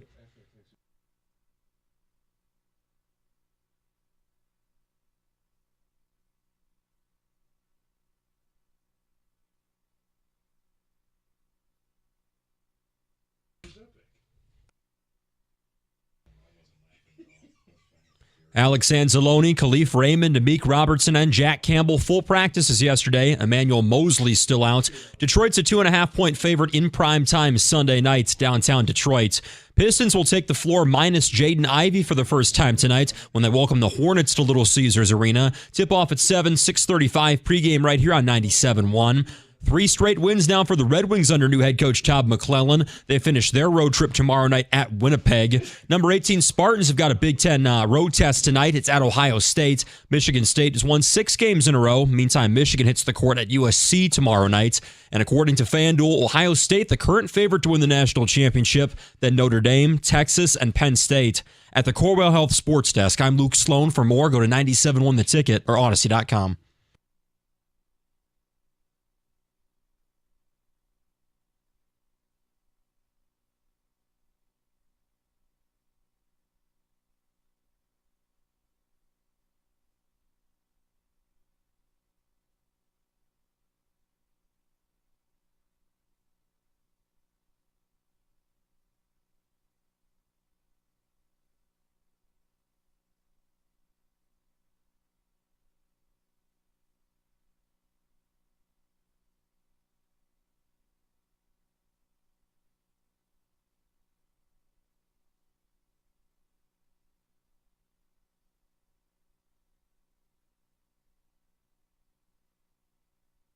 All right, 3 o'clock. TJ Lang has joined us. So much to discuss. We'll get to your phone calls. If you don't want to talk to TJ, you can just raise your hand. But here's what I'd like to do. Are you okay? Yeah, what do you mean raise your hand? Oh, like you can tell our call screener I don't want to speak to TJ. Yeah, I got he offends me. Gotcha. I want to you haven't heard the Anzalone audio. No, I want to play what we were you. talking about off air, but and I want your opinion because I said to start the show, I go, look, I don't like when athletes do this because he has to think this way. Players, you as a player, you have to believe we're good enough to do this, or you will go out on the field and get murdered. It just. But I said he has an issue where people say, well, the defense isn't good enough to win a Super Bowl. Well, if it doesn't improve, it's not. You're giving up 33 points a game the last 5 weeks. You didn't force a punt last week. Has to get better. So my issue with it was not with Alex. It's the fact that now this audio is being played and fans, anyone with the Lions right now, they're treated as Christ. So it turns into New Testament. Well, Alex Anzalone told me the moon is made of cheese. So I had just said, look, if the defense doesn't get marginally better, you're effed. Are you okay? Yeah. All right, we can go through the Giants rant because I know you want to do that. That was wonderful, by the way. Okay. Yeah. But I want to play this for you, and I want your take on it. David, please.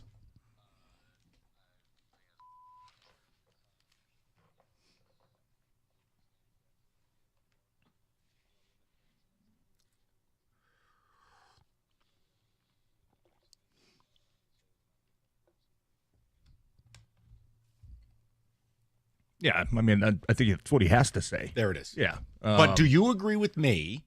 It's not dumb to be concerned about the defense in this room, not the locker room, in places outside of Rotunda Drive. It's okay to say, hey, this has to, I don't know how much, but it's got to get better in some way, shape, or form. And they're saying that too. I mean, I know what Alex is doing. He's a veteran guy. He's not going to say that in the media, and then all of a sudden your teammates read it and no, Alex is doubting us. Like, oh, right, you don't want to put any doubt in there. So, of course, you're going to say, yeah, we love the guys we have, but we believe in our guys. We know we can do it. And he did mention, hey, recently we know we've, kind of taken a step back. But, no, I guarantee you in that building, they're sitting there talking in that defensive room every single day about what we've been doing the last couple of weeks ain't good enough, guys. Like, we got to get it fixed. We got to turn it around.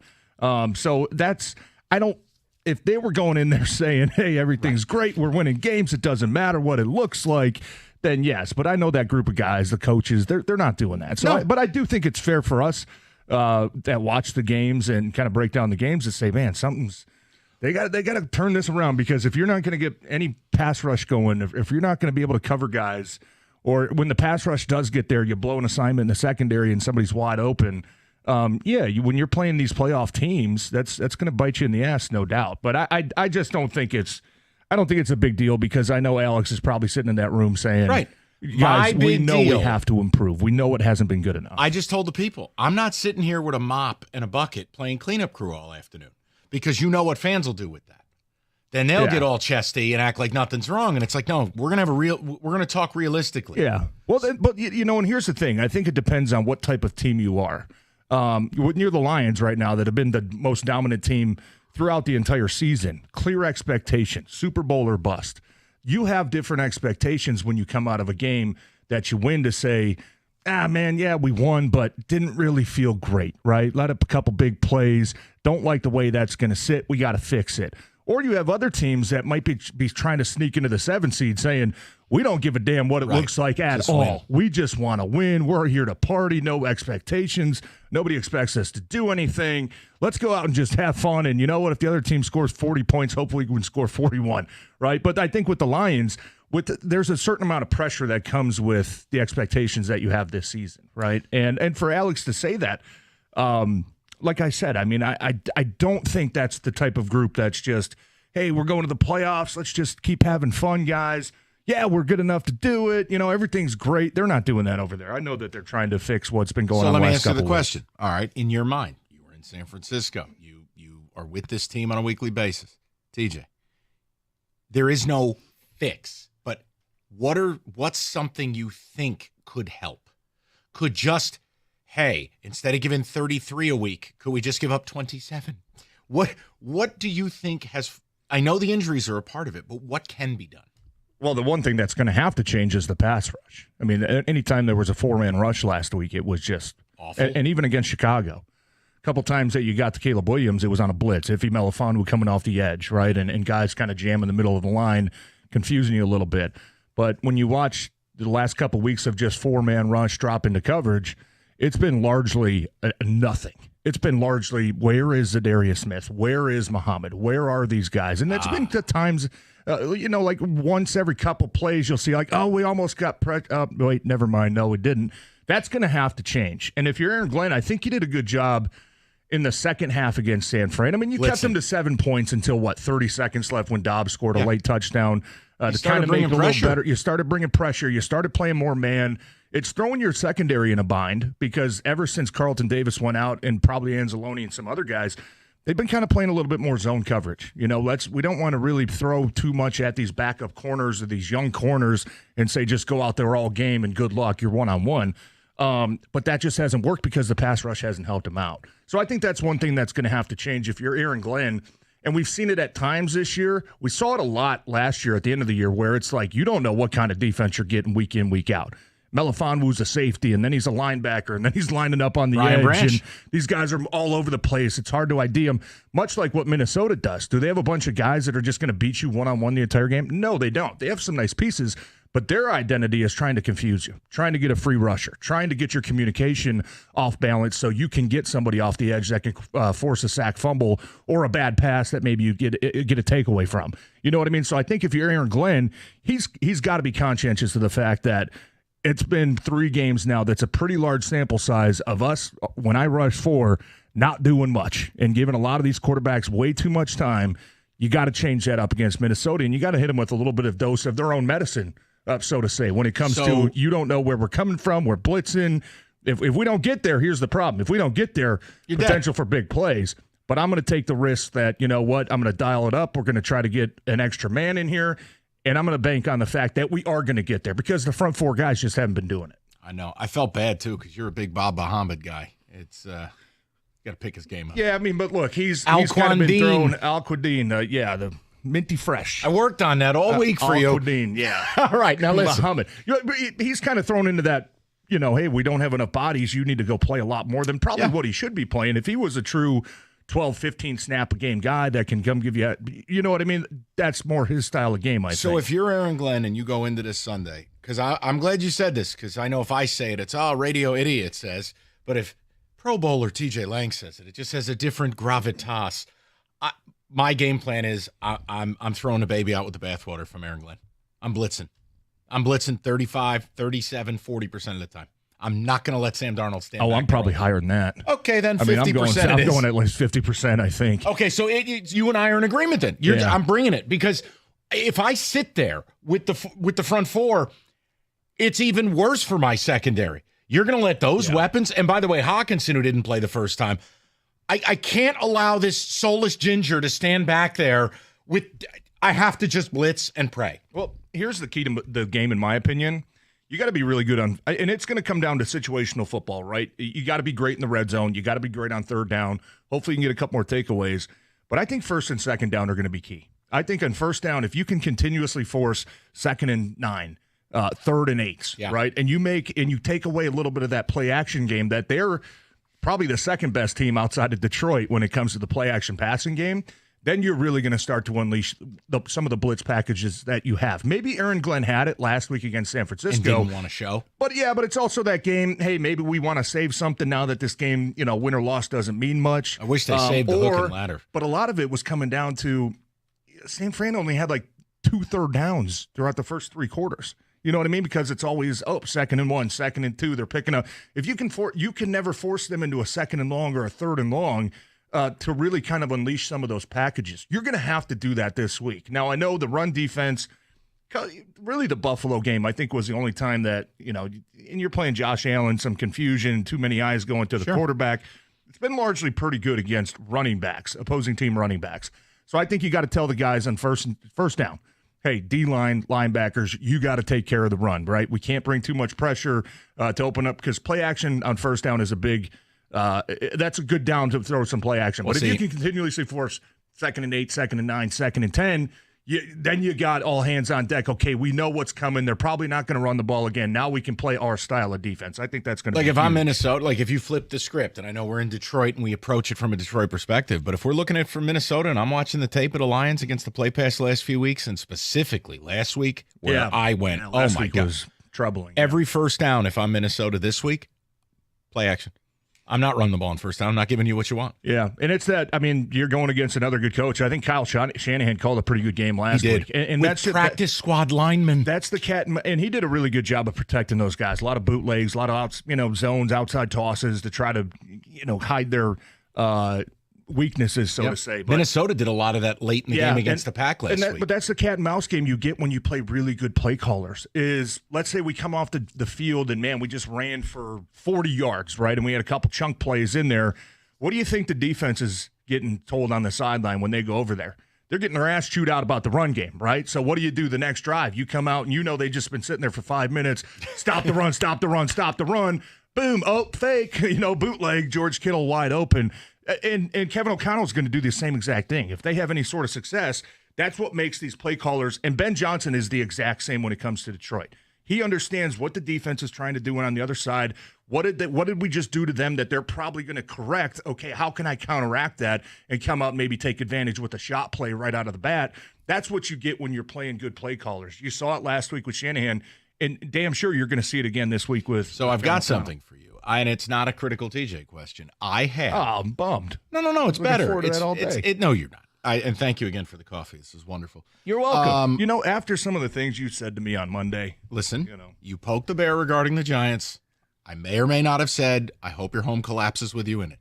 You told me you hope it slides into the lake. Well, that too. With me in it. Okay, look, it's all the same. You'd be dead. The point I'm making is I have something positive for you.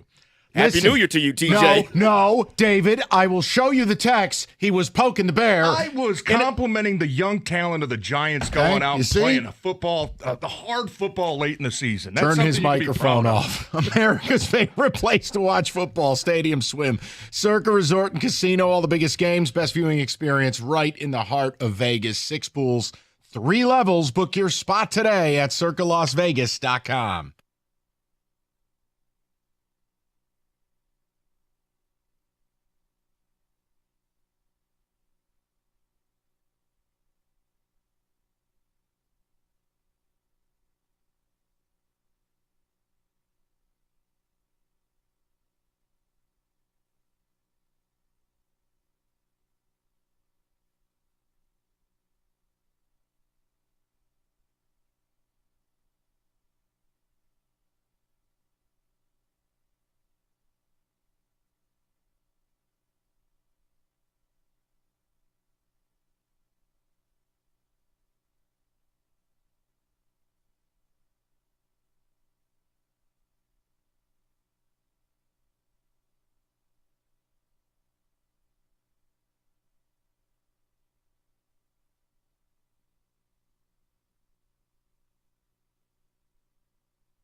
All right, sorry, TJ and I were kibitzing about steak seasoning.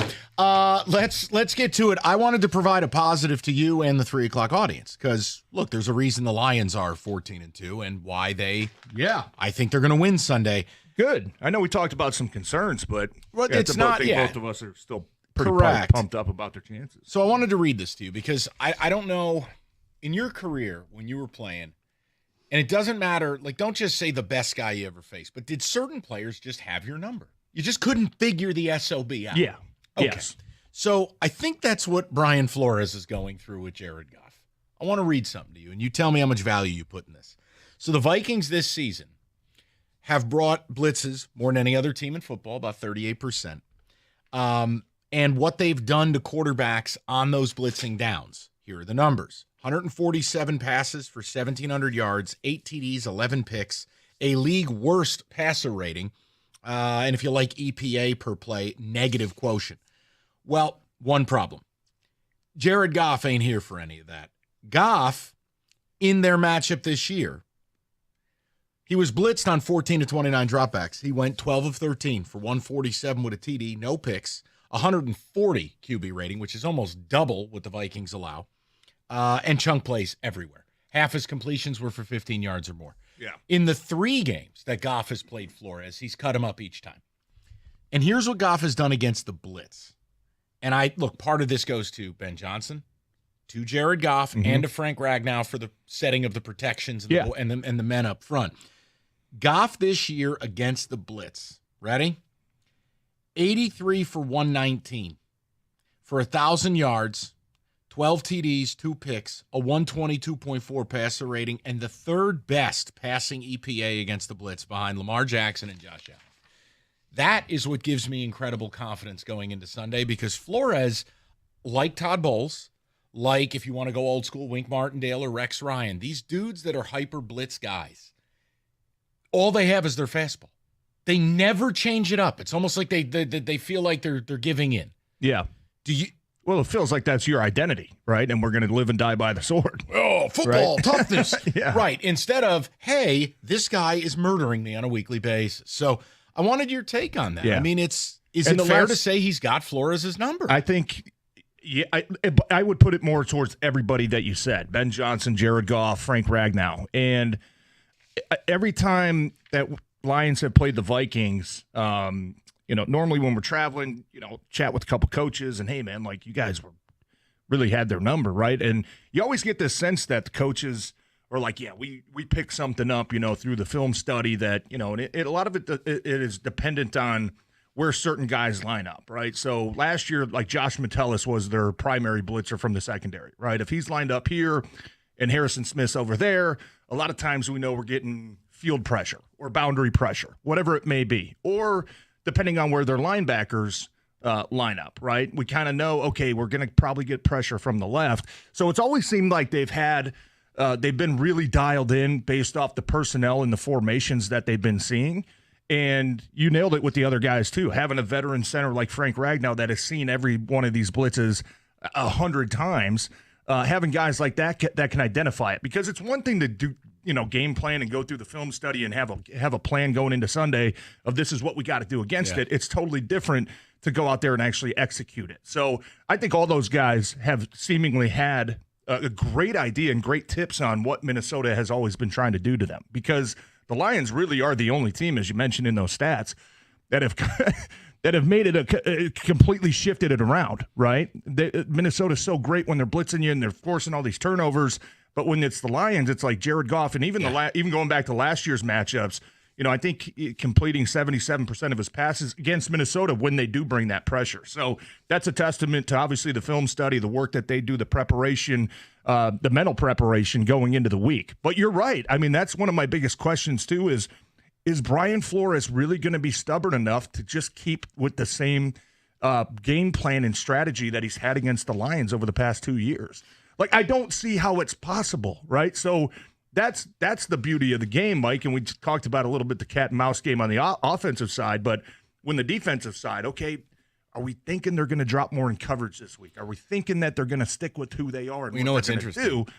But if you're the Lions, I think based off your last 3 matchups, which is a good sample size now, you're hoping that they keep pressuring you. Yeah, well, right? here's the other thing Minnesota does. It's so weird. It's like it's both ends of the spectrum. It's very rare that the Vikings play standard, what I call standard defense of just base 4. Yeah.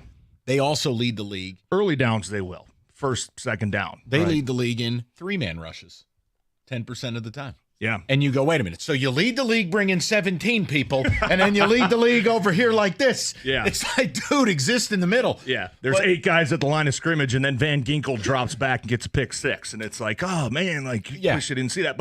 And I will also say, I think it's been a subtle change that I've seen in this offense, probably the last at least 2 games, if not 3, the tempo that they're playing with. They're getting in and out of the huddle. They're getting to the line of scrimmage with 18 to 20 seconds on the clock. And I've noticed Jared Goff making a lot of adjustments, right? And I think that that's been a subtle change, but I think it's been it's been very beneficial to them to be able to get to the line, show whatever formation they want to run, the motion. We know Ben Johnson loves his motions, and then make some adjustments based off what you're seeing, right? And I think it's been a little adjustment, but and even – at times going no huddle. Hey, we pick up the first down. We're going to get right to the line so they can't substitute. That forces a lot of defenses in vanilla play calls because you're not going to send in some advanced play call and formation and, hey, you got to communicate to 10 other guys when the other team's already at the line of scrimmage. So that's been a change that I've seen that I think that even this week you can use to your advantage as well. If you catch Minnesota in some of those packages that they throw out on third down, if you're Ben Johnson, you say if we pick up this first down, we're getting to the line of scrimmage because now we can catch him with maybe 4 defensive ends on the field and 6 defensive backs, or the coverage breakdowns. Now we can take advantage of it. And you saw it in the first game, and obviously I defer to you on this. I have a tertiary understanding of it. You played the effing game. It's just this idea of a lot of what Minnesota wants to do. The coverages morph into something else in real time. Where they will show you a look. Like, I don't want to lose all our listeners, but like they're showing you one thing. Nerd out about it. Yeah, but like you know what I'm getting at is these are complex things at each level of the defense that if one person doesn't get the right message, right, the whole thing's fugazi. Yeah. And you saw it in the first matchup, and it was on the Amon-Ra touchdown. You had guys thinking, hey, we're in cover 4, we're looking for this, except one guy didn't get the memo, and it blew the whole thing up. Because you know what hurts a lot of those defensive pressures is they are either going to the strength or going to the weak side. When you send guys in motion, that changes where the strength is, right? So now you're forced as a defense to make sure everybody's on the same page. And I remember that play you're talking about, and you talk about nerding out over. I'm sorry to everyone in Metro Detroit. TJ and I are having a moment. There was something else that happened that I've never seen in the NFL. I think you got the double A gap blitz, and Tim Patrick came from the left side. He went in motion, and he went and blocked the defensive end on the backside. And I think Minnesota secondary is like, wait, where did that guy that just went in motion go? And and you lost track of Amon-Ra St. Brown for a split second, and he just hit you right up the seam. Yep. So that's just some of the creative stuff that Ben Johnson always throws at you at least 2 or 3 times a game where you're like, oh, wait, that's how you're picking up double A gap this week? You're going to motion Tim Patrick from the opposite side and go hit the defensive end? But a lot of it's genius because if you're the defense and you're throwing motions at them and you change your personnel or you change your formation at the last second, you're going to have to communicate that, right? And I think you're going to have the benefit this week of being at home. Both sides of the ball. Defense, hey, being able to kind of limit what Minnesota's going to do, and especially on the offense, when you do get to the line of scrimmage and you have some time to identify what they're going to do, communicate, get everybody on the same page, I think that's going to play a huge part in this week as well. Okay, so man, it felt good to kind of nerd out about formations and motions. I know. And it's hard because you don't want to lose your audience because most people probably find that mind-numbingly boring. But like. Well, I think Ben Johnson has forced Lions fans to kind of pick up their knowledge of the game a little bit because just so many of the unique things that he does and matchups and why is this personnel on the field? Oh, maybe it's because they want to single this guy or get a linebacker to cover Jahmyr Gibbs one-on-one instead of a safety, right? I think the way that they're playing the game is kind of forcing people to catch up a little bit. And I do think Lions fans are probably one of the most knowledgeable fan bases, to be honest, when it comes to football. What was that, David? That's me, man. I'm loving this talk right now. This is great. I talk to fans all the time, man, and they're like nerding out about some of these calls. And it's like, dude, sometimes you think you're the only one that picked up on it, but I think with the way their Well, then you know what? In the game, man. I need the challenging callers to arrive there, because if I hear another one, we're just going to score 80 a week. It's like, I can't do this. Let's get to the callers next. They've been very patient. I wanted to make sure we got to drill down on a few things. We'll get callers with TJ. We're going to get the picks coming up. Got a lot to do on a big Friday. Oh, and I'm also going to use the college football playoff as a toilet sometime in the 4 o'clock. I have breaking news for you. 97.1.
All right, straight to the people. I know TJ and I nerded out. I'm sorry about that if you went to sleep or let's just get to the people. We'll go to Nick, 97.1. Nick, what's going on, brother? How are you? I'm doing great. How are you guys doing? Good. What's going on, Nick? I appreciate the call, and I love the nerd out discussion because it kind of funnels into my argument here. Okay. I'm a huge Vikings fan living in the city, and I'm telling you we're going to win this game and beat you guys. And I'm actually going to go right at your argument about Brian Flores being one of the two big reasons why. And if you looked at the Green Bay game, it was the first time they actually played a lot of man-to-man coverage, and it's probably the most they played all year. And I think that's a precursor, to kind of how he's going to really mix up his defense in the secondary, to really kind of throw a little wrinkle into the mix to try and shake that hex that you guys talk about, you guys have over us. At the end of the day, I think our defense is better than your defense, while both offenses are pretty close. And that's going to be one reason why I think we're going to beat you guys and win this game. The other reason, which you guys talked about, and for the geeks that want to quote my sources, it's The Athletic. But for people against the blitz, you're talking about I'm going to throw the baby out with the bathwater.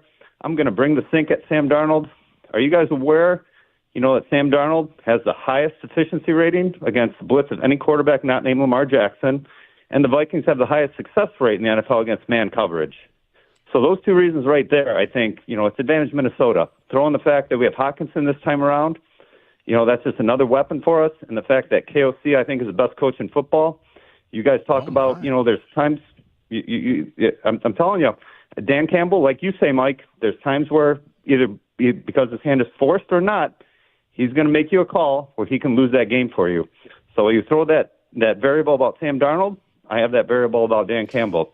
So I'm saying, CJ, you want to go first? You want to go first, or you want me to go? Was there a question in there anywhere? I don't. It sounded like just a braggadocious call there, Nick. All right, buddy. take it easy. Nick's excited. It's a big game. I know you're excited. I'm giving my reasons, brother. I would tell you. I think why Minnesota ran so much man coverage last week against Green Bay because you didn't have Christian Watson playing for Green Bay, and that's their deep threat. Jameson Williams is playing this week, and Jameson Williams been riding a high streak. So if you can pick up these blitzes that Brian Flores throws at you. Jameson Williams got a chance to beat you over the top. Now, I know he didn't in the first game. I think he only had one catch for like -4 yards. But he's coming on a little bit. But so that's what I would say about the man coverage aspect. And look, I mean, these teams are very I will agree with you on this, Nick, because these teams are eerily similar. They just are, right? Defense, obviously, if there weren't injuries, I know you guys have been pretty healthy. Would I give you the edge there? Sure. But offensively speaking, in just what I've seen – the last 3 matchups against Brian Flores and against this Vikings defense, Jared Goff has had their number, Mike, and I know that's what you opened up the segment with is his ability to make them pay and take their strength and really turn it into a massive weakness for them. So I don't mind that he's confident. I think both fan bases should be confident because these are and talking about 2-14-2 football teams. And understand, my viewpoint on what Aaron Glenn should do is not an anti-Darnold slant. It's the only – if I have nothing but bad options before me, I'm going to take the one that gives me the best chance to succeed. Now, the other thing Darnold has done, it is factual now, I think he's led the league in turnover-worthy throws. He's gotten away with it. He's got a feeling that'll stop on Sunday. Yeah. And also, if you had a 4-man rush that was wreaking havoc week in, week out, would we be talking about you need to come in and pressure? Because you know what else? I know he said that Sam Darnold was good against the pressure. You know what else Sam Darnold's probably pretty damn good at? When you see a 4-man rush that isn't getting anywhere close to the quarterback. Right, so I'm choosing what I view as the lesser of two evils. If you're Aaron Glenn, do you want to sit out there and die a slow death and say, man, we're going to rush 4, but it's just never working? Or do you want to say, hey, let's get a chance. Maybe we can find somebody that's going to be an unblocked guy. We're at home. We got the noise on our side, right? Maybe we can confuse their communication a little bit, get a free runner. Maybe that forces a big takeaway that a lot of time we know in these division games is the difference. Let's go to Sam, 97.1. Sammy, what's going on, bud? I've been gnawing on something for a week, and I'm really upset about it, Mike. Worse than you get sometimes. You ready for it? Yeah. Why did the NFL set up a schedule where the Minnesota Vikings play their last 2 opponents for all the marbles, and they play Green Bay and Detroit with both of those teams coming off short weeks after a Monday night game? That is ridiculous. It is just unbelievable. I haven't heard anybody mention it, but it's an advantage, isn't it? And I want TJ to tell us, what kind of advantage that is when you have to come off a short week after Monday night. I just think this whole thing is ridiculous. Yeah. The NFL is a Mickey Mouse league because of this. Sam, I was very vocal, I think, last week of how absurd it was that in Week 17 you're playing Wednesday, Thursday, Saturday, Sunday, Monday. That is absolutely absurd for your 16th game of the season. And yeah, I know it's all about the money, but that to me is it's incredibly absurd that you can do that. Now, do I think the NFL, had a thought that, hey, Minnesota's going to be, 14-2 by the end of this? No. I mean, you go back to the beginning of the year, they got a new quarterback, right? Their first-round pick just got hurt. They lost a bunch of players. Whatever. No, I don't think anybody expected Minnesota to be 14-2. I think they set the schedule.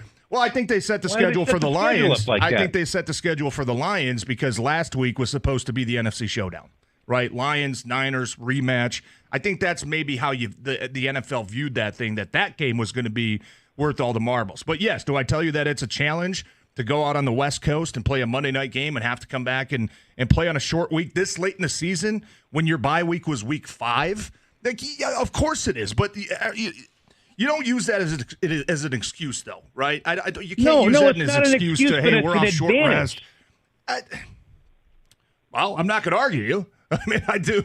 Of course, a team that's getting 7 days of rest and one only gets 6. Yeah, it does. Sam, I don't think they were. I don't think anybody at the beginning of the season, anybody from here, Minnesota, NFL, would have told you, hey, that last game against Minnesota, man, that's going to be for all the marbles. I think everybody was looking at that San Fran game, saying that's going to be worth everything. Sam, right? But it's just the way the season. The thing I'll tell you, and Sam, I think you know where I stand on this stuff. We've jumped the shark, right? This league, and it's happening with other leagues, but the NFL in specific. TJ brought up a great point. They've started selling individual games to streaming platforms, right? The Black Friday game for $120 million, or as TJ put it, we're playing every day in the lead up to Christmas. Sam, I think what I take most offense to, and it'll get better when the players are forced to play an 18th game. There should be 2 bye weeks. That if you were going to ask these guys to go out there, and for instance, all these divisional games, have you noticed these have all been divisional showdowns on Thursday Night Football in the month of December? Yeah. That's absurd on 72 hohours rest this late in the season. And those games have been terrible. Exactly. The Seattle game, what was that, like 9-6 or something? 6-3. 6-3. I even know it was oversold. But my point is, terrible football Sam, games. You're right. But in the end, this is the problem, Sam. They don't care about the players. They don't care about the fans. And our only option is what? Not watching. You're right. It is an advantage. It isn't fair. I think it's also ridiculous, Sammy, in a season that is 18 weeks long, to have a team like the Lions have their bye week in week 5. You've gone 4 months without a week off. Yeah. And you asked the Lions to play a Thursday Thanksgiving game, play another Thursday against Green Bay, and then look, every team's got a story like this. But this is the team we care about. No, it's Fugazi, the whole thing. But the league only cares about one thing. And the problem is, and I blame TJ for this, the players never stand up for themselves. They don't read the proposals. They just go, ooh, money. And then they end up in this spot. Yeah, no, I'm with you. That's got to change. And the one change I would make, there's no Thursday football after week 12. Agree completely. It's Sunday, Monday, and then when you get late in the season, it's Saturday, Sunday. Last 3 weeks, you can play Saturday or Sunday. We're not having a team play Monday night on the West Coast and then coming back and playing a Sunday game. Hey, you got to call D. Smith. Thursday games end after week 12. After that, it's Saturday, Sunday games. We want to make sure everybody's coming off the same amount of rest, playing in these big games. But that's not going to happen until what you said. Yeah, and the players got to care. Players got to demand it. 248-539-9797. We're going to get more of the people. We got the picks coming up.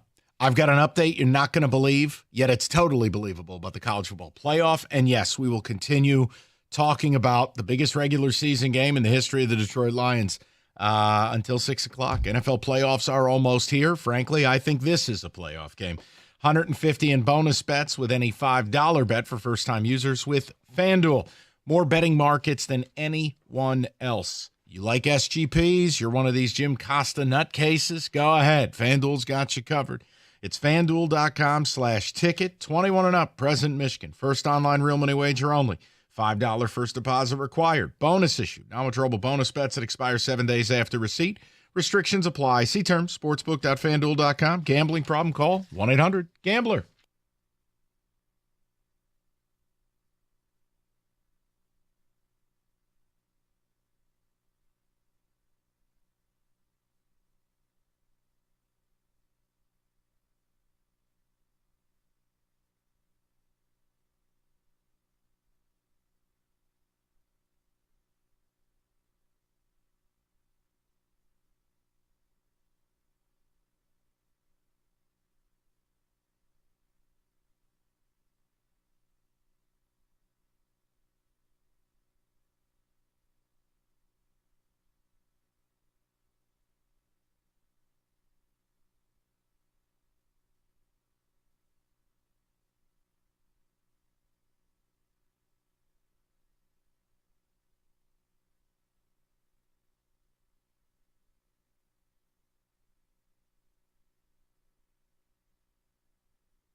All right, it is time for the picks.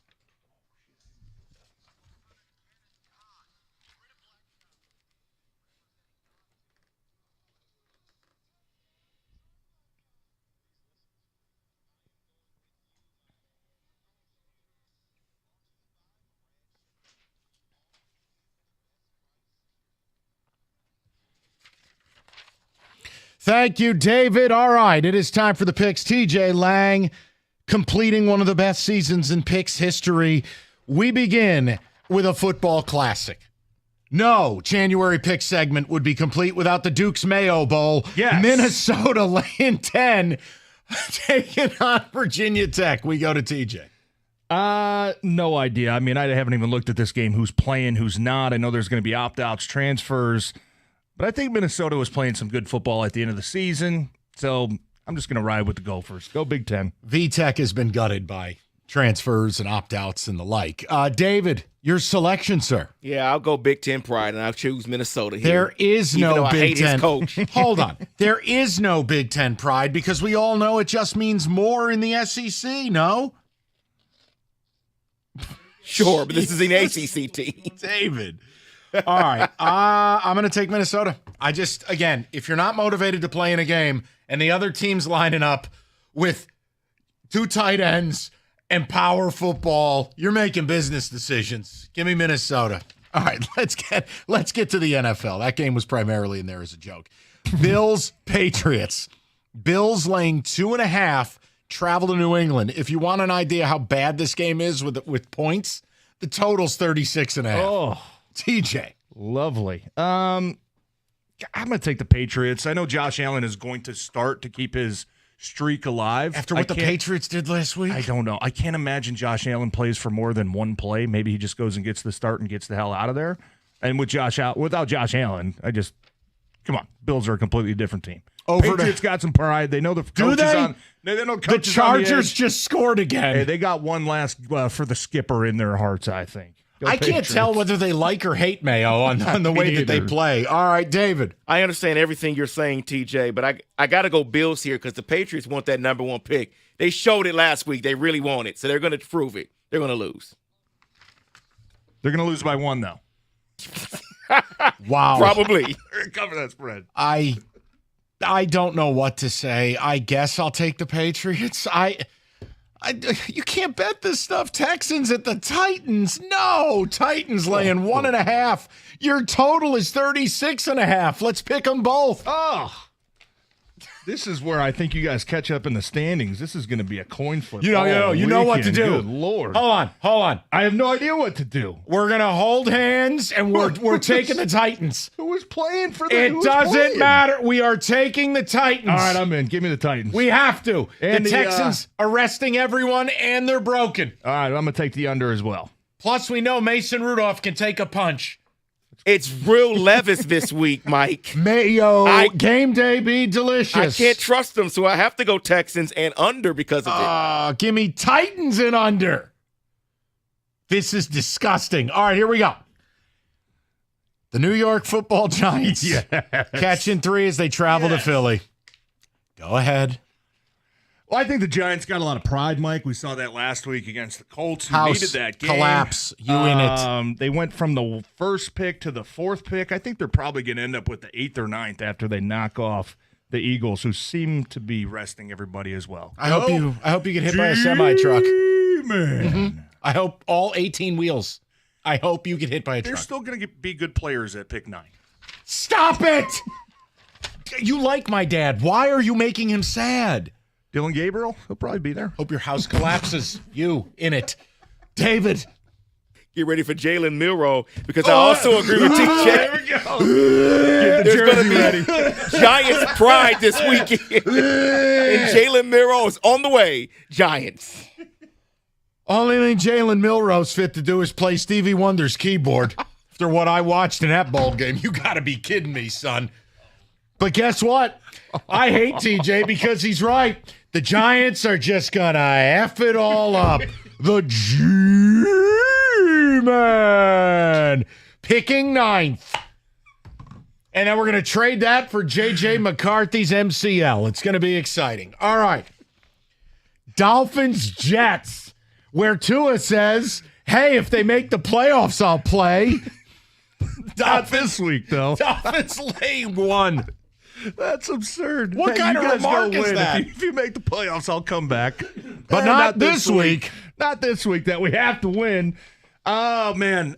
No Tua. Look, I know Snoop played pretty good last week, but I'm going to go with my old pal Aaron Rodgers. I think he's given some hints that this could potentially be his last game. Plus, the way after he's played, I don't think any team's going to want him next year. But I think he's got one last heroic effort in him. I'm taking the Jets. David. Mike, what's the Golden Girls character you always bring up? Estelle Getty? Yes. Yeah, that's the hip of Tua right now. B. Arthur's hip. I'm going to go Dolphins, though, in this game. No, Aaron Rodgers needs his 500th touchdown pass. It happens here. Why? Because he's a vapid narcissist. Jets. Jets. Woo! Two franchises, one building. Couldn't make a good roster if you combined it all. No. All right. Bengals, Steelers. Bengals laying 2.5. We got Mike Tomlin as a home dog. It's Bengals all day, I think, right? With the way they've been playing lately and still have a chance. I know they still need some help, but no, this could be a sneaky Bengals team that gets all the help that they need. I think they're going to have all the momentum on their side. Give me the Bengals. Sorry, David. No. There's going to be pride in Pittsburgh. They're going to be playing for nothing because the Ravens are going to win the first game. The Steelers are going to come out and lose this game on Saturday. You're David, right, TJ. You're exactly right. They're going to lose. Fellas, hold on for a second, though. I mean, the Bengals have been riding high. And the Steelers have lost 3 in a row. And if Mike Tomlin's good for anything other than killer shades, potentially a wooden cross, and an immaculate beard that David just can't get anywhere near. He's a rah-rah pride guy. Like, he is like, won't he get the Steelers up for this? Is George Pickens still on the roster? Then no. I'm taking the Steelers. It's Mike Tomlin as a home dog in the division? That's like voodoo. Yeah, Joey Burrow's been playing lights out, though. I know. Ever since his house got robbed. I put more Turned it stock all into that. around. Yeah, all right. The game of the millennium, and we're going to pick both side and total. You ready? Lions laying 2.5, and the total is 56.5. It's like a Big 12 football game. TJ. I'm taking the Lions. I do. Primetime football. I think there's part of them and part of me, honestly, that just continues to think that there's something fraudulent about the Vikings. Can't put my finger on it, but I think there is. And I think the Lions expose that. I think Jared Goff continues to have Brian Flores' number. I got a final 31-26. I think the Lions defense can hold them to some field goals in the red zone. And just the over. Is that the over? I'm not good at math. 56.5. Okay, yeah. 55 Let me tell you. Give me the Lions. Give me the over. David, don't let anyone tell you that the math department at Eastern is substandard. Well done, good sir. David, well, you told me 2 different numbers. That's why I had to do the math. 56.5. Well, the sheet says 55.5. It's 56. It's moved. It has moved. Yeah, it has moved. David, please. That's a personal matter.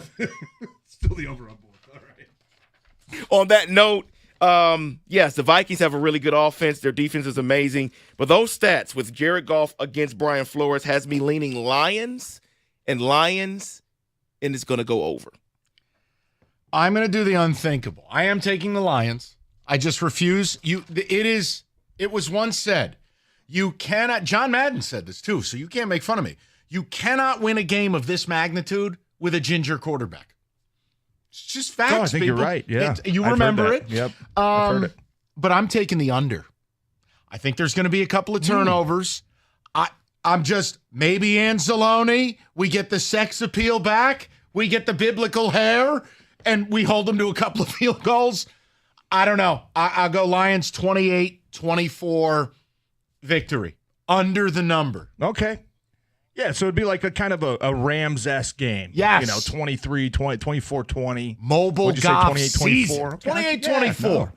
Normally when we think it's going to be a shootout, it's always like the 17-13 type game. You played in big games. Sometimes teams come out a little tight. Maybe. I don't know. I feel like it's everyone and their mother's going to take the over. I got to go under.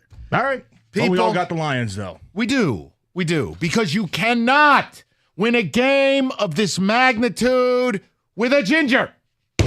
Those are the picks. 97-1.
Brought to you by Lady Jane's. Walking anytime 10 to 8, 7 days a week. It's wicked awesome. Some are calling it the best regular season finale ever. It's the Lions and Vikings. So much at stake Sunday at Ford Field. What's on the line? Win number 15, NFC North title, and the 1 seed. Wide receiver Jamison Williams on the matchup.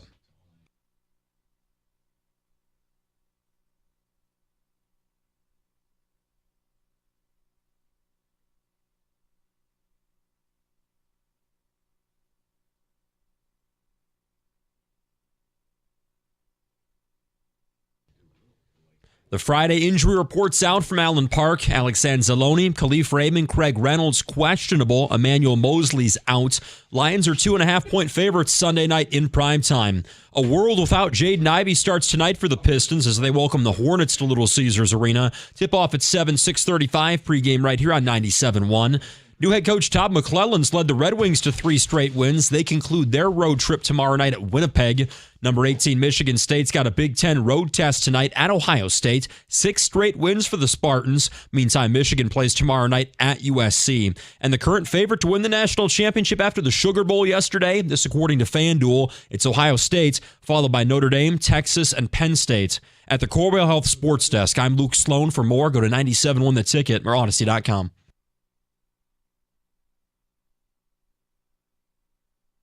All right, so TJ is going to stick around for a segment because a lot of people have questions, comments. We'll get just a segment or two. I've got some CFP updates for you, but let's get to it. Bob is up next in A Squared, 97.1 The Ticket. Bobby, what's going on, buddy?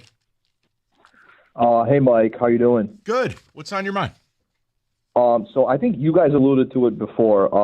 I think I'm just talking about the strategy to win this game. I honestly am looking at this, and I think the biggest group of position players that's got to step up is the linebackers.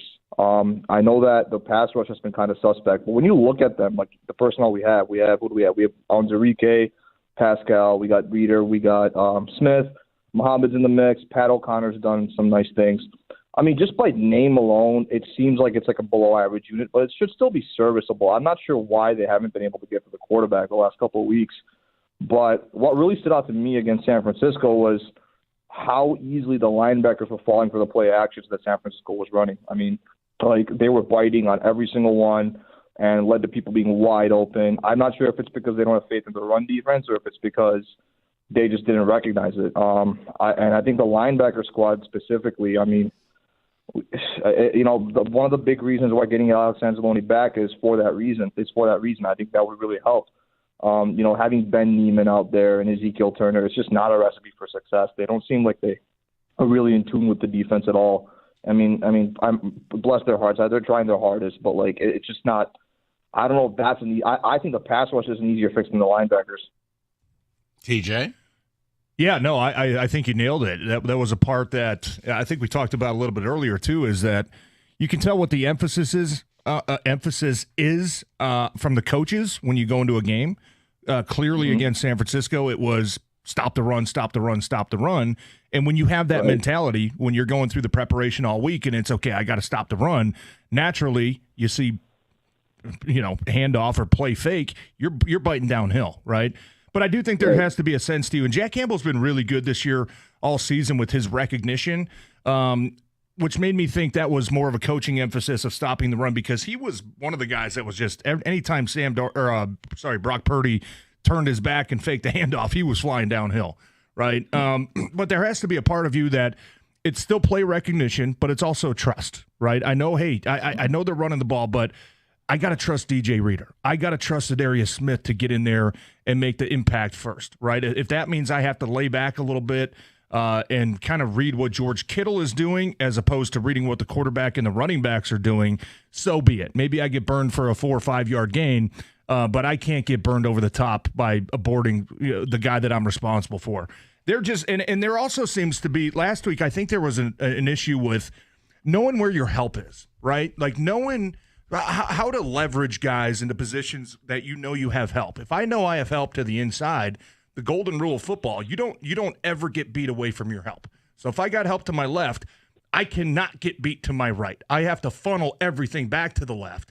And last week it seemed like, okay, guys had help over the middle, but they were taken away. But they, you know what I mean? They were taking away the shorts, whatever it may be. You got to know kind of where the defense is flowing. Last week, it just kind of looked like guys were trying to do too much.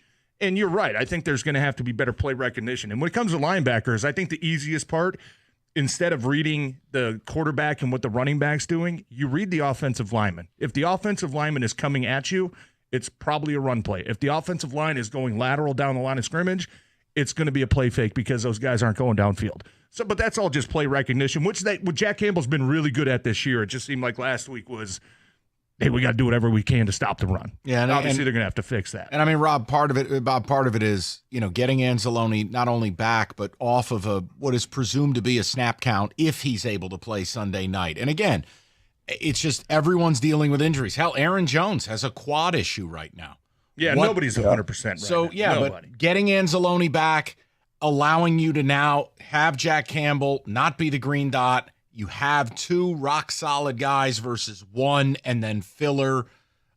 Look, let's just view San Francisco as the low point, Bobby. It won't look that bad because it can't. I just don't know how much better it can. But Anzalone being back, and listen, bottom line, if you win, you're getting the bye. He'll be all systems go for the divisional round. He was supposed to be out 6 to 8 weeks. This weekend would mark 6. He's going to be playing with a metal plate in his arm. I know I have read they've fabricated a special pad for his forearm. Yeah. But he's not going out there playing 50 snaps. You can't just throw a guy back in there like that. He's going to have fresh legs too, which I think Oh, I'm no excited doubt. about because I think he's got sneaky speed. I mean, he can go sideline to sideline. He can cover running backs. He can cover tight ends on a lot of these routes. So the thought of him coming back and maybe do you lose a little bit of physicality because of the arm? Maybe, but is it fair to trade off the speed that he has and being able to chase down Aaron Jones? Just be in the right place. Being able to cover guys like TJ Hawkinson going down the seam. Like I'm kind of excited to see him coming off of sitting for a month because he is one of the faster guys that they've got on that defense. Let's go to Matt, Royal Oak, 97.1. Matty, what's going on, bud? Hey, guys, I've got a 3-point rebuttal to Minnesota Nick, if I can zip through them real quick. Rock and roll. All right, cool. And then this is going to be a JMO call with a specific question for TJ at the end of it. But first, if they want to run man with a defense that gives up the 5th most fantasy points in the perimeter and the 2nd to the slot, their 2 safeties, Smith and Bynum, graded out at a 40 last time when we killed them. Good luck with that if they want to do that. Give me a break. I see, to Mike's point, 3 positive changes in this game. First is the venue. Stolas Ginger, Sam Darnold was not here for the Mullins Bowl last year. He has not seen this playoff environment that you've heard Tampa and Rams players talk about when they've left. And Minnesota is 6th in pre-snap penalties, and this refereeing crew is going to call all of those.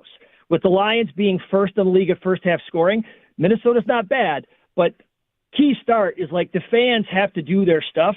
There were comments after the Minnesota game with the Lions that the fans were screwing up and doing wrong stuff there. So the fans definitely need to make an impact on this game. Second thing is the offensive line. In that game in Minnesota, the game before that, the Dallas game, we played bully ball. We used extra linemen all over the place, but we were thin on O-line for this Minnesota game. They didn't use one extra lineman anywhere because they didn't have the depth. And again, that slow start, we had offensive holding penalties at Awasika and Decker, the first 2. You were down 10-0 like that. So I think we're looking at potentially Ben Johnson usually changes something up. The offensive linemen and the depth seem really healthy. I hope they go back to the bully ball, at least in the third quarter and the second half, and just control the game and keep Minnesota off the field. But the big question I have is on JMO. You guys touched on it. Nobody has ever answered the mystery of what happened to JMO in that last game. It was the Monday after that they came out and announced that he was probably going to get suspended. That game is a huge outlier. I rewatched that game. He was running calisthenics and run blocking routes all game. They threw one backwards bubble screen to him where he was tackled by a linebacker. So only one of 2 things can be real. Either the Lions knew that they were going to be missing him and they used him as a decoy and a blocker most of the game to get other guys active, or that great Minnesota pass coverage I was just talking about completely zeroed him out of the game. So as a football nerd like you guys that wants to make sure that my JMO 50-yard receiving line is going to be safe in my FanDuel parlays, which one was it? Because I've looked everywhere. Nobody ever basically said why he had one target. He didn't get a reverse. He didn't get a handoff for a run play. He was not part of the game plan. So that's the biggest thing. TJ has the answer. He's been sitting here smirking your entire call. So share with the classroom. No, I think you nailed it. And I think that was probably in the back of everybody's mind that JMO was facing the suspension. And if you're a player, how can you not think about that, right? hey, this is my last game. It's got to be on the back of your mind, right? I let the team down. Right. I did something stupid.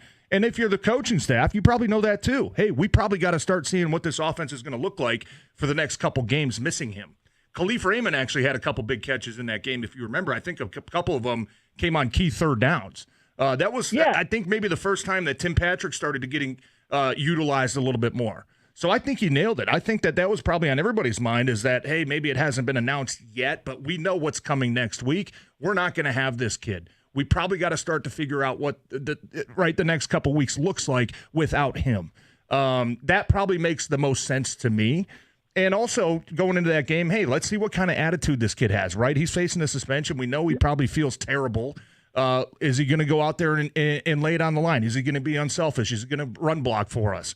Right? Those are probably all things that probably played into that, Matt. And that's what I was thinking about as well. And going back to that, even that first game, don't forget, kind of felt like Detroit spotted Minnesota 14 points. Right? They did, fake punt. Went for the fake punt, which was like a 4th and 9, was like, whoa. Montgomery. They scored the fumble touchdown, right? So let's not forget about that. I know they had to kind of battle back a little bit after that 10-0, then they had to battle back again after the fumble touchdown.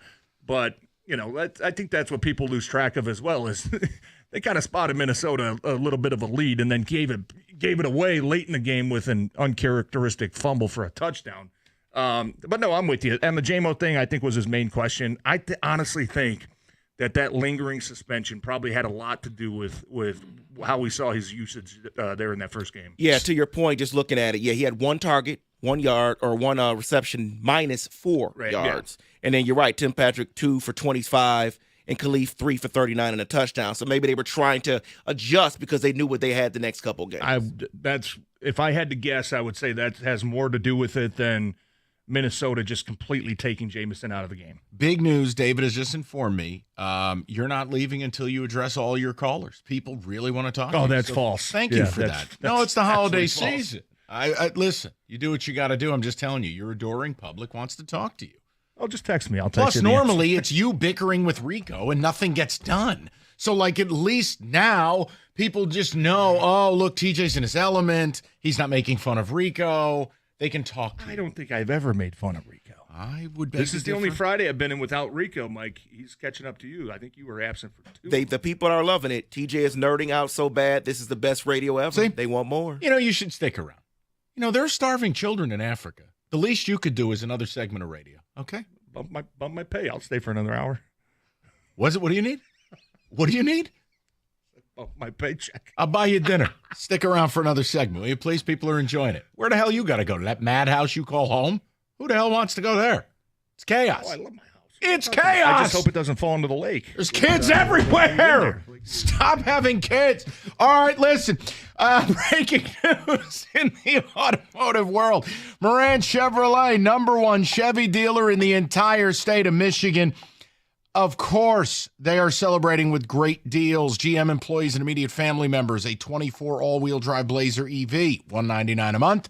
24 Equinox EV, $119 a month. Both 24 months, $999 down.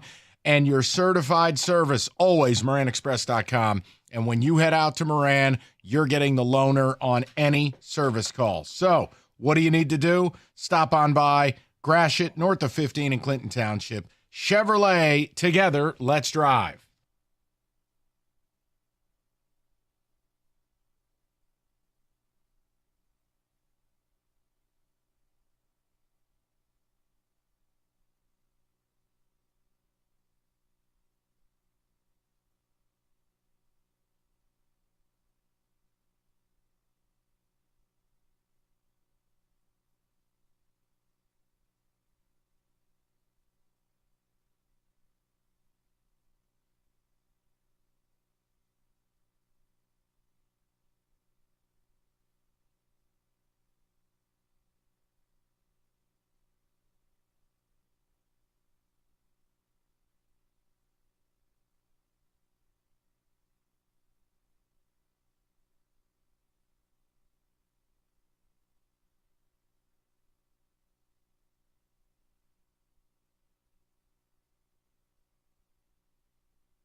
All right, 97.1. For the first time, David, I know we're way behind on these, and I do apologize. Let's check ticket text while we locate TJ.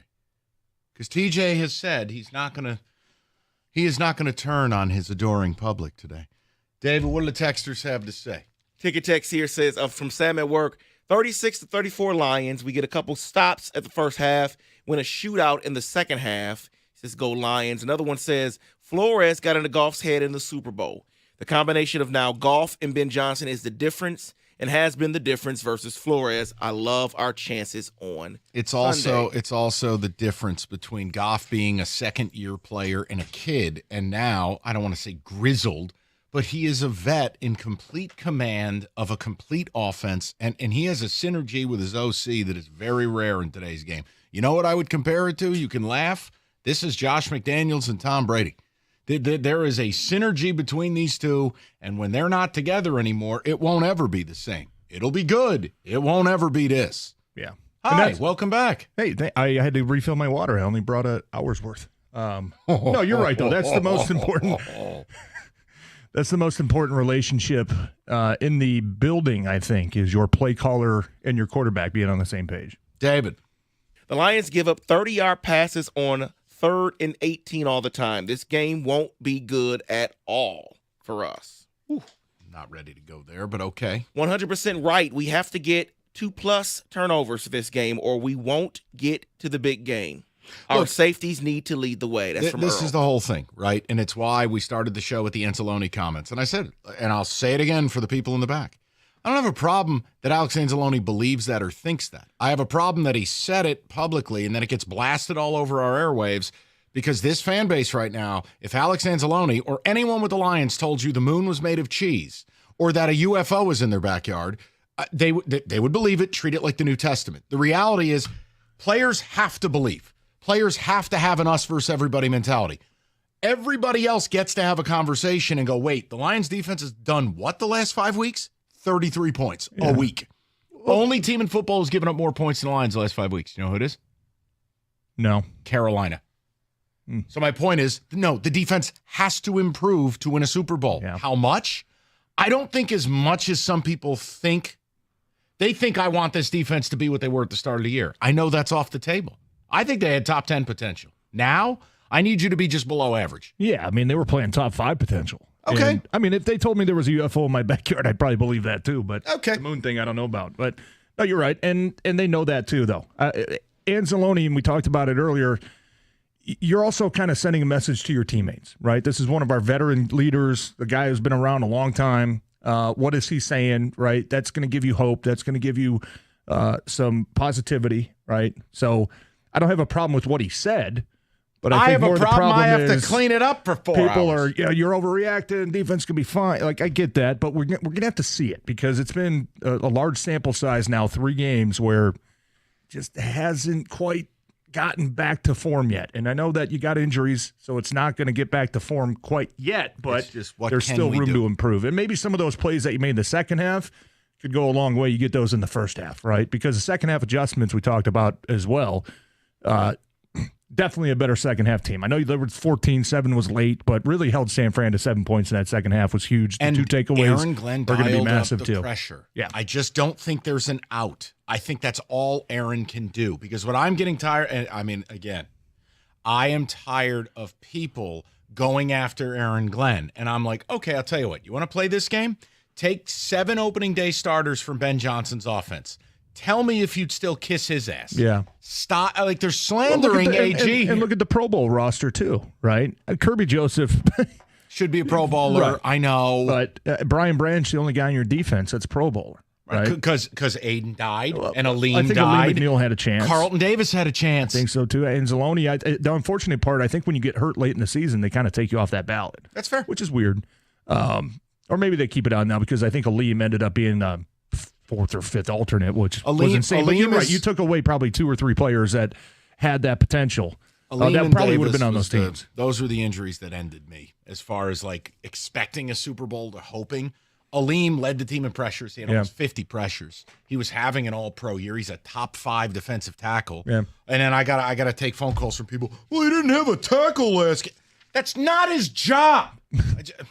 Well, hey, and I would say this: you have lost some of your. Sorry. No, I know you have. No, lost let's some of nerd your, out. What is his job? Let's go. You've lost some of your stars, no doubt. You've lost some of your best players, absolutely. But I think about championship teams and teams that, maybe go through some adversity and still find a way to win. What do you always need? You need kind of that guy that just comes out of nowhere, right? Oh man, we didn't really count on this guy. Who is this dude that's making some big plays for us down the stretch? Yeah, right? and again, you need that guy that can step up to make some plays. The Giants in 2011, our defense was bad, okay? Our defense in the regular season ranked 25th in football. They were bad. They got hot. And you end up with like a nobody, like in the Giants Super Bowl runs, plural. All of a sudden, who's Chase Blackburn? Dude off the couch, and he was our starting Mike linebacker. Yeah. Like, you need that unsung hero type, right? Like Al Quindine Muhammad. Got it. Could be anybody. No, but that's the point. Yeah. Someone's going to have to do something. Yep. But we got to see it. You can't get mad at people like me for going, guys, if you think you're going to play these games or you don't force a punt, you're going to hoist the Lombardi. It ain't happening. Yeah. By the way, trivia for you. They don't think that. The fans might, but No, the fans those guys do. know. The fans do, and that's what drives me insane. So, question. The loser of this game falls to the 5 seed. You will be a wild card throughout, okay? You're going to go on the road all 3 games. Well, unless there's another upset. Just work with me. Yeah. Only 5 teams in history have traveled that road to get to, forget about win, get to a Super Bowl. Can you name the 5? No, but I know I was one of them. Good man. I wanted to make sure. Did the Giants have to go on the road in 2011? It was 07. Okay, because I know 2011 we played them at home in Green Bay. You and hate they beat to us. see it. They I'm had another sorry. home- They played the NFC Championship game at home that year? No, we were on the road in Green Bay in 07. No, I'm saying 2011, though. 2011. The year they won it again, we were the 1 seed. Yeah, they had to have played. No, probably. we had a home game the first round. The point I is, know in 2010 we were the 6th seed. 85 Pats, 05 Steelers, 07 Giants, 2010 Pack, and the last one, the COVID year Bucks. 2020. That's it. COVID year Bucks. Remember it was a rough start with Tom Brady? Mm-hmm. Where'd they have to go for the NFC? Or no, they. This one, I'm sorry. Hold on. They played Hold on. at home for their first round for wild card, and then they had to go on the road. Oh, okay, I got you. Yeah. The point I'm making. I thought they played the Rams at Tampa. Okay, I could be wrong. Listen, up next, TJ recites every playoff result every year in the NFL Great going memory, back but to I'm Red trying to- Grange. Where I think Stafford. To knocked answer off your the first Bucs. question about the Giants, they faced Green Bay at Green Bay. Right. Yes, and then they went at San Francisco for the NFC title game. That was the game Am I where misunderstanding Kyle. the question? That was because these you have Teams to go, that have to go on the road for the entire playoffs Yeah. to make the Super Bowl. Yes. Okay. So the point is that was the Harbaugh He just game. said it was at Green Bay. Okay. What did you say about Tampa? I have to see for Oh that. my one. head okay. hurts. I got It took something fun and he just ruins No, it. I was saying the 2011 Giants would also qualify. Do you know You what said they played at and Green Bay do and you- then at. Do you know what you've qualified for? Another segment because you ate up the I'm ability to good. You take took up all the callers. time, dude. We're going to I the gotta callers. go. We're going to the I callers. gotta go. Sorry, Jack, Matt, Justin, Jeff, Derek. Mike will get to you soon. No, you'll get to them because they want to talk to you. And we all know you don't want to be at home. You're like I'm not Stoney gonna in be home. training. Got 248. baseball winter training tonight, Mike. What is it with the youth sports and you? You're wrong, bro. Why don't It's you not just me? why don't you just go back and play? Or you know what you should do? Seriously, coach. No, God, you're Coach, crazy. you'll never be home. It's You're perfect. insane. You're absolutely Just to answer your question, I was wrong. 2020 at Washington, at New Orleans, at Green Bay for Tampa Bay. I was wrong. Thank you. You know why? Because I was right. David, right here, the cutlets. Okay, I mean, what are we doing here? All right. All right, have a great weekend. All right. Good to see you guys. You're beautiful. All right, listen, football season is in full swing. You've also got the playoffs. You've got the college football playoffs. Hungry Howie's Mix and Match. So Sunday Night Football coming around. Just dial it up. $6.99. Anything on the menu. Pair it up, mix and match, and you are ready to roll for Lions and Vikings. The Howie bread, the 2-topping flatbread, salads, you name it, it's available. $6.99 mix and match, even a limited time only. The Smarmajan cheese, Jim Costa edition brookie, it's on the menu. Bottom line, mix and match, limited time only. Hungry Howie's. Order some tonight.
All right. I'll get to the people in 1 second. TJ, literally, he couldn't stay.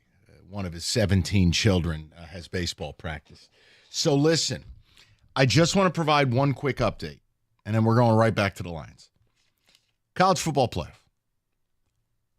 First 2 rounds are complete. 8 games, I'd argue 7 of them were complete garbage. And the 8th, Arizona State, Texas, was garbage for the first 3 quarters. So you probably didn't see the 4th. So you go, okay, how bad really was it? Well, all 4 teams that had a bye week lost 0-4. All 5 conference champions lost 0-5. It is the upside down world. It is stupid. It's clear they need to get rid of the guaranteed seedings. They need to get rid of the bye weeks, or you just need to reseed after the first round at minimum, right? Easy changes. One problem. Heather Dinich, who covers this, she used to cover the BCS and cover the 14 playoff. According to Heather Dinich and the people she's talked to, her sourcing, there will be no changes for the 2025 playoff because these goofballs somehow have it set up. There has to be a completely unanimous vote to make any changes to the college football playoff. Well, guess who gets a vote? Oh, the commissioner of the Mountain West.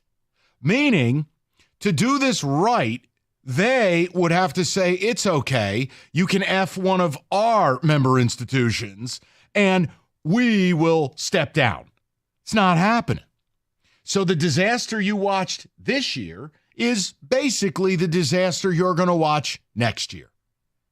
It makes no sense because the teams that are earning the buys aren't the best 4 teams.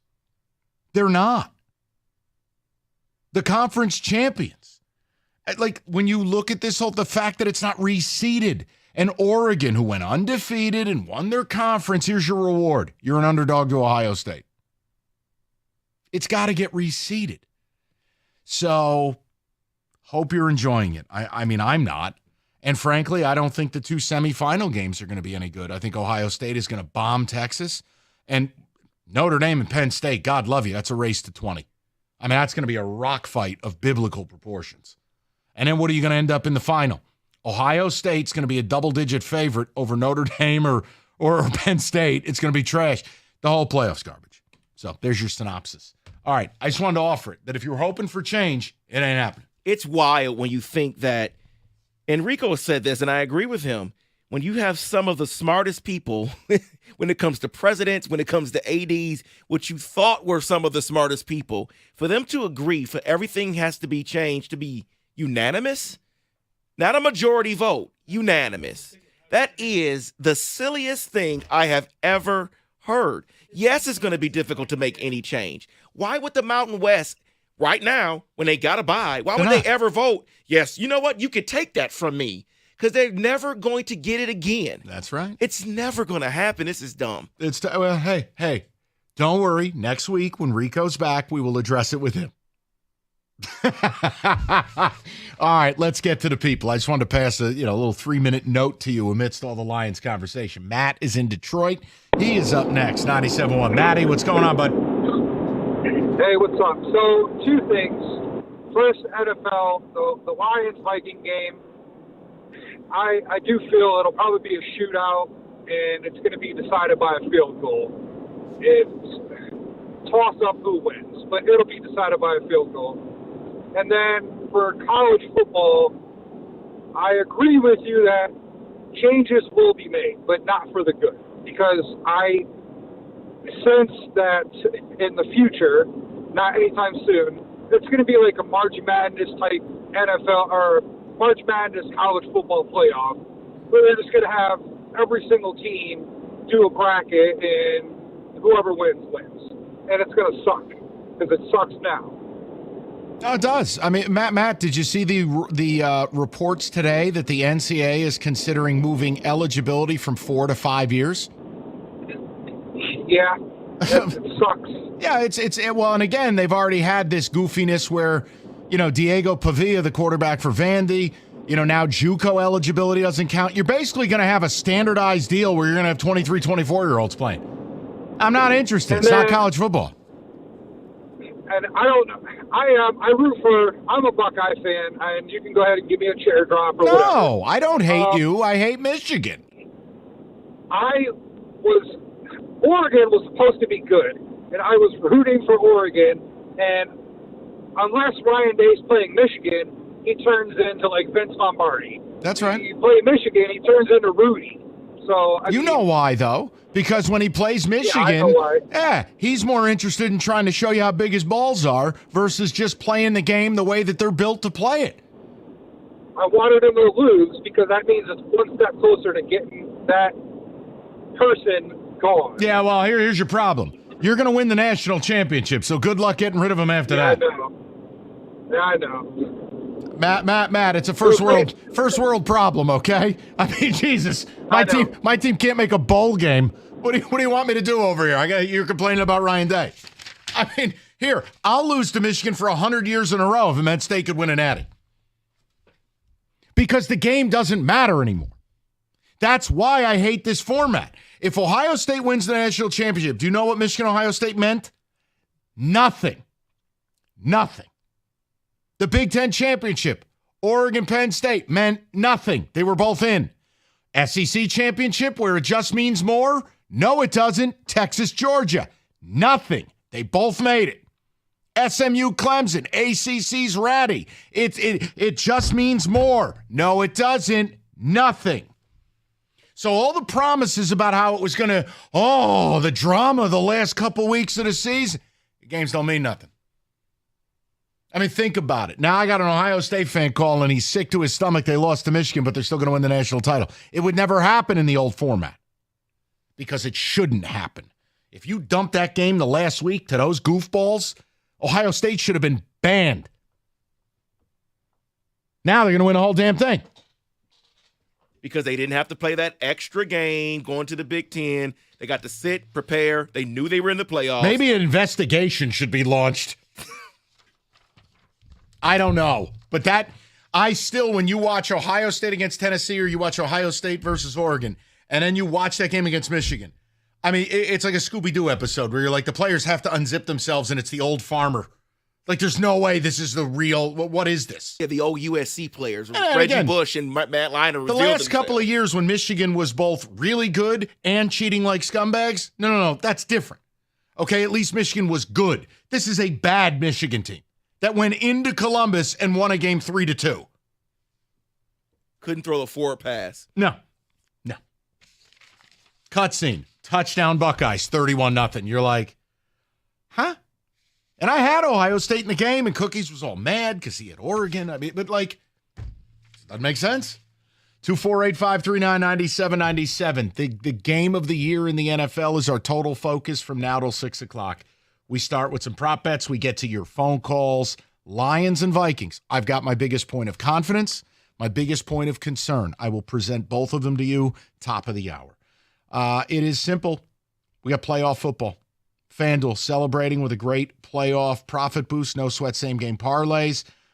It's simple. You bet any of the semifinal stuff. Penn State, Notre Dame, Texas, Ohio State. You create the SGP. You know the drill. You fall a leg short, you get your bet back. Look, SGPs are not for me, but I know Cookies and a lot of the younger folks love it. So whatever works for you, FanDuel's got it. It's FanDuel.com/ticket. 21 and up, present Michigan. Opt-in required, minimum 3-leg parlay required, refund issued. Non-withdrawable bonus bets that expire 7 days after receipt. Max refund $5 unless otherwise specified. Restrictions apply. See terms, sportsbook.fanduel.com. You got a gambling problem? Call 1-800-GAMBLER.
Brought to you by Lady Jane's. Walking anytime, 10 to 8, 7 days a week. It's wicked awesome. It's the Lions and Vikings with so much at stake Sunday at Ford Field. Some calling this one of the perhaps best regular season finales ever. What's on the line? Win number 15, NFC North crown, and the 1 seed.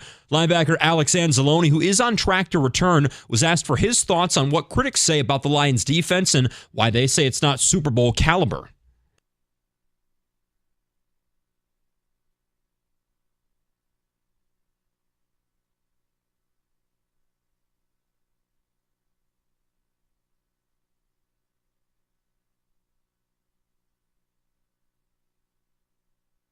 Friday injury reports out from Allen Park. Alex Anzalone, Khalif Raymond, Craig Reynolds are questionable for Sunday. Out is Emmanuel Mosley. Lions 2.5-point favorites in primetime.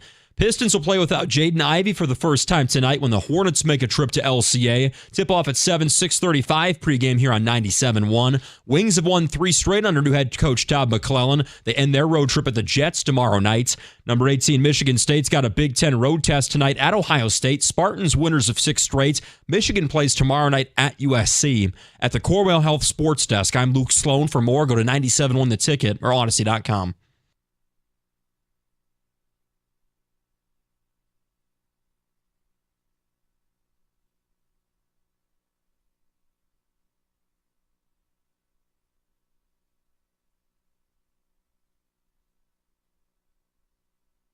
That's right. Yes, David. Exactly that. It is the biggest NFL regular season game in Lions history. And honestly, taped the Boomer Show this morning. It might be the most important NFL regular season game in the modern history of the NFL. It's 2 14-win teams. So I want to offer you biggest confidence, biggest concern. Now, we started the show with the Alex Anzalone audio, and I want to say it again, because I feel like I have to say things 50 times in the year 2025 to not be misconstrued or, made to look stupid. So my point is, Alex Anzalone has to say what he says because players have to believe. You can't approach it like fans do. But Alex Anzalone, saying it's BS and it's dumb to say the defense isn't good enough to win a Super Bowl. No, actually it's not. It's factual. If this defense is going to give up 33 points a game like they have the last 5 weeks, you're not winning the Super Bowl, period. And TJ validated that.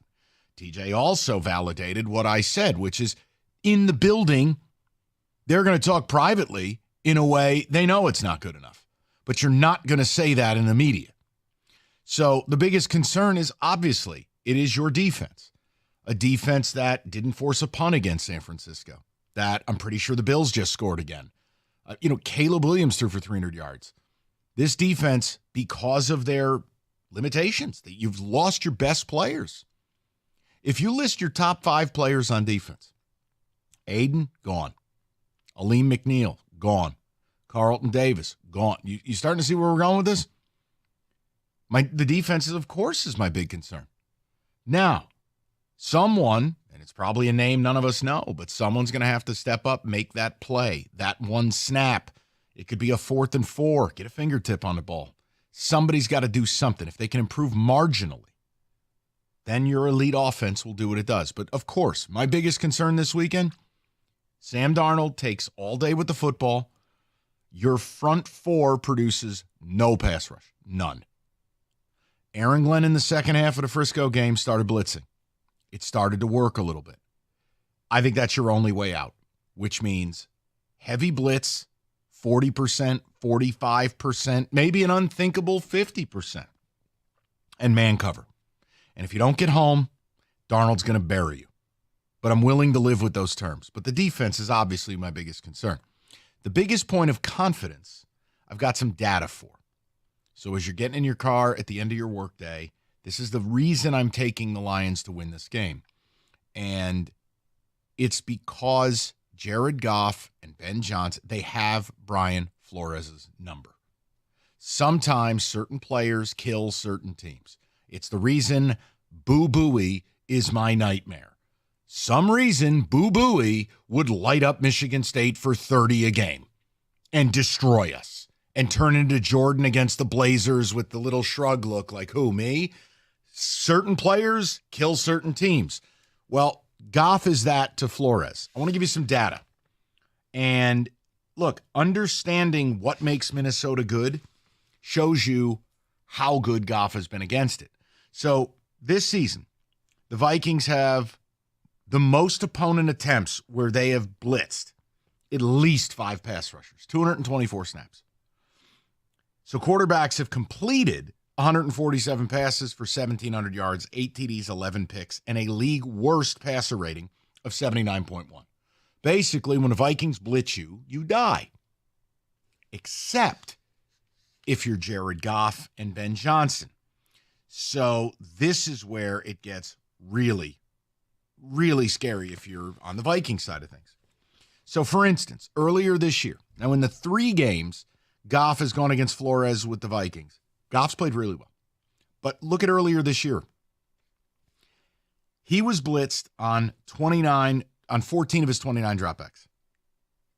It's about 50% rate. Vikings on a year are about 38%, but 50%. Goff goes 12 of 13 for 147 with a TD, no picks.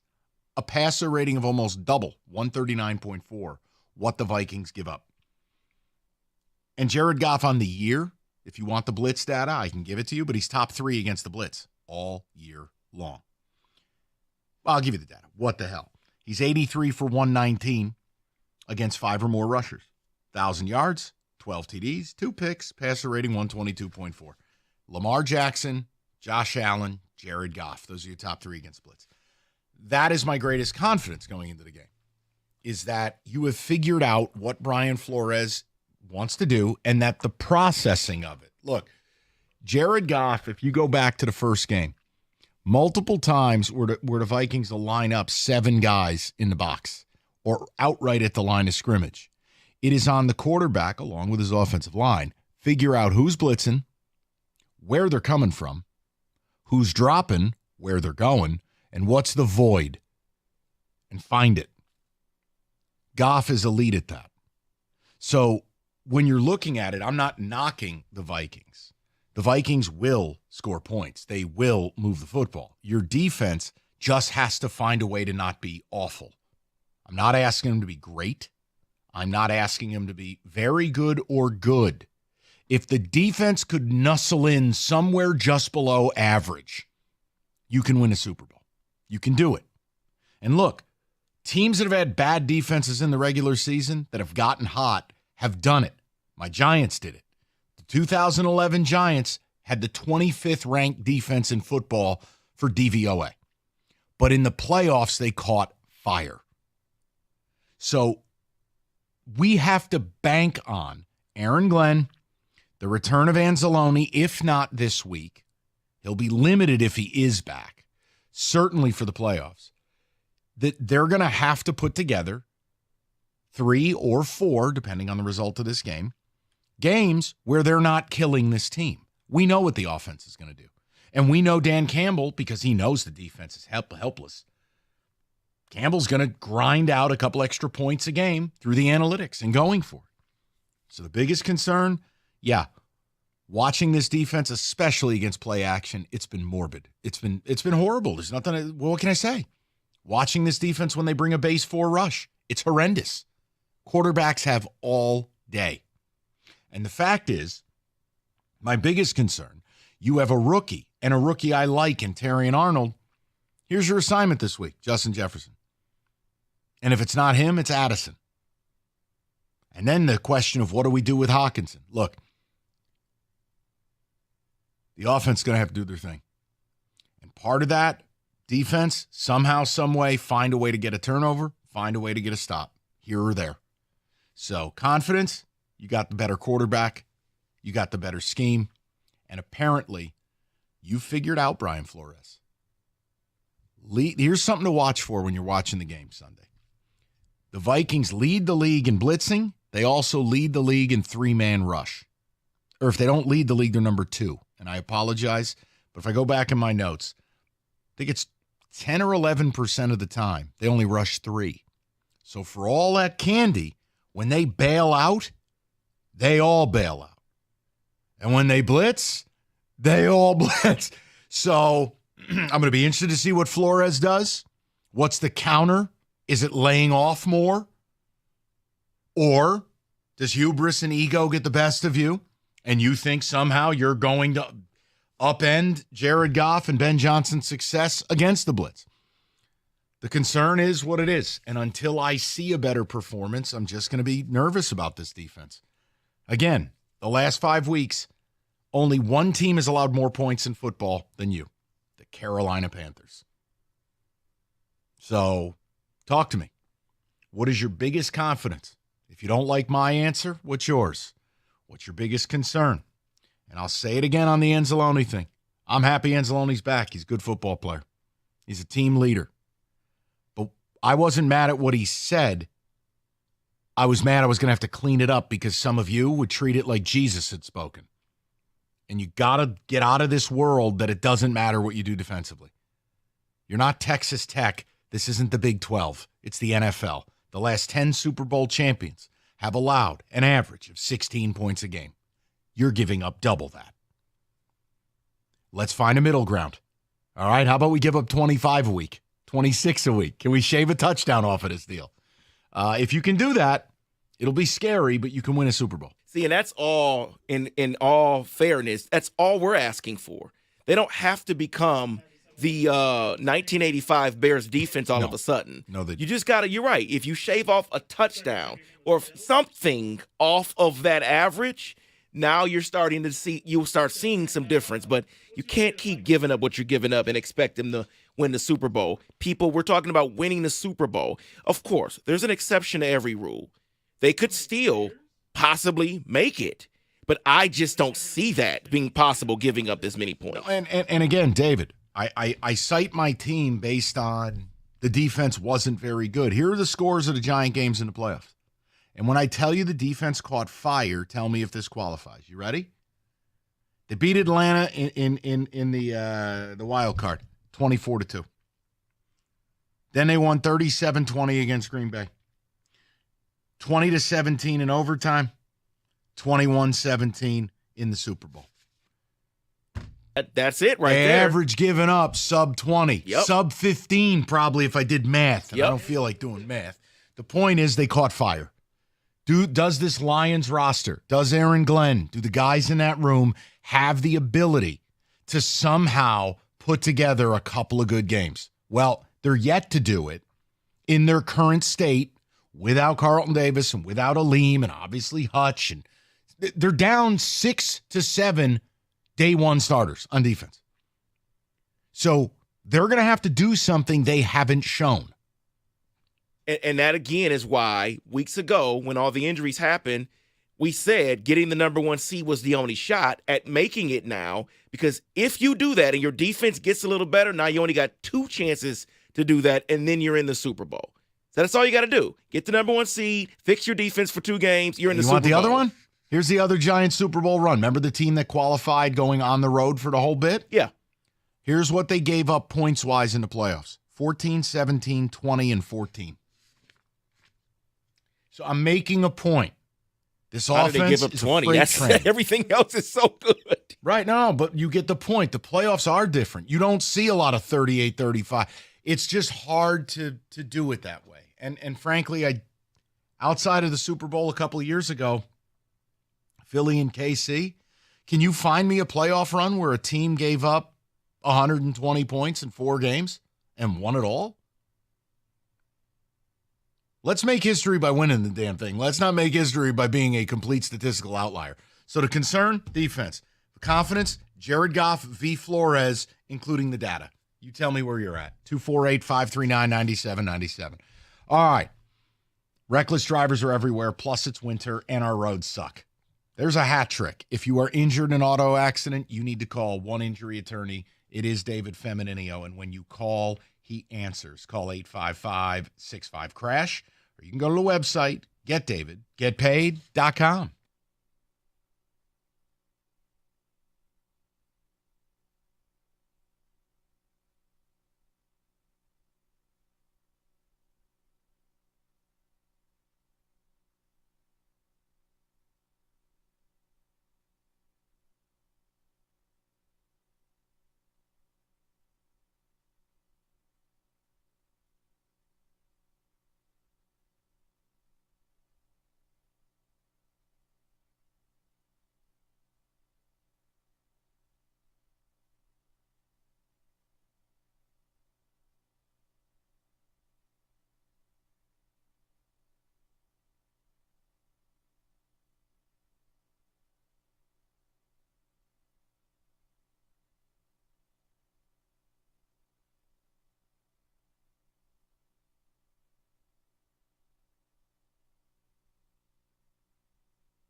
All right, straight to the people. We're all dialed in. It is, I can't wait. I mean, I know it's going to be stressful, but I can't wait. These are the games. These are rare. In today's world, these are rare. This is an incredible Sunday night football game. I do think the Lions are going to win. All jokes aside, yeah, Darnold's good. I think Goff's better. I like your offense better. I like your running game better. Defensively, it's just hold on to your ass because they've just got to find a way to steal a few stops. And if they can't do it, then you know what's going to happen. Let's go to the people, see what everybody's got. We'll go to Jack, 97.1. Jack, what's going on, buddy? Hey, thanks for having me on, man. Yes, Jack. What's going on? I don't know if I got an unpopular opinion or not, but I don't really think it's safe for Alex Anzalone to come back just yet. I've actually, unfortunately, suffered the same injury 4 times in the same arm. And, you know, he may have a plate in his arm. You know, people might think that that's, like, reinforced, but all it's going to do is break right at the end of those plates. And yeah, I'm with you. Look, I said this before look, he's a warrior. He wants to play. I think it'd be limited snap count. Jack, I think to your point, they will have to see if he can handle it. Versus if you win this game, you know, beyond shadow of a doubt, he will have gotten the full 8 weeks to recover, and he would be in the divisional round game. Jack, I get it. Only they know the true answer. You know, I heard you, just before the last commercial say that it was going to be limited this game. I thought he was coming in full force. But that's just my big concern for watching this game. I'm going to be cringing the whole time just because I know his pain personally. It sucks. And you never fully recover from something like that. So, no, Jack, here's the deal. That's what I got going on in my head. No, I got you. And you have every right. Listen, and you have the experience with the injury. He was supposed to be out 6 to 8 weeks. This weekend would mark 6 weeks. And no disrespect to you, you weren't playing NFL football. Not at all. Not at all. Do you think if the defense was doing better, they would even bother trying to bring him back this game? You know what, Jack, the way this team operates, probably. They're a bulldozer. I mean, and again, they emulate their head coach. It's the culture they've got. I can't speak to it, Jack. I mean, obviously, if you had the best defense in football, maybe it'd be different. But reality is you don't, and they do need him. And if he says he's good to go, and team doctors, I know there's a negative narrative around, like the NFL, and we've all seen the movies. Look, man, they're not in the business of having this guy go out there and re-break his arm. Nobody looks good in that moment. So it's going to be a comprehensive thing of, are you comfortable out here? Can you do this? Doctors sign off on it. And yeah, he does. What has he got, a plate or screws or whatever he's got in his arm? I have a hard time believing that he would miss 6 weeks, come back, and play 50 snaps. And depending on what you read, it would be a limited count. I think that's I don't know. I don't think it's presumptuous. I just think it's common sense. And you're right. Maybe he makes a cameo. He's not comfortable out there. Something goes wrong. We'll all learn together. Welcome to dealing with injuries in the NFL. The only people who know are in that room.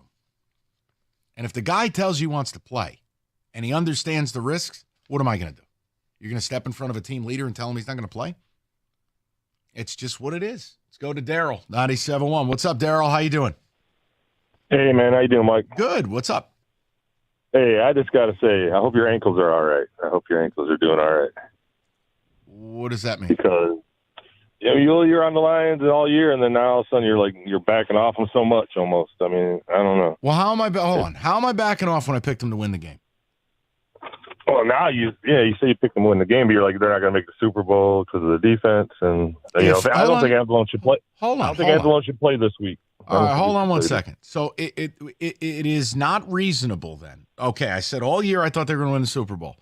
They arrived at a point where they lost their 2 best defensive players late in the season, on top of everything else that happened to them. And now their defense routinely is giving up 30 a week.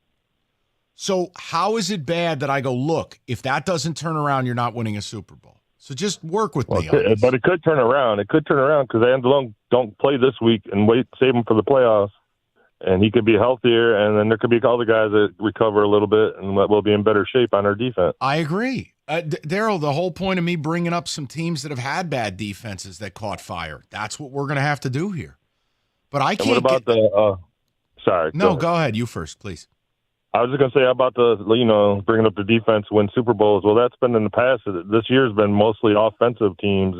And, not everything's going to always go back on the old stats of the previous I Super totally Bowl. understand. But see, I didn't dig up stats from 20, 30 years ago. I gave you the last 10. The last 10. Even the last 10, I mean, Well, I mean, Daryl, listen, candidly. I'm not going to get on the air and lie to my audience. Okay, so if you want me to say you got the 85 Bears defense, you're going to cruise to victory and win every game 17-0, you can listen to a different day part. They'll be happy to offer that to you. But if you don't like the data I'm giving, then don't bother with it. I give you the last 10 Super Bowls. Then I go outside of that and I try to find teams, that, including my own, whose defense was bad during the season and then caught fire. I'm trying to pathway a way to win the Super Bowl. But when I watch a game Monday night and they didn't force a punt and the base 4 rush can't get anything done, and every play action pass, it was Keystone Cops out there at the linebacker level. Daryl, what do you want me to do? If the barometer in your world for me to be a good fan is to just tell you everything is awesome like the Lego movie all the time, no, dude, I don't fly on the team plane. I don't have a little lion logo on my paycheck. Do I want them to win the Super Bowl? More than you understand. Do I think they're capable? Yes, but it is going to be really hard. And if your defense doesn't play better than it played the last 5 weeks, then you know what? I'll ice my ankles because I sprained them jumping off the bandwagon because I dared to be realistic. All right, if you want the double-digit disco where everybody's gripping their tent pole in the morning, go listen to. I'm not that. No, and what Daryl's missing here, because he's only doing one part. Okay, Anzalone, sure, if he returns, he's saying he returns and he's great. But there's also a possibility he can return and be rusty and be off a step or a step and a half, and that's important. Everything's not going to be positive here. You can't look on just the positive side. Everything's going to be great when he returns. Everything's going to be great, but we can get better. But you also may not get better. No, and you know what the problem is, David? I warned people after last year, you're not going to like what the show sounds like because now the standard is Super Bowl. It's not fun or cute or new. We know you're good. And now you're going to be held to a standard where your team has won a Super Bowl, Rico's team, my team. Like, you have to understand what it takes. So for me, I'm holding them to a Super Bowl standard, which they have lived up to so much of this season. The problem is what's been taken from them. So I'm not saying it can't get better. I'm saying it has to get better. If that's somehow bandwagonism, I don't know what to tell you. I've shot you straight for 20 years. I'm going to fall back on that. And I'm going to be right. I'm going to be wrong. Who cares? But I'm always going to be honest. If you think I'm going to come on the air and lie to you when a defense over the last 5 weeks has given up the second most points in football behind the Panthers, 32.3 again. Guys, come on, man. You got to join me in reality. I'm begging you. Let's go to Daryl, number 2, 97.1. Daryl, what's going on, buddy? What's happening, Mike? Look here, I'm senior Daryl. I live in a reality world. You had a youngster just talk, and based on all our injuries, based on the fact that they play an outstanding offense, and based on Minnesota doing this thing, this is going to be a job for everybody. Everybody got to toe the line. It's possible that we can get a couple takeaways to have the game go in our favor, but the offense got to gel. And you're living in reality, definitely living in reality, because if you're a bandwagon, if you're a football fan and you know about football, you speak the truth. if you a bandwagon type person living in a utopic society and thinking, well, hey, the Lions have been barnstorming through everybody, we're going to win regardless of the injuries or whatever, then I don't know. I can sell you this fried ice cream. I picked them to win. I picked them to win. But a lot of things got to come in line. I'm with you. No, I'm with you. Like I think it'll be a little bit. I think it'll be a little bit lower scoring, Daryl. I think 28-24. Not huge on score predictions, but we're just screwing around on a Friday afternoon. I think the Lions are going to win, and they better win if they want to make a Super Bowl. And I do, in some ways, believe the defense will bounce back because they can't be this bad. Like what I saw at San Francisco just can't be what they are, or against the Bills, or against the Pack. Like if that's what they're going to be, it's not good enough. Now, let's see if they can take a step forward Sunday. Because, again, I think they're going to win the game. Taste of summer in the dead of winter. Little limited release by Old Nation Brewing. Sunday Night Football. You're going to need to stock up. Get some Old Nation wherever great beer is sold. The Tangerine B43 limited run. Taste of summer, dead of winter. Wherever great beers are sold. Light, refreshing, citrusy. Mix it in with some of the winter beers you're sipping on. It's Old Nation, 21 and up, and they always remind you to please drink responsibly. It's Old Nation Brewing.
Moran Chevrolet, officially the #1 Chevy dealer in the entire state of Michigan. Thanks to all of you, of course, and they are celebrating with great pricing all month long. GM employees and immediate family members lease a 24 all-wheel drive Blazer EV, $199 a month.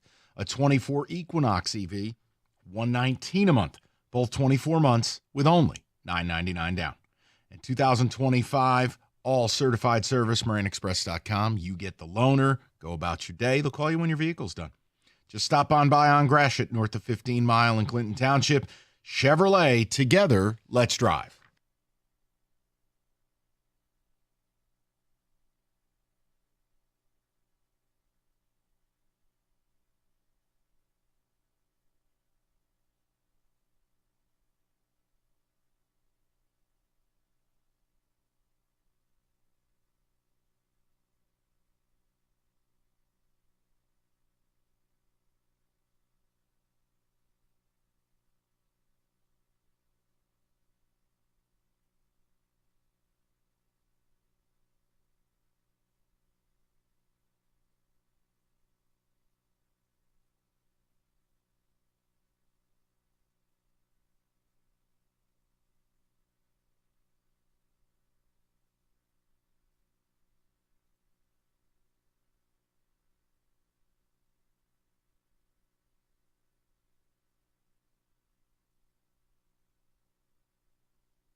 All right, I want to knock out a couple of calls. Then Rieger will come in and probably not stop talking until we're way late. But Jerry's been very patient. He's down in Plymouth. He's up next. Jer, how you doing, bud?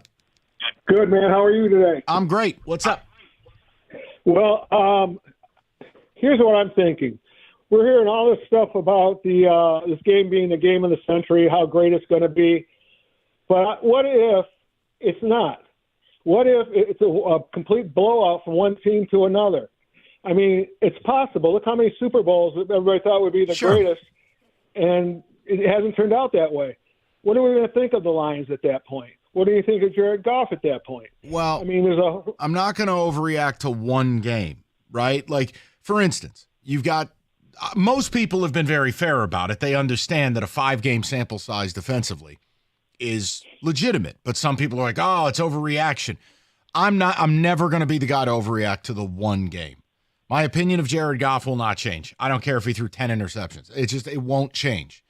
The team, my opinion has only changed in this regard. I thought they were the overwhelming favorite to win the Super Bowl, and now they're probably the third or fourth choice. That they are good, they can do it, but I just don't expect them to do it. I'm hoping they do it. So no, Jer, I won't overreact one way or the other. Just like, listen, maybe they blow the doors off the Vikings. Maybe Darnold throws a couple of pick sixes. Jer, it'll make me feel better about the team. It'll make me feel like, well, first of all, they get the bye, they get the home games, and presumably, with your scenario, that means the defense stepped up and made some plays. I would feel better. I'm not going to overreact and ever get back to a place where I go, you're winning the Super Bowl and you're going to hit the Chiefs with a garbage can and win by 10. Because I can't replace Aleem McNeil and Carlton Davis and Aiden and the 17, 18 guys on IR. But I just don't overreact one way or the other. To me. Riggs, hi. What's going on, Michael? How we doing? I mean, you're yelling already. Can we just get to the game, please? Can we just get to the game? Yeah, please? But okay, we will. What do you want to do? What are you going to do? Yes, relax. I am very relaxed. You're nervous. I was talking to you off the air. You're nervous. I'm not so much nervous. I'm indecisive. Every day I change. Every hour I feel I change my mind. Because you have the attention span of a squirrel. I mean, that might be true. Maybe I should get some medication. What are you nervous about? Like, what are you flipping flopping about? Flipping flopping just pretty much the game itself. Like, for instance, defensively. I wake up one day, I think the Lions are going to get their doors blown off. I wake up another day and I think to myself, okay, maybe the Lions D can be the D we saw in the second half against San Francisco. You hold them to 24 points and you win the game 31-24, something to that extent. But I keep changing my mind, it seems like every second. Okay. Look, I think Lions fans are similar. I think if you're going to take anything out of the second half of the San Francisco game, it was the change in style. I mean, Aaron Glenn just started bringing it because the four-man rush, it wasn't getting anywhere against a practice squad offensive line. So, yeah, I talked about it with TJ earlier in the show. I think I'm willing to live with whatever results when Dan Campbell goes for it on fourth down. I'm getting comfortable with the same thing defensively, that if Aaron Glenn, I will live with whatever the results. Yes. You just got to blitz. They just got to get back to that place towards the end of last year, and they were blitzing 50% of the time. I don't know that there's a way out. And you get torched, you get torched. It I'll is live what it with is. the result Exactly. because you do what you got to do. You can't allow quarterbacks of any measure in the NFL to stand back there against a four-man rush, much less ones who have weapons like this. So just grip it and rip it, man. Just go. Golf course, 350 down the fairway, Jeff. Oh, that's me every time. I know. Well, 350 actually right. Actually, about 210 right. But what are you going to say? What world are you in? I'm just saying I've gotten a lot better. I just want to say that. So what's your angle on this? All right, so I want to know people's certainty, right? We're on for 35 minutes to get you up to Pistons basketball. But what's your certainty? Are you certain the Lions D is going to get shredded? Or are you certain that Goff will continue his dominance over Flores and company? I got stats to back it all up. I'm curious. I mean, that's pretty much what it comes down to. If you think the defense gets shredded, they're going to lose the football game. They're going to end up playing a wild card game on the road. But if you think the offense is otherworldly like they have been, especially against Minnesota, they've scored the most points against Minnesota all season long, then they're going to win the game and life is going to be fine. And you get the bye week and then you get a couple home playoff games potentially. 28-24. The defense forces 2 turnovers. Wow. See, here's the thing you didn't mention. You might have. I didn't listen to the whole show. Sam Darnold might turn into a pumpkin because you get the feeling that maybe eventually he will. With that being said, Minnesota has the most turnovers in football. They forced the most turnovers in football. I think it's 31 compared to Detroit's 24.